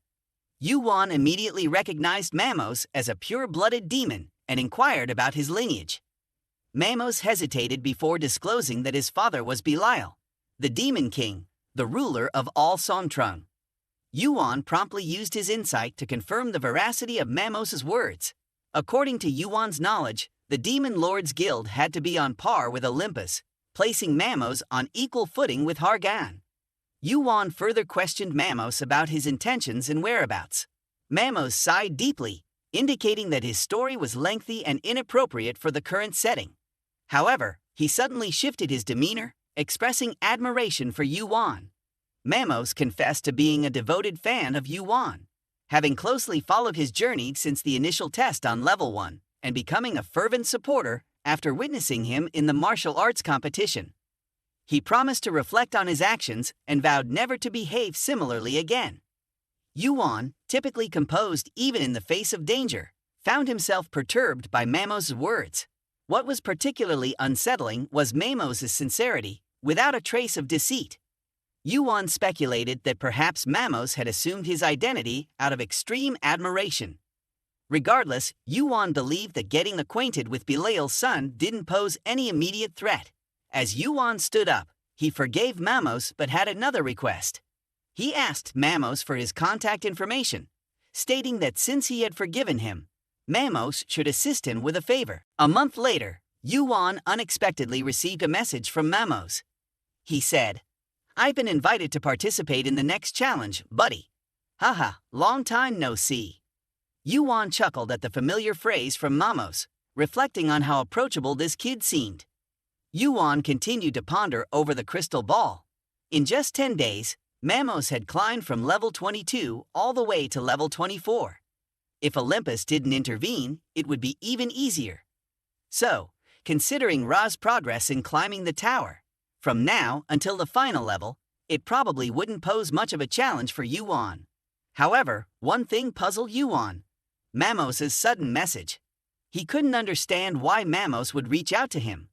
Just then, Yuan received a message from Hargon, who informed him, "I'm currently climbing. On level 22, I suggest we arrange a meeting." Hargon had arrived early at their meeting spot, explaining to Yuan, "I was too free, so I came here to wait. Let me tell you, I've climbed up to level 34. But now, there's a problem. The difficulty level keeps increasing the higher I climb." Hargon unexpectedly asked Yuan about a rumor. "Everyone's talking about it. I heard you possess the sea crystal. Your indifferent attitude confirms the rumors, doesn't it?" Yuan's aloof demeanor only fueled Hargon's certainty that the rumors were true.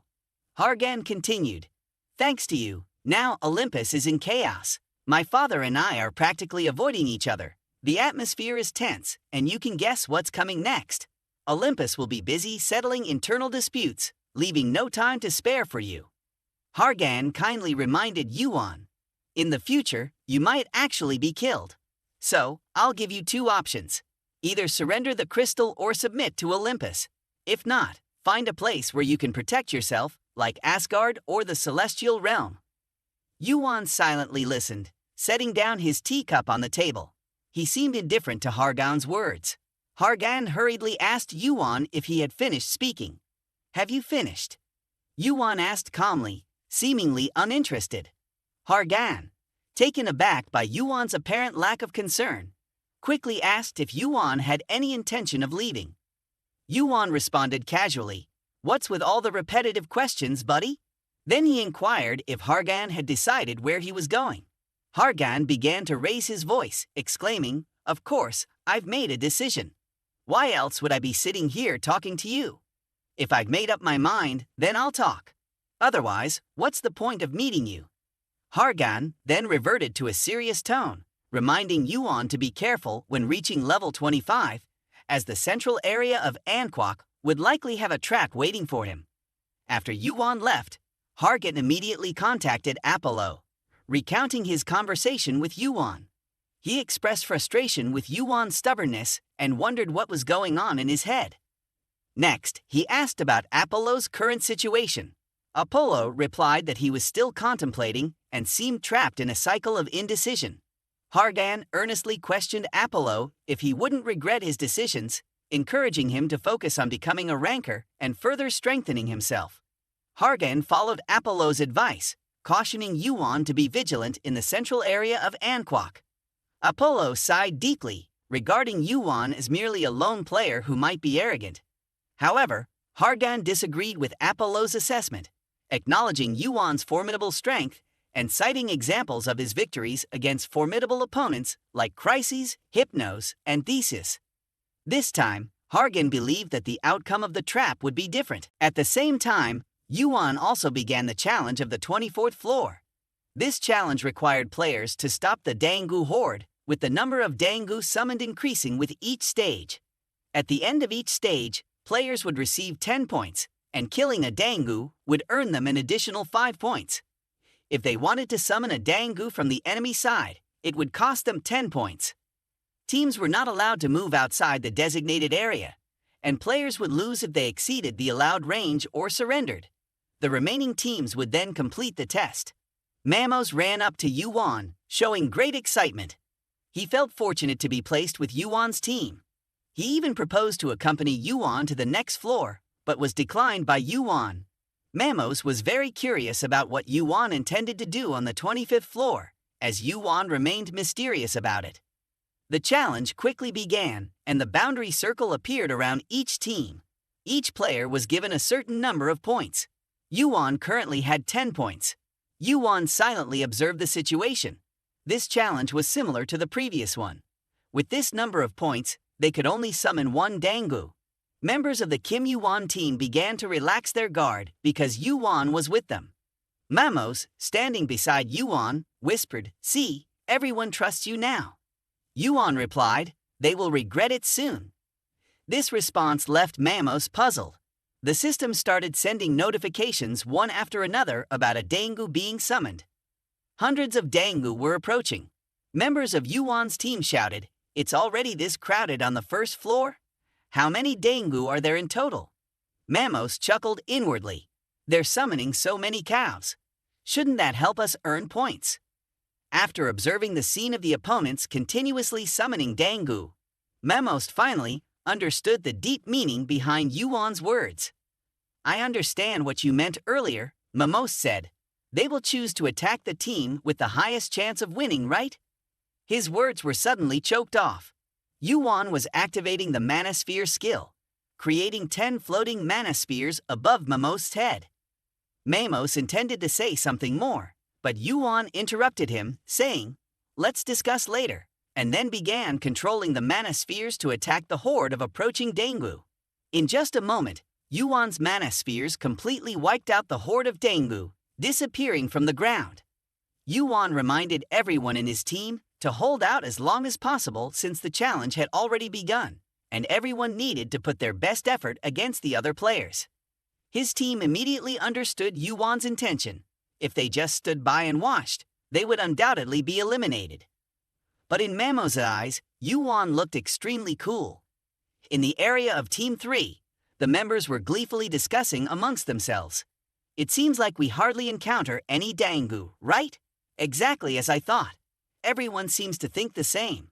It looks like the other teams have also chosen the same strategy. Let's pressure Kim Yuwon's team to be eliminated first. Almost all members of the other team groups were summoning Dangu, acting in unison to push Yuwon's team into a corner. In their eyes, only when Yuwon's team was defeated would the real trial begin. The indifferent members of Yuwon's team gradually began to realize that other teams were exerting pressure on them. When Mamost wanted to charge forward and attack the Dangu horde, Yuwon unexpectedly intervened, urging everyone to resist until floor 10. Mamost started feeling anxious, unsure if Yuwon was joking, and questioned whether they could endure until floor 10. He asked Yuwon, "Can we make it?" Yuwon gave Mamost a look and replied, "No, didn't you say earlier, when hundreds of cows were gathered here, that we need to endure? I thought you were acting more like a demon." Mamost broke into a cold sweat, realizing the gravity of the situation. Dangu from other team groups were continuously summoned to attack Yuwon's team, leaving Yuwon's members bewildered about how the other teams had enough points to summon so many Dangu. Mamost quickly stood up and told everyone to take a break, saying he would handle it from now on. But before Mamost could even demonstrate his abilities, Yuwon acted first. A series of mana spheres appeared in the sky, even more than before. Yuwon, with the ability to control mana, had enhanced mana recovery speed by 10%, resistance to mana by 10%, sensitivity to mana by 10%, and better mana control. Despite this, he still felt inadequate. Before the regression, he had created 50 mana orbs, but now he wasn't sure how many more he could create. As the system announced the start of the 9th phase, Yuwon was ready. Hundreds of mana orbs lined up in rows as he charged forward. The Dangu immediately exploded into pieces, accompanied by numerous notifications of Yuwon's victories over them. The relentless attacks from other teams poured in as the 13th wave of assaults began. Yuwon's Thean Maly, heaven-destroying energy, had reached a completion level of 99.994%, and the level of mastery over Thean Maly, killing heaven energy, had increased by 0%. Yuwon called out to Mamost, instructing him to use summoning points to summon Dangu to attack other teams. Yuwon's request left Mamost feeling unsettled. Wouldn't it be better to concentrate their forces for a single attack? With over 1,000 creatures charging towards them, Mamost questioned Yuwon if it was really okay to make such a demand. Yuwon, however, knew no exhaustion. For Yuwon, exhaustion was still a distant concept. Even if it meant pushing himself to the limit, he would endure until the end. Others couldn't help but be astonished by what Yuwon was demonstrating. Whispering among themselves, they marveled at the extent of his mana control. They wondered how he could manage it all. Yuwon was clearly on a different level from them. His power rivaled that of a ranker, yet he wasn't one. Mamost couldn't help but feel envious of Yuwon's current strength. It felt unjust how overpowering Yuwon had become. Growing up in the midst of witnessing such power, Mamost, being part of the demon race, had never imagined such abilities, not even in his wildest dreams. Watching Yuwon continuously defeat the Dangu, Mamost couldn't help but admire him even more. Despite all efforts, the mastery of Thean Maly had only increased by 0%. After countless struggles to conquer the beasts, Yuwon's mastery of Thean Maly finally reached 100%, and Thean Maly was eradicated. He received a new stat. Mana power increased by 20 points. This skill was inherent to the demon race's body, allowing Yuwon to control mana. Currently, his mastery level was at 0%. Yuwon couldn't fathom receiving such a skill after the completion of Thean Maly. With a mana power increase of 20 points, he couldn't use it for leveling up, but it could be applied to all skills. Yuwon raised both hands high, continuing to control the mana spheres. Mana power is the unique strength of Agma, similar to mana but with a crucial difference. It has a higher destructive nature. With the newly acquired skill, in just the blink of an eye, Yuan was able to sweep away all the dangu coming towards him. Everything happening before their eyes felt like a dream.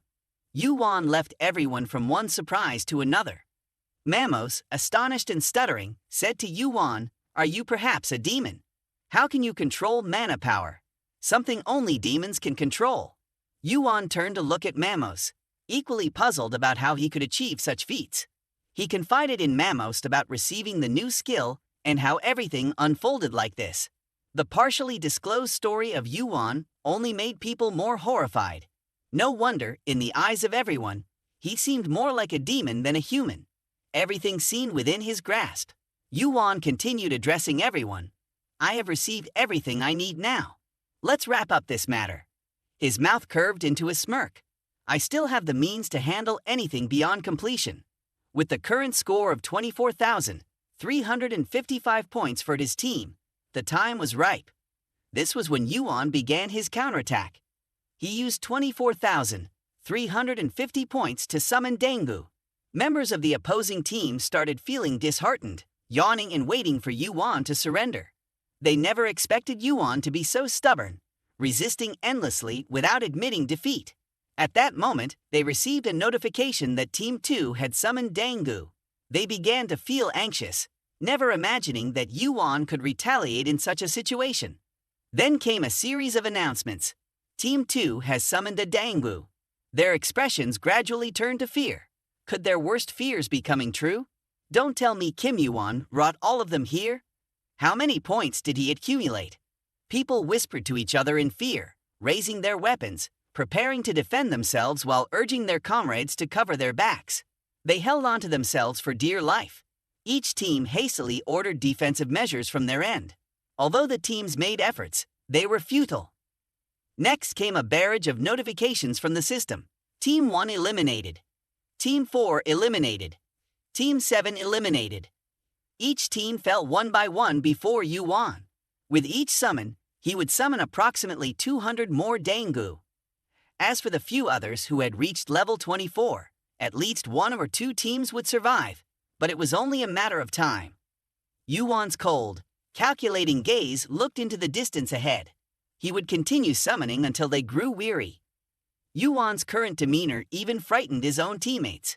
To them, Yuan was nothing short of a demon. They felt fortunate to be on Yuan's team. Otherwise, who knows where their bodies would end up? In the end, all of Yuan's opponents couldn't withstand him and were completely defeated. Yuan and his team together conquered level 24, cheering and celebrating. They lifted Yuan high into the sky. Everyone gathered around Yuan, thanking him for carrying the burden of the stones like them on his shoulders. After that, they bid farewell.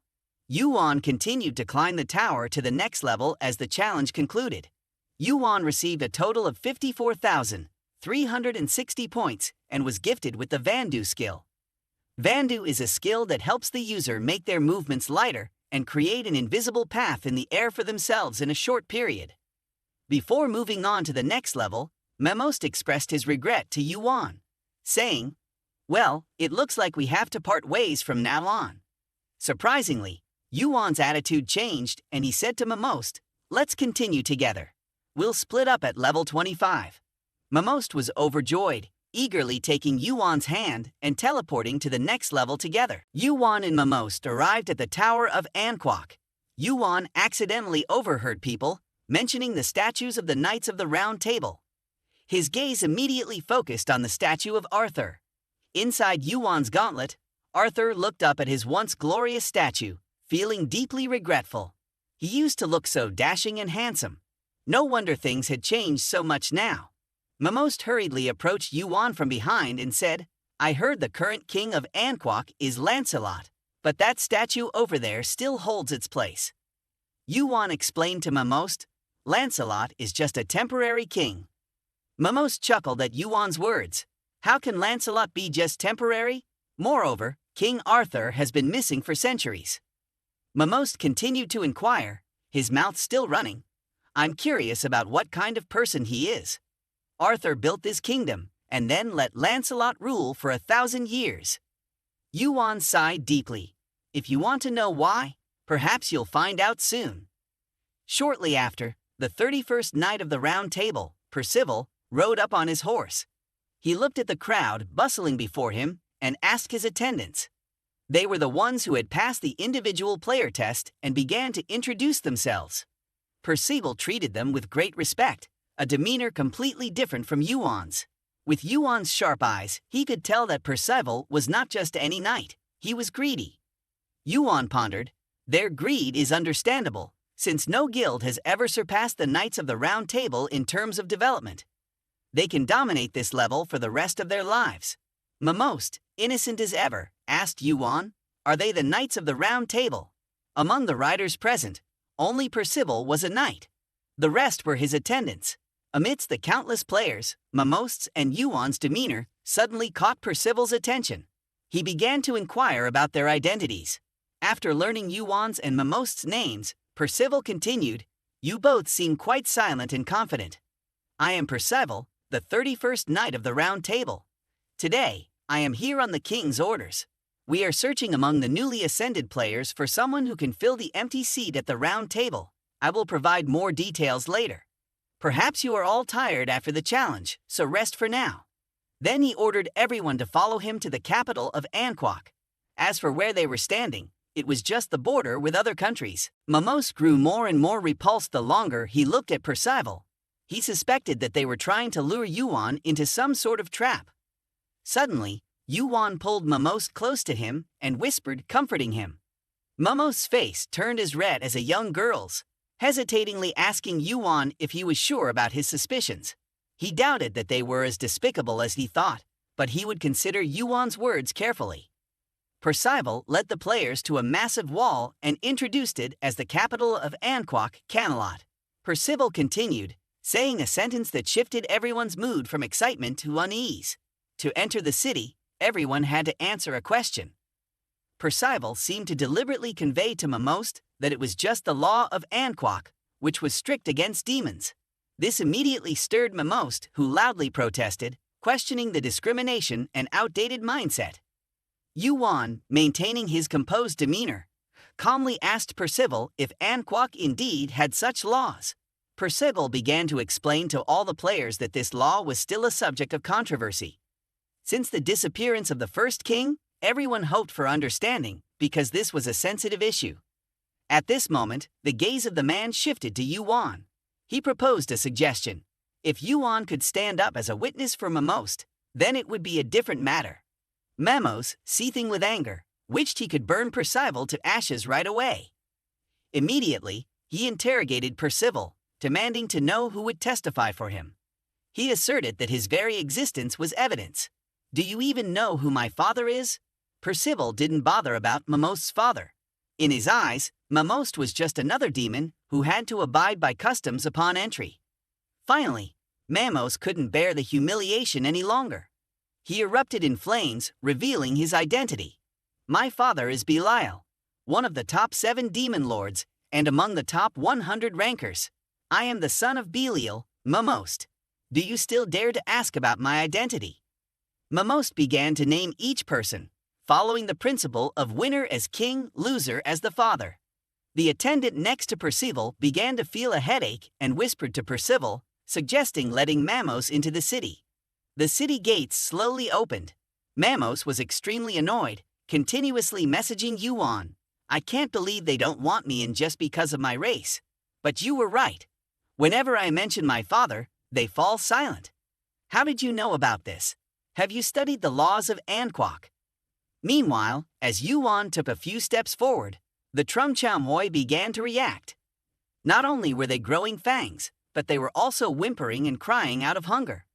YuWon gradually understood that the reacting egg indicated the presence of some divine entity's trace, possibly an enemy of the divine. Perhaps it was a guardian bee ready to sting from behind. Here, at the gates of Anquak's Camelot, YuWon looked at their glove and asked Arthur why he was silent. Sensing Arthur's breath, YuWon realized that even as things changed elsewhere, some things remained the same. Arthur's soul escaped from the glove and flew out the window. The castle before them looked old, even older than Arthur. Arthur began to question YuWon, wondering why they had come to the castle. Could they have informed Olympus already? Yuan explained to Arthur that they were following Percival's instructions to meet Lancelot. However, Arthur's intentions seemed different. Yuan hinted at the idea that Arthur might meet someone. Arthur immediately guessed that the person Yuan wanted to meet was Merlin. He hesitantly asked Yuan, "Is it Merlin? Why would he come here?" Yuan simply replied, "He wants to ask for something, so I should meet him." Arthur couldn't hold back his tears, expressing his emotions. "I'm so touched. I thought you were someone who didn't care about others' feelings." In Arthur's eyes, Yuan always seemed to overthink everything, focusing too much on objectives and reasons. Yuan appeared as someone who always had a plan in place, equipped with the skills to execute it. Arthur began to wonder if Yuan did all this because of him. Arthur believed that perhaps Yuan, despite their strong will, was still just a low-level player, needing a pure heart to rise in rank. However, Yuan promptly dismissed Arthur's thoughts, asserting, "I didn't come here without thinking. Trust me, observe carefully. I will shake up Anquak." In a verdant garden within the castle, a maid expressed her gratitude to a man who had intervened to prevent Percival from severing her arm. She would have suffered this fate for the crime of tarnishing the armor of a knight of the Round Table. The man's dignified voice reminded her that not all knights of the Round Table were honorable, citing Percival as an example. He cautioned her to be careful, as unjust accusations could take their toll. The hesitant maid explained that she was new to the castle and had mistaken the man for someone of high status due to his presence. The man, using his magic to tend to the flowers, then asked if she wanted to know his name. He thanked her and offered to assist her with the garden, revealing himself to be none other than Merlin. Meanwhile, prompted by a sudden gust of wind, Yuan intentionally made remarks to someone about the current state of the knights, lamenting their lost virtues and honor. Yuan's presence caught Merlin's attention, who immediately recognized him and questioned if Yuan had been following him. Yuan introduced himself to Merlin, a name that struck a chord with the elder sorcerer. Yuan then explained his recent arrival to the 24th floor and expressed his surprise at finding Merlin. Merlin, with a hint of suspicion, inquired if Yuan had been following him. Yuan introduced himself to Merlin, and his name seemed vaguely familiar to the sorcerer. It appeared that someone new to the 24th floor had sought out Merlin, surprising him. Yuan slowly opened his inventory and retrieved a sword, Excalibur, which immediately drew a shocked expression from Merlin upon seeing it. Merlin inquired about where Yuan had obtained the sword, to which Yuan deliberately displayed it in front of him. Knowing that the story Yuan was about to tell would be lengthy, Yuan suggested finding a quiet place to talk. Merlin led Yuan to his private chamber and requested an explanation regarding the presence of Arthur's sword. Yuan recounted how he had come across the artifact while searching. Merlin struggled to contain his emotions as he explained to Yuan that he didn't know where Arthur had gone, but it had been over 1,000 years since any news of him had been heard, leaving Merlin deeply saddened by his absence. He expressed his profound longing for his old friend, emphasizing Arthur's importance to him. Merlin then asked Yuan if he had come to learn about the relationship between him and Arthur. Yuan began to recount his encounter with Arthur a few months prior. Merlin became visibly excited, wondering if Arthur might still be alive. Yuan then raised his hand, summoning the soul of Arthur from within his glove, manifesting it as a colossal OS operating system. Merlin regarded the summoned OS with suspicion, questioning why Yuan had chosen to summon it at that moment, suspecting foul play. Yuan refuted the notion, suggesting that Merlin should directly inquire with the OS to avoid misunderstandings. The OS, embodying Arthur's soul, spoke, expressing surprise at seeing his old friend. Merlin, deeply moved, immediately recognized the voice from his childhood. Tears welled up in his eyes as he called out Arthur's name, overwhelmed by the authenticity of the encounter despite Arthur's appearance as an OS. Merlin's emotional response caught Arthur off guard, as Merlin quickly accepted Arthur's true identity despite his current form, showing a stark contrast between Arthur's noble soul and his current appearance. Merlin rushed angrily to Arthur's side. Arthur quickly reassured Merlin to calm down, "Old friend. We're not in a resurrection cemetery." Merlin continued to question him. "So why do you look like that? You have that form." Arthur's cold iron eyes immediately turned to Yuan. you transformed into this form, so everything must be told from YuWon. However, the main issue was not about revisiting the past. Arthur's appearance today was not for that. Arthur had something else to say. Merlin immediately interrupted Arthur, intending to talk about the one who killed him, right? But that wasn't what Arthur wanted to discuss either. What I'm about to say is even more serious, he said to Merlin. The one who killed my son is in this castle. Merlin was half suspicious. How could this happen? Arthur revealed the name of the one who killed his son, Lancelot. He killed my son. Merlin couldn't contain his anger at this name, his rage radiating. Yuan immediately stepped forward to reassure him, patting Merlin's shoulder. If you lose control now, many people will run wild in the forest, he warned. How can I remain calm after learning this truth? Merlin asked, while Yuan continued to urge him to endure, even if it was difficult. Despite this, Merlin struggled to maintain his composure. He turned to Arthur and questioned whether the one who killed him was indeed Lancelot. Arthur chuckled, questioning how a weakling like Lancelot could have killed him. Although Arthur had once been very strong, that was only in the past. Currently, Lancelot held a very high rank, albeit temporarily, as the King of England. Arthur warned that if he dared to kill Lancelot, it would lead to the downfall of England and the Round Table. Merlin carefully asked Arthur if he could step into the light on his own. With each word from Merlin, Arthur felt a pang in his heart. Apart from his physical form, he was under Yuan's control. The three of them began discussing their next steps. Yuan asked Merlin when the next Round Table meeting would be. From Merlin's memory, there were still 10 days until the next meeting. Continuing, Yuan asked if an outsider, not belonging to the Knights of the Round Table, could attend. According to the usual rules of England, it would not be possible, but with Merlin's backing, anything could happen. Merlin provided his support. Yuan then proposed to him, on the day of the Round Table meeting, let's shake up the table. At the same time, Lancelot slowly stepped into the main hall, making his way to the Golden Throne to meet the king after many days apart. Thal and Lawlet were overjoyed to see him. Lancelot addressed them, acknowledging their long vacant positions at the Round Table and inquiring if anything had happened in his absence. Lawlet reported that nothing significant had occurred.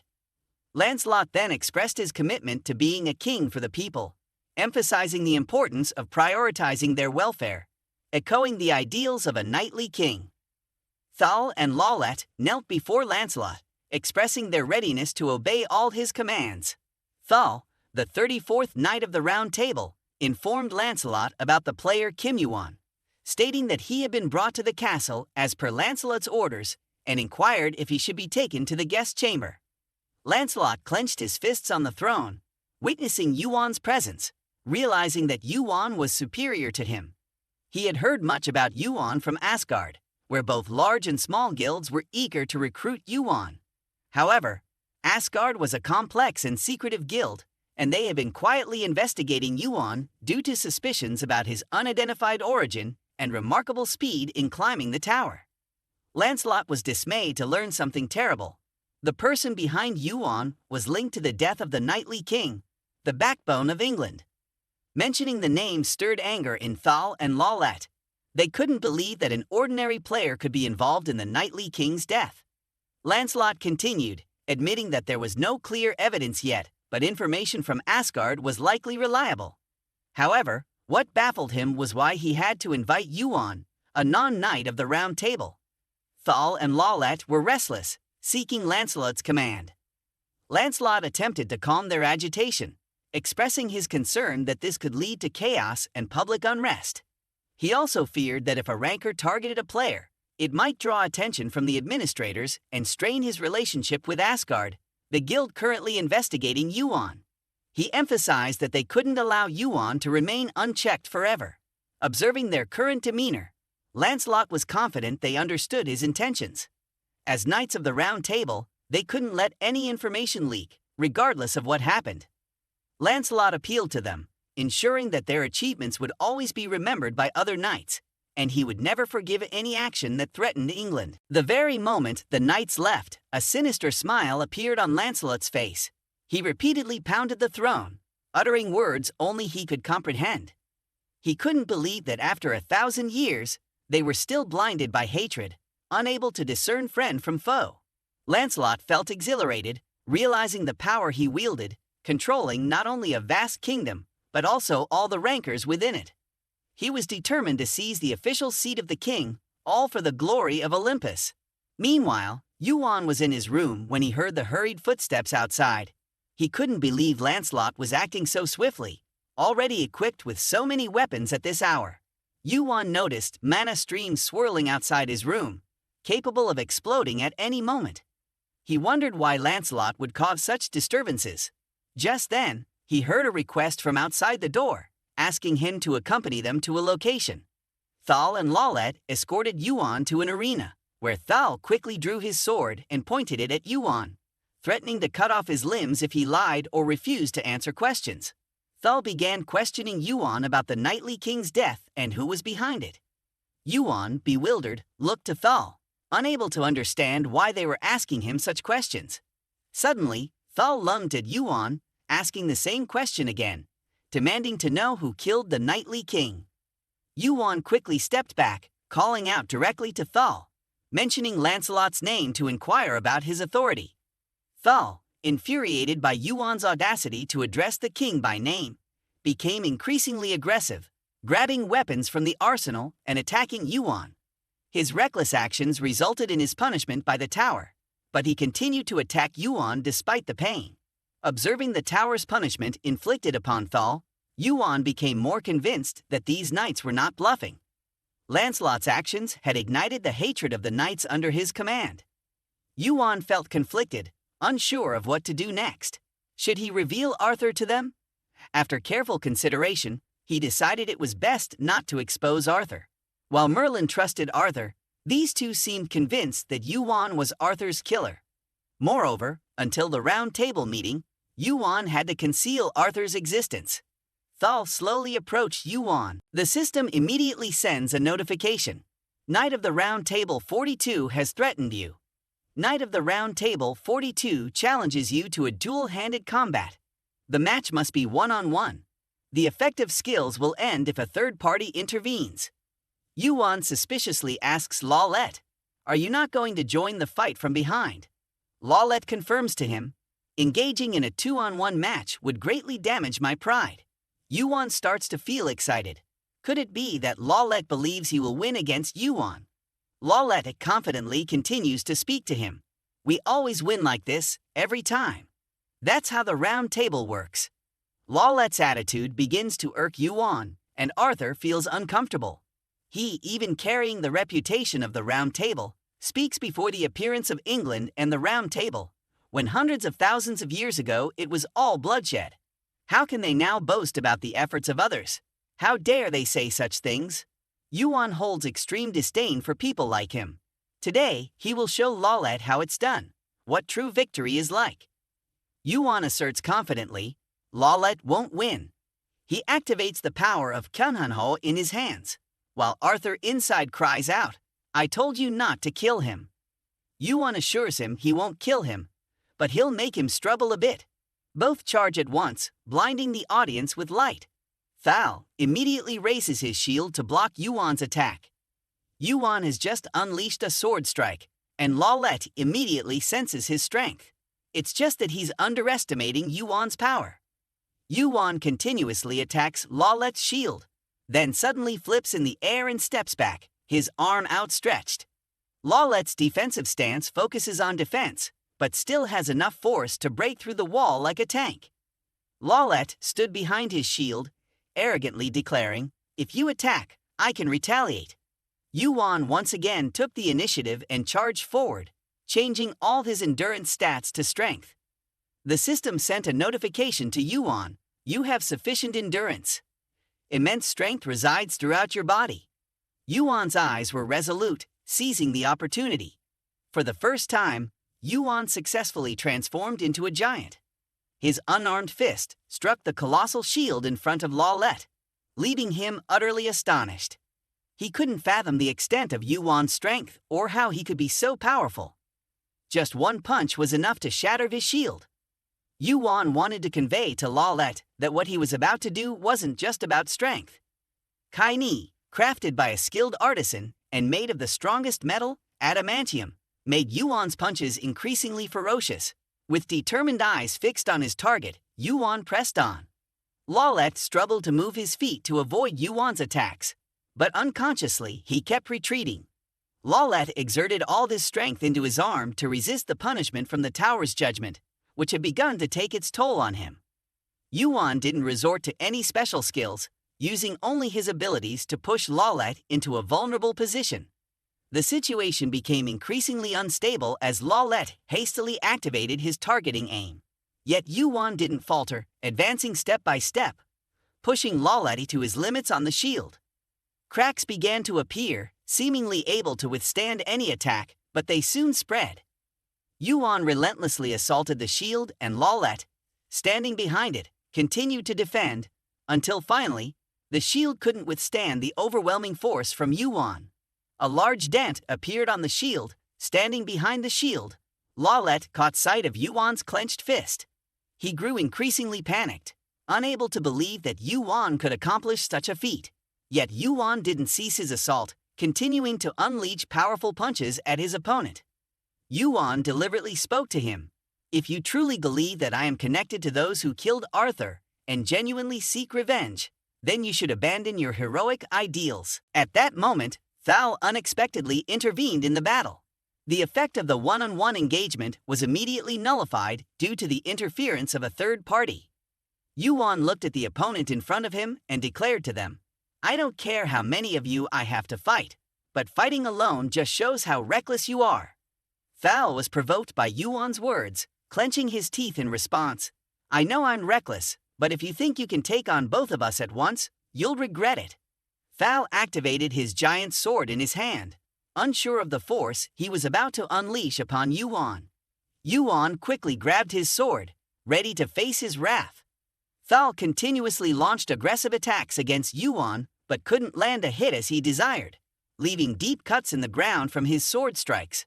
Yuan, floating in the air, immediately sensed the looming threat of lethal strikes behind him. He activated his aerial step, increasing his foot speed by 100% for 5 seconds, allowing him to step onto the air in the next moment. Yuan activated his keen sight skill, seeing through all of Thal's movements in the opponent's attack. Descending from above, Yuan struck Thal with a heavy blow. Thal quickly reacted, using his sword to block, but both were pushed back by the force of each other's attacks. The battle continued unabated, with the ground seemingly exploding beneath them. Yuan relentlessly attacked Thal with vicious sword strikes, while the tower's punishment intensified, causing Thal immense pain. As the situation became increasingly desperate, Thal became more frantic, desperate to end Yuan with a single blow. Yuan lunged forward, delivering a devastating kick to Thal. Thal, caught off guard, told Lawlet to retreat. Lawlet immediately understood his intention, raising his shield forward and combining it with Thal's giant sword to create a sturdy defensive barrier. Lawlet gritted his teeth, realizing that despite their defense, the tower's punishment was severe. However, even if his body were to explode or even die, he would accept sacrificing everything for Anquok. Seeing the dire situation before him, Yuan quickly retreated. If they continued to rush recklessly, those who would suffer battered and bruised would only be them. Yuan's fingertips began to move, activating the dark energy. Even though he could only use this for a maximum of 1 minute, it was enough to stop them. Yuan charged forward, quickly finding the weak point in their defense where he could pierce through mana. The evaluation skill of the round table had disappeared. Yuan focused all his strength on their weak point, causing the area around them to shatter. Blood spurted from Lawlet's mouth, and Thal turned back, concerned, but still had no reaction, just staring at the ground. Lawlet fell into a state of blank thought, certain that Yuan's final blow was the dark energy.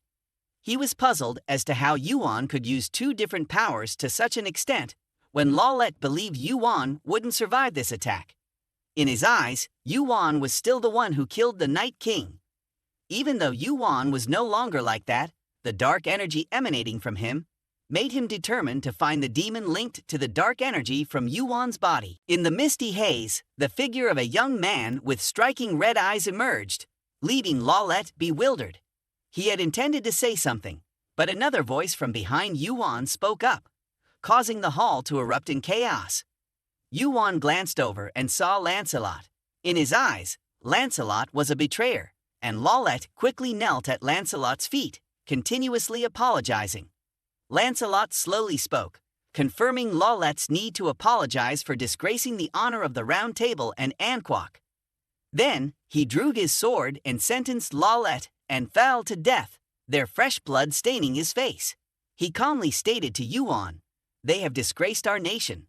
Arthur witnessed everything and wanted to tear Lancelot apart, but Yuan tried to calm him, insisting he must persevere and not act recklessly. Yuan told Arthur, "If Lancelot dies here, then the people will remember him as a noble king who protected Anquak under his name. You don't want that, do you?" At that moment, Yuan's egg started to react, showing a faint signal to him. Yuan looked into Lancelot's eyes, suspecting a divine being might be in his body, or perhaps Olympus's orders were at play. If not, then Lancelot would have no reason to attack him when Arthur had not yet revealed himself. Yuan grew increasingly suspicious, wondering why Olympus was acting strangely. Was this not the time for them to save themselves? Or was there some other reason prompting their actions? If it wasn't related to the divine, then why? Lancelot approached Yuan and presented himself as a repentant king. He apologized to Yuan on behalf of Thale and Lollet, acknowledging the discomfort among the knights due to the king's absence. He suggested comforting Yuan with a gathering. However, Yuan promptly interrupted him, offering his availability whenever needed, whether today or tomorrow. Yuan's dismissal left Lancelot in surprise, his demeanor unacknowledged by Yuan. This only fueled Lancelot's regret. He realized he should have sent 3 men instead of 2 to kill Yuan, or perhaps even more. A strange sense of unexpected apprehension enveloped Lancelot as he sensed that the people within the castle seemed to be observing Yuan. The next morning, Yuan and Lancelot shared a meal together, and the atmosphere was remarkably peaceful, which struck Yuan as odd. Despite the castle being secluded, the mana pouring through the night couldn't silence it like this. Yuan was certain Lancelot had done something. He set down his plate and told Lancelot he disliked the dish, which was filled with the scent of blood. Lancelot began to mock him, suggesting Yuan wasn't accustomed to good food anymore. He insisted they would eat like this from now on. Yuan reiterated his dislike for the food, prompting Lancelot to change the subject and inquire about Yuan's acquaintance with Merlin. He recounted to Yuan that since Merlin became interested in trees and other small things, they hadn't paid much attention to him. But since Yuan's arrival, Merlin had been going outside quite often. Lancelot mentioned that Merlin had even visited the hall after Yuan left. Yuan nonchalantly replied to Lancelot's inquiry, stating that they had merely coincidentally met. Yuan witnessed Lancelot's disdainful attitude and requested that they get to the main point. The tension between them immediately escalated, and thick mana filled the room. Yuan narrowed his eyes at Lancelot. Lancelot was trapping the players by filling the room with mana, a cunning move. Yuan couldn't sense or record anything in this space. Lancelot directly demanded Yuan hand over the sea crystal. Yuan immediately mentioned the name Poseidon, stating that Poseidon needed the sea crystal. Lancelot furrowed his brow, demanding that Yuan not mention that name directly. Lancelot originally intended to use violence to take what he wanted from Yuan. The moment Yuan set foot in England, Lancelot planned to kill him and burn his body.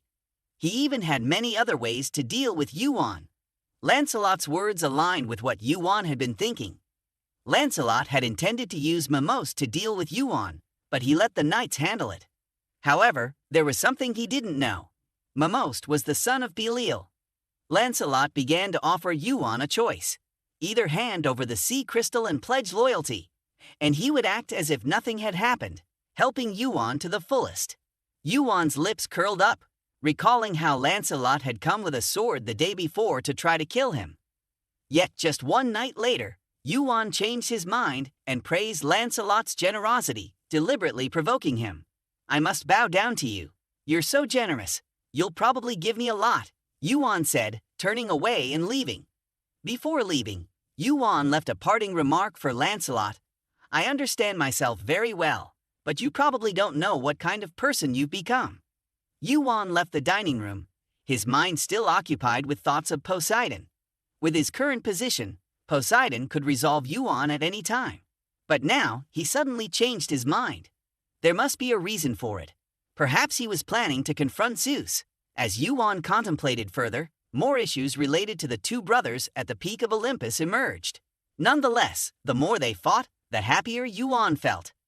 Just then, Yuan received a new message stating that tomorrow, he should prepare for the roundtable meeting. The next day, at the roundtable meeting in Camelot, Yuan, with Merlin's assistance, occupied a prominent seat.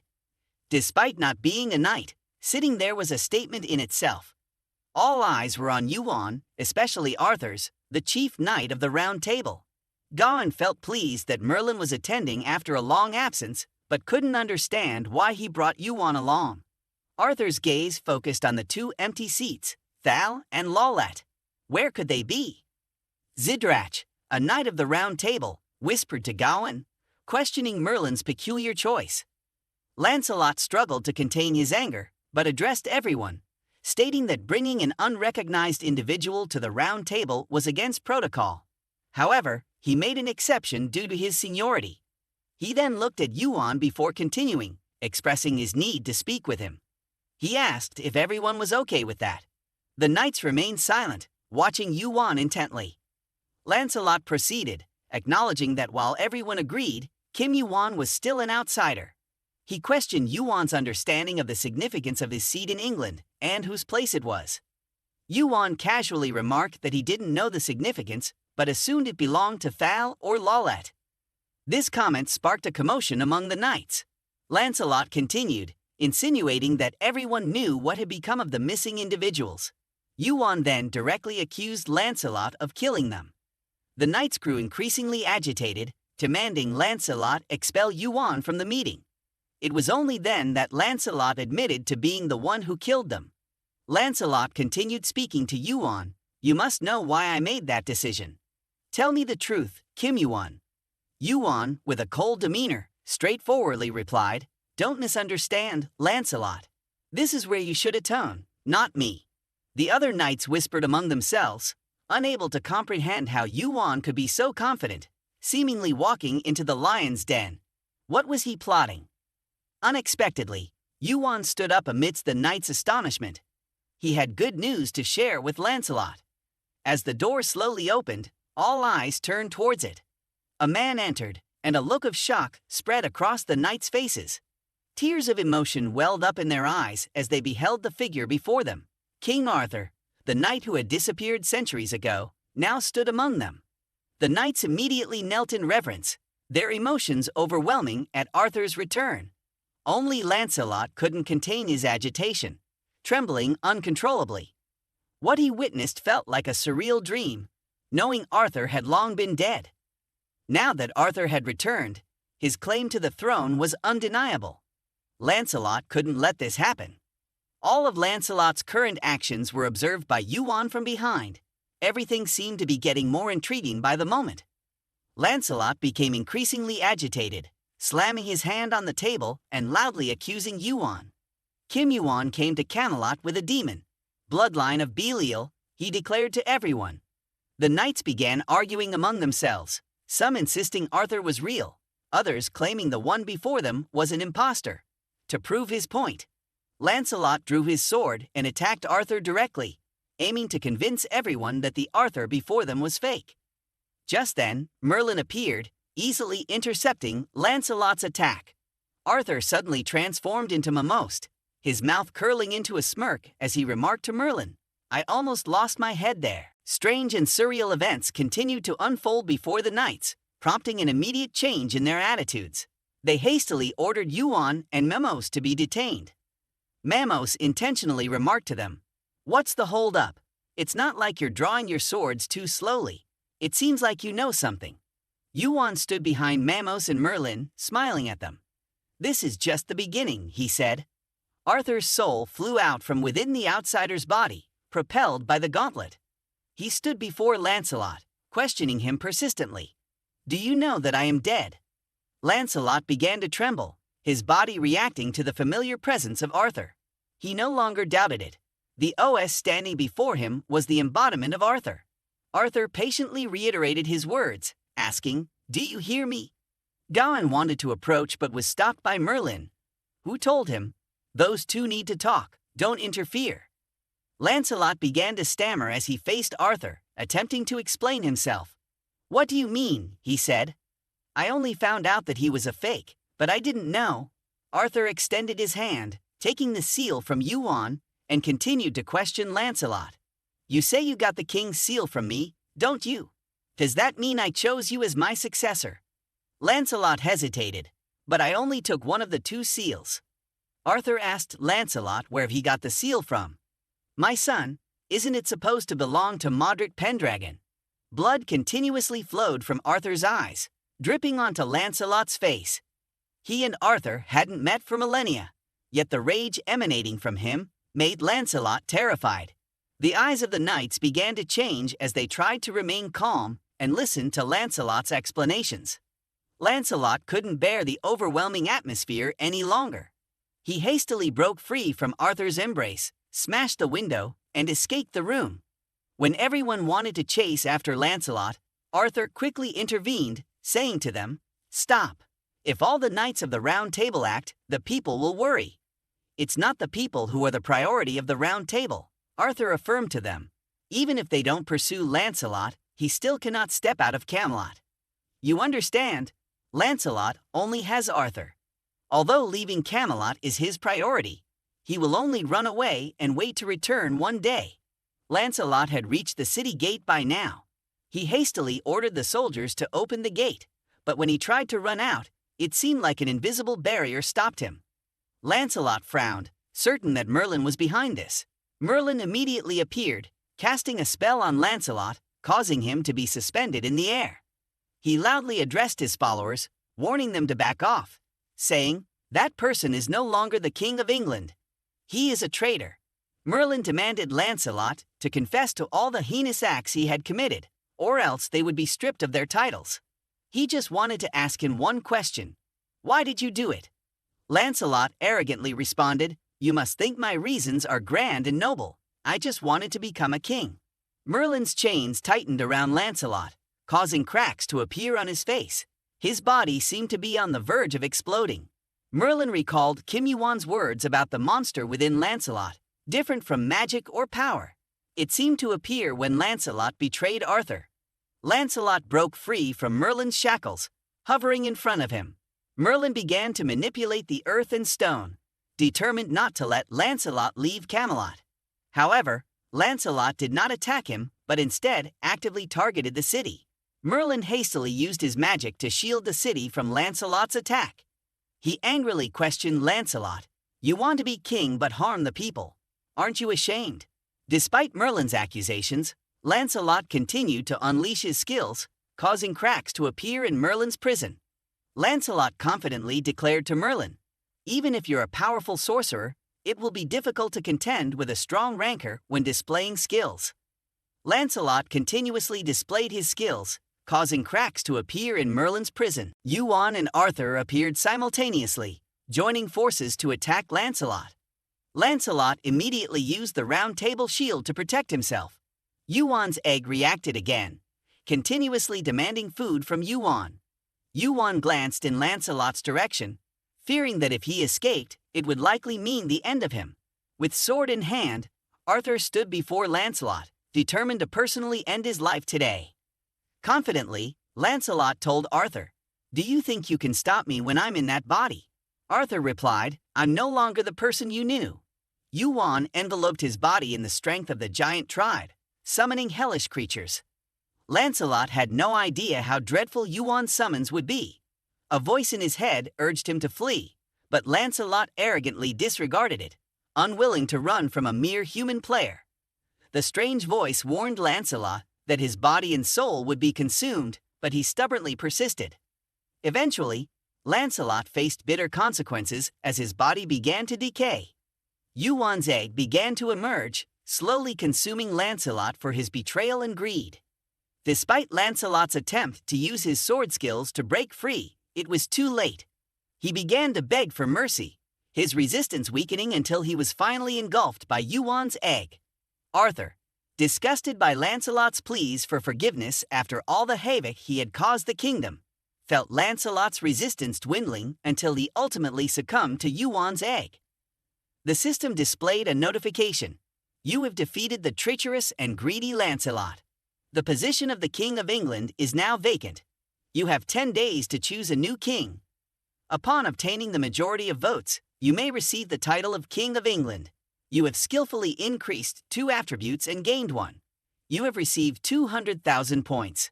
Yuan stepped beside the slimy mess remaining of Lancelot on the floor, still pondering the system's words. Behind Lancelot's name, there were the words treacherous and greedy. Amidst the chaos and foolishness, the deep-seated hatred reached to the sky.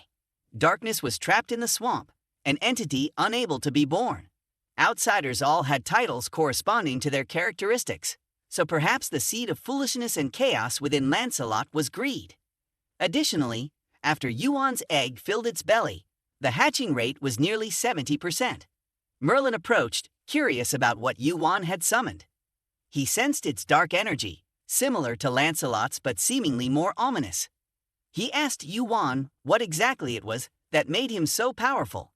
Yuan looked up at the sky, admitting he didn't know the details, simply referring to it as an outsider. Merlin grew even more puzzled and pressed Yuan about the nature of this outsider. Suddenly, lightning streaked across the sky. Yuan became more cautious, interrupting Merlin to warn that it might not be over yet. They might have to face something even greater. At another location, Poseidon stormed over, visibly angry, and addressed his brother. "You're not even going to greet me, huh?" Zeus cut him off before he could continue. "Lancelot has been defeated. Is that what you were going to say, Poseidon?" Poseidon, eager to know Zeus's next move, was met with a calm response. "We can't add fuel to the fire anymore, so we'll just have to accept this minor defeat. It's best we stay out of England. Therefore, wiping everything clean is the best option." Zeus glanced at the rippling surface of the water before conjuring a lightning bolt and striking the lake, symbolizing England's impending destruction. Poseidon, standing nearby, reminded Zeus that the administrators wouldn't just stand by and watch. However, Zeus had already taken the lead. He had discussed matters with the administrators beforehand, and they had allowed him to execute a single strike towards Yuan. Unexpectedly, Yuan received a notification from the system, announcing a new test had been created: the destruction of Camelot. A bolt of death would fall upon Camelot in 10 minutes. Yuan immediately understood that Zeus's impending destruction was considered a test, indicating Zeus had already spoken to the administrators, seemingly doing everything possible to lessen the punishment. Yuan questioned Merlin about Zeus's actions, pondering why such a powerful figure as Zeus would act in this way. Merlin gazed up at the sky, recognizing the strategy behind Zeus's move. If he destroyed Camelot, Olympus would face severe consequences, potentially weakening them against their common enemies. Merlin struck his staff against the ground, signaling that now was not the time for speculation. After resolving the immediate crisis, they could discuss matters further. Merlin's array of seals began to appear, covering the entire kingdom. Yuan gazed up at the sky, knowing Merlin's magical prowess was formidable. But even so, it seemed insufficient against Zeus's thunderbolt. His divine eye was active, scanning the skies. A few days earlier, upon arriving at Camelot, he had received a message. He was not only surprised that the person had found him, but also at his own ability to feign ignorance and ignore the message. However, now he couldn't ignore it any longer. Yuan looked at the drifting clouds in the sky, yearning to ask the sender, "Are you watching, right?" He received a notification. Thean is using 12 divine eyes to observe you. You are using divine sense to communicate with Tongokong. Yuan had told Tongokong that he couldn't just stand by and watch Camelot be destroyed. He proposed that Tongokong help him this time, and in return, he would help him. After some deliberation, Tongokong decided to assist Yuan. Descending from the 9th cloud, Tongokong stood before Yuan and introduced himself. "Hokwasan Thoilium Dong Thean Tongokong." He smirked, reminding Yuan, "I'm only helping you this once. Just this once." As Zeus's destruction of Camelot commenced, Kong enlarged his magical staff, Keigainhoi, and eagerly prepared for the battle. His Keigainhoi extended out, piercing through layers of clouds. Zeus's lightning bolt began to rain down upon Camelot. Despite Merlin's efforts to maintain a protective shield around the kingdom, it was gradually being destroyed by Zeus's power. Meanwhile, Kong's staff, though broken, continued to bravely resist the onslaught of the lightning. Yuan observed the sky, knowing that even though Gainhoi was a skill-created replica, it still possessed Gainhoi's abilities. There was a possibility it couldn't entirely block Zeus's lightning bolt.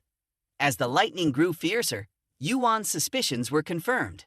Yuan surprised Kong with his words, leaving him momentarily puzzled. Climbing onto Kong's shoulders, Yuan used them as a platform to gaze into the sky. Kong raised an eyebrow, questioning Yuan's intentions. "I know you're quite strong," Yuan began, "but why face this head-on? You might end up getting killed." Before Kong could respond, Yuan's actions spoke louder than his words. He used Kaini to counter Zeus's lightning bolt. The system immediately sent a notification. Kaini counteracts Zeus's lightning bolt. Zeus's lightning bolt, crafted by Hephaestus from celestial stones, was initially powerful. Kaini, crafted from Haktan crystal and celestial stones, absorbed and neutralized Zeus's lightning bolt.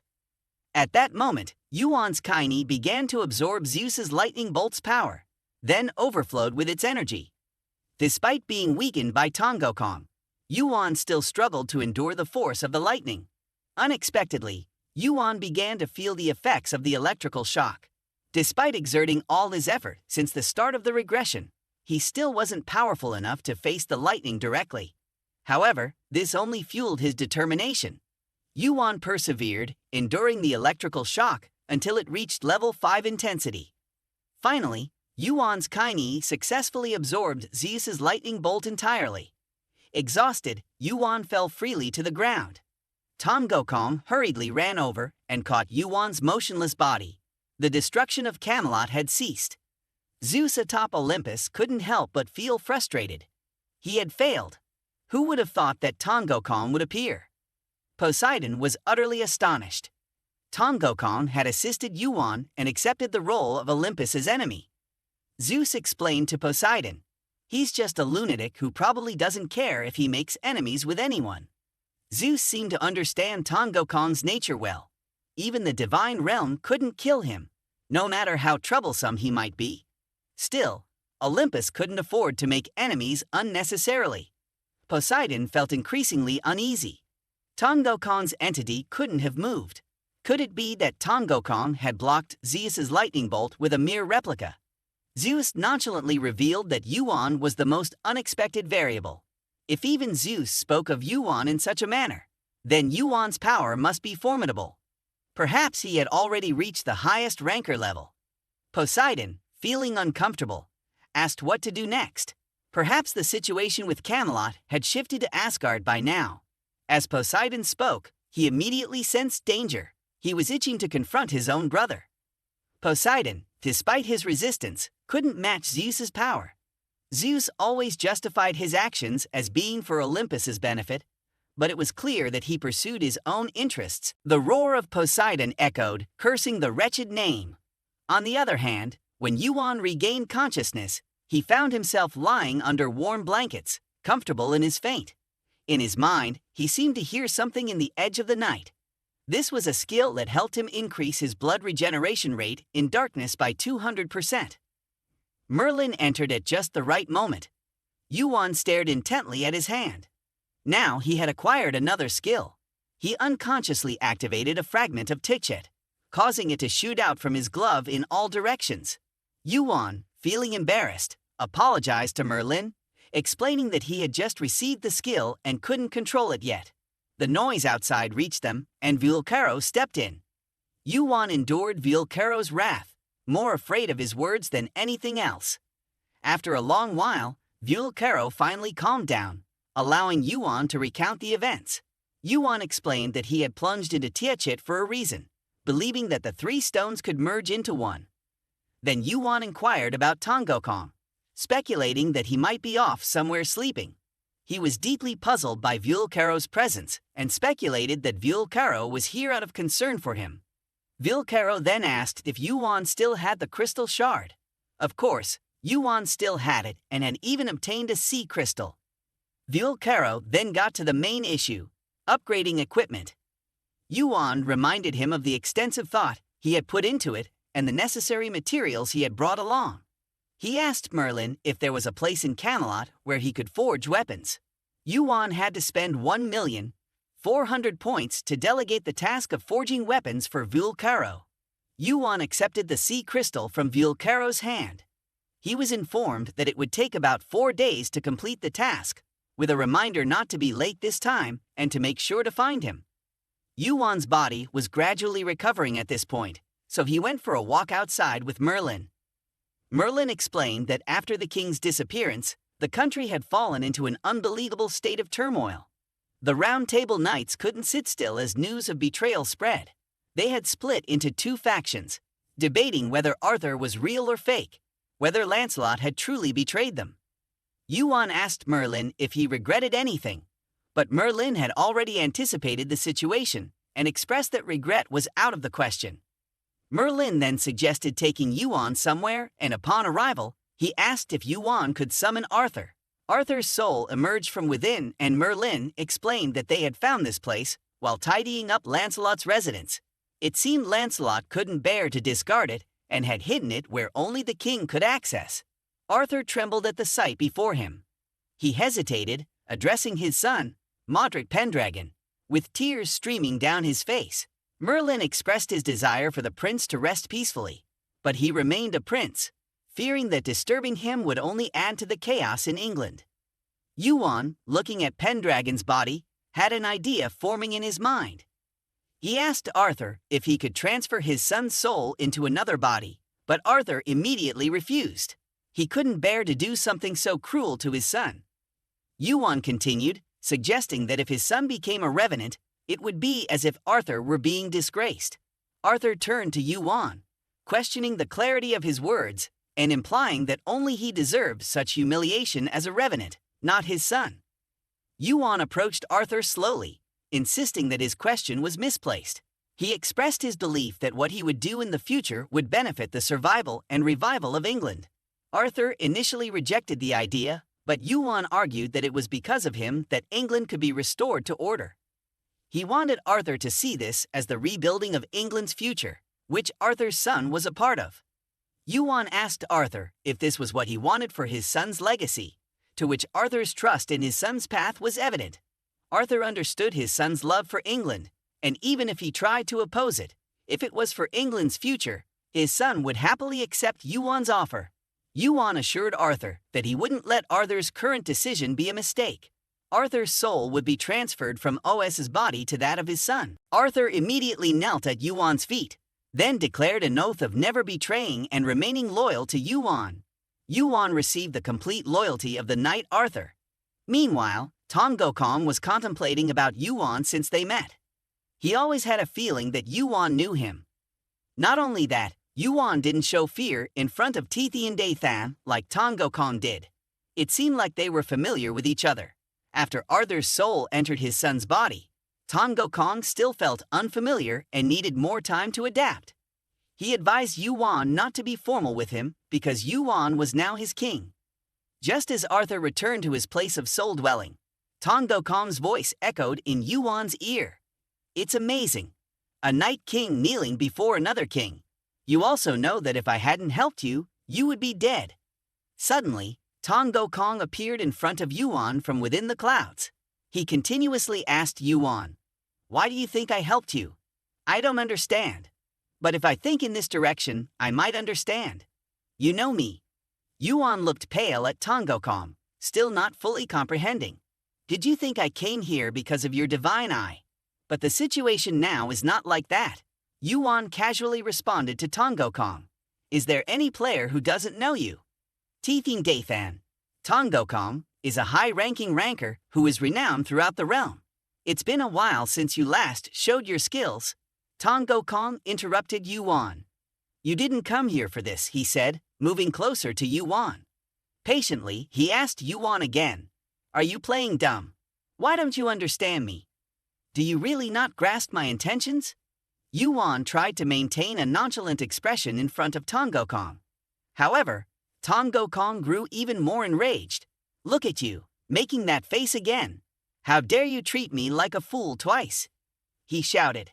Tongokong affirmed that Yuan and he certainly knew each other. He activated his divine eye to gaze into Yuan's eyes because they shared the same eye, allowing Tongokong to see more from Yuan's eyes. Despite Yuan's efforts to evade suspicion from Tongokong's scrutinizing gaze, he failed. Trying to remain calm, Yuan questioned Tongokong. So, what do you see in those eyes? Tongokong responded with a smirk. I know you. I can see my own body standing next to you. You know my body very well. Yuan lowered his head, unsure of how to respond to Tongokong. After a moment of hesitation, he finally admitted that he knew Tongokong.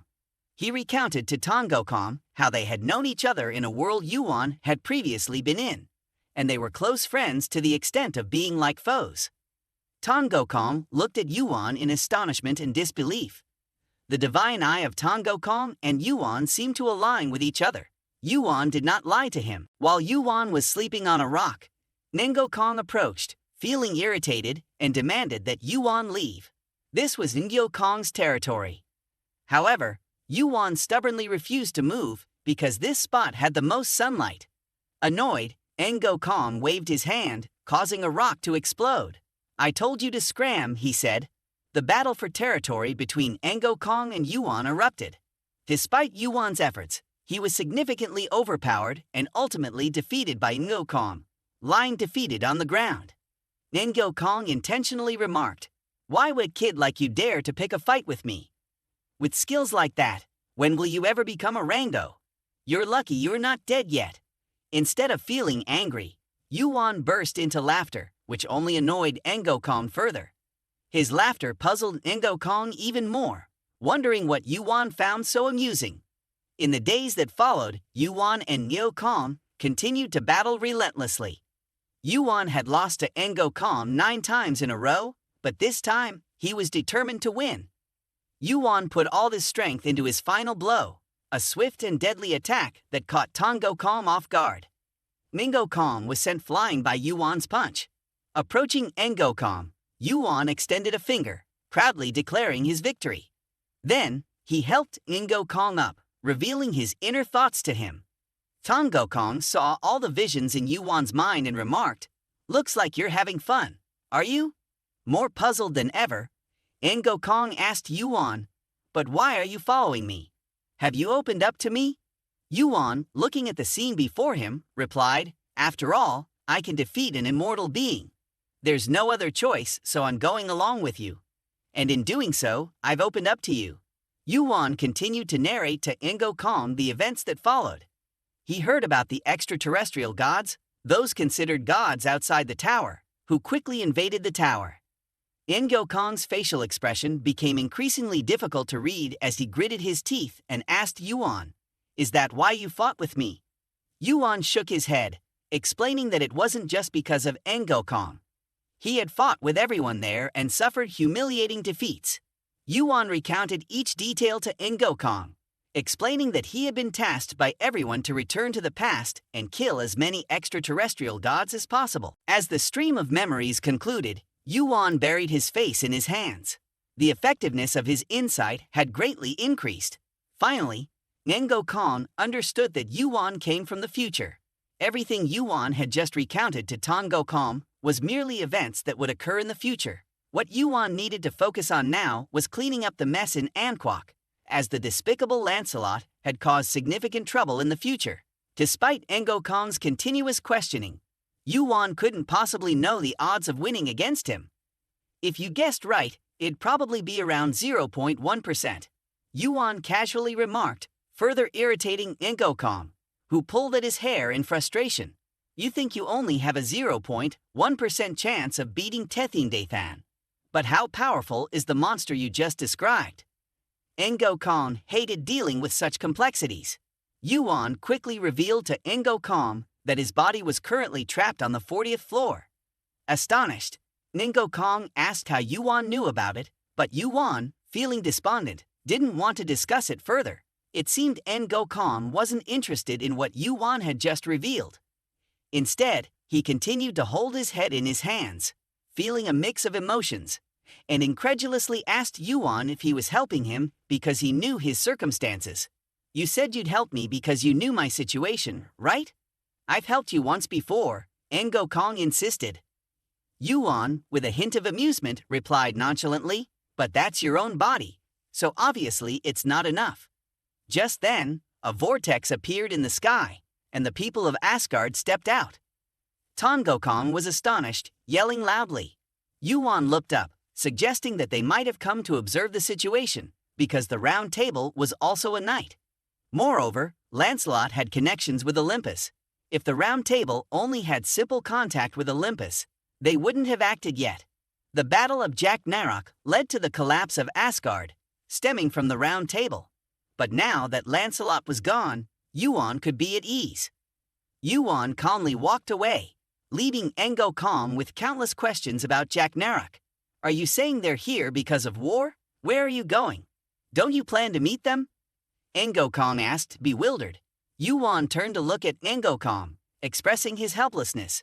Regardless of whether he was involved with Asgard or not, there wasn't much he could do now.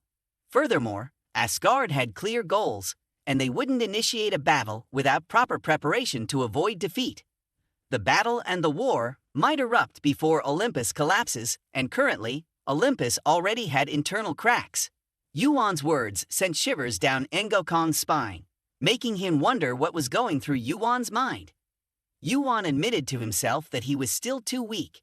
Even though he claimed to be from the future, could he truly control every action and foresee all the countless variables?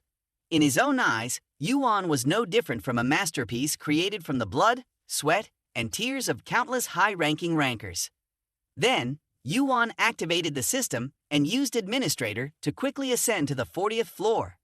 After receiving YuWon's request, the administrators began to show signs of hesitation, pondering and finally sending a notification to YuWon agreeing to participate in the closed meeting. YuWon stood on the border wall, gazing into the distance ahead. This was the border of Anquak, the edge of the world. The difficulty level was very high, but the rewards were significant. You had to sacrifice a few points to receive the challenge. YuWon remembered the encounter with the administrator and said to him, "Thanks to you getting mad about the challenge as Zeus, I've accumulated quite a few points." The administrator sighed deeply. If Zeus had listened to him, he would have thrown the chaos thunder already. We administrators exist and have our own rules. YuWon seemed to be intentionally provoking the administrator. He wanted to see what he could get out of him. A notification popped up in front of him. "Do you accept?" 30,000 challenge points. YuWon didn't hesitate to accept the challenge. The tower presented him with the challenge. Cross the forest within a year and create a path. You may receive assistance from the Keikan. If you complete it quickly, you'll receive an additional reward. The challenge will start as soon as you descend from the wall. YuWon felt a slight pang of anxiety. A challenge lasting a year was surely meant to test him to the limits. At this moment, a voice echoed from the clouds into his ears. "I've heard it all. Keikan, the desolate land. Do you want me to help?" Tongokong stepped out from the Davan, deliberately provoking YuWon. "But I won't help you," he replied. Despite YuWon's plea, Tongokong remained skeptical. "You really want to help YuWon, which means you have to wait for him for a year," he thought to himself. YuWon jumped down from above and assured Tongokong that he would complete the challenge in less than a year and call for him when done. As YuWon left the border wall, the challenge immediately commenced, with a year's countdown beginning. At the unexplored endpoint of level 25, YuWon's appearance quickly became the talk among players. They whispered to each other, speculating about YuWon's acceptance of the administrator's challenge, which also revealed his identity as a high-level warlock of the Keikan team. The deputy of the third team approached YuWon, acknowledging that they would be grateful for his assistance, but cautioned that crossing the forest would take at least a year, if not up to 3. However, YuWon confidently affirmed that he would accomplish it within half a month. Despite the skepticism of Warlock, YuWon's self-assured demeanor made him doubt. He had thought YuWon would be cautious, being a potential player, hoping there wouldn't be any major incidents. Yuan began to execute his plan, activating his lightning skill. Bolts of lightning continuously shot out from his hands. Despite feeling a bit tired, he still felt very energetic. Could it be because his stats had increased, causing him to feel this way? Yuan asked Warlock, "Is this your first time exploring? Just a little hesitation is enough to put you and your teammates in danger." He reminded Warlock that a leader shouldn't startle easily. The deadly lightning in Yuan's hands became increasingly powerful. The all-powerful Death Stones were reacting to Kaini, the Dark Energy Stones reacting to the Death Stones. The skill of the all-powerful Death Stones had been activated, requiring 30 seconds to charge. When the all-powerful Death Stone reached the necessary energy level, Yuan immediately launched it forward. The monsters inside were instantly knocked out by Yuan. At this moment, everyone realized that Yuan's words were not just empty boasts. He indeed had the ability to explore the desolate land within half a month. The path ahead was opened by Yuan, who said to everyone, "Let's go." Those days continued to unfold, with Yuan continuously opening new paths. Yuan's speed of movement increased over time, causing those accompanying him to constantly accelerate to keep up. They absolutely couldn't afford to lose track of Yuan. Warlock understood that Yuan's current strength couldn't be matched by a high-ranking player like himself, but their skills weren't too different compared to a highly skilled player. However, for someone only at level 25, Yuan seemed to think very carefully about every situation. Warlock really wanted to know what Yuan would do to explore this entire area within 15 days. As Warlock was lost in thought about Yuan, suddenly a monster appeared in front of him, its saliva dripping with hunger, disrupting Warlock's thoughts. Its sudden appearance left him unable to react, staring blankly as the monster prepared to devour him. Just then, another person rushed in to help him defeat the monster and protect his life. Warlock quickly thanked the person who saved him and then asked for his name. The man who saved him slowly revealed his face from beneath a cloth and introduced himself as Yuan of Thean Maly. He was here on the orders of the young master. Yuan asked Warlock where Yuan was now. Warlock fell into a moment of silence, surprised that Thean Maly had appeared here, and Yuan, one of the 4 great heavenly kings, held the highest power in Thean Maly. Moreover, he mentioned the young master, implying that the young master was also present here. After hesitating for a moment, Warlock asked him, "Why are you looking for the young master of Thean here?" Yuan immediately responded loudly to Warlock, stating that he had also heard that his young master would be present here, which was why he had come. Warlock was even more astonished. In his thoughts, how could there be a young master of Thean Maly here? This place was only for them. Who would be allowed to enter this forbidden territory without the permission of the Tinfong team? Yuan suddenly changed his attitude, waving continuously to someone slowly stepping out from behind Warlock. "There he is," he said. Warlock stood frozen for 5 seconds. Could it be that the person Yuan was looking for was the one leading the team? Yuan stepped forward slowly and said to Yuan that it was good he had arrived, but not to tell him that he was the only one there. Yuan couldn't have come alone. Everyone had come as requested by Yuan. The sound of footsteps came closer, and Warlock was astonished to realize that they could indeed clear out all these monsters within 15 days, just as Yuan had said from the beginning.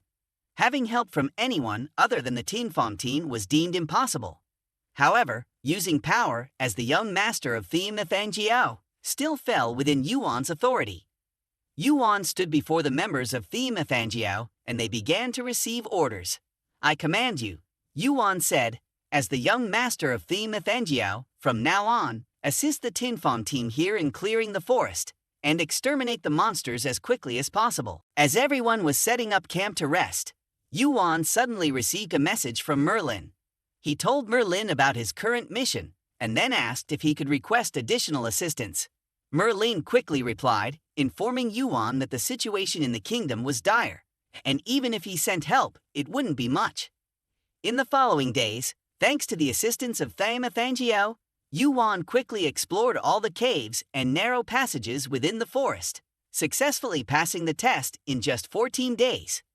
Now, he could move on to level 26, completing the task within the planned schedule. Yuan received 50,000 reward points based on the completion time and an additional 150,000 points due to Thean Maly's assistance. He transferred 50,000 points to YuWon as a token of appreciation for their help. Yuan closed his eyes and sighed deeply. Perhaps he should return to Camelot. They were pressuring him like crazy. As he prepared to leave, YuWon unexpectedly called him back. He asked Yuan to engage in a duel with him, saying that if this counted as a reward, he wanted another reward. The senior disciples immediately showed their disapproval of YuWon's attitude toward Yuan, but Yuan intervened. Yuan was ready to accept YuWon's request. He ordered the disciples of Thean Maly to quickly arrange the area and not allow anyone to intervene in the battle between him and YuWon. The battle unfolded as desired, and the penalty of the tower for YuWon was temporarily lifted. YuWon was eager for this battle. He had been waiting for it for a long time. Yuan entered into a fighting stance, confidently telling YuWon, "I won't use demon skills. Anyway, this battle is challenging, so let me unleash 100% of my strength." The green lightning from within YuWon continuously emitted, a sight Yuan hadn't seen in a long time. YuWon actively charged at Yuan, taunting him. "Aren't you exerting too much power in this fight, Vice Grandmaster?" Yuan swung his fist confidently, no longer avoiding YuWon's attacks as he did initially, but directly countered them with his own punches. The combined force of both their attacks caused the ground to tremble, leaving cracks in its surface. YuWon asked Yuan, "Aren't you going to use Hothan?" Yuan confidently replied, "I've trained another technique." YuWon became even more agitated, promising that Yuan would soon regret his words. Facing YuWon's fist, Yuan stood firm, not dodging but instead preparing to defend. At the right moment, he activated his destructive thunder skill, causing a massive explosion. YuWon was bewildered. He expected Yuan to dodge, but Yuan intercepted the attack head-on. Gritting his teeth, YuWon realized that although Yuan had made progress, his current strength was astonishing. The power of the giant transformation surged through Yuan's body, converting his physical stats into formidable strength. Yuan declared to YuWon, "Now, I'm giving it my all." He charged at YuWon, unleashing deadly punches. YuWon hurriedly raised his hand to defend himself. Yuan continued to unleash a barrage of powerful attacks, leaving YuWon extremely panicked. He even felt as if his bones were shattering under the relentless assault. Yuan's progress exceeded YuWon's expectations entirely.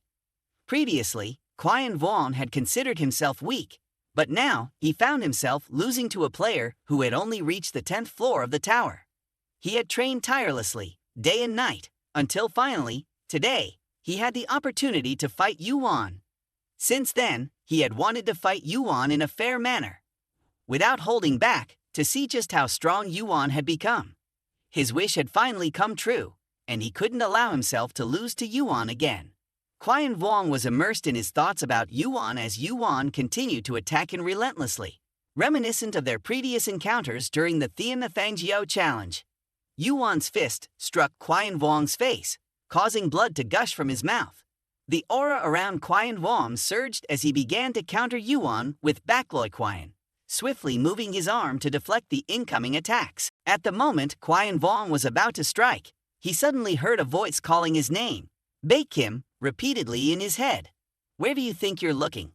Then, the image of Thean Maly appeared before him. Mujin furrowed his brows and asked, "Do you see me?" Mujin's attack abruptly halted, and a forceful punch slammed into the ground. His face displayed utter confusion. What did I just see? It felt like an overwhelming power. How could one withstand it? He acknowledged the divine flame. Meanwhile, Yuan stood before him. Unexpectedly, YuWon was behind him. Yuan asked him, "What do you see?" YuWon, breathing heavily, responded that he saw the image of Thean Maly. Yuan suddenly smiled mysteriously, thinking to himself, "So that's it." YuWon feared Thean Maly the most, huh? YuWon's demeanor suddenly changed. He no longer wanted to continue the fight. He quickly knelt before Yuan and admitted defeat, thanking him for accepting the request. It wasn't the most graceful of endings for him. After the match, in the sparring with Qianwang, Yuan hurriedly returned to Camelot. His energy drained, he said to Merlin, "I thought I would die on the way here." "Indeed, Tongokon just received your message and quickly ran to pick you up." Merlin then said to Yuan, "You truly owe a debt to Thean Maly, don't you? Or should we say, it's this world that owes them. It's unbelievable that Thean Maly has allied with Minjoy. Now, Minjoy is standing on equal footing with the alliance." Even Kunhan Yuan did not heed Merlin's words. He continued to inquire about the current situation of the Roundtable Council. Merlin's facial expression immediately mirrored the discomfort as they exchanged looks. Merlin reluctantly replied, "Don't remind me of that anymore." After creating such chaos in Asgard, some even declared they would leave the alliance. We don't even know who else might leave. All of this happened because of that fool Lancelot. Slowly dragging his crumbling body up, Yuan sat down. If said accurately, this was the fault of those atop Olympus. He felt like they were trapped in a mess, but everything would soon settle down, he assured Merlin confidently, stating that he would make it happen. Merlin began to perform magic, and a cool stream of water started swirling around Yuan. He asked, "Is this what you desire?" Taking hold of it, Merlin urged him to proceed to the next level. Furthermore, Merlin even helped Yuan name this item, which would protect him on future journeys. Although Merlin wasn't exactly sure what Yuan needed to rescue here, he believed Yuan could achieve what he desired. Yuan remembered Vilcaro's words, who had once said to him, "Hey Thatch, if we can obtain it and create an item, we will use it to create armor, not a weapon." The water from Merlin wrapped around Yuan's outer jacket like a protective layer. Yuan was extremely pleased with this. It was lightweight and covered most of his body. If Kaini condensed it with adamantium, would its mass increase? The item he had just received, called the Triangle, was a pure creation of Haytach and adamantium, imbued with the energy of the ocean. It was categorized as armor, controlling the power of the sea, converting water mana attributes, increasing water resistance by 50%, and reducing mana consumption by 30%. When using water attribute skills, the protection of the ocean was simultaneously activated. Yuan suddenly drew the sword he was carrying and swung it in a single motion, causing Merlin to panic. Then, he extended his other arm towards Merlin. "Do you want to test the durability of the armor I'm wearing?" he asked. Merlin was astonished, exclaiming, "Have you lost your mind? What's gotten into you all of a sudden?" Yuan responded cheerfully, "I just want to test the defense and effects of this equipment." "Don't worry, Merlin, I'm fine."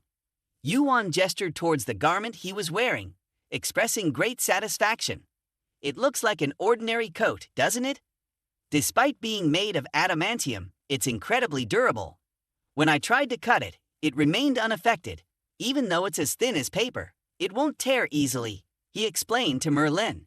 "It seems like I've caught the attention of another entity with this equipment," Yuan added before tossing the sword aside. He suggested that Merlin step back a bit, as it could be quite dangerous. Suddenly, a strange smoke appeared in front of Yuan, and his egg immediately manifested, showing signs of hostility towards him. Yuan began to sink into thought, wondering if what was before him was a creature, similar to the eyes he saw inside the tower earlier. He sensed that it had its own identity and consciousness, radiating a dangerous aura. Yuan looked up at it and asked, "What are you? You have no name, neither monster nor human. What are you?" The dark smoke gradually took shape before him and could even respond to Yuan. It warned him for the second time before suddenly disappearing. Merlin approached slowly, wondering if he should attack the entity. He sensed that it was enveloped in unstable magic. Meanwhile, Yuan fell into deep thought, certain that he had seen its face somewhere before but couldn't remember, as if it had been erased from his memory. Could it be conspiring with the Philosopher's Stone that Zeus possessed, as Yuan knew beforehand? Yuan continued to stare at the egg, now wanting to know how it had acquired the power of the gods and why it appeared in the form of an artifact. The egg's hatching rate had now increased to 95.94%, and thousands of questions raced through Yuan's mind. However, he knew he didn't have much time to find all the answers. Before leaving, Yuan told Merlin that he had to go. Merlin assured him that if he had time, he could always come back, suggesting that there might even be a statue of Yuan here by then. After leaving Camelot, Yuan quickly swept through the challenges of floors 26, 27, 29, and 30 before setting foot on floor 40. Half a year later, while Yuan was grilling fish on floor 41, unexpected guests arrived in the challenge area. They whispered to each other from behind the bushes, confident that their silent skill had made them undetectable. One of them looked at the number of stones displayed above Yuan's head and remarked that summoning 50 stones simultaneously was quite a feat for one person, but still far less than what they had. In their eyes, Yuan was just a nobody, not even on the ranking board of floor 25. They even suspected Yuan of cheating his way up the tower and ordered everyone to prepare for the worst-case scenario. Yuan remained silent, calmly enjoying his grilled fish. In his hand were 2 stones, one larger one absorbing the smaller one to form an even bigger stone. The group hiding behind the bushes started to advance aggressively, but Yuan remained calm, watching them approach with disdain.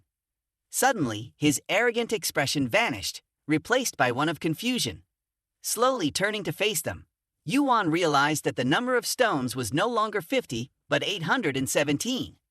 Before the surprised group could comprehend what was happening, they were swiftly engulfed by Yuan's Thanho. The number of Yuan's stones continued to increase, from 817 to 1,020. Yuan expressed his disappointment, remarking that they were the last surviving team, so he had expected some resistance from them. He explained that the reason they had seen only 50 stones was because summoning like this altered the number of collected stones, making it a useful deception tactic. Thanks to this, Yuan had managed to gather over 1,000 stones. Secretly amused, Yuan realized that even if he didn't actively collect stones from monsters, they would still come to him. Now his true challenge had begun, and Yuan eagerly anticipated what lay ahead. The system appeared before him, prompting him to decide how many stones to use. Yuan decided to use all the stones he had collected to summon the Demon King, Diablo. The ground began to shake, dense energy rising from beneath the surface. Yuan's face was filled with tension. He hadn't expected the Demon Lord Diablo to appear in challenge level 41. Yuan knew this challenge was established by the tower's administrators and the Demon Coalition for the players, so it was relatively easy to execute. But he hadn't anticipated a Demon Lord ranked 20 or higher to appear here. Diablo slowly awakened before Yuan, his voice filled with annoyance as he spoke to Yuan. "I was sleeping deeply, but who dares to disturb me? I never thought a lowly mad fool would dare to summon me. Pathetic human, do you know who I am?" Yuan looked up. How could I not know who's standing in front of me? Yuan slowly drew his weapon. He didn't summon Diablo to greet him. Yuan confidently told Diablo, "I will defeat you and take all the points you have." Yuan's arrogant attitude intrigued Diablo greatly. He laughed continuously, "Quite the bravado, knowing who I am, yet daring to challenge me like this." Diablo declared to Yuan, "I will turn every piece of your bones into dust." Yuan officially entered Diablo's realm of darkness, his sole mission being to defeat Diablo. His senses began to numb under Diablo's influence. Yuan activated his ability, Perseverance, to resist Diablo's dominating state. Yuan stepped forward towards Diablo. The system reminded him of the unfavorable conditions. Yuan felt anything but happy upon hearing it, but no matter how difficult it seemed, he knew he would emerge victorious in the end. He initiated the battle with a strike from his Thanho sword, determined to challenge Diablo's domain. His shield resisted the effects of Diablo's realm successfully. Thanho began to burn Diablo's domain, gradually encircling him. A tremendous explosion shook the earth.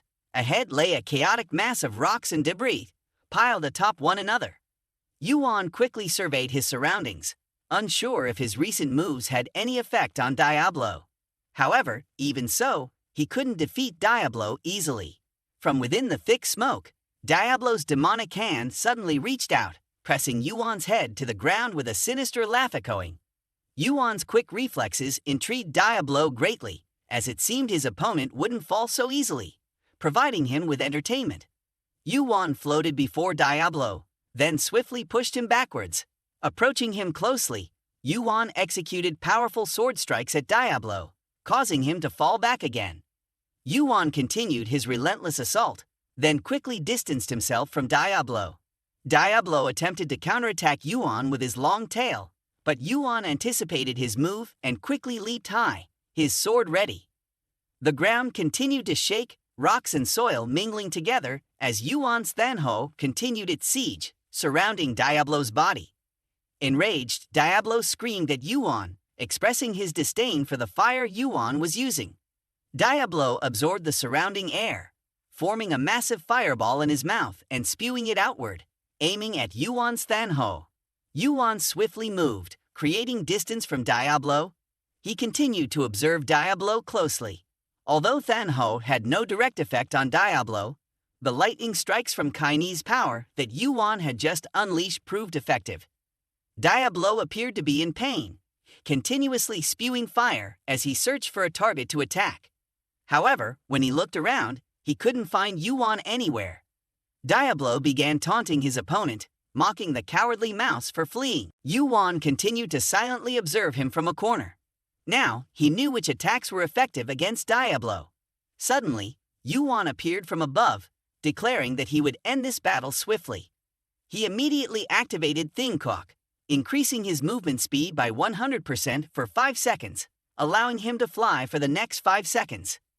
Diablo quickly sensed Yuan's movement and hastily directed the fireball in his mouth towards Yuan, combining it with his lightning strikes. The battle grew more intense by the moment.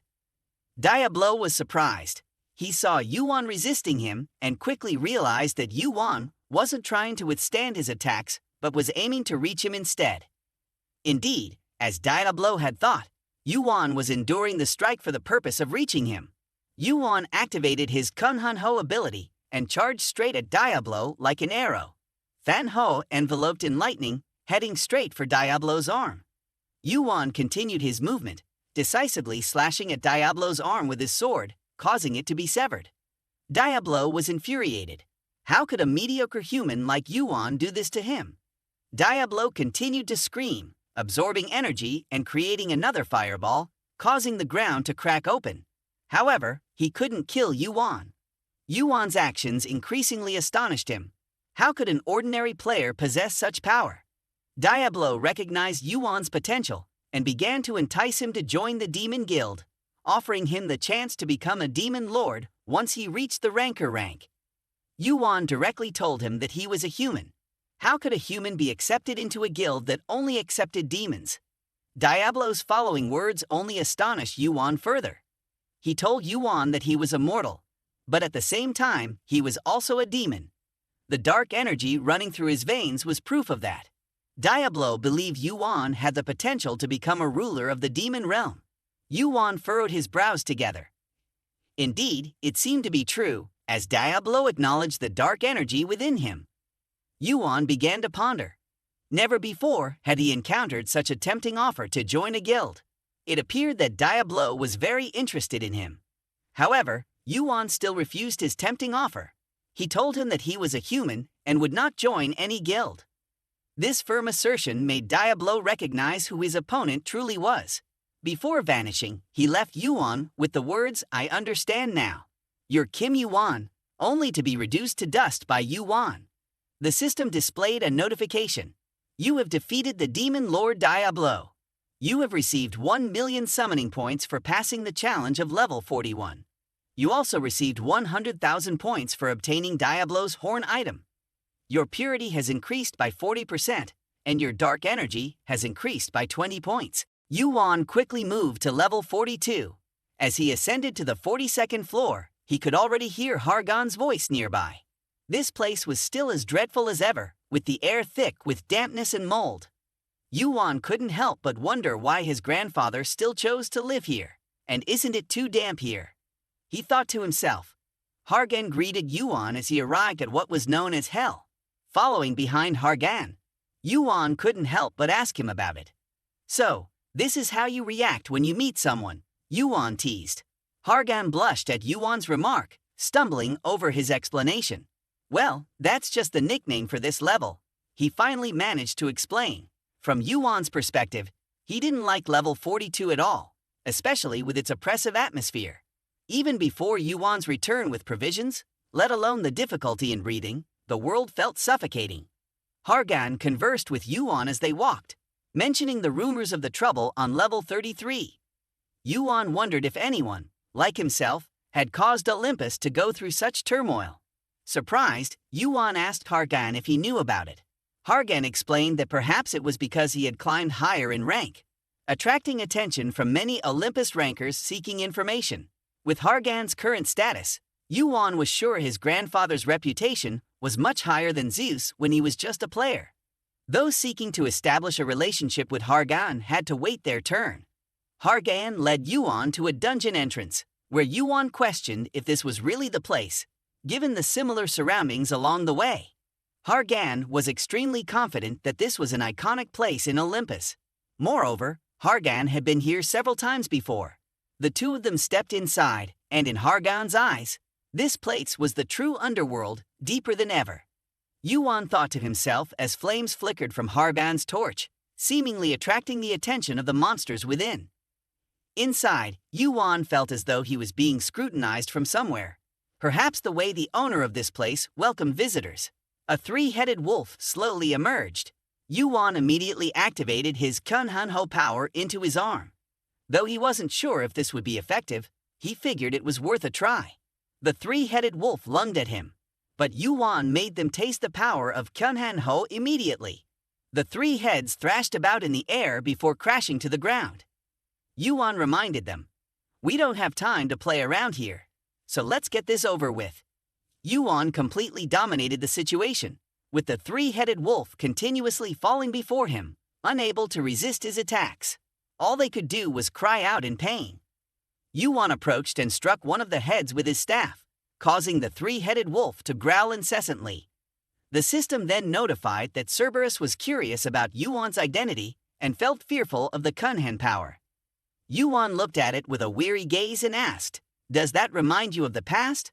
Hercules once taught hundreds of Cerberus a memorable lesson with his strength for several days. The memories of that time must be deeply ingrained in your bodies for you to react like this. With the power of Kunhan, like this, Yuan's discerning gaze began probing their nature but failed. Yuan tossed them aside. He didn't want to prolong the encounter any further. That was enough for him. From within the cave of darkness, as if torn apart, the figure of a man gradually emerged. The person Yuan needed to meet finally appeared. The one ranked second on Mount Olympus, the most reliable and highest ranked of the three gods, crucial to saving Chronos, who was being held captive by Zeus at the peak of Olympus. Hargon bowed respectfully before the man in front. "Hello," greeted the god who governed the shadows and knowledge of Olympus, Hades. Hades invited Yuan and Hargon to step inside, where a dense black liquid separated on the table, leaving Yuan astonished. Hades noticed Yuan's skeptical expression and assured him, "It's good for your health. Drinking it can help restore magical power as well as stabilize your body and soul." As Yuan slowly brought the cup of tea to his lips, he immediately received a notification from the system. "You have consumed the tea of the underworld. Magical power recovery speed will increase for the next hour." Yuan's mental faculties became sharper. The more Yuan thought about it, the stranger it felt to him. The tea of the underworld was a rare item, yet Hades offered it to him so generously. Hades spoke slowly to Yuan, expressing disbelief that someone like him could block Zeus's deadly lightning, and then turned to Hargon, suggesting they should work together from now on. Without hesitation, Hargon directly responded, "This young man is trustworthy. Let me accompany him to the end of the journey. I'm willing." Continuing, Hades addressed Yuan, sensing that he was hiding something during the battle with Cerberus. Hades expressed his mistrust, stating, "I don't believe those who keep secrets from me, because those who don't reveal their hearts are not worthy of trust." Yuan began to sweat profusely. Indeed, Hades was not an easy conversationalist. Hades continued to speak, surprising Yuan with his words. However, he mentioned Hephaestus, whom Yuan had always considered reliable. Whenever Hades inquired about Yuan, Hephaestus confidently reassured him to trust Yuan, stating that Hades would not regret it. Yuan felt dizzy. To think it came down to personal relationships. If someone had vouched for him, he couldn't understand why Hades would release Cerberus. Hades then questioned Yuan's leadership of the Celestial Devil sect. What do you think? Will Chiimujin take action? Yuan couldn't predict what Chiimujin might do. Their authority lay within their leadership's jurisdiction, and they were in a delicate situation that shouldn't be shaken by a mere statement from the Celestial Devil sect. It was challenging for Yuan to give a perfect answer to Hades' question. But under a different assumption, aside from Chiimujin, there might be others who would act. Yuan could only speculate because it seemed that person had no intention of doing so. If the Celestial Devil sect intervened and joined hands with Hades, it would mean war. In Yuan's eyes, this conflict should only escalate to a battle rather than a full-blown war. If the Celestial Devil sect interfered, it would lead to a full-scale conflict with Zeus, achieving the best outcome with the least damage. If everything remained at the level of a battle, the upcoming conflicts with Ragnarok and Gigantomachia would follow suit. Hades appeared quite skeptical in response to Yuan's words, indicating that their conversation could only conclude when facing the king. You say so even knowing the current strength of that person? Yuan then countered, asking Hades if he thought he was being too ambitious, asserting to Hades that he would do everything possible to make things right. Yuan surprised him again by saying it wasn't him who stopped Zeus's lightning once, but rather had no intention of doing so again. Hades seemed puzzled, not fully understanding Yuan's intention. Yuan deliberately reminded Hades of Poseidon's absence, which affected the balance of power and surprised others with his grasp of information. Yuan knew everything. Zeus had his eye on Poseidon, and Hades had played a part in pushing Poseidon into the underworld. It had been half a year since Poseidon had been imprisoned underground. Bringing up Hercules at Olympus, Yuan asked Hades if the source of power at Olympus stemmed from Zeus or Hercules.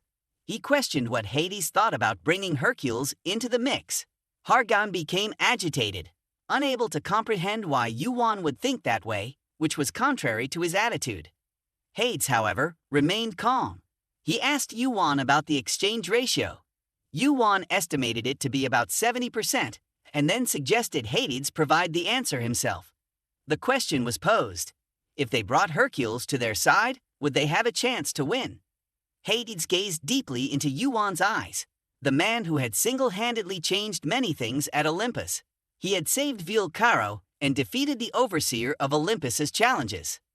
Not only that, but he had also obtained the Celestial Stone, and was the one who had bound the all-powerful Zeus. Hades saw in Yuan a certainty that others couldn't match. Hades had his own thoughts and assured Yuan that his hopes weren't in vain. Yuan, hoping to hear these words, quickly stood up and told Hargon to go to level 40 to lure Hercules, as there were some things he needed to handle first.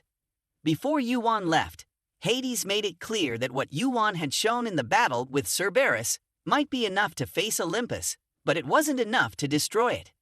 The continuation of this matter wasn't because of Yuan's skills, but because Hades was investing in what Yuan had achieved and the history he would create. Thanks to Yuan's intervention, Zeus's plan to use giants and demons to destroy Asgard had failed.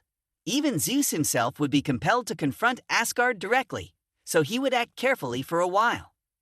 Hades then turned and left, intending to make good use of this opportunity to speak with Odin and visit Asgard. He also suggested that Hargon go meet Apollo's sisters.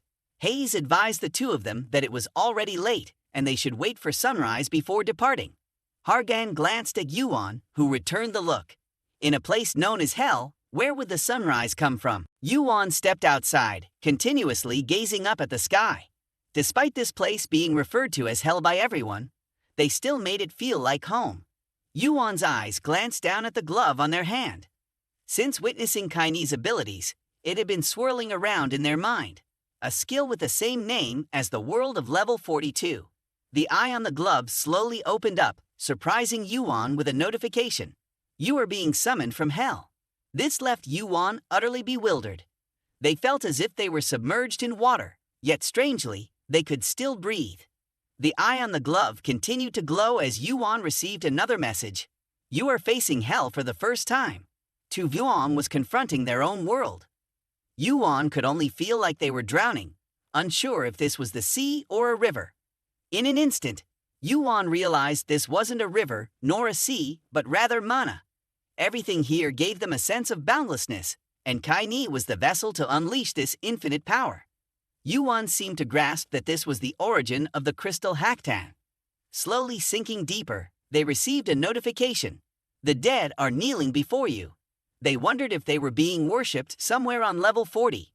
Yuan summoned Arthur. As soon as he appeared, Yuan asked, "Where do the dead go?" Arthur didn't know how to respond, instead asking Yuan if they had ever admired the scenery on level 40 or if they were just lost in their thoughts. Yuan inquired if he remembered anything, but Arthur shook his head, explaining that after his death, he was bound by Susanoo somewhere between the boundary of life and death, so he wasn't sure what happened afterward. Yuan glanced around, observing the person standing in front of them, unable to offer any help. With a quick apology and a moment of reflection, the person seemed to recall glimpsing something like an ocean but too fleeting to be sure. It was this statement that led Yuan to affirm that the dead were submerged and that the cabin was more important. Continuing their train of thought, the person guided Yuan to where they had seen the water. Yuan asked if they had been there before, to which they replied that they had been there long ago, even before Britain was founded, for a moment to meet a ranker at Olympus, who then declared that the preparations were complete and requested guidance from the king. Yuan and Arthur began sweeping through the castle as soldiers rushed in. The inhabitants were thrown into panic by Yuan's presence. Yuan deliberately provoked them, suggesting that the wealthy Olympus must have built this grand structure either for someone newly appointed as a high-ranking ranker or because of their lineage tracing back to Zeus and Hera, akin to being born with a silver spoon. The soldiers were disgusted and demanded Yuan to hold their tongue, not allowing such disrespect towards the castle's master. Yuan stood before them boldly, declaring that Kim Yuan wished to challenge the god of war, Ares. The commotion caused by Yuan outside immediately reached Ares, who was sitting inside. He wondered what the fuss was all about, but his attendants beside him heard nothing. Ares continued speaking about the clash of swords and spilling blood. Suddenly, the main doors of the hall swung wide open, and the attendants outside rushed in, panicked, to report that Ares, Kim Yuan, was present. As they were still explaining to Ares, questioning how that person dared to challenge their god, a sudden, agonizing pain struck him from behind. Arthur appeared behind him, swiftly taking his life with a sword. Everyone in the hall instantly recognized the sword in Arthur's hand, and they were certain that the one standing before them was Arthur, even though this wasn't his true appearance. Ares' subordinates began murmuring among themselves, realizing that this was the challenge of the round table. But why was he here under their command? Ares quickly realized something was amiss. He hurriedly explained to his subordinates that Arthur had become undead and then swiftly ordered them to deal with Arthur. Yuan slowly stepped in from outside, surprising Ares with their presence. He asked Yuan if they were Kim Yuan and if they were sure they could defeat him, as everyone here was a high-ranking ranker, unlike the useless ones elsewhere. Yuan, full of disdain, simply wanted a mano-a-mano fight with Ares, which only irked him further. Yuan continued with a provocative offer, stating that they didn't just come here to fight. The winner would take everything from the loser. Ares began to feel intrigued by Yuan's offer, but he intentionally told Yuan, "But I don't want anything intact." If Ares said so, then Yuan would make sure to excite him. Yuan told him that he didn't know what they had in their hands. Ares' eyes started to change as he noticed the sea crystal on Yuan. His attendants behind him wanted to intervene on his behalf against Yuan, but he stopped them. He ordered the others not to interfere in their duel until he permitted it. Ares, filled with confidence, told Yuan, "If you bring the sea crystal here, you must be very confident that you will win this match." He took out his weapons, accepting Yuan's challenge with extreme confidence that he would defeat Yuan, then kill them and take the sea crystal. Yuan stepped forward, ordering Arthur to quickly deal with the remaining opponents and ensure they didn't interfere. Yuan and Ares clashed like two blazing souls. Ares wielded two weapons simultaneously, blocking Yuan's sword strikes. Ares' face showed immense amusement as he saw Yuan unable to do anything against him. Both unleashed their techniques simultaneously, continuously exchanging sword strikes, with each being pushed back by the other's aura. Punishment began to rain down on Ares. Yuan didn't care what Ares thought of himself, whether he was a necromancer or anything else. Yuan challenged Ares not to hesitate any longer and to come at him.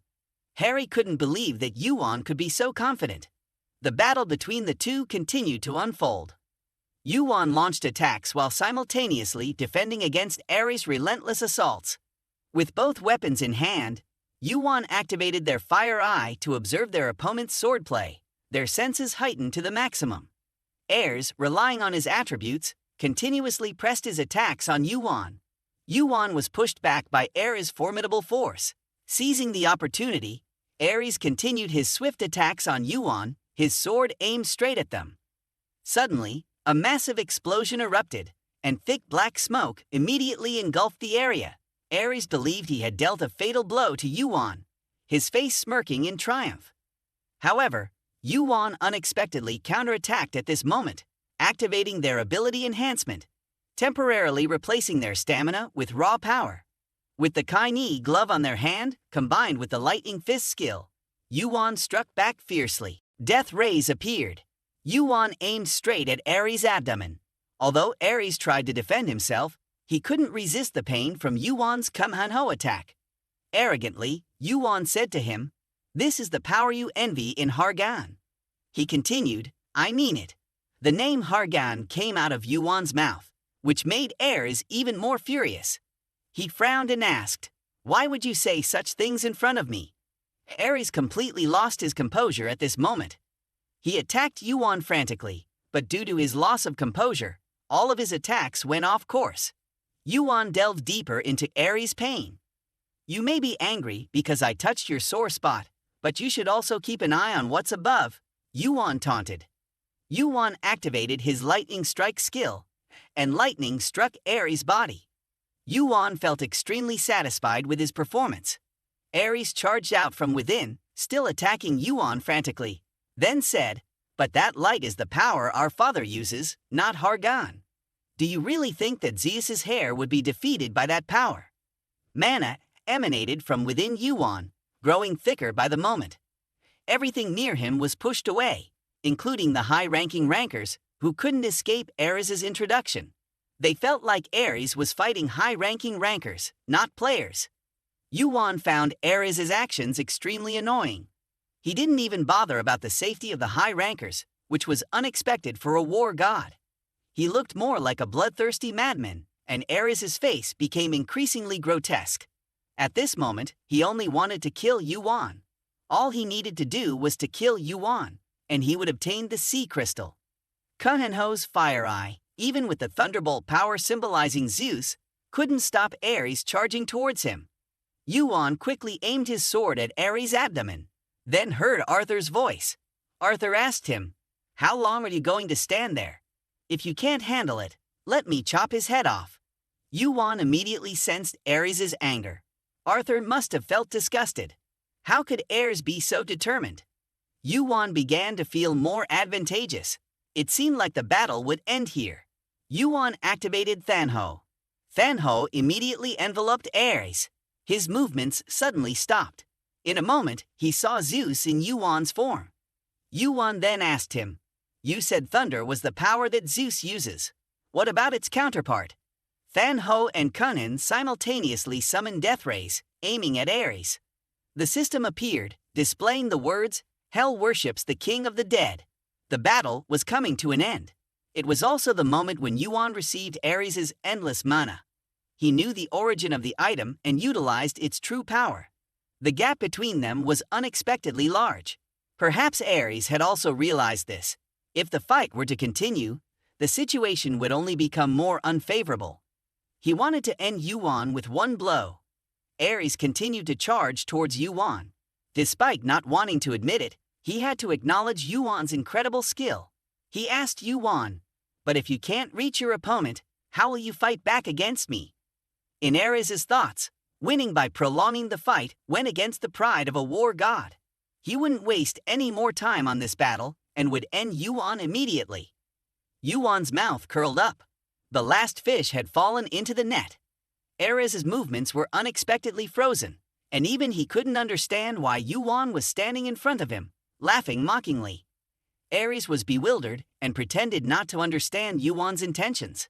Could it be that Yuan deliberately lost with the aim of exposing him to dark magic? Yuan began to counterattack, and Kaini reacted. Yuan coldly executed 2 attacks. Erez's palace suddenly exploded. The attendants in the palace looked at each other in astonishment, their minds starting to panic. How could such surreal events occur? When they wanted to rush to Erez's defense, they were stopped by Arthur. The attendants then began to attack Arthur. Yuan stood behind Arthur, beginning to summon Erez's soul into Kaini. With Erez's power, he could turn high-ranking rankers into dust. Once he became familiar with it, this power could be used in many places. The attendants witnessed all of this, completely collapsing. Their master Erez had fallen under the hand of a player. Yuan accidentally heard the sound of horses in the distance. Looking up at the sun chariots coming one by one towards Athena, a high-ranking ranker from Olympus slowly stepped forward. She asked Yuan if he had killed Erez. "Tell me if it's true." Athena continuously pressed Yuan. "Erez is really dead, right? Meaning you are my enemy." Athena's temper flared like ice cream. After confirming the truth, she immediately summoned Gorgon, and the showdown began. Yuan stood before the Gorgon monster. His Thean Ho was resisting petrification, and his Fire Eye was resisting petrification too. Finally, he successfully resisted. Yuan knew the weapons Athena held were the Aegis Shield and Gorgon. This was the strongest shield of Olympus, which could be activated by just a cry. Arthur stood in front to shield Yuan, sensing the danger too. Yuan quickly reassured him. They hadn't come to deal with them yet. At this moment, Yuan felt the presence of his friend, Sun Wukong. He began to complain. "You're too slow," as Sun Wukong's Gainhoi appeared before the crowd. He calmly said, "The main character usually appears in tense situations, and everyone gets excited because of Sun Wukong's appearance." Athena, full of curiosity, asked Sun Wukong if he intended to start a war with Olympus. Athena stirred, ordering her soldiers to punish Olympus's enemies. In Sun Wukong's eyes, these people were just grains of sand. He extended Gainhoi, thrusting it straight into Athena's shield. He smirked at Athena, saying, "Hephaestus's equipment is too powerful. How much adamantium did you use for it? But it can't compare to my staff." Sun Wukong was full of excitement. "This is even more interesting," he said. "Remember what you said to Yuan. Take care of the weak ones, I'll handle the strong ones." Yuan relayed a message to Arthur again. Arthur should protect the weaker ones while he handled the strong ones. Sun Wukong was more excited than ever, even actively attacking. Gainhoi aimed straight at Athena's shield. Athena tried to resist because she knew if Sun Wukong's staff pierced through the shield, she would lose. Athena quickly stepped back, then somersaulted on Gainhoi, not running but flying up into the air. Sun Wukong smirked at Athena, then immediately called Gainhoi to chase after her. Then he summoned Kandovan, determined to chase her to the ends of the earth. On the other hand, Yuan and Arthur were trying to leave the place. Yuan had heard rumors that Erez was a member of Olympus, but his strength wasn't that terrifying. He was wondering if those rumors were true. He never thought he would defeat Erez to this extent. Arthur supported Yuan from the front.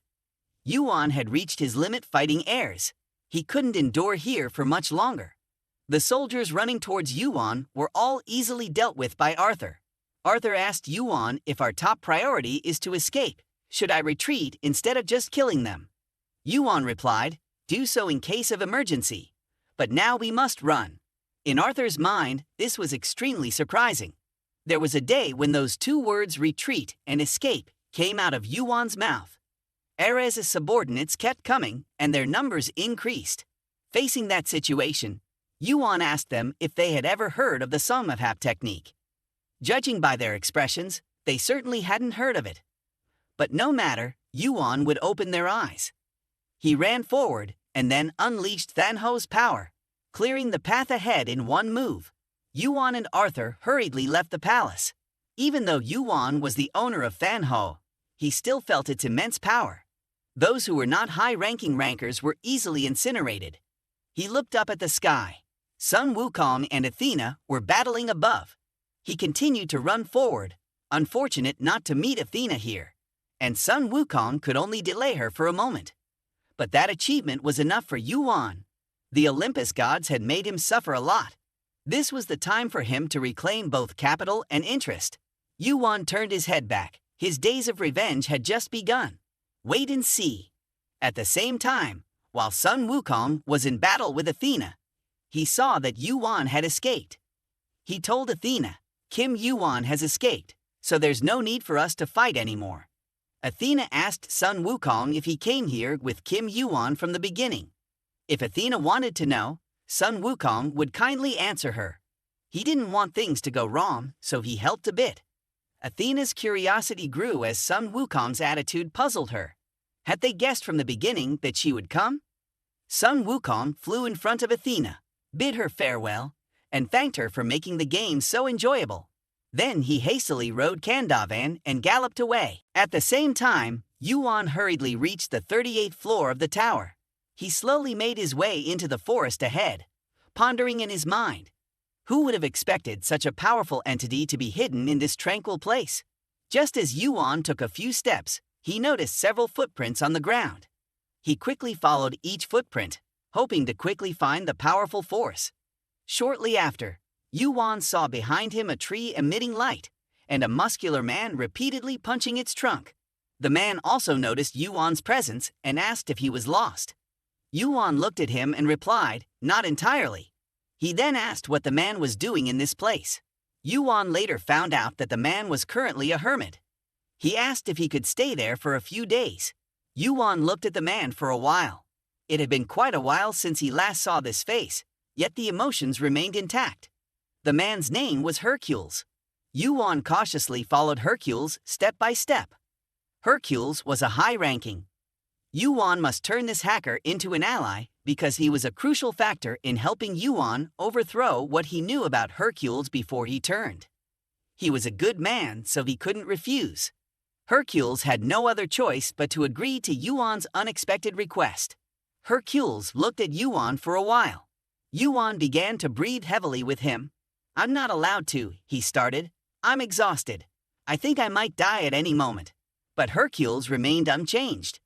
He told Yuan, "I haven't chopped enough wood yet. So if you can wait, just follow me." Yuan stood behind, waiting. Hercules considered himself lucky for not having wings like Engokong. Otherwise, things wouldn't be as easy now. Yuan grew more curious the more he looked at Hercules. He couldn't imagine how someone like Hercules could receive the title of Giant Killer. After a while, Hercules took Yuan to his house. The house remained the same as before. Hercules threw some newly chopped wood and told Yuan, "The door's open, come on in." Yuan was extremely curious, not understanding what Hercules would use the wood for. Hercules told him someone would need it, only players wouldn't feel cold. After arranging the wood, he would find something for Yuan to eat, so he should wait for a moment. Hercules provided Yuan with accommodation, so Yuan would help him prepare the meal. That evening, they sat under the blazing fire, and the food Yuan made surprised Hercules. He praised Yuan's culinary skills, making it seem like he had lived in this house for months. Then he asked Yuan's name. "Kim Yuan," Yuan replied, making Hercules feel unfamiliar. It was the first time he had heard that name. Yuan explained that he was not a high-ranking, just a player. Yuan also wondered why his name, Kim Yuan, was so well known yet Hercules had never heard of it. Hercules revealed that Yuan had been living alone here for a while, so Yuan advised him to venture outside. It's not good to lose contact with the world.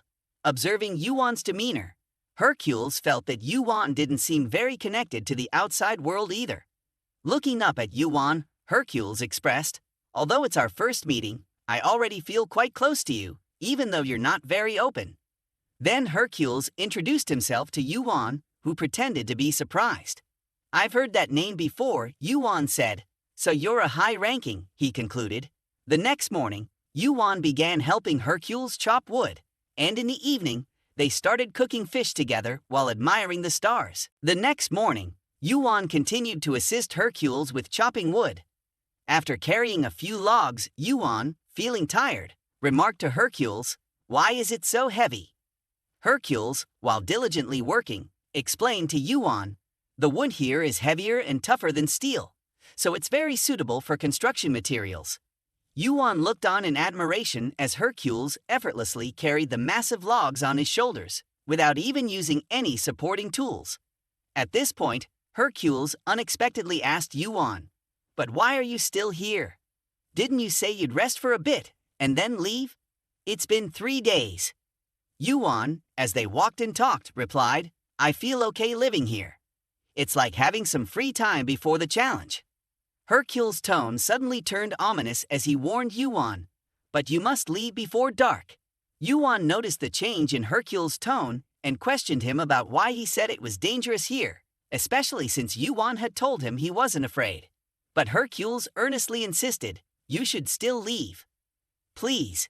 In Yuan's eyes, Hercules seemed extremely perceptive, perhaps afraid that Yuan would get hurt or unwilling to reveal his combat style. Yuan suddenly wanted to ask Hercules a question. "You asked about your personality. It's so different from the rumors I've heard. Why do you hate Kanhan?" Hercules' calm demeanor suddenly disappeared. His eyes seemed to want to devour Yuan alive. "I don't know what you heard, but don't ask me those meaningless questions anymore." Yuan pretended not to hear and continued, "Do you dislike Kanhan?"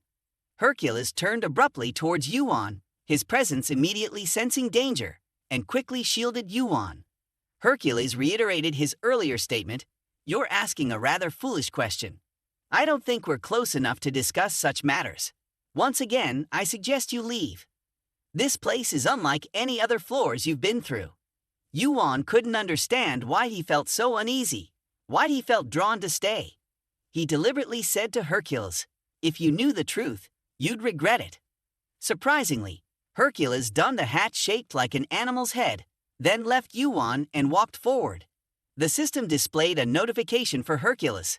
Day 16 has begun. Kanhan's decree regarding humans is in progress. The master of this floor has manifested. Punishment is reserved. The number of undefined species in the area has increased. The master of the floor has appeared in the form of a giant. Hercules warned Yuan to stay still if he didn't want to get involved.